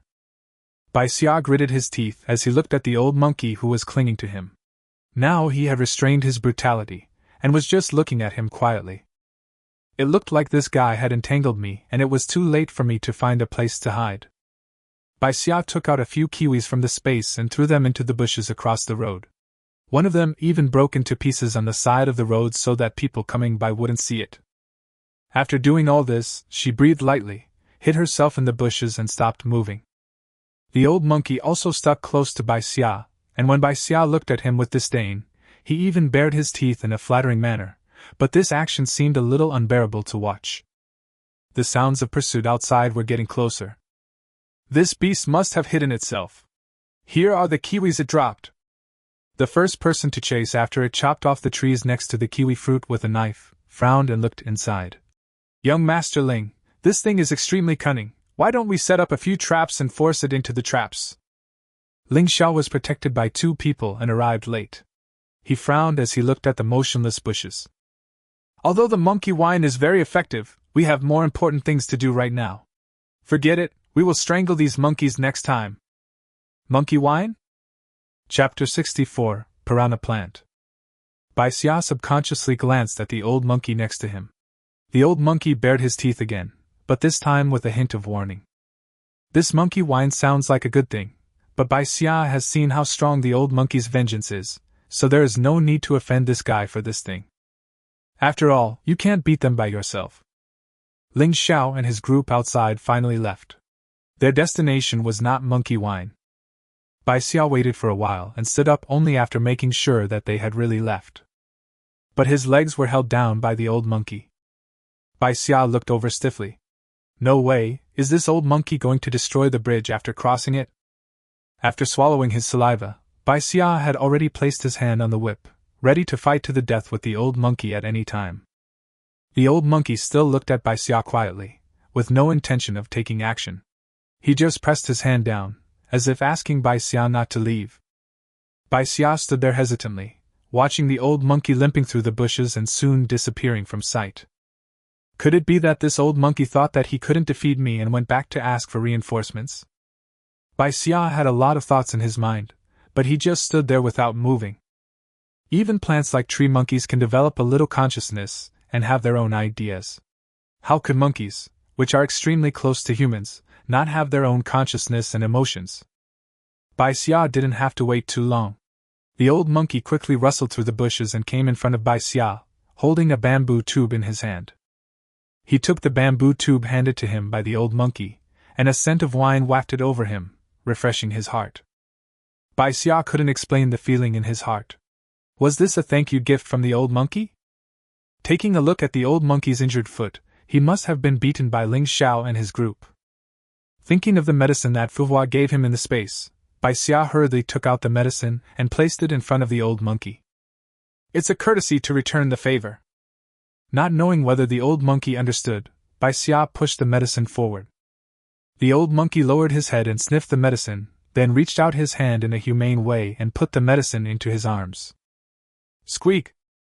The old monkey called out to Bai Xia twice, then dived into the bushes and disappeared.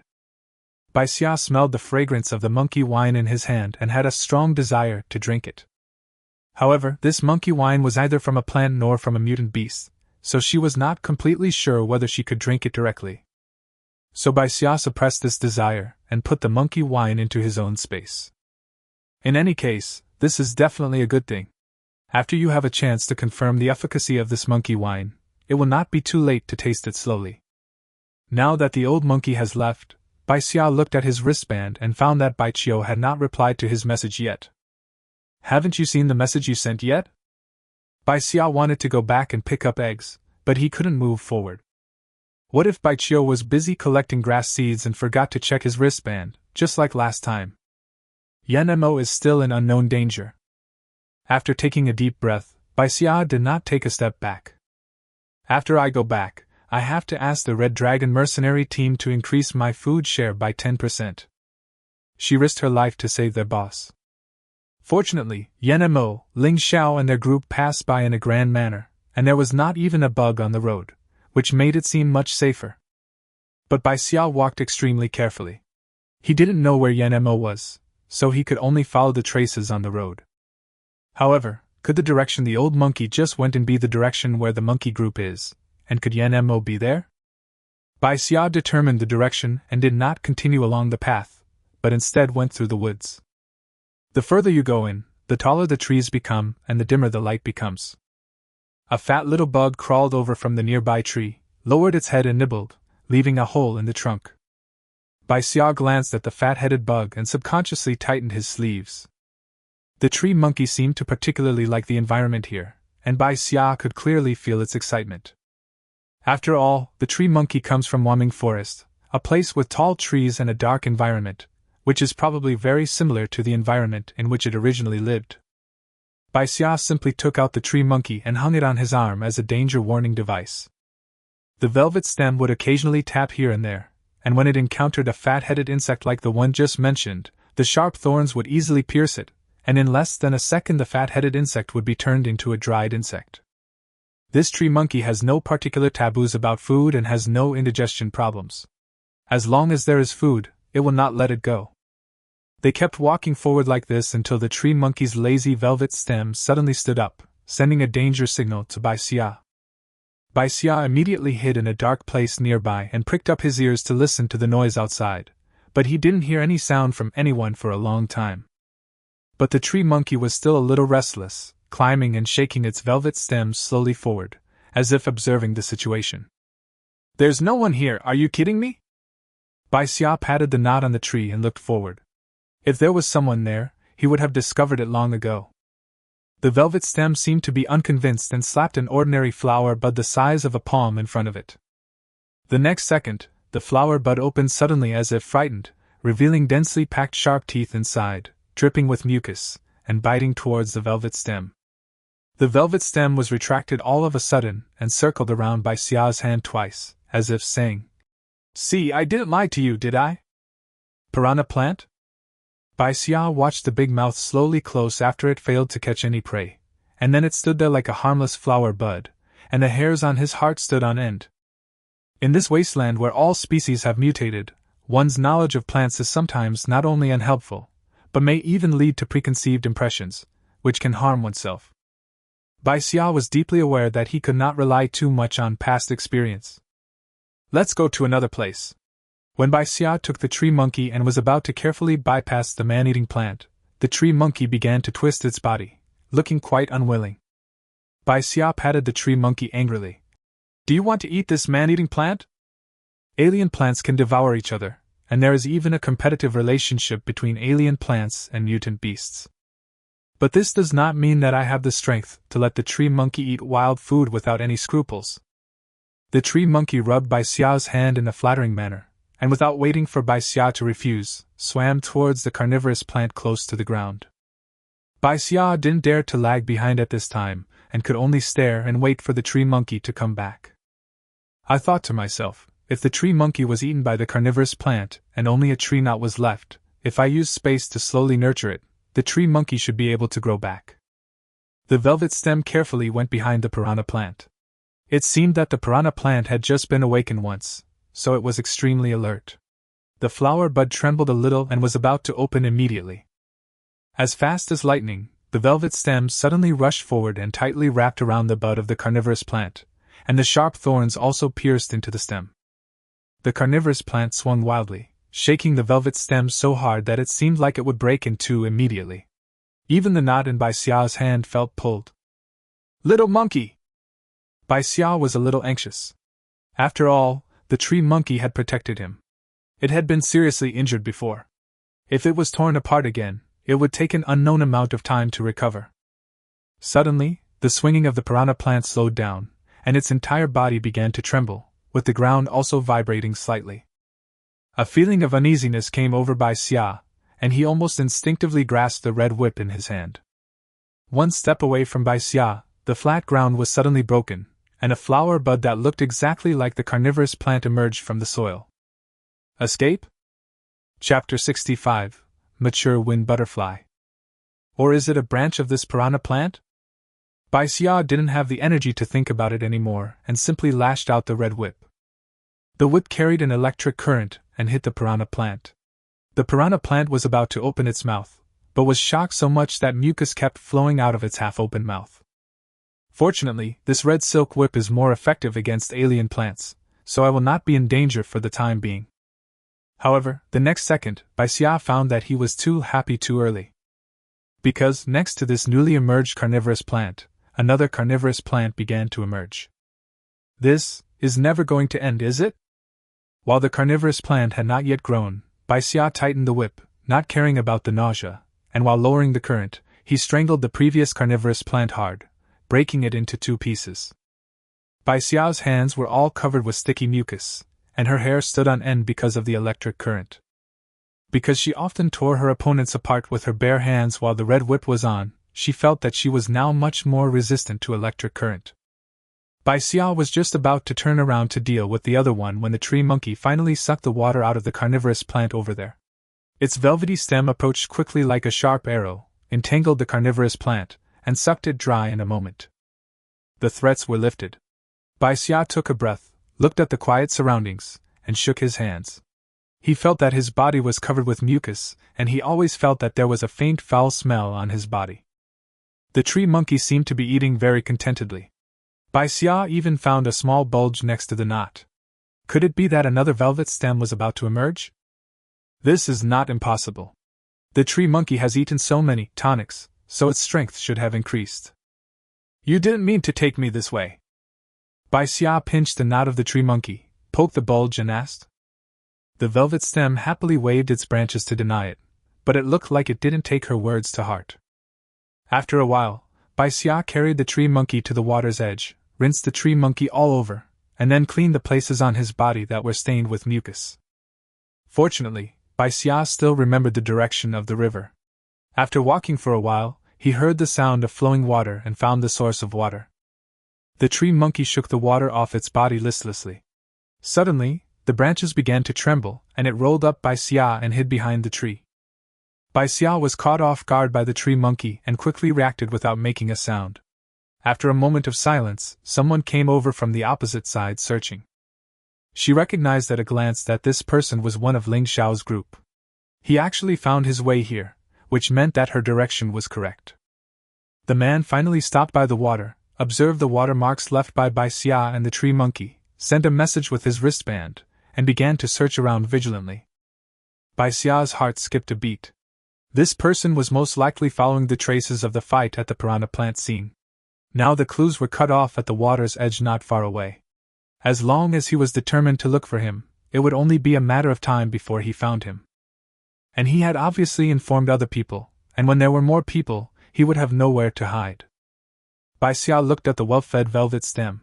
It was able to take him away quietly at the beginning, and now it has recovered a lot of strength, so it should not be a problem to deal with such a guy. The surroundings were quiet, and there were still drops of water on the grass leaves by the water, indicating that the person just now had not gone far. The man guessed in his heart that Yan Mo could become the captain of the mercenary team, and his strength should not be underestimated, so he was extremely careful with every step. Something suddenly touched his shoulder, and the man reached out and grabbed it impatiently. The next second, the man's eyes widened and the knife in his hand fell to the ground. Tree monkey! This is just a small forest near the grass seed picking area. How could there be such a thing as a tree monkey? The man suddenly threw away the velvet stem in his hand, took 2 steps back in horror, shook his head vigorously, hastily pulled out something hanging on his chest, held it in his hand, turned around and ran away. The tree monkey wanted to catch up, but was pulled back by Bai Xia. If we chase after them rashly, we might just run into that group of people. The tree monkey only has 1 velvet stem, so it won't have the advantage. But didn't the man already catch the velvet stem? How could he be fine? Did he have something in his hand that could resist the temptation of the tree monkey? How could he be so scared? Bai Xia looked at him with contempt. He took the knife that the tree monkey rolled back, put the tree monkey into the space, and ran quickly in the opposite direction. Soon Ling Xiao and his group will come over, and he won't be able to deal with them. Maybe it was just bad luck. Before Bai Xia had walked far, he vaguely heard the sound of someone chasing him from afar. So fast? Bai Xia was a little shocked. He looked around and was about to climb a tree to hide when he heard a lazy voice. Don't move, don't destroy my trap. This familiar voice. Yan Mo! Bai Xia looked in the direction of the voice and saw Yan Mo standing on a tree trunk, looking down at him. Have you received the news? There's a young master named Ling who has bad intentions and is looking for you. Bai Xia told the other party the situation in a few words. Yan Mo raised his eyebrows. His eyes seemed a little surprised, but also seemed to understand. So you came here just to tell me this? Yan Mo jumped down from the tree and looked at Bai Xia, who was wet with traces of fighting. He frowned and asked, "Where's Bateo?" Logically speaking, Bateo should have caught up long ago and should have been able to meet up with Bai Xia, so I was delayed here for a while. Oh yeah, I also heard them say that they tied up Bateo and made it difficult for him to get here in a short time, just to deal with you alone. Bai Xia explained, glancing back anxiously. They are already chasing us, should we hide for a while? A gust of wind blew over and Bai Xia shivered. The wind was quite fragrant, not to mention it smelled quite good. Bai Xia couldn't help but take a few deep breaths. Don't smell it, or you won't even have the strength to hold on to the tree trunk. There seemed to be a hint of smile in Yan Mo's voice. The next second, Bai Xia was wrapped in the clothes he threw at her, and a warm feeling suddenly swept over her. Well, I have long said that I should buy some new clothes, but I still haven't saved enough seed coins, and I'm still thinking about renovating the house. When will these hard days end? Bai Xia sighed inwardly, and was embraced by Yan Mo the next second. The thin rope that popped out from Yan Mo's sleeve was lightly but firmly pierced into the tree trunk. Yan Mo and Bai Xia easily jumped onto the thick tree trunk, and the thin rope was silently retracted. This? What a good stuff! Without waiting for Bai Xia to exclaim, Yan Mo let go of her, touched his lips with his fingertips, and signaled her to be quiet. She immediately shut her mouth, wrapped herself in Yan Mo's clothes, and lowered her head to stare at the ground below. I really didn't lie to you, that tree monkey. The voice was getting closer and closer, and Bai Xia could tell that it was the man from before. If I hadn't brought Ning Xiangu with me, I would have become food for that tree monkey just now. He was a little furious. Why didn't anyone believe him? The Red Dragon mercenary group took on the task of clearing out the tree monkeys, but didn't they completely strangle them? Okay, Yan Li. Ling Xiao's face looked a little bad. It had been such a long time, and Yan Mo had not been found yet. Not to mention, his own people were already quarreling. Yan Li immediately shut his mouth, still looking somewhat unwilling. If there really is a tree monkey, Yan Mo may not be able to escape alone, which would save us a lot of effort. Another person said with a smile. It was unclear whether he was comforting Ling Xiao or mocking Yan Li. Yan Li's face turned red and he stared at the other person, but he didn't dare to say anything more. It smells so good. This time, it was Ling Xiao who made the first sound. He sniffed the air and was a little confused. Where does this smell come from? Everyone subconsciously sniffed the air, and one of them looked stern. It's a mature wind butterfly. Only mature wind butterflies can emit fragrance. If you smell it too much, your hands and feet will become weak and you will eventually become a breeding vessel for the wind butterfly. Everyone's expression changed slightly. Chapter 66, Wind Butterfly Swarm. Wind butterfly, Bai Xia learned about a new species and subconsciously breathed lighter. Although the smell you can smell at high altitudes is very small, it is always better to be more careful. The people under the tree either tore off their sleeves and covered their faces with them, or covered their noses with their hands, and their movements were inevitably restricted. But the fragrance became stronger and stronger. Even standing on the tree, Bai Xia could feel the rich fragrance constantly drilling into his nose. This wind butterfly is already a fully mature form. If we can catch it and bring it back to the city, we can at least exchange it for 200 points. I don't know who made the sound, but it calmed down the restless people below. Yan Li sneered and retorted. We each get 40 or 50 points. Is it worth it to waste time here? Besides, does young Master Ling need these few points? Young Master Ling is not short of points, but the people who followed young Master Ling this time are short of points. Whether it is to improve their own strength or to improve their living standards, points are indispensable. The Research Institute is in need of live test subjects recently. This wind butterfly is not common. If we can bring it back to the Institute and give it to the people there, they should be more lenient with us when we exchange weapons for it next time. Ling Xiao covered his nose, spoke clearly and logically, and looked at everyone. Everyone nodded. That makes sense. Then I'll leave it to you. After saying that, Ling Xiao leaned against the tree trunk, took out a pill and swallowed it. He had the weakest constitution, and after inhaling so much fragrance, He was now somewhat unsteady on his feet. Bai Xia subconsciously glanced at Yan-mo. If he was not mistaken, that vine was in Ling Xiao's hand. That must be Yan-mo's trap.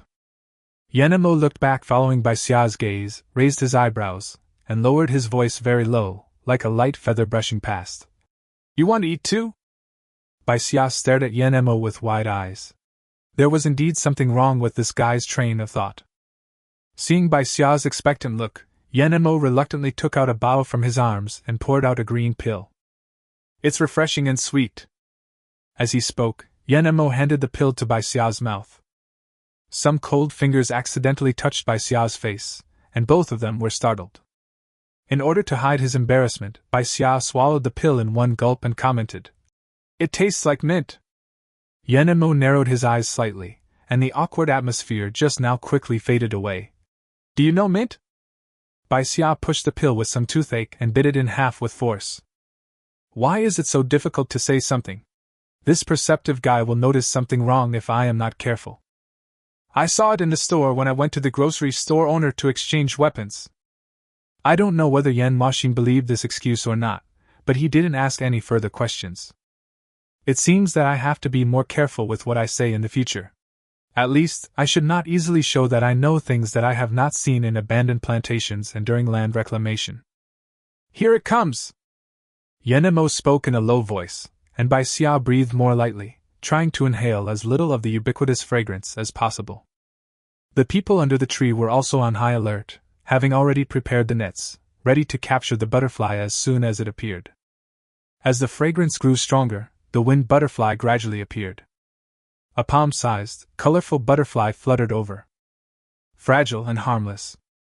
Yang Li took the net and effortlessly caught the winged butterfly in the net, with a look of joy on his face. Mr. Ling, I caught it. Ling Xiao also smiled and stood up. Pretend it. Bai Xia was also a little surprised that the winged butterfly, which could be exchanged for 200 points, was caught so easily. If points were so easy to earn, why would there be so many casualties in pioneering new land? The people below had already put the winged butterfly into a small box and were putting the box away. Yang Li couldn't help scratching his neck. Why was it so itchy? As he scratched, blood stains appeared on Yang Li's neck, which frightened the people around him. Did you eat something unclean? Yang Li spat and continued scratching himself. This is weird. I only ate some dried meat today and nothing else. The person who was talking to him felt itchy when he saw Yang Li scratching himself like that. In a short while, everyone under the tree started scratching their heads. Even if they were slow to react, they realized that something was wrong. It's the problem with this foam dye. Bai Xia couldn't help but feel a little itchy. Could it be because of the fragrance? The people under the tree were now debating whether to return to the city now, but Yan-mo looked deep into the woods and whispered, It's coming! What's coming? Bai Xia resisted the urge to scratch Gu Qian, and looked in the direction of Yan-mo's gaze in confusion. There is nothing except a black shadow. Etc. Shadow. Bai Xia looked at the black shadow with his hair standing on end. No matter how dense the forest was, it wouldn't be dark enough to have such a black shadow. And she could clearly see that the black shadow was still moving. So what Yan-mo said was coming was this shadow. Then don't they need to escape? Bai Xia swallowed and said in a dry voice. What is that? Wind butterfly. Yan-mo's answer was simple. As he spoke, the wind butterflies had already approached. The people under the tree no longer cared about arguing and stared in amazement at the large black swarm of wind butterflies. I just caught a wind butterfly and my whole body is itchy like this. There is no healthy skin left where I scratched. If I get touched by these wind butterflies again, it would be no less than torture. Run! I don't know who shouted, but several people didn't care about each other and fled away from this place in a hurry. Seeing that the people under the tree had disappeared, Bai Xia trembled and said, Shouldn't we run? If you don't run now, it will be too late. Yan-mo looked at Bai Xia in surprise. I'm here to catch Feng Dai. How can I catch her if she runs away? Okay, it turns out I was just being too sentimental. This guy doesn't need me to tip off at all. With his ability to commit suicide, he probably doesn't even need to wait for those people to take action. Bai Xia wanted to run, but she was now on a tree, at least 7 or 8 meters high, and she didn't dare to jump. Besides, if he jumped down to face Ling Xiao and his group, wouldn't that be walking into a trap? A large group of wind butterflies quickly approached. They looked exactly the same as the one Yang Li had caught before. It was not until this time that Yan Mo placed his hand on the vine beside him, as if waiting for the best opportunity to strike a sure hit. But at this time, the butterflies were already flying around under the tree, and the closest one was only 1 or 2 meters away from them. I don't know if it's a psychological effect, but Bai Xia always feels itchy all over and wants to scratch it right away. But when he thought of the appearance of Yang Li and his men before, Bai Xia forced himself to hold back. At this moment, Yan Mo seemed to realize something and turned his head to glance at Bai Xia. You didn't bring the breath-resting grass? What is that? Bai Xia clenched his fists. You're lucky that you weren't discovered by those people just now. Yan Mo sighed sincerely. Chapter 67. Meet the old monkey again. Then he took out a sachet-like object from his arms and handed it to Bai Xia. When you wear this, some mutant beasts with tracking functions will have difficulty locking onto your location. No wonder, even though Ling Xiao and his men were carrying a tracking bug, they didn't find any trace of Yan Mo. But what does it mean that Yan Mo suddenly gave himself this sachet of breath-resisting grass? Bai Xia was about to ask when Yan Mo took the initiative to explain. This thing can also avoid interference from wind butterflies. For example, the reason they felt itchy all over just now was because of the pheromone interference from wind butterflies. This breath-retaining grass can reduce this interference. No wonder Yan Mo was fine. Bai Xia put the breath-resting grass away carefully, and the itchiness on his body was indeed relieved a lot. But when he saw the dense swarm of wind butterflies under the tree, his scalp couldn't help but tingle. There are so many wind butterflies, can't you just catch a few of them? Do you want to catch them all in one fell swoop? As soon as she finished her words, a net suddenly pounced on the part of the wind butterfly in the center. It was Yan Mo who pulled the trap rope. Looking at the wind butterfly struggling frantically after being caught in the net, and the other wind butterflies around it that were obviously getting agitated, Bai Xia swallowed. This? How are you going to escape with these wind butterflies? Although they caught so many wind butterflies, it is not so easy for them to take them away. Yan Mo pulled up the net, looked at it for a moment, accurately grabbed a golden wind butterfly from it, and quickly put it into a small box. Then he looked up at Bai Xia and said, You are wrong. There is only one Feng Dai. Bai Xia was a little confused. What about the other wind butterflies? The other wind butterflies are just a trick. How could a wind butterfly worth 200 points with such low attack power be caught so easily? Yan Mo carefully put away the small box, then raised his hand and sprinkled some medicinal powder out. The restless group of wind butterflies below immediately scattered as if frightened. Taking advantage of this opportunity, Yan Mo grabbed Bai Xia and jumped down from the tree. They quickly fled the area amidst the dense swarm of wind butterflies. The strong fragrance almost drove Bai Xia away. Only after she rushed out did she dare to take a deep breath. It seemed like the wristband was moving. Yan Mo lowered his head to look at the wristband, then quickly raised his head and stared at Bai Xia with a troubled look. Bai Xia felt a little scared by that look, and rubbed the goosebumps on his hands. What's that look? Yan Mo sighed and looked distressed. Not only did you inform Hongwei that I was being followed, you also took the initiative to follow me into the woods. I know everything, but... He looked at Bai Xia hesitantly, and the guilt in Yan Mo's eyes was obvious.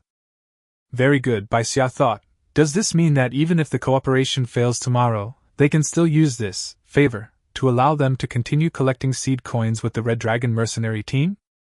Having a fixed team means you don't have to squeeze in with others. Not only does it save a lot of time, it also makes people feel more secure. Seeing Bai Xia's calm and even somewhat satisfied look, Yan Mo couldn't help but feel a little soft-hearted towards this little girl who secretly loved him. Alas, I can only blame myself for my damn charm, which even people I meet for the first time cannot resist. It's too early for you to think about these things now. You are too weak. It is very dangerous for you to leave the city. Well, I will take you to find something good. What was she thinking? Could it be that Yan Mo was not going to take them with him tomorrow, and was now looking for something to get rid of her? Bai Xia's face suddenly turned bad. Although he didn't help much, his luck had not been verified yet. Was it a bit hasty to draw conclusions so quickly? The two men had different thoughts and walked one after the other, but no one spoke. However, Yen Mo's somewhat cautious attitude and Bai Xia's sullen look made both sides more certain of their guesses. The place where Yen Mo brought Bai Xia was actually a banana grove. Banana! This banana grove is very large. The bananas on the outer edge have almost all been picked, but even so, you can still see that there are still quite a few bananas hanging inside. How are we going to carry so many bananas back? There are plenty of bananas, but without potato, how can they carry so many bananas? Of these bananas, at least 1/10 should be taken away, including those used as camouflage. Yen Mo glanced at Bai Xia and said, "If you want to eat bananas, stay here and pick some.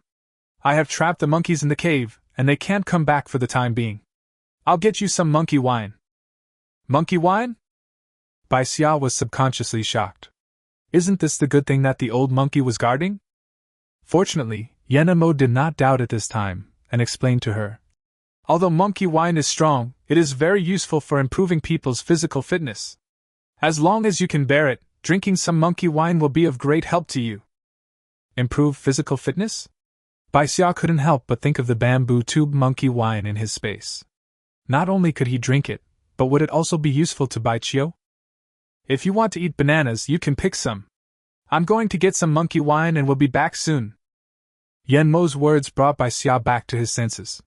Just as he was about to remind him that there was an old monkey guarding the monkey wine, Yen Mo had already left quickly and disappeared.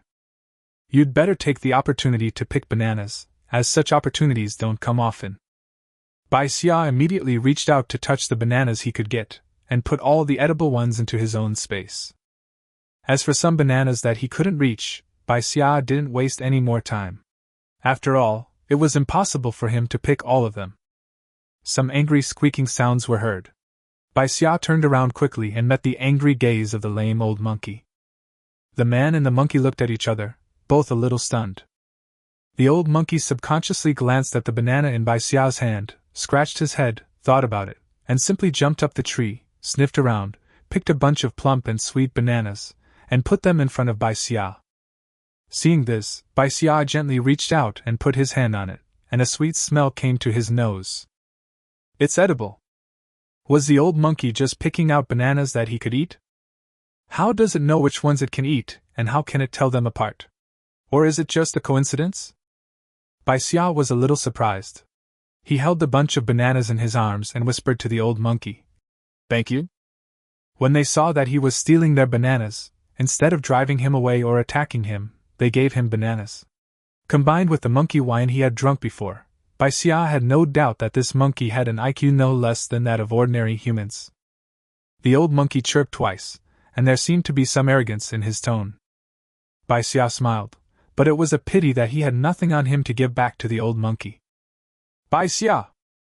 When Yen Mo's voice came, Bai Xia's face changed. Before the old monkey could react, he took a step forward and grabbed Yen Mo's arm and held it tightly. This is the banana it gave me. I think it must be edible.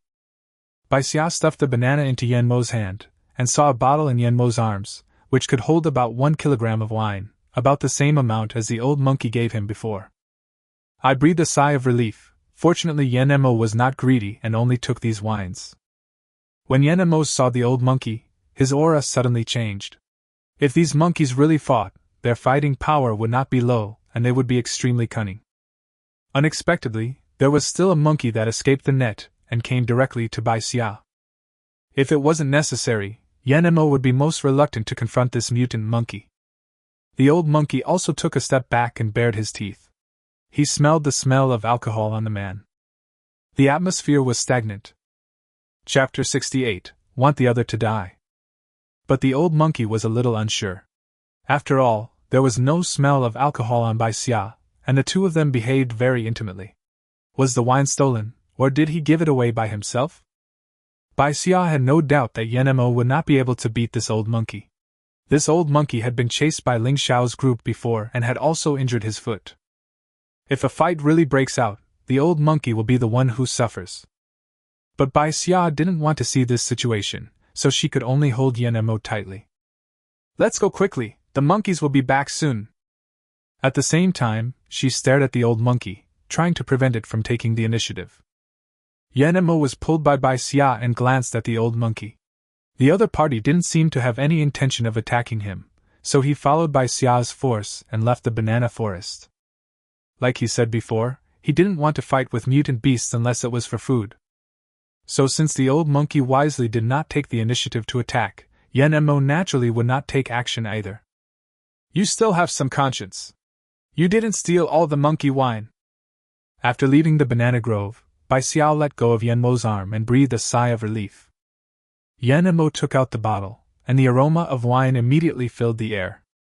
How do you know I haven't taken all the wine? There are quite a few monkeys here, but they can only make this much wine. As he spoke, Yanemo shook the bottle in confusion, then handed it to Bai Xia. Here, all for you. Bai Xia took the bottle of monkey wine with trembling hands, not daring to think about the old monkey's reaction when he found out that the monkey wine had been stolen. Thinking Bai Xia was too excited, Yanemo reminded her. Don't drink too much at once. Take your time and let your body adapt. This monkey wine is indeed a good thing, but it is most effective only for people with weak constitutions.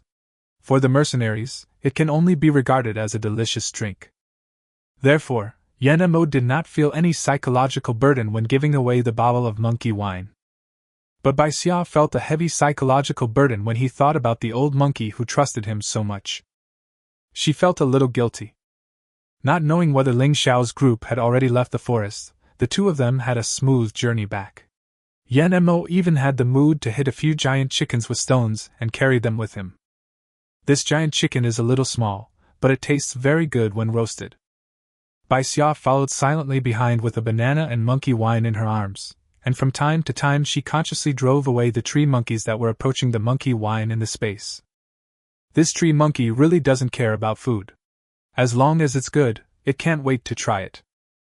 The two of them soon arrived at the place where they had fished before. It was very close to the picking site, but Yanemo stopped and spoke lightly. Wasn't he scared away by the wind butterfly just now? Why are you still squatting here? Yanemo asked sincerely, looking at the bushes on both sides. If you don't clean up the bloody smell from the scratches on your bodies, I won't help you fight the mutant beasts if they attract you. Bai Xia reacted suddenly, took a half-step back, and looked around vigilantly. The bushes moved slightly, and the first person to come out was Ling Xiao. He also had 2 scratches on his neck, but compared to the others, he was in much better condition, and it seemed that he had a lot of medicine on him. You were here just now! Ling Xiao almost squeezed these words out from between his teeth. That was the most embarrassing moment for him, and Yanemo actually saw it. How could he not be angry? Yanemo nodded and admitted it generously. We both saw it. There was such a large group of wind butterflies, and you just left like that without even saying anything about catching more. Shaking his head with regret, Yanemo said, I wanted to ask you to catch him together, but you ran so fast. Ling Xiao's expression became even uglier, and he glanced at Bai Xia with a sinister look. His strength has been reduced today, and he can't do anything to Yanemo, but he has to defeat this little girl. Being able to keep Yanemo by his side all the time, no matter what the relationship is, it will definitely be a blow to Yanemo. Bai Xia's heart sank when he met Ling Xiao's passing gaze. This person has set his sights on me. He is from the inner city and his skills and connections are far superior to mine. Even if I can withstand his current plan, what about Bai Xia? Even Uncle Qin and Aunt Song would be implicated in this unexpected disaster. Bai Xia knew very well that sometimes you couldn't live in peace just by not causing trouble for others. Seeing murderous intent in Ling Xiao's eyes, Bai Xia was not a lamb to be slaughtered. She wanted Ling Xiao to die at Yanmo's hands. Only in this way can Bai Xia and I continue to live a peaceful life. A hint of ruthlessness flashed in Bai Xia's lowered eyes. Since you want my life, I will not show mercy. Her aura weakened and she nervously hid behind Yanemo again, tightly holding the red whip and the machete she had just picked up in her hands. Even with 2 weapons in hand, her cowardly and frightened look made people not take her seriously at all. As for Yanemo, he frowned slightly and blocked her behind him. This was trouble he had brought upon himself, and it was not his intention to involve Bai Xia. But the current situation did not allow him to explain further. Try to avoid them. There are too many people here. Be careful not to get hurt. Seeing that his machete was in Bai Xia's hand, Yang Li could no longer bear it. He rushed forward with blood on his face, wanting to get his weapon back first. After all, without weapons, Yang Li couldn't do anything well. Bai Xia subconsciously hid behind Yan Mo, screamed, and even held the weapon in his hand tightly in his arms, not daring to attack, looking extremely cowardly. Yan Mo turned around and protected Bai Xia, then kicked Yang Li out. Soon another person rushed over. Yan Mo kept protecting Bai Xia and fought against the person who rushed over with his bare hands. It was a bit difficult for him to dodge, and Bai Xia was almost pierced by the knife several times. A trace of anxiety appeared on Yan Mo's face. Protecting a defenseless person was more difficult than he thought. Thinking of a quick victory, Yan Mo's movements became more and more violent. Although he did not kill, his force became stronger each time. They are all garbage! Ling Xiao sneered. This woman had a whip and a knife, but she didn't even dare to wave them. She would only hold Yan Mo back. But even so, Yan Mo had no intention of giving up on her. This is really interesting. Ling Xiao drew out his soft sword and simply rushed forward. This Yan Mo woman is too kind-hearted to hurt anyone, so this is my chance. If I'm lucky, I can get rid of Yan Mo. If I'm unlucky, this little girl will definitely die. The soft sword was extremely sharp and flexible, and it wrapped around Yan Mo's arm. If it was touched, the arm would be crippled. It would be too easy to use weapons that can deal with mutant beasts against humans. Yan Mo also knew how powerful the attack was, so he dodged sideways and kicked Ling Xiao out. Then Ling Xiao suddenly turned over, drew back the soft sword and pointed it directly at Bai Xia. At this moment, the distance between the two was less than 1 meter, and the sharp soft sword was slashing towards Bai Xia's neck. Bai Xia screamed in fear and raised the knife in his hand to his chest, but he was unable to block the flexible sword. Ling Xiao smiled cruelly, as if he had already seen the scene of her blood splattered on the spot. Chapter 69, Borrowing a Knife to Kill. Yan Mo realized something was wrong almost instantly. Ling Yu's target was not him. He subconsciously wanted to turn around to protect Bai Xia, and his arm happened to hit Bai Xia's wrist. The knife immediately flew out of Bai Xia's hand and used the force to rush out at an extremely fast speed. Puff! Ling Yu still had a smile on his face, but he felt a pain in his chest. The knife was stabbing right in his chest. The sudden change caught everyone off guard. The soft sword also fell down weakly in the air. Blood foam came out of Ling Yu's mouth. He stared in disbelief until he died. The tail of the sword only swept across Bai Xia's cheek, leaving a slight bloody mark. The last thing Ling Yu saw was Bai Xia's somewhat cold eyes. Ling! Young Master Ling! Yang Li opened his mouth wide, obviously unable to react. Yan Mo frowned. He accidentally killed Ling Yu, but he didn't have much emotion, nor did he worry about the Ling family's revenge. It's just that the incident happened so suddenly that it was completely beyond his expectations. Bai Xia stood quietly beside Yan Mo, as if she was frightened. You actually killed young Master Ling. The Ling family will not let you go. I don't know who shouted. Yan Mo frowned and looked over. But that man was afraid that Yan Mo had no scruples now and would kill him to silence him, so he turned around and ran away. Seeing this, the others also fled. Finally, only Yang Li was left. He still stood there, looking at the knife that stabbed Ling Yu's chest, and swallowed hard. Take his body back. Everyone is responsible for their own actions. If the Ling family wants to cause trouble, I am always here to help. Yan Mo's voice was cold, and Yang Li shuddered when he heard it. However, he still stepped forward tremblingly, and carried Ling Yu's body. My knife, Bai Xia said softly. The knife was quite sharp and had been refined, so she was reluctant to give it up. Yang Li retorted frantically in his heart, This is my knife. But he could only grit his teeth, pull out the knife, which was still stained with Ling Yu's blood, and hand it to Bai Xia. It seemed as if he wanted to scare this ignorant little girl, but Bai Xia looked at Yan Mo timidly, then carefully took the knife. No, you really dare to take it. Yang Li didn't want to let go. However, with the evil spirit Yan Mo by his side, Yang Li could only let go of his hand reluctantly, and carry Ling Yu's body back to report. The place where the fight had just taken place had now become quiet, with only the smell of blood lingering in the air. Don't take what happened just now to heart. I was the one who killed the person, and they will only cause trouble for me if they seek revenge. Yenemo stared at the bloodstains on the ground for a moment, then moved his gaze forward. Let's go back. Bai Xia followed Yenemo obediently, picked a few leaves along the way, wiped the knife clean, and put it in the bag. Only then did I hear Yenemo ask in a low voice, "Where did you get your knife?" When they separated before, Bai Xia only had the red silk whip in his hand, but now he had an extra knife. Bai Xia did not hide it from Yenemo. It was Yangli. He briefly talked about the carnivorous plant, but concealed the fact that the tree monkey was in his hands. Yenemo had also seen the piranha plant and knew how dangerous it was. His complexion recovered a little and he even looked at Bai Xia, as if to confirm again whether the other party was injured. So the tree monkeys they talked about before were real, and there are really tree monkeys in this forest? If that's the case, there might be some unexpected changes during this harvest season. I don't know what that tree monkey looks like. Why did it only attack Yangli and ignore me? Maybe Yangli said that on purpose to shirk responsibility. Bai Xia said this seriously, looking at Yenemo with innocent and sincere eyes. This is not impossible. If tree monkeys really exist, why didn't they find them when so many people came to patrol before? Tree monkeys are the best at confusing people.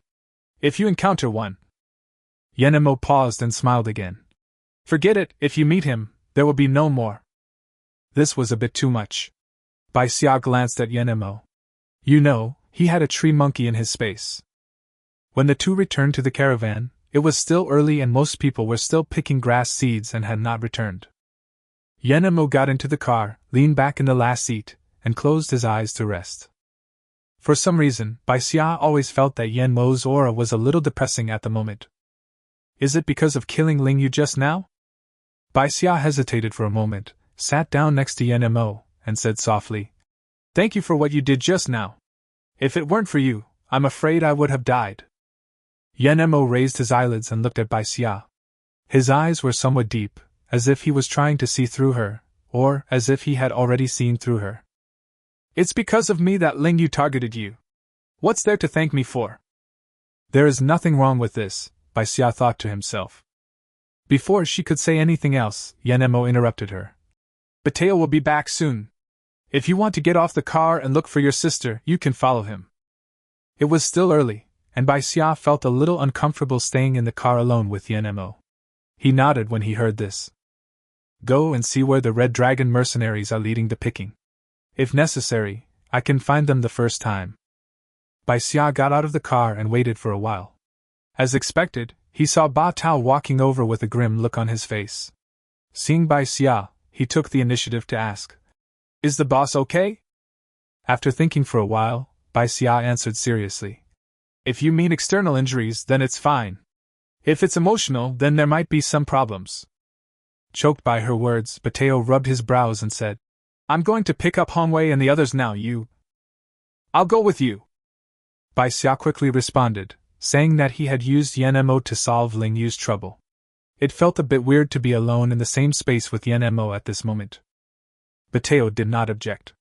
After all, Bai Xia had found a way to help today, which made him feel much better about Bai Xia. The two walked along the path for more than 200 meters and saw the red-tailed cat standing on the side of the road with his hands folded. Seeing the two, Redtail immediately came forward and asked the same question. Is the boss okay? Bateo shook his head and glanced at Bai Xia. Bai Xia immediately walked towards the field. I'll go check on them. It was obvious that there was some internal matter to be communicated. Bai Xia was not someone who could not read the hint, so he naturally took the initiative to avoid it. The grass on both sides was long and thin, with a tall stalk emerging from the middle, with an ear of corn on the top. It was no different from the weeds that produced grass seeds that Bai Xia had seen before, except that the ears produced were larger. However, when Bai Xia observed the bottom of the grass seedling, he could find obvious signs of artificial planting. Was this planted with grass seeds collected by the pioneering team? Then as a welfare benefit, people from the outer city were allowed to pick them to survive the rainy season. But if we plant trees so far away, Who can guarantee that we will avoid the dangers we may encounter along the way? What do the people in the inner city want to do? Chapter 70 Happy Cooperation. Bai Xia picked up a few grass seeds that someone had dropped from the ground. The undried grass seeds had yellow skin and were slightly larger than soybeans. They could be broken with a little force, revealing the white juice inside. One after another, I saw several people who were busy searching. Their bags were full. They had picked at least 10 bunches of ears of corn, so it was not a small harvest. It was almost the end when Bai Xia saw Qin. His bag was bulging and sweat was dripping down his face, but he couldn't hide his smile. "Uncle Qin!" Bai Xia called out, and Qin quickly raised his head. When he saw Bai Xia, the smile on his face became even bigger. "Xiao Xia, the place this mercenary team brought us to is quite good. The yield of grass spikes here is much higher than the places I've been to before." Moreover, the woman with the whip walking back and forth from time to time also made Qin feel at ease. "We'll be back in the city soon. Their people are already waiting." Bai Xia glanced around and didn't see Bai Qiu and Song Yi. "Let's go out and wait first. Xiao Qiu and Yi just went here together to look for seed coins. I'll go call them now." Although Qin was a little surprised that the mercenary team would return to the city so soon, he was not greedy. He immediately got up to find Bai Qiu and Song Yi. "I'll go with you." Bai Xia followed Qin and soon heard the voices of Bai Qiu and Song Yi talking and laughing. "Sister!" Seeing Bai Xia coming over, Bai Qiu hurried over and raised his bag to show her. "I picked 6 bunches of ears of corn today, at least 50 seed coins." It was the first time that Bai Qiu was able to earn so many seed coins by his own efforts, and he couldn't hide the smile on his face. Bai Xia picked up the bag and praised Bai Qiu a few words, and they started walking back easily. Song Yi picked 8 bunches of ears of corn. Plus, Aunt Song was also in the guards' convoy today. So, in 2 days at most, she would be able to pay back the seed coins she had borrowed from Bai Xia. The grass seeds you pick later can be stored for the rainy season. And it was the first time that Qin harvested so many seed coins without going on a land reclamation mission, and he had a smile on his face the whole time. After Hongwei and Bateo finished talking, they saw Bai Xia coming out with a few people. "You guys wait here, I'll go in and bring the others out." Leaving early is not only because of today's unexpected events, but going back early can also avoid having to wait in a traffic jam due to too many cars on the road. The journey back was smooth. Even though we returned to the city early, everyone gained a lot. Not only did he not have any complaints, he also felt that he could go back and rest early so that he would have better energy to pick grass seeds tomorrow. After Bai Xia got in the car, he glanced at Yan Mo, who was still resting with his eyes closed. When they arrived at the city gate, everyone counted their harvest and handed it to the guards for registration. They could come and pick up the dried seed coins 3 days later. Of course, they could also wait until the harvest season was over to pick them up together. Bateo took out the chestnuts and wild rice stems that they had picked earlier and put them on the conveyor belt. They could have brought them directly into the city for testing, but this time they were working with Bai Xia, so it would be better to test them in front of both parties. Hongwei stood beside Bai Xia with her hands folded. She had replaced her whip with a long golden whip, which looked more advanced. "I don't believe in luck," Hongwei said coldly. "Even if you help the boss today, whether we can work together again tomorrow is 2 different things. In the Red Dragon mercenaries, no one has special privileges." As Hongwei finished his words, the food on the conveyor belt slowly moved inward. There was nothing on the conveyor belt that first appeared at the end. Hongwei looked at Bai Xia expressionlessly and said, "You lost a bet." In Hongwei's opinion, Bai Xia was just gambling. Bai Xia watched the conveyor belt continue to move forward and smiled. "It's not a good habit to draw conclusions too early." On the next conveyor belt, water chestnuts and chestnuts appeared one after another. According to this amount, more than half of the water chestnuts are edible, while the chestnuts are slightly less, but more than 30% are still edible. This edible ratio is much higher than the food they brought back before. Hongwei's pupils trembled, and after a while he spoke. "Same place tomorrow." She didn't believe in luck, but at this moment she had to admit that Bai Xia played a big role in their team. Looking at the bag of chestnuts and wild rice stems, a dozen giant eggs, and a bunch of bananas that Bateo brought to him, which were given to him by the old monkey, Bai Xia smiled softly. Happy cooperation. Like Redtail, she doesn't believe in luck. Such illusory things are far inferior to the power in your own hands. After separating from the mercenary team, Bai Xia borrowed a cart from Qin Ke and left some food at Qin Ke's house. She and Bai Xia would be staying here for the next few days, so they had to give them some food expenses. The others were pulled to the ruins by Bai Xia, who sent a message to Fu Hua, and then leaned on the cart and waited. Taking advantage of this opportunity, Bai Xia took out some more bananas and piled them on the cart to fill it up. She placed both bottles of monkey wine in the space. Under Bai Xia's strict prohibition, the tree monkey did not dare to drink secretly. It just used its velvet stem to hold a green crystal core and tossed it for fun. This is the crystal core obtained when killing the alien wood ear plant before. However, the next upgrade requires 10 crystal cores, and it is still a long time before the next upgrade, so Bai Xia just let the crystal core stay in the space.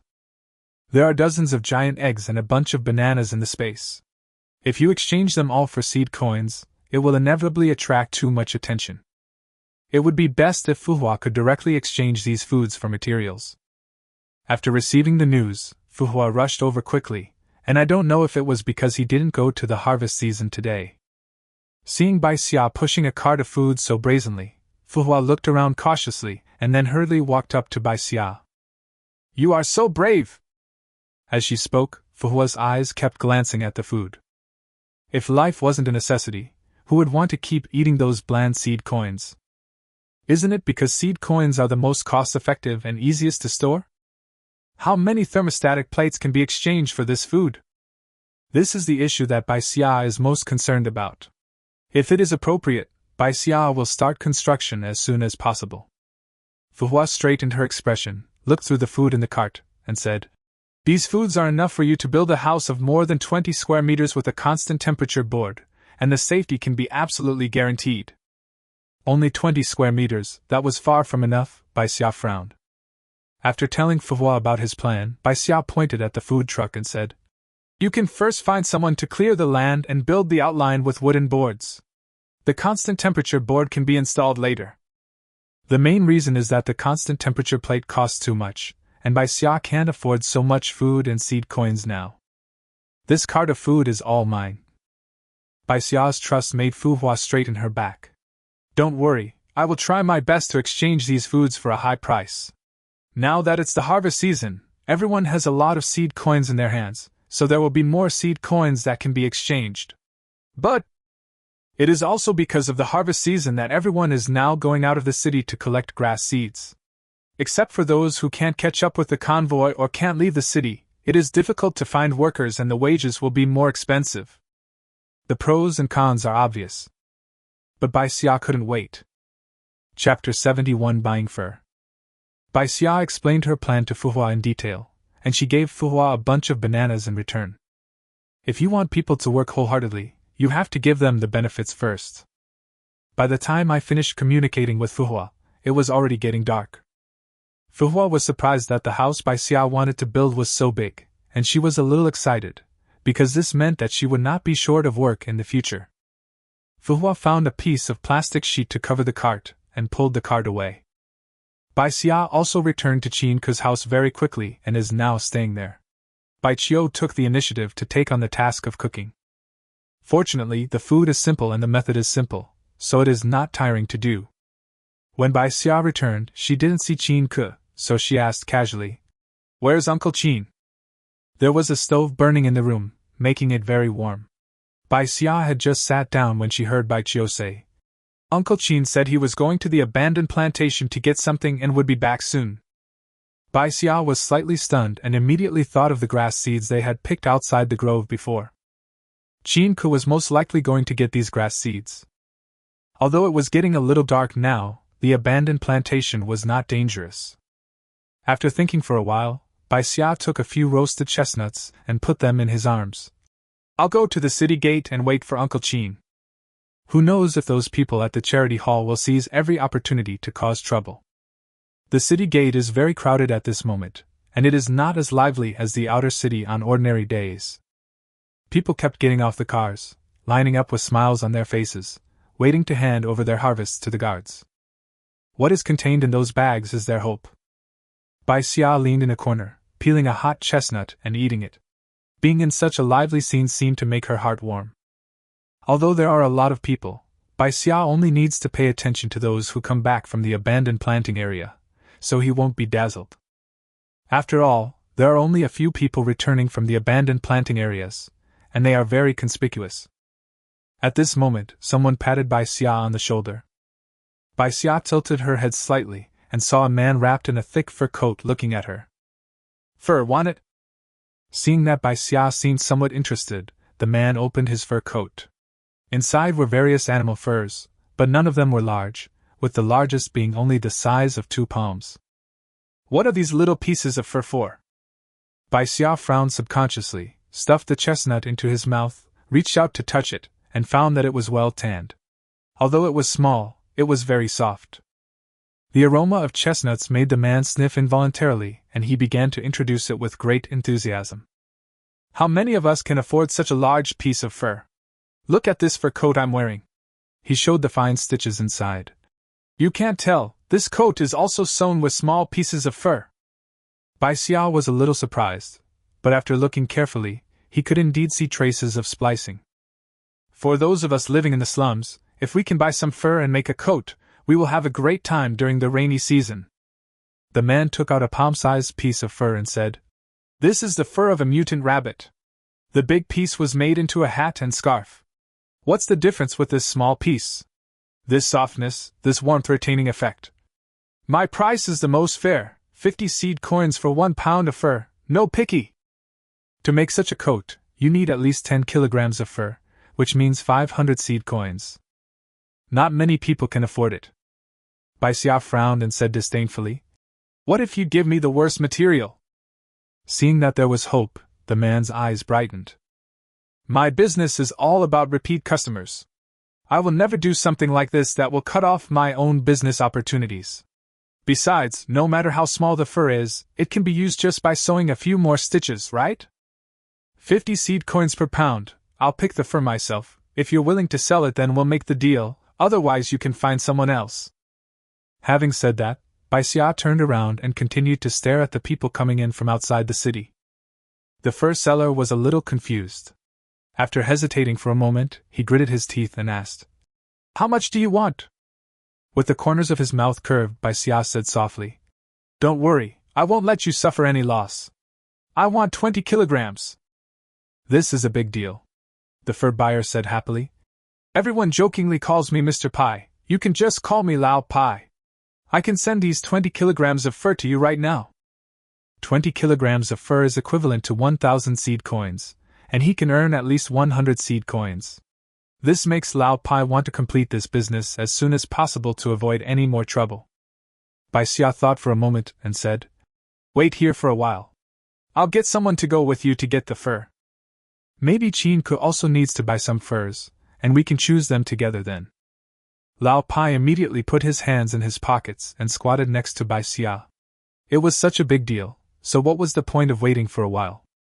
This year's harvest season is really busy. Lao Pai was not idle either, chatting with Bai Xia for no reason. I didn't join in the fun today, I just wanted to get these furs. Hee hee, you're lucky, you can pick a lot of good furs in this first batch. Thank you for your words. Bai Xia thought that the family needed to buy a lot of things besides coats, so he asked casually, Do you have cotton for sale? Cotton is essential for making quilts and underwear. Lao Pai looked at Bai Xia with a little more awe in his eyes. What kind of family is this, asking to buy cotton right away? Those are only affordable for people in the inner city. It's great that we can get these for scraps. No wonder, there wasn't even a piece of cotton cloth in the house. I'm just asking casually. If you have a channel, you can contact me at any time. Bai Xia just managed to fool around when his eyes suddenly lit up. Qin Ke appeared in her sight carrying a bag. It seemed to be going smoothly and nothing went wrong. Before she could breathe a sigh of relief, she saw 2 people looking at the things Qin Ke was carrying with shifty eyes. There is never a shortage of such thieves.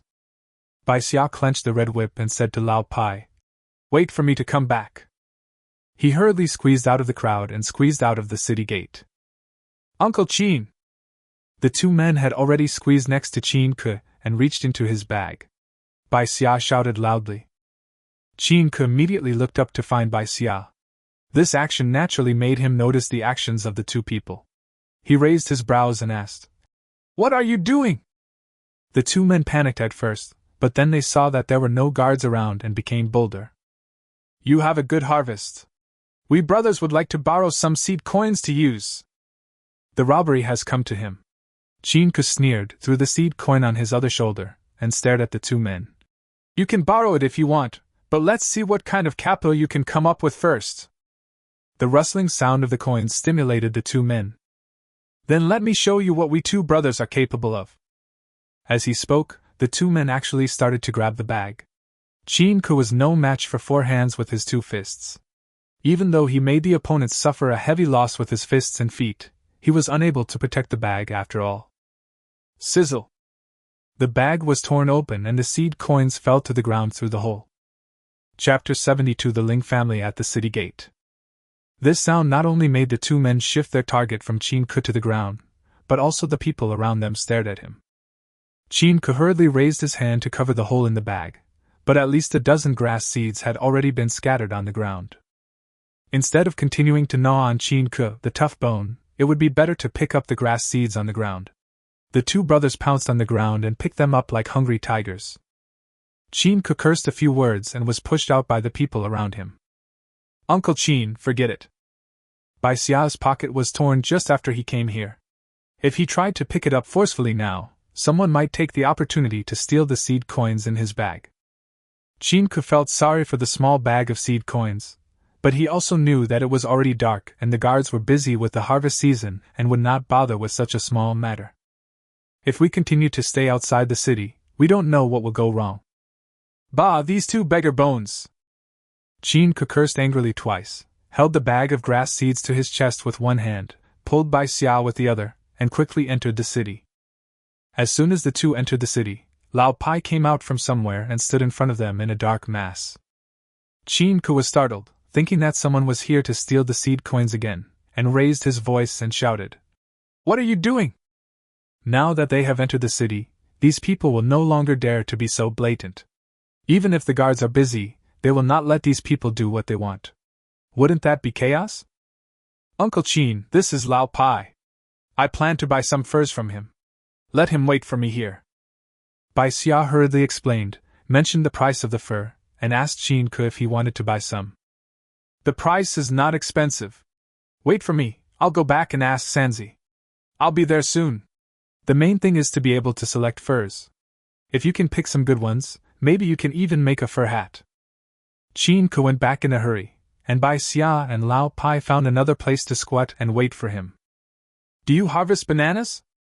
Bai Xia asked Lao Pai. He didn't have many seed coins on him. If the other party was unwilling to exchange with food, then he would have to use giant eggs to exchange for seed coins to buy the scraps of fur. "Do you have any?" Lao Pai rubbed his hands, as if he was afraid of the cold. "The price is the same as the guards. If it's 20 seed coins per pound, I can exchange it for 2 pounds to try." The peel of this banana accounts for half of its weight, so although it is rare, its price is not that high. 2 pounds?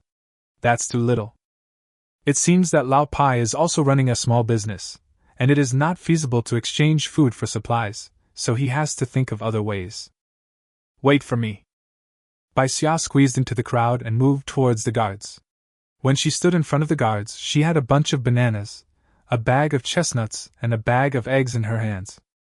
"Brother guard, I want to exchange seed coins," Bai Xia leaned over and said. When the guard looked up, it turned out to be an acquaintance.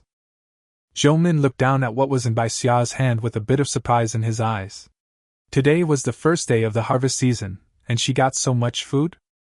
"Bananas are 20 seed coins per pound, chestnuts are 50 seed coins per pound, and giant eggs are 50 seed coins each." Giant eggs are so valuable. Bai Xia looked at the 10 eggs in his hand. Just these 10 eggs can be exchanged for a fur coat. After all, eggs are the only protein that people in the outer city area can access, and the purified mutant animal meat is provided to those who can redeem it with points. Bai Xia quickly handed over everything in his hand. Bananas weigh 30 pounds, 600 seed coins, Chestnuts weigh 5 pounds, 250 seed coins. 10 eggs weigh 500 seed coins. A total of 1,350 seed coins can be exchanged, which is undoubtedly a huge sum of money. When Zhou Min handed a large bag of seed coins to Bai Xia, he glanced around and suppressed those covetous gazes. Bai Xia took the seed coin and quickly blended into the crowd again. The crowd was noisy and crowded, and even if someone was staring at Bai Xia, they would soon lose sight of her. Bai Xia took this opportunity to put all the extra seed coins into the space. Carrying 1,000 seed coins, he returned to Lao Pai. Lao Pai stared at the bag. If he guessed correctly, there would be seed coins in it. You are holding 1,000 seed coins in your hands so openly. Aren't you afraid of being targeted? Bai Xia smiled at Lao Pai and said, You must protect me. These are all yours. Lao Pai shuddered. Yes, aren't these all seed coins that will be in his hands? If you don't take good care of yourself, you will be the one who suffers the loss if you lose something. Thinking of this, Lao Pai began to see everyone as a thief and kept staring at his surroundings, fearing that someone might be plotting against them. When Qin Ke rushed over, he saw Lao Pai's sneaky look. I couldn't help but wonder, is this person really reliable? Uncle Qin, are you here? Bai Xia spotted Qin Ke and jumped up. Let's go pick the furs. Qin Ke hugged the seed coin in his arms and nodded. The three of them squeezed out of the crowd, followed Lao Pai, turning left and right, and finally arrived at his house. As soon as you enter, you can smell the smell of fur. It's not stinky, but you can smell it right away and it's quite uncomfortable. These are all the new leather scraps that arrived this year. We let you pick them right after we opened the store. Others don't have this blessing. Lao Pai untied the bundled pieces of leather and let Bai Xia and Qin Ke choose. Qin Ke shook them out piece by piece and considered them carefully. Andy Wang wants to make a headscarf.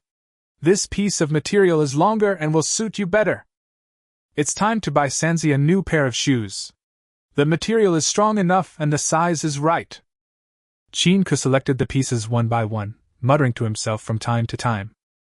Bai Xia wasn't too particular, and since she wanted a lot of skins, she couldn't be too picky. The fur colors are mainly brown and gray. As long as they are firm, warm and bulky, Bai Xia picked them out. The large bundle of material was soon sorted out, leaving only small pieces and pieces of unsuitable colors. Lao Pai sighed. These materials are not easy to sell. The price will most likely be reduced a lot. It would be better to keep them for himself to sew a vest. After weighing, the material Qin Ke selected was a little over 4 pounds. Lao Pai generously counted it as 4 pounds, and Qin Ke carefully handed the 200 seed coins to Lao Pai. Bai Xia's material weighed a total of 21 kilograms. Qin Ke couldn't help but blink when he saw this pile of material. Bai Xia brought back a lot of food today, so it shouldn't be a problem to exchange it for 1,000 seed coins, but he spent it all in one go. Qin Ke wanted to persuade her, but when he saw Bai Xia's thin clothes and remembered that Bai Xia was also wearing the same clothes, he held back his words. But I still feel a little sad, because these are more than 1,000 seed coins. I only have 1,000 seed coins here. Bai Xia touched the selected material, reluctant to put it back. How about you give me a discount? Lao Pai shook his head like a rattle. Look at all the things you guys have left. I'll have to buy them all. If I buy them any cheaper, I'll lose a lot. But Bai Xia's other seed coins are all in the space at the moment, so it is really inconvenient to take them out. How about you help us deliver the goods and use the food to exchange for the 50 seed coins? There are still several bunches of bananas left at home, and Lao Pai happened to have said that he was willing to buy some bananas. That's no problem. Lao Pai carried the two people's things out, turned around and went back into the house, hid the seed coins tightly, then turned around and locked the door, and helped carry the fur. Passing by the city gate, there were a lot fewer people there. A row of people who did not look like guards, and were obviously not mercenaries, were wearing uniform clothes and blocked a path, isolating the others. Judging from the posture, it is obvious that the person inside is of high status. It's these big men from the inner city again. Lao Pai pulled a forced smile, retracted his gaze, and led the two of them around the row of people. Bai Xia looked inside, but couldn't see the person inside. But a face flashed through the gap, and her heart skipped a beat. It's Yangli. Chapter 73, Flower Lucky Visit. Then the people in this group are most likely from the Ling family. Bai Xia lowered his eyes, shielding his face with the fur he was holding, and passed through the city gate like someone who knew nothing. After carrying the huge pile of furs back home, Bai Xia kept turning them over with surprise and joy. In the past, they had to live with them when the rainy season came. Now that I have so much fur, I can not only make 2 fur coats, but also a pair of leather boots and a fur hat for my sister. When the time comes, you won't have to worry about catching a cold when you go out. Aunt Song looked at the furs with some excitement, but although they didn't have fur coats, they still had normal warm clothes. In addition, the most urgent task was to pay back the borrowed seed coins, so she was only tempted for a moment. This bunch of bananas should weigh 3 pounds. Can it be worth those 50 seed coins? Bai Xia cut a bunch of bananas from the bunch and handed it to Lao Pai. Lao Pai looked at the fresh bananas happily and nodded repeatedly. Okay. Not only did I get half a pound of bananas for free, but they were also so fresh that they could be preserved for quite a long time, so I got a pretty big bargain. Lao Pi, stay and have dinner. Chin Ko was as enthusiastic as ever. He spent 200 seed coins today and bought so many good leather materials. He was smiling and sincerely invited Lao Pai to dinner.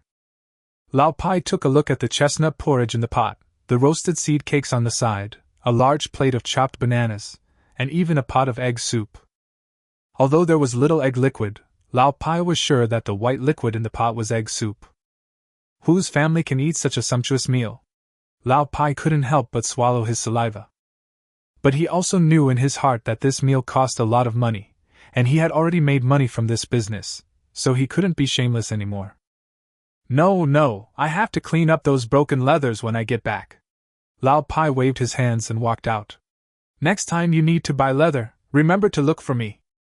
Chin Ko saw the man out the door, and the two of them said goodbye with a hearty laugh like close friends, feeling as if they had known each other for a long time. Bai Xia held the leather in his arms and planned with Song He how to sew it. The 2 little girls loved to weave bags and exchange them for practical things. When they saw this pile of furs, they were extremely happy. When Chin Ko came back, everyone in the room gathered in front of the fire, eating this rare and sumptuous dinner and talking about today's gains. The atmosphere was exceptionally harmonious. Even though the night wind was chilly outside, they were content and happy at the moment. After dinner, Chin Ko went to clean up the dishes, while Aunt Song and 2 little girls were studying leather. Bai Xia felt a little drowsy from the heat from the fire. Just as he was thinking about taking a nap, he caught sight of a figure at the door. Bai Xia narrowed his eyes and walked out. He thought it was some malicious villain, but he didn't expect it to be Hua Xing. Hua Xing shrank her neck, and when she saw Bai Xia coming out, she hesitated and didn't dare to step forward. What's wrong? Bai Xia took the initiative to walk over and said with a smile, We haven't seen each other for several days, how come you feel so unfamiliar? Could it be that she was scared by the people from the charity hall last time? Seeing that Bai Xia's attitude towards her had not changed, Hua Xing finally put on a smile. Sister Bai Xia. Come in first, it's too cold outside. The weather is getting colder and colder now.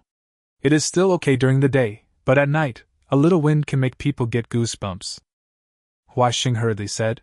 No need, Sister Bai Xia, I just want to ask, is your team still short of people? After hearing this, Bai Xia suddenly remembered that Hua Xing had previously said that she wanted to team up with him to go to the harvest season. Later, the shabby house was destroyed by alien plants, and things became more complicated all of a sudden. In addition, Hua Xing never came to see her again, so she actually forgot about it. Without waiting for Bai Xia to respond, Hua Xing whispered again. I have 2 uncles, and they asked me to ask, can the mercenary team still get in? After saying this, Hua Xing lowered her head. Bai Xia frowned. The mercenary team had been avoided before, but now some people actually came to them to ask about it. How do you know I'm in the mercenary team? Bai Xia said in a gentle voice. But Hua Xing bit her lips, closed her eyes, and made up her mind, and told the whole story like a bamboo tube pouring beans. It turned out that Hua Xing was originally planning to team up with Bai Xia to leave the city, but she was called by her 2 uncles yesterday. Her mother thought it would be more reliable to follow relatives, so she didn't let Hua Xing come to find Bai Xia. They followed the guard's car out today, but there were too many people and they didn't find many seed coins. Huaxing happened to see Bai Xia when leaving the city, but they didn't say hello because they were far away. The two uncles also saw the Red Dragon mercenary team's logo. After they came back, they both heard from somewhere that the Red Dragon mercenary team had great harvests and would also protect people's safety, so they immediately urged Huaxing to come find Bai Xia. After saying this, Huaxing looked at Bai Xia somewhat uneasily. If she could choose, she would definitely prefer to act with Bai Xia. But with two unfamiliar people showing up out of nowhere, Huaxing didn't know whether Bai Xia would agree. If Huaxing was the only one there, Bai Xia could directly lead Huaxing into the car.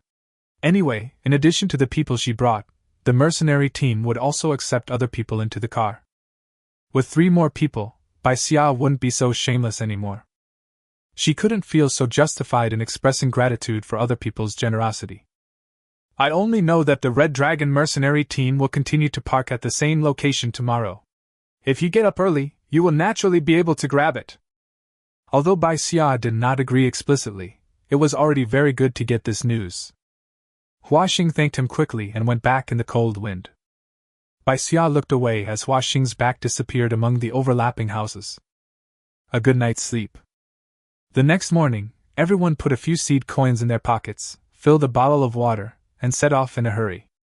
When he went out, Bai Xia was hit by the cold wind and couldn't help coughing. Wrapping his clothes tightly around himself, seeing everyone's concerned looks, Bai Xia quickly said, "I'm fine, I just choked a little." Looking at Bai Xia's complexion, apart from his lips being a little pale from the cold, there was nothing wrong with him. Bai Xia had to worry more, as Bai Xia was already weak. This trip out of the city was also a risky one. I wanted Bai Xia to exercise more. It would be disastrous if it backfired. Bai Xia frowned and thought that he had not tried the monkey wine yet, so he didn't know how effective it was. If it really helps the body a lot, then it would be a good thing for Bai Xia. Thinking about it, Bai Xia walked to the back, covered himself with his sleeves, took out the monkey wine, and remembered Yan Mo's words, and only drank a small sip. The mellow aroma, along with a stream of hot air, slides into the chest. My body, which was still a little cold, now became warm, and it even felt like there was a stream of air blocking my chest, unable to go up or down, locking the heat tightly inside my body. It was okay at first, the heat was just to drive away the cold, and it made people feel unsatisfied and want to have another sip. But after taking a few steps, Bai Xia felt something was wrong. The heat that kept surging in his chest seemed to be trying to find a way out. The rising heat made Bai Xia pull at his collar impatiently, wishing he could find a bucket of cold water and jump into it immediately. Even the breath I exhaled was hot. Chapter 74 Investigating the Red Dragon Mercenaries. With his fists clenched tightly, Bai Xia suppressed the surging heat again and again, not wanting anyone to notice that something was wrong. After repeating this several times, the heat wave finally subsided. Just a small sip of monkey wine was enough to make him almost unable to hold on. If it were Bai Xia, wouldn't it be even more unbearable? Bai Xia felt a little scared, but fortunately he didn't try it directly on Bai Xia. There were just as many people at the city gate as yesterday. A few of them were huddled together tightly so they were not separated by the crowd. The convoy outside was still waiting in a row, and Bai Xia saw the Red Dragon mercenary team's car from afar.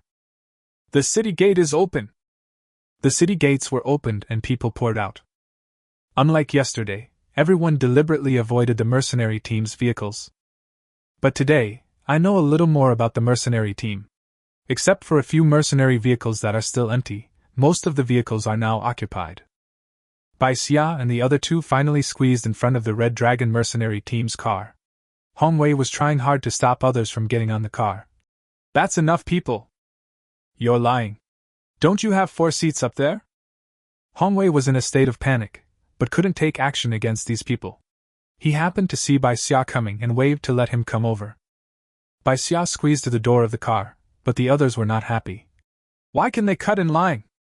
Perhaps it was because the Red Dragon mercenaries had become more famous in the outer city, or perhaps they were in a hurry to get on the bus, so someone actually questioned them. Hongwei's expression turned cold. Do we need to explain to you what we do? This cold tone finally made those people sober up a little. These were mercenaries who could kill mutant beasts. The door was finally cleared, and Bai Xia was about to take a few people in the car when a cold voice came from behind. Wait! Who is causing trouble again? Bai Xia didn't want to pay attention to it, but she saw Hongwei's expression change. The movement of taking a step forward immediately stopped, and Bai Xia stood by the car door without getting in. The man who came was wearing a black combat uniform with a familiar logo embroidered on the cuffs. Bai Xia had seen it on Ling Yu's clothes. Now, Bai Xia was even quieter. All members of the Red Dragon mercenary team must be investigated. This harvest season mission out of the city is cancelled. The people who had already happily boarded the bus listened to what the man said in a daze, unable to react. Hongwei's expression was extremely ugly.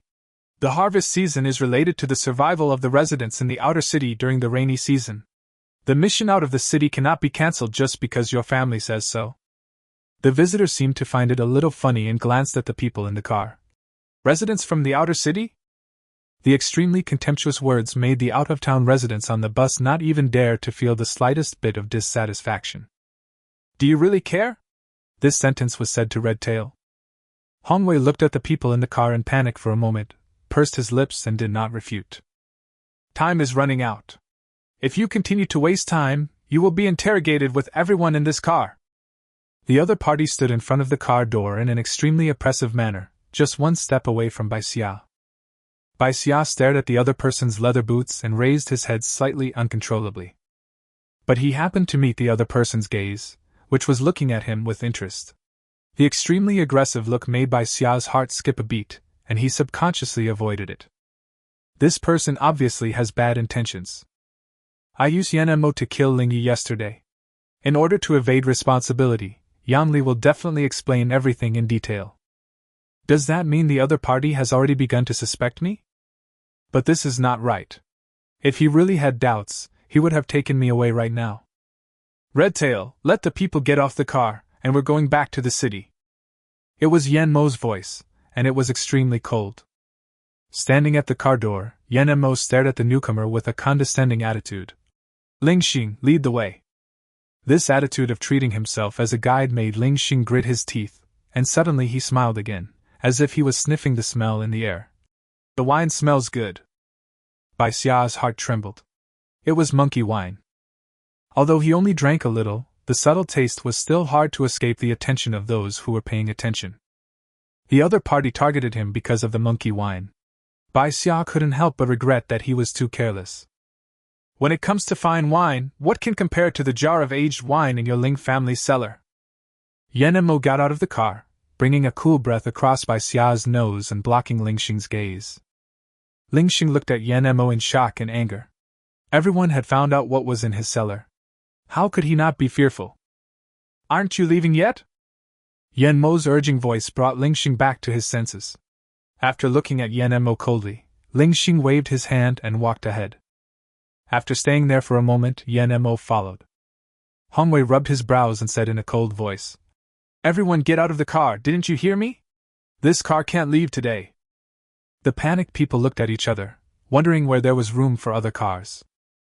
But even if they stayed in the car, they still couldn't reach the harvest point, so today was destined to be a waste of a day. Getting out of the car dejectedly, Bai Xia and the other two also made way for Bai Chio, trying to find another car to sit in. It's all your fault, you unlucky fellow. You've wasted a whole day of the harvest season. Some gnashing curses were heard. Bai Xia looked in the direction of the voice and saw Hua Xing being pulled by the ear. Hua Xing lowered her head and didn't dare to refute at all. Bai Xia frowned. No one knew that the matter of the Red Dragon mercenary team would break out so early in the morning. And the two people who were cursing Hua Xing also looked somewhat familiar. Weren't they the ones who robbed Qin Ke's seed coins last night? Qin Ke also recognized it, and immediately clenched his fists. It was not convenient to settle the score with him last night, but today he bumped into him. How could Qin Ke let him go easily? Those seed coins are enough to last for a few days, and can save lives at critical moments. Oh, what a coincidence! Qin Ke took 2 steps forward and looked at the two men with a sneer. When the two men looked up and saw Qin Ke, their expressions suddenly changed and they immediately took a step back. Before Qin Ke could speak again, the two men pushed Hua Xing forward and ran towards the city. Qin held up Huaxing, who was about to fall to the ground, and watched the two men run away in amazement. It was only after a long while that he uttered a sound. You said these two men are your uncles? I don't think they consider you as a relative. After knowing the relationship between Huaxing and the two men, Qin spoke without mercy and looked at the vehicles next to him anxiously as they had already started. I can't go to the harvest site today, but it's a big loss. Huaxing's face flushed, even her eyes were a little red. Sister Bai Xia, how many seed coins did you lose? I will find a way to compensate you. Bai Xia shook his head. They stole the things. It has nothing to do with you. Since I can't go to the harvest point today, are there anybody else who wants to get on the bus? The bus is almost full, so hurry up if you want to get on. A shouting sound came from the side, which immediately attracted the attention of several people. Chapter 75 Apocalypse Mercenary Team. It was a mercenary car, with only a few people sitting sparsely on it, and it was quite empty. With this shout, many people noticed the car. But the car wasn't fully occupied yet, which seemed to be a problem, so no one dared to go forward for a while. Our mercenary team is kind enough to give you a ride. If you don't appreciate it, you deserve not to be able to collect grass seeds. The person shouting snorted coldly with an unfriendly tone. Even if they were encouraged, most people were still waiting and watching, and did not jump on the bandwagon immediately. Qin looked at Bai Xia hesitantly. Xiao Xia, look at this. There is no doubt that Qin wanted to go. Even if it was a mercenary team he didn't know the details of, he still wanted to give it a try. It was better than wasting a day. Bai Xia also didn't want to waste time, after all, he was short of food. Xiao Qiu, you and Yi go back and sow those leathers while the light is good during the day. Hearing Bai Xia say this, Qin also hurriedly said, Yes, you two little girls should stay at home today. We will get up early tomorrow and take the guard's car. Bai Xia looked at Bai Xia worriedly, hesitating. Didn't you see it yesterday? That's what the harvest season is like. Once you're done, you'll be back. Bai Xia's relaxed words made Bai Xia feel more at ease. Okay. Then I'll go back and wait for you. I'll try to make the coat for you as soon as possible. Bai Xia smiled as they left, then turned his head to look at Huaxing, who had been silent the whole time, and sighed silently. You go out of town often, so you must know more about the mercenary team. If you are not afraid, come and get in the car with us. After saying that, Bai Xia followed Qin and got into the last mercenary car. As expected, Huaxing followed in silence. There are always a lot of people who want to adventure, and under the mercenaries' shouting, the car was actually full. The mercenary slammed the car door and smiled at the people in the car. Don't worry, everyone who gets on our mercenary team's vehicle will return to the city with a reward of at least 200 seed coins. If it's not enough, I'll make it up to you. One stone can cause 1,000 ripples. You know, Qin only harvested about 100 seed coins yesterday, which is already a very good harvest. 200 seed coins, this is enough to make everyone jealous. The atmosphere in the carriage suddenly became heated, and some people began to get close to the mercenaries, thinking about continuing to take this train tomorrow. Bai Xia noticed that the mercenary was talking about people returning to the city, but what if they couldn't come back? She knew calmly that there is no such thing as a free lunch. Qin also calmed down from his initial excitement, and spoke to Bai Xia in a low voice. We will pick the fruits in the collection area designated by the guards in a while. Don't go anywhere else. The temptation of 200 seed coins is obviously not something they can get by collecting them step by step. In this case, as long as they don't fall into the trap, no matter what tricks these mercenaries have, they will not have the chance to use them. Fortunately, on the way to the harvest point, the mercenary vehicle did not play any tricks, and a familiar scene appeared before our eyes. The people in the cars that arrived first had already started picking the fruits, and their car swayed and stopped at the end. However, the car door did not open. Facing everyone's puzzled gazes, the mercenary grinned and said, Our collection point is not here. What's the meaning? Qin slapped the back of his chair and stood up, saying angrily, Do you want to violate the safety zone regulations? When leaving the city during the harvest season, you must collect grass seeds at fixed harvest points to ensure your safety to the greatest extent. But this mercenary said that the collection point is not here, which is a blatant challenge to the regulations of the safe zone. Don't get excited. The mercenary looked at Qin nonchalantly, ignoring his anger. We in the Apocalypse mercenaries never force anyone, so now we give you a choice. One way is to follow us to the new collection point and tell the guards that you are volunteers.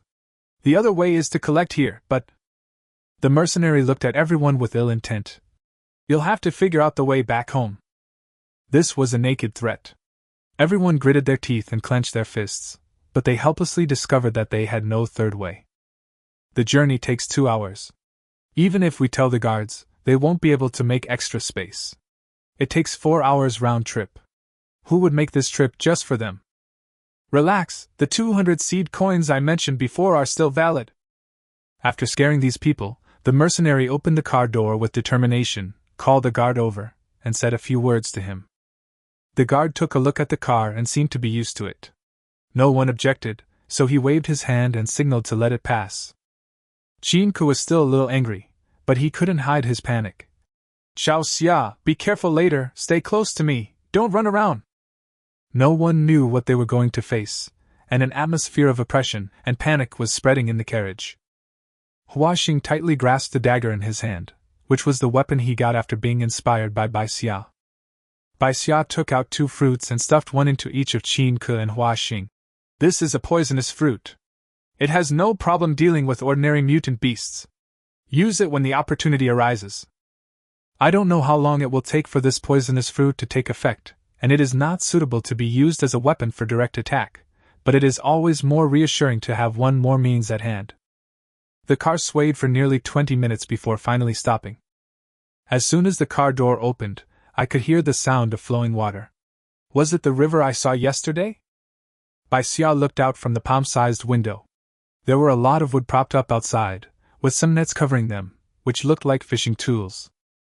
It was not the place Bai Xia went to yesterday, but it was probably the same river because Bai Xia saw the water chestnuts that had been broken by the river.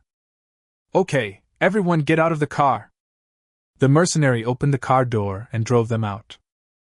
As soon as Bai Xia got out of the car, he discovered that the color of the soil in some places was wrong, as if it was soaked in blood. The mercenary lifted the plastic sheet covering something nearby and said, "Someone get these into the car." It was a pile of wild rice stems. Perhaps they couldn't be taken back yesterday, so they were left here. Everyone hesitated and no one wanted to be the first to step forward. They are here to collect, not to be porters. Let me do it. Before the mercenary could get impatient, Bai Xia suddenly spoke. The mercenary took Bai Xia over, told him where to move the things, and then looked at the rest of the people. You guys go collect wild rice stems, you guys go cast your nets. Everyone was assigned odd jobs, and someone couldn't help but ask, "Are you dragging us here to do private work for you?" The mercenary quickly drew out his knife, and the cold light stunned everyone. I said, "Just listen, understand?" The tip of the knife touched the chest of the man who had just spoken. The man was so scared that his face turned pale and he nodded tremblingly. The mercenary retracted his knife with satisfaction. This was blatant coercion, but everyone on the pirate ship had no choice but to obey the orders. Bai Xia picked up the water chestnuts one by one, and put the edible ones into the space without hesitation. The mercenary never thought that Bai Xia had spatial abilities, and had no intention of guarding against her at all. With Bai Xia's good nose, she picked out all the edible ones from the pile of water chestnuts. I don't know what expression the Apocalypse mercenaries would have when they returned to the city and found that there was not a single wild rice plant to eat. Chapter 76 Planning. Since you're asking me to do this job, I should at least get some advance on my wages. It took Bai Xia just over an hour to move all the water chestnuts. Apart from being a little tired, everyone did not encounter any danger. Qin and Huaxing carried a basket of freshly picked wild rice stems together. Bai Xia lent a hand and heard Qin say, "If I only do this kind of work and get 200 seed coins a day, it's worth it. It's just a matter of effort, and the thing he has the most is strength." The next second, someone shouting was heard by the river. "Fish! There's a fish in the river and it's dragging someone down. Hurry up and save him!" The sound of splashing water in the river was extremely loud. When they heard the cry for help, a group of people immediately gathered around and tried to pull up the person who had fallen in. Chin-ku also went over to lend a hand, pulling the fishing net hard, trying to pull up the man and the fish together. The wooden shelves were shaken by the pulling, and the only people who came forward to help were those from outside the city. No one from the mercenary team went. The color of blood in the churning water became thicker and thicker. There was no possibility of survival for anyone who fell in. The person holding the net rope felt grief-stricken and stared blankly at the blood surging in the river. "What are you still standing there for? Pull the fish up!" A mercenary roared suddenly, scaring a person next to the shelf. He almost fell down. Chin-ku helped him to stand firm. The other person looked at Chin-ku with some gratitude. "If you can't pull it up, you'll all go down and feed the fish." The mercenary, with a vicious look on his face, held a knife in his hand and urged people to pull the net quickly. A life disappeared right before his eyes. Chin-ku held his breath and pulled the net rope on the wooden frame hard. He didn't know whether the fish relaxed for a moment, or was exhausted, but Chin-ku pulled the fish out of the water in one breath. The mercenary's eyes suddenly lit up when he looked at Chin-ku, and he was quite approving. There were still bits of meat hanging around the teeth of the fish that was pulled out. Hua Xing's face turned pale, and he threw himself to the side and retched. "Good!" The mercenary strode forward and patted Chin-ku on the shoulder. "You are here to catch fish. Now is the time to attract the fish with the smell of blood. Hurry up and catch them. The more fish you catch, the more seed coins you will get when you return to the city." Chin-ku, who had been very enthusiastic about seed coins before, was now somewhat uninterested and stood silently beside the shelf. The mercenary knocked the fish unconscious with a knife, then carried the fish to the car. One drives and one guards. Just 2 mercenaries were able to drive nearly 20 people in their car. Bai Xia thought it was a bit ridiculous, but when he looked at the thin people in front of him, he thought it was normal. After all, Chin-ku was a person who often went to open up Wasteland. At this moment, he pulled up the net rope and caught one net after another. Although there were no big fish as before, the piles of small fish made these people who had not tasted meat for a long time quite jealous. The mercenary on guard saw that he had made a good harvest, so he lay down leisurely by the car. A thin young man swallowed and looked at the fish on the ground. "I heard that fish can be eaten raw." Several pairs of eyes immediately stared at it. "This is meat." "No!" Chin-ku interrupted everyone's expectations without hesitation, and quickly explained in the face of everyone's questioning eyes. "No matter what kind of mutant beast it is, it cannot be eaten directly. Think about those who have eaten mutant plants, unless you also want to become a monster that is neither human nor ghost."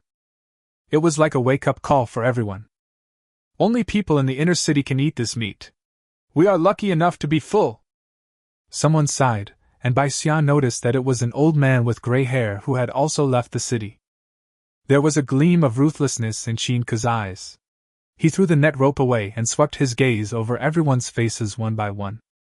There were middle-aged people who were in their prime but thin, young people who were slightly older than Bai Xia, and even elderly people, women and children. Everyone just wanted to stock up more food for the harvest season. Even such a small wish was deprived and exploited by these mercenaries. "There are only 2 mercenaries. Kill them and the food will be ours." Chin-ku's words were like a huge rock dropping on the calm lake, causing everyone to gasp. There was silence all around. The mercenaries over there seemed to have noticed something and looked over. Chin-ku rolled up the net rope with force, pulled up a bag of small fish, and fell to the ground. After the mercenary withdrew his gaze, Chin-ku spoke again. "We can drive back to the city by ourselves. Once we have a car, it will be more convenient for us to go out of the city to a farther place in the future, right?" Car. Bai Xia's mind moved. This is a good thing, but he didn't know whether it would be easy to get the gasoline. "But we don't know how to drive," the young man who wanted to eat fish before asked with burning eyes. "I can drive one," Bai Xia responded to the young man. "I've seen mercenaries drive one before." This explanation made Chin-ku's brows relax. That's right, Xiao Xia was very familiar with the Red Dragon mercenaries. It was not surprising that he had seen them drive and even learned some skills from them. But they still have knives in their hands. It was the middle-aged man who seemed a little timid, and the one who had been threatened by the mercenaries' knife before. "I also have a knife," Bai Xia took out the weapons from his bag. And a whip. Everyone's eyes, which were originally focused on Qin Ke, now fell on Bai Xia. It was obviously Qin Ke who proposed the resistance, but why was Bai Xia more fully prepared? Qin Ke was overjoyed. He knew Bai Xia's strength. If Bai Xia was willing to help with all his strength, then their chances of successfully resisting this time would be at least 70%. Everyone's eyes gradually brightened. They could return to the city, harvest so much food, and get a car. The most important thing was that their lives would no longer be in the hands of others. So what's wrong with taking a gamble? The eyes of the people who reached a consensus seemed to sparkle. I'll use the knife to deal with the people in the car. Who's going to be under the car? The young man licked his cracked lips and said, My name is Tangy. If I fail in the end, you guys. As if thinking that if they failed, no one present would survive, he smiled bitterly and said, If you fail, run if you can. Don't die at the hands of these two scums. I'll deal with the one under the car. Uncle Qin, you and Tangy will deal with the one on the car. The others will deal with it as the situation dictates. At this time, the more people there are, the better.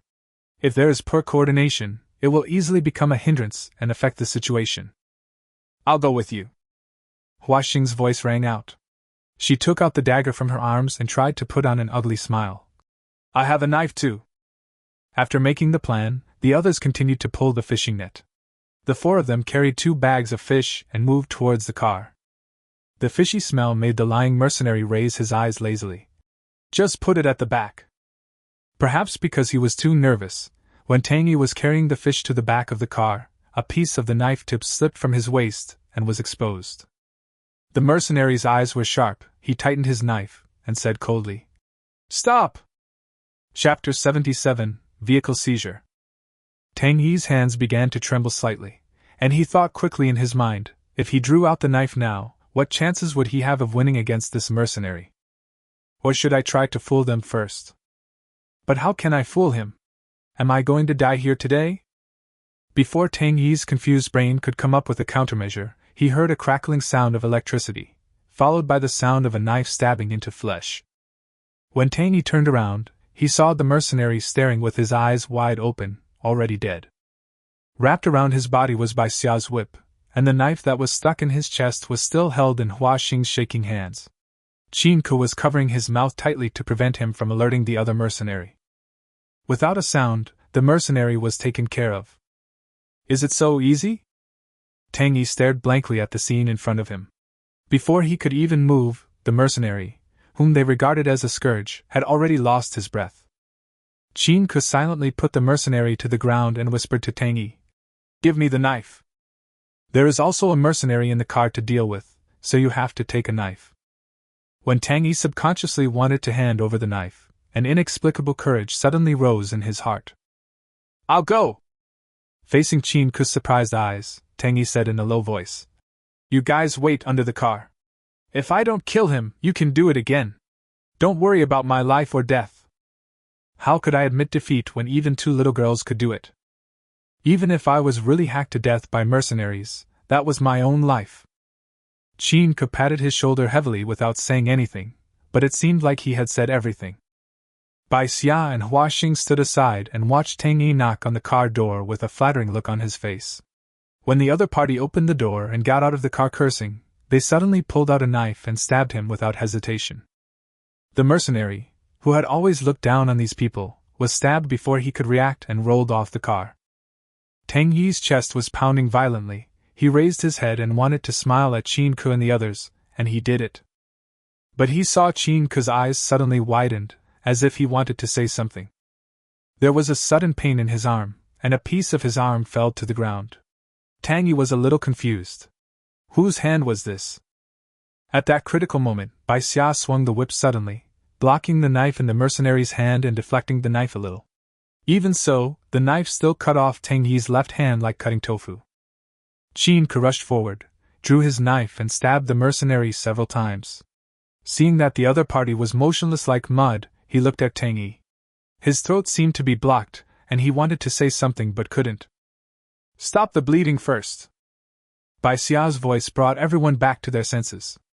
Someone hurriedly tore off the strips of cloth on Xia's clothes and wrapped Tang Yi's wound.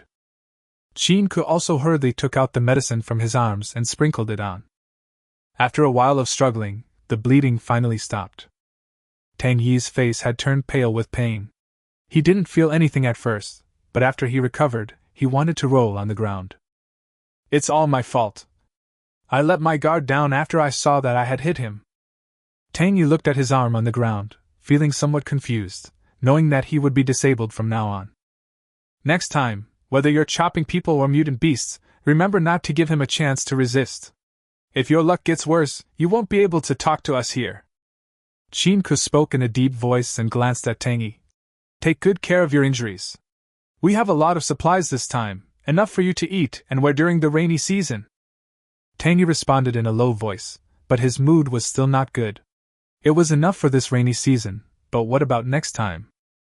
How can a disabled person get enough food to survive? When your wound no longer hurts, I will teach you how to drive.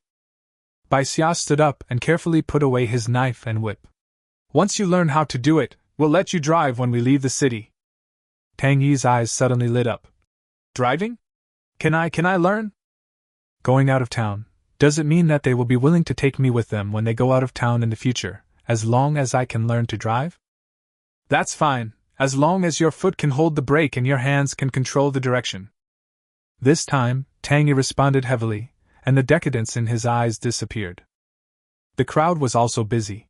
They stripped the weapons from the two bodies and threw them into the river. There were many fish in the river, and they were eaten up in just a few minutes, disappearing without a trace. After seeing this scene, Bai Xia felt a little uncomfortable with the fish in the river. Use a knife to scrape off the conspicuous logo on the car so that people can't tell it's a mercenary team's car. If it can't be scraped clean, cover it with mud first, and then find a solution later. After Bai Xia finished speaking, he climbed onto the driver's seat. The car was no different from the previous ones, except that there was a small groove in the middle with something that looked like a stone inside.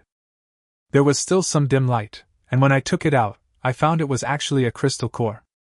Why was this crystal core placed here? Bai Xia took it in his hand and looked at it for a moment, then put it aside and tried to start the car, but the car did not move. Out of gas? If the mercenaries dared to drive to this place, it would be impossible for them not to prepare enough oil. Bai Xia frowned, got out of the car and looked around but couldn't find the fuel tank. A light bulb suddenly lit up in Bai Xia's mind, and he suddenly thought of something. He climbed onto the car and pressed the crystal core back into the groove. This time, the car started smoothly. Therefore, the car does not rely on gasoline, but the energy of the crystal core. In this way, there will be enough crystal cores and we won't have to worry about the car not starting. This discovery surprised Bai Xia a little. He turned off the engine and found a few cans of food and bottles of water in the cockpit. He took them to the car and asked Huaxing to make soup. After a tiring morning, everyone was a little hungry. All the water chestnuts that Bai Xia had moved up before were also moved down by Bai Xia and thrown into the water. Tang Yi was puzzled. Some of these things should be edible, why were they thrown away? You can't say that you have tested all of these yourself, and it would be a waste of effort to take them back. Bai Xia smiled and said, When I was moving the food, I heard the two mercenaries say that these were contaminated yesterday and cannot be eaten. They asked us to move them just to tease us. It is most appropriate to put the blame on the person who can no longer explain. Tang Yi spat. These bastards! They couldn't bear to throw away the fish that were salvaged, so they were placed in the cargo hold together with the big fish that were caught previously. This car looks like a truck, but it is actually divided into 3 sections: the cockpit, the passenger compartment, and the cargo compartment at the end. The car body is extremely sturdy, so you don't have to bother with ordinary mutant beasts. I wonder how much food this car alone could buy. There weren't many cans of food, and the soup was only enough for 1 bowl per person. But everyone came out with more or less cooked seed coins, and eating the seed coins with broth was already a better meal than many other times. Shall we drive directly back to the harvesting site later? Will the guards notice something is wrong? After eating and drinking, everyone started discussing the return trip. We can wait until they are gone and then go back along the road. No, it's too dangerous. It will be dark by then. While everyone was arguing, Chin-ke gestured with a knife he had just received. The two mercenaries' knives were divided between Chin-ke and Tang-yi. Tang-yi killed a mercenary and lost an arm, so there was nothing wrong with that knife. Bai Xia already had a knife, so naturally he wouldn't fight for it. Huaxing gave it up voluntarily, so the remaining knife was given to Chin-ke. Such a refined knife cannot be bought from Lao Luo. The more Chin-ke looked at it, the happier he became. Pa pa pa. For some reason, the fish on the water surface became restless and kept jumping out of the water, hitting the water surface and making popping sounds. Someone even joked, "If we go catch a few fish now, we'll definitely catch more than before." Bai Xia frowned, thinking that there must be something wrong when something was out of the ordinary.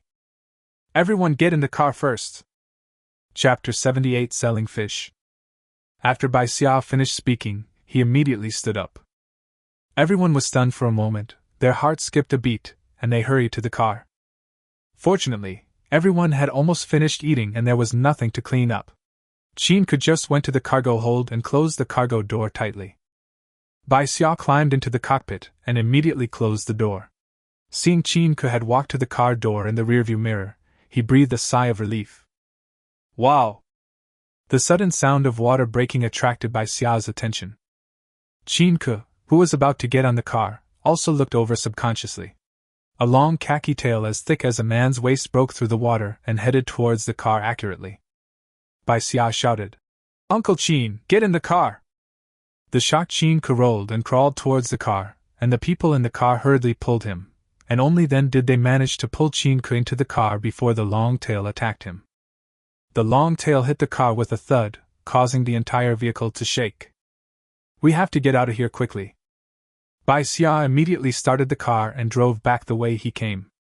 Before leaving, Bai Xia saw half a head sticking out of the water, deep eyes, and even 2 whiskers. That look! Bai Xia closed his eyes tightly and roughly guessed that this should be a mutated eel. The eel is an aquatic animal, but it can move freely and easily in moist mud and can even survive on shore for a short period of time. The mutated creatures in the water are more dangerous and difficult to guard against than those on land.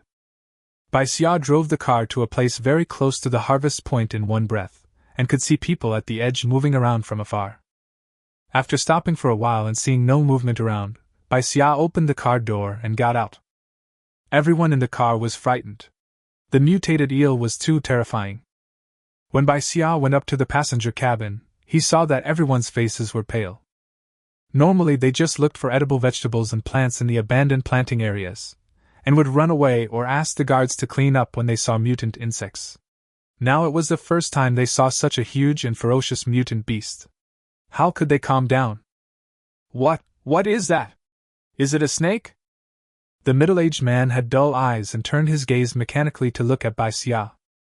It seemed that he didn't care that much about Bai Xia's answer, but he had to ask this question to break the silence and shocked atmosphere in the car. Chin-ke rubbed his face vigorously. He was still feeling uneasy after surviving the disaster just now. "It's not a snake." Bai Xia looked at everyone. "It's a mutated yellow eel." "Impossible," someone subconsciously retorted. "How can a yellow eel be that big?" It was the oldest man, and there was still a hint of fear in his eyes. "I migrated here from the safe zone by the sea. When I was young, I also saw some mutant beasts in the water. Even the electric eels in the sea can't mutate to this size, so how could it be a yellow eel?" Bai Xia did not doubt what the old man said, but the mutation had lasted for hundreds of years. Would these mutant beasts continue to evolve? Human beings are huddled in safe zones, and there are very few people with special abilities. They know very little about the outside world, and almost all of their energy is focused on survival. Or maybe I saw it wrong. Bai Xia did not dwell on this issue. Constantly recalling the mutant beast at this time would only deepen everyone's fear. "We have reached a safe area now. Should we go back to the city now or look for other food nearby?" Everyone came back to their senses from their fear and looked at each other hesitantly. They have a car now, so it is actually very safe. When they encountered the mutant beast just now, they were just scared and no one was injured.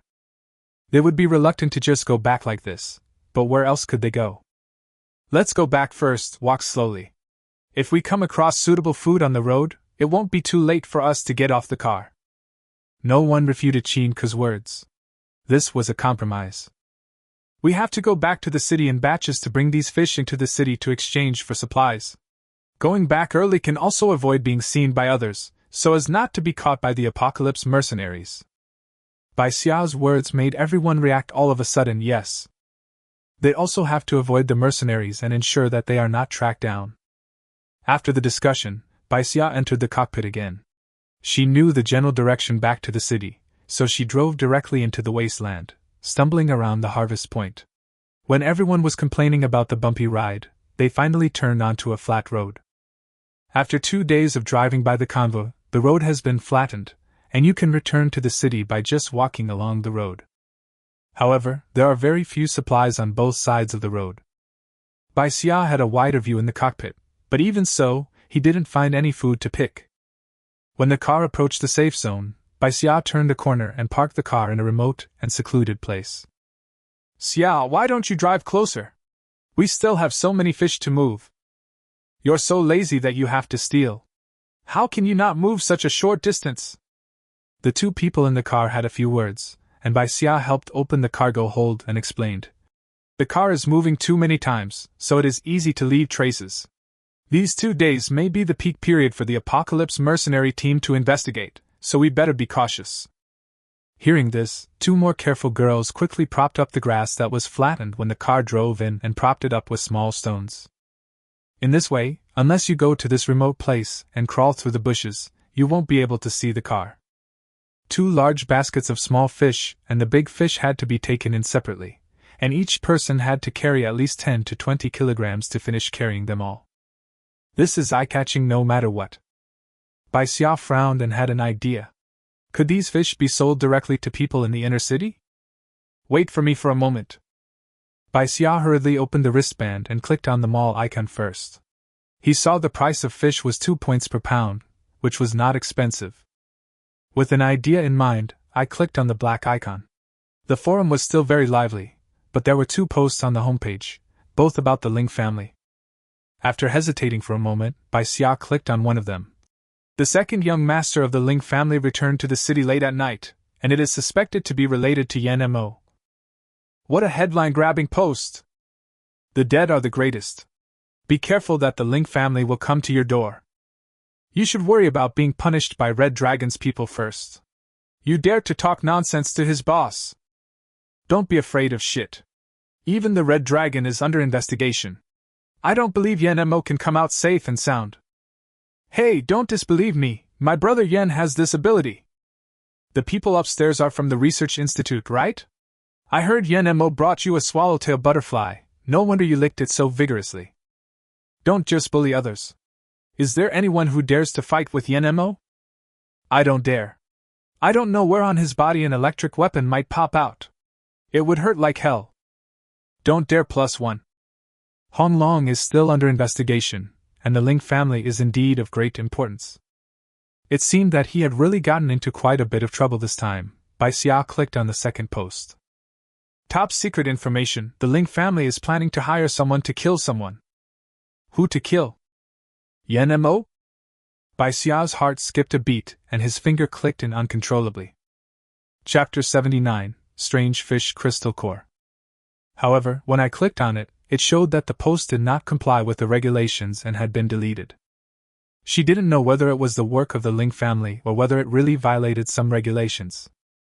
With mixed feelings, Bai Xia clicked on the pinned long-term acquisition post, found a message about buying back mutant aquatic organisms at a high price, and sent a message to the other party. The other party quickly replied. How many? Bai Xia glanced at the 2 large fish on the ground and said, The small fish probably weighs more than 300 kilograms, and the big fish should weigh 100 to 200 kilograms. With so many fish, I wonder if the other party can catch them all. Which mercenary team are you from? The other party actually replied with a question. Bai Xia's face turned cold. Do you have to ask questions when selling something? Just when he was about to find someone else to trade with, another message came over. Don't get me wrong, these fish are too much, and we may not have enough points, so I wonder if we can give some on credit to a mercenary group we know. Or can you exchange it for something else? Even if these unpurified fish are only worth 1 point per kilogram, These fish can be exchanged for more than 500 points. When we were opening up the new land, Fatty Joe offered a price of 30 seed coins for 1 point, which means that it could be exchanged for 15,000 seed coins, and each person would get nearly 1,000 seed coins. However, the exchange rate for points and seed coins will obviously be higher than this. Seeing everyone looking at him hopefully, Bai Xia replied, "Weapons, food, and clothes are all available for exchange. How much can you give?" As if they didn't expect the other party's exchange range to be so wide, the people over there seemed to have spent some time counting the supplies. Taking advantage of this time, Bai Xia led everyone to move the fish to the side of the road and covered them with weeds so that even if someone passed by, they would not be able to tell what they were. When the transaction is conducted later, the location of the car will not be exposed. I have more than 20 sets of windproof clothing here. They cost 20 points each in the mall, so I'll give you 15 points. I also have a bag of seed coins, which contains more than 1,000. I'll give you 20 points for them. Don't be picky. When you have time, go to the outer city area. You can exchange these seed coins for a lot of good things. 20 points equal 1,000 seed coins, with an exchange rate of 50 to 1, which is nearly twice the price Fatty Joe gave before. As if afraid that Bai Xia would not like it, the other party quickly sent another message. I have some daggers here. Although they are failed in refining, they are sharper than ordinary daggers. Give one to the team members. It is very suitable for picking plants or decomposing mutant beasts. 5 points each. Do you want it? I want them all. Bai Xia roughly calculated in his mind that the windproof suit was worth more than 300 points, plus the seed coins and dagger. At most he would have more than 400 points, so he would still be at a loss. Do you have a crystal core? She sent it in the input box. Crystal cores can not only be used to upgrade space, but can also be used as fuel for cars. It would be great if we could replace some of them. The other party sent an exclamation mark and looked incredulous. It's not certain that one crystal core will come out of 10 mutant beasts. One crystal core costs at least 200 points. Sister, your joke is not funny. The mutant beast will produce a crystal core. Bai Xia turned his eyes to the big fish. Then add another 100 kilograms of food. Any food will do. 50 pounds. Bai Xia could almost feel the other party's gnashing of teeth, so he stopped pestering and sent the location, ending the communication. The other party will definitely not suffer a loss, otherwise they would not agree to the deal. She is just trying to maximize her own interests. Bai Xia only left Qin Ke and the middle-aged man to wait for the people who wanted to trade to come. If there were too many people, it would easily arouse suspicion. While waiting, Bai Xia kept looking at the big fish. Is there a crystal core in the body of this big fish? This thought kept lingering in Bai Xia's mind. That was 200 points, and also the key to upgrading his space. The big fish, which had been dehydrated for too long, was no longer able to move. Bai Xia reached out and touched its scales, but there was no reaction at all. Will it be in the head or in the stomach? Her hand slid from the fish's head to the big fish's fat belly. As if sensing that he couldn't put the fish into the space, Bai Xia suddenly pulled his hand back. The next second, the fish shook its head violently, and its bright red eyes stared at Bai Xia closely. The scales exploded at the place where Bai Xia had just touched. If Bai Xia had not stopped, his hand might have been cut off. Were the eyes of the fish red? Qin Ke hurriedly tightened the rope that tied the fish and cursed. You've been caught on the shore and you still don't stop. You deserve to be punished. Bai Xia stared at the fish's eyes. The red light seemed to be much dimmer now. Thinking that the crystal cores seemed to be glowing with light, Bai Xia took out a knife, and with a flick of the knife, he pried out both eyeballs. The middle-aged man next to him was startled. This. He seemed to want to say something, but felt that nothing was appropriate, so he could only stare at the two skulls on the fish head, as if forcing himself to adapt to this bloody scene. Qin Ke casually picked up a handful of dry grass from the ground and handed it to Bai Xia.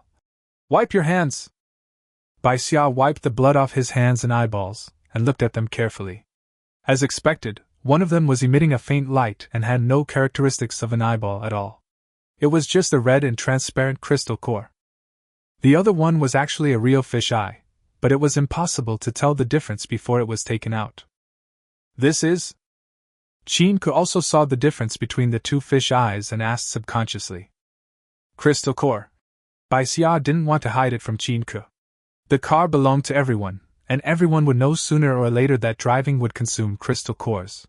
This is needed to start the car. Chinka took a look at the big fish and quickly figured it out. That means we have to go out to look for food and we can't keep avoiding these dangerous mutants. Otherwise, the car will have no power and will sooner or later become a pile of scrap metal. Chinka was very smart and figured out the key point so quickly. That's right. If we want to buy it, the price is not something we can afford. Bai Xia confirmed Chinka's idea. It is most cost-effective to kill mutant beasts and collect crystal cores by ourselves. The middle-aged man beside him was also a little confused. He couldn't help but stammer. Then let's sell the car? For those who have been living in the outer city and just want to maintain the most basic life every day, this is indeed the best plan. Of course, finding buyers is not easy. Let's talk about it later. Bai Xia interrupted the topic. The crystal core in the car can still be used for quite a while. When I drove back from the harvest point today, the gloss of the crystal core had hardly changed, which shows that this crystal core is still very durable. It's too early to think about selling the car now. Bang! As they were talking, a gunshot was heard not far away, and the three of them were so frightened that they immediately turned their heads to look. Only the inner city guards can carry guns. Even Zhou Min and his men don't have such things. But now the sound of gunfire is ringing next to my ears. Are the guards coming? Chinka stretched out his hand to block the two men behind him, staring at the road vigilantly, listening to the sound of cars coming towards this side. Chapter 80. She wants to become stronger. Hey, I thought this wild rabbit was pretty fat. Look at this tooth. How about taking it home and piercing a hole to hang it on my sword? A tricycle came unsteadily, and in the bed sat a young man dressed very exquisitely, holding a black gun in one hand and a lifeless fuzzy rabbit in the other. The person driving in front had a helpless smile on his face. He saw Bai Xia and the others from afar and sped up. The young man was so upset that he said, "Slow down!" The car stopped in front of him, and the boy jumped out first. He looked at the two baskets of fish and said with satisfaction, "Not bad, quite fresh, enough for my little tiger to eat for a few days." Little tiger? It sounds like a pet. Bai Xia secretly looked at the man. After looking at the fish, he fiddled with the rabbit in his hand, trying to take out the two teeth. "Everything is here, click and have a look." The driver obviously thought Chinka was someone he was doing business with, so he took down everything hanging on the car. Chinka stared at the supplies, swallowed, and tried to make his voice steady. "No, no problem." The man turned to look at the boy next to him, and said politely, "We have got the goods. Let's hurry back to the city." The boy finally pried the rabbit tooth off, raised his eyebrows. "Why are you in such a hurry? If you take the fish back to Xiaohu, I'll give you 50 more points. Just leave me alone." The driver's expression changed. "No, I have to take you back to the city." Getting an extra 50 points was a great temptation, but he didn't even dare to entertain the thought. What a joke! If I leave this little ancestor outside the city and something happens to him, my life will not be enough to compensate for it. The young man was extremely displeased and seemed to want to argue. Bai Xia gently pulled Chinka's sleeve, and Chinka, who had been standing there hesitantly, came to his senses and hurriedly picked up his windproof clothes and food. Bai Xia and the middle-aged man also picked up the remaining things. "We won't bother you anymore. Have fun working together." After Chinka finished speaking, he immediately turned and walked towards the path, with Bai Xia following closely behind him. "Why?" The young man seemed dissatisfied and wanted to call them to stop, but the driver coaxed and begged him to go back. After a while, Bai Xia heard the sound of the car starting. "They're gone." Chinka wiped the sweat from his forehead and sat down on the ground. Then he called out the people who had been hiding just now and prepared to distribute the supplies. Everyone's eyes fell on Bai Xia. Before he knew it, Bai Xia had become the backbone. Seeing this, she first opened her windproof suit. The material of the black windbreaker is waterproof, windproof, and warm. Although the style is a bit old-fashioned, the 15 points were not wasted. One piece was distributed to each person, and everyone couldn't stop smiling as they touched the clothes. There were 8 pieces left. Bai Xia put them aside and took out a dagger to distribute to everyone. Private possession of knives is not allowed in the outer city. Everyone, keep your daggers away and do not take them out unless absolutely necessary in the city. After giving some instructions, Bai Xia put the remaining 5 daggers aside. Next is the seed coins that everyone has been eyeing, a big bag of them that makes people jealous. Chinku was fine, after all, he had just seen Bai Xia use so many seed coins to buy furs yesterday. Everyone else's eyes were glued to the coins. They had never seen so many seed coins before. Even if the windproof clothing in their hands is worth so many seed coins, it is still not as exciting as seeing the seed coins clearly displayed. Each person will be given 60 seed coins first, and the rest will be distributed later. There were 15 people, and each person got 60 seed coins. After all, there were only about 100 seed coins left in the bag. Now there are only the last 50 kilograms of food left, and each person can get more than 3 kilograms.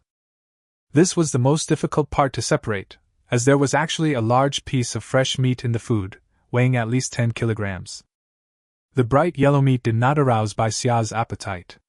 A palm-sized piece of meat weighing about half a pound made her think of the cheapest meat in the Points Mall, leaf bee. But these were meat after all, so Bai Xia cut them with a dagger, trying to divide them into 15 portions as evenly as possible. The rest of the fruits with large cores and small flesh, and wild vegetables with thick stems and old leaves were also evenly separated by Bai Xia. You choose first. The portions are all about the same, but there are a few differences in the types. A batch of peas in Bai Xia's space have matured and are now planted again.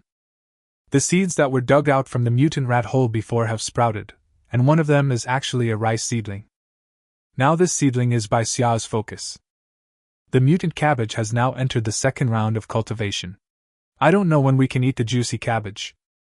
But no matter what, Bai Xia has space to grow vegetables, so food will not be too scarce. Plus, Bai Xia now has a lot of points in his hands, which can be exchanged for food to last for a long time. So she didn't rush to choose, but let others choose first. But everyone didn't know this.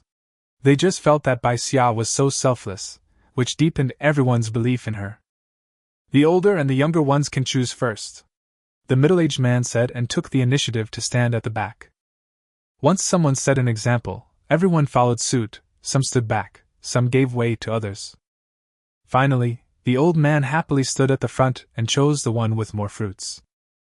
In fact, the difference in the amount of each portion is not big, but sometimes people play tricks on them and always think that they can choose better and more by choosing first. Now they were happily sharing the food, and the atmosphere was particularly harmonious. The remaining clothes and dagger.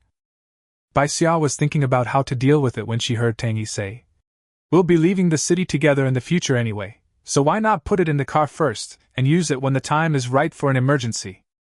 Everyone was stunned at first, but after thinking about it carefully, they realized that this was indeed the truth. They had all experienced life and death together, and were jointly accused of robbing and killing mercenaries, so their trust in each other was extremely strong. It was happily agreed that the windproof suits, daggers and remaining seed coins were all treated as common strategic materials and placed in the storage box under the seats in the passenger cabin. Everyone has armed themselves with food, clothing and life-saving equipment. At this moment, they look at each other with joy and trust. It's almost time for those who went to the harvest point to come back. Let's not go back to the city together. We should go separately so as not to attract attention. Fortunately, this windproof jacket is a very old style, and its rustic appearance will not attract too much attention. Bai Xia was the last one to leave. Although the young man in the previous transaction used a gun, he killed a mutant rabbit with one shot. Such reaction speed and sharpness made her more aware of her own weakness. Just a few days ago, Bai Xia was trembling and highly alert when passing through these wild areas. Now that her identities had been switched with those of these mutant beasts, she began to actively look for mutant beasts in the bushes. She wants to become stronger. Chapter 81. Wouldn't it be over if we cooperated earlier? It does not rely on space, it does not rely on tree monkeys, but on its own strength. The tree monkeys might betray him, and since people cannot be seen in the space on weekdays, he can only be used as an auxiliary means. Only when you become strong yourself can you be truly strong. The first step is to have keen observation skills. Only by discovering danger before it arrives can we resist it more effectively. Bai Xia held the dagger in his hand and walked step by step on the path. In his ears were the sounds of weeds crunching, stones clicking, the wind blowing the grass leaves against the ground, and there was a crackling sound of something flapping its wings, just in front of the left. Bai Xia glanced over and saw a golden line hidden behind the grass leaves, blending into one, as if it were a piece of overlapping dead leaves. The dagger hit the target, and with a twist of her wrist she hooked out the golden insect hiding in the bushes. Then he put the bag in there and let the golden weevils buzz around inside. I saw Lingyu using the golden bug for tracking before, which means that the golden bug can be exchanged for points, and if that doesn't work, it can also be exchanged for seed coins. No matter how small a mosquito leg is, it is still meat, and Bai Xia doesn't despise it. We continued to move forward, not knowing whether we had disturbed the nest of the golden weevils or not, but we caught several of them in succession, but we didn't see any other mutant insects or beasts. Seeing that it was getting dark, Bai Xia put away the dagger and walked back, took out the red silk whip, and practiced the movements of whipping, swinging, lifting, etc. along the way. Wherever she walked, the dead grass on both sides was broken in half and had no tops. The feeling of constant exertion caused Bai Xia to break out in a thin layer of sweat. I don't know if it's because of the monkey wine I drank this morning, but Bai Xia always felt that he seemed to have more strength and his endurance was better. When we were near the city gate, many people were returning to the city. Bai Xia didn't want to squeeze in with the crowd, so he simply found an empty shed, leaned against the corner, took out the monkey wine, and after preparing himself mentally, he took another sip. It may be uncomfortable, but it can definitely help keep you healthy. Bai Xia could still endure this little discomfort. Just as Bai Xia was trying his best to endure the discomfort, 2 light footsteps came in. How come there is someone here at this time? Bai Xia could only breathe lightly and pray that the other party would leave here quickly. How long do we have to hide? The resentful female voice made Bai Xia stunned. It was Lu Luer's voice. Didn't she escape from the city and disappear with the man who stole the exotic plants? Another dull and sinister voice sounded. Wait a little longer. Once we get the stuff, we can go to the coastal safety zone. Once we get there, no one will know about the alien plants, and we won't have to worry about food anymore. It's the man in black who planted the alien plants. Bai Xia's heart trembled slightly. Through the gaps in the weeds, he could see 2 figures.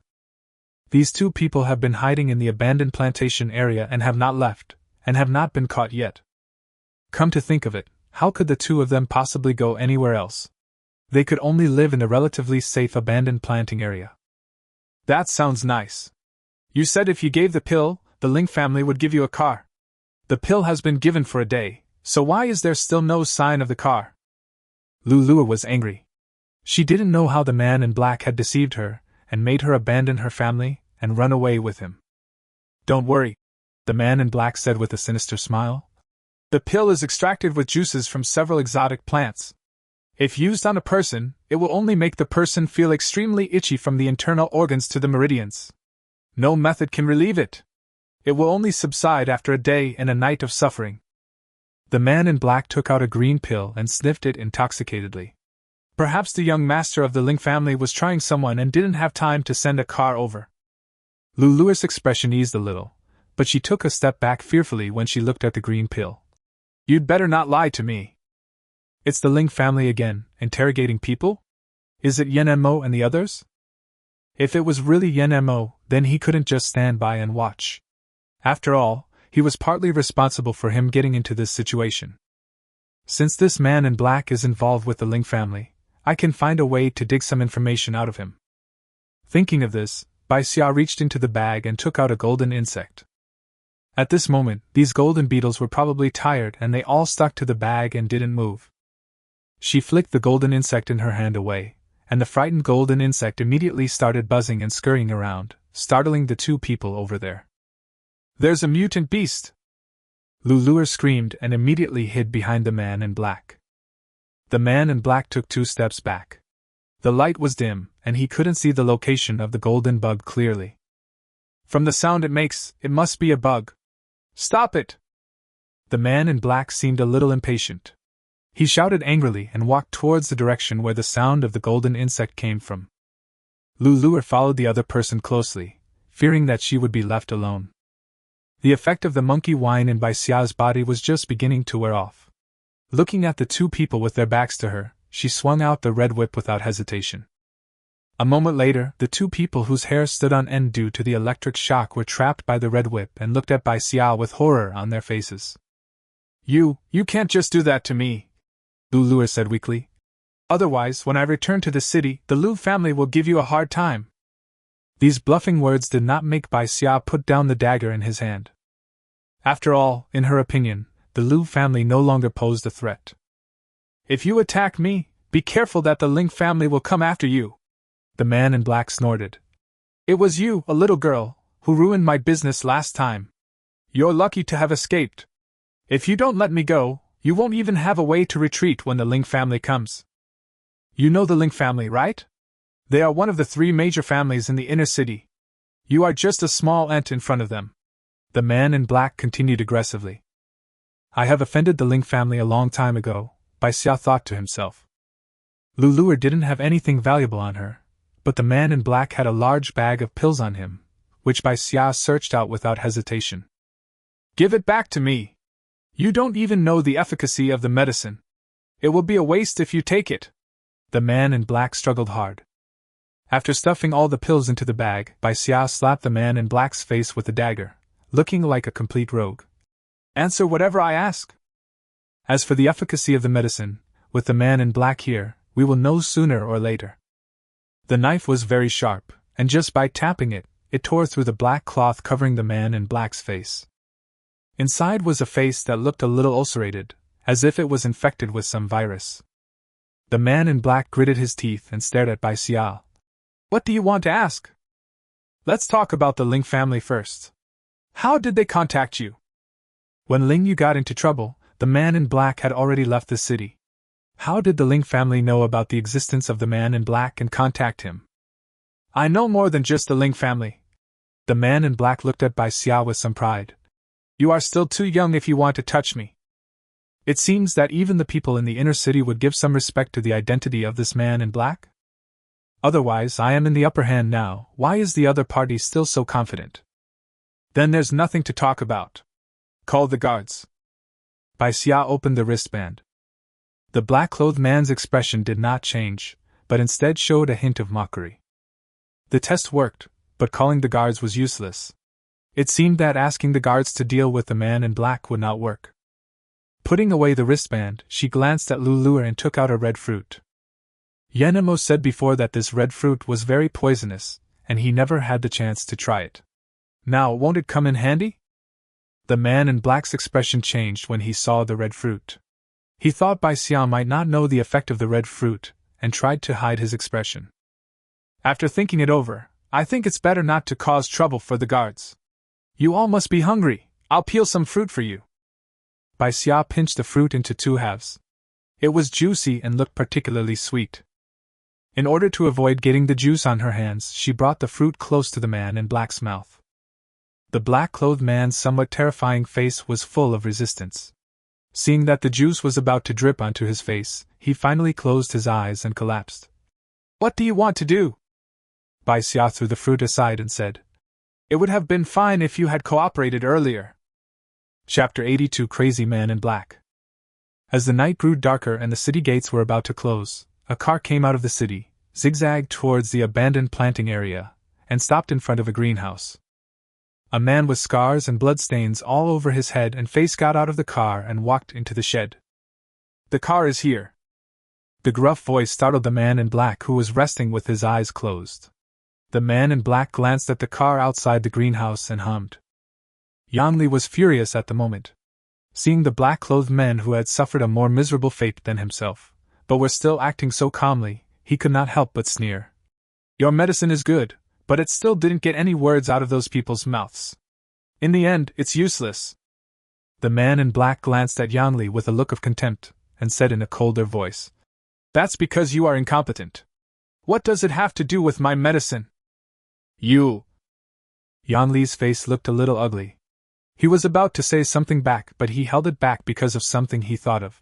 His eyes rolled and his tone relaxed a little. Then do you have any powerful medicine to use? If you make a contribution, the Ling family will definitely benefit from you. If I can get some more medicine back, this guy will have died a worthy death, Yanli thought to himself as he glanced at the car outside. The man in black glanced at Yanli lightly and said, "You want my medicine? Can you afford the price?" Yanli, who had had enough of the cold stares in front of the Ling family, was immediately filled with anger when he was glanced at mockingly by the man in black. "Say that to me again." Yanli drew out the knife in his hand and pointed it at the man in black. The man in black took one look at the knife and sneered. "The Ling family is so poor that they don't even deserve to give their lackeys a good weapon. Court death!" Yanli looked extremely ugly. His weapon was taken away by that little girl yesterday. Now he could only make do with it. The words of the man in black undoubtedly touched Yanli's sore spot. Yanli's knife chopped down in the air, and the man in black gritted his teeth and took a step back to avoid it. If all his things had not been taken away by that little girl, how could he be so passive? "Okay, you just want medicine, right?" The man in black shouted, stopping Yanli from attacking, and took out a few pills from his arms. "After taking this pill, a person will suffer from excruciating pain and even the strongest willpower will be destroyed. It's a waste of talent to use it to interrogate a few people. It's a bargain for you. Take it and claim the credit." Hearing this, Yanli was overjoyed. He quickly put away the knife and took the pill, a little skeptical. "How do I know this pill is really useful? If you don't believe it, you can give it to the Ling family to test before using it. But it's hard to say whether the credit will be attributed to you at that time." Yanli smelled the pill and it seemed to have a very faint smell of alcohol. There was really no need for the man in black to lie to him. After all, he had no idea about the Ling family's plans, so how could he plot against the Ling family at this time? "Then I'll believe you this time." Yanli put the pill away, glanced at Lulur who had been silent the whole time, and chuckled twice. "I never thought that a stray dog from the inner city like you could find a woman who is so devoted to you and still won't leave you even after all this." Lulur's face was hidden in the darkness, and could not be seen clearly. The man in black just snorted and said nothing. Holding the pills in his hand, Yanli, thinking only of taking credit, immediately left the greenhouse. When the sounds outside disappeared, the man in black relaxed all of a sudden and stared into the darkness. "The medicine has been delivered. Are you satisfied?"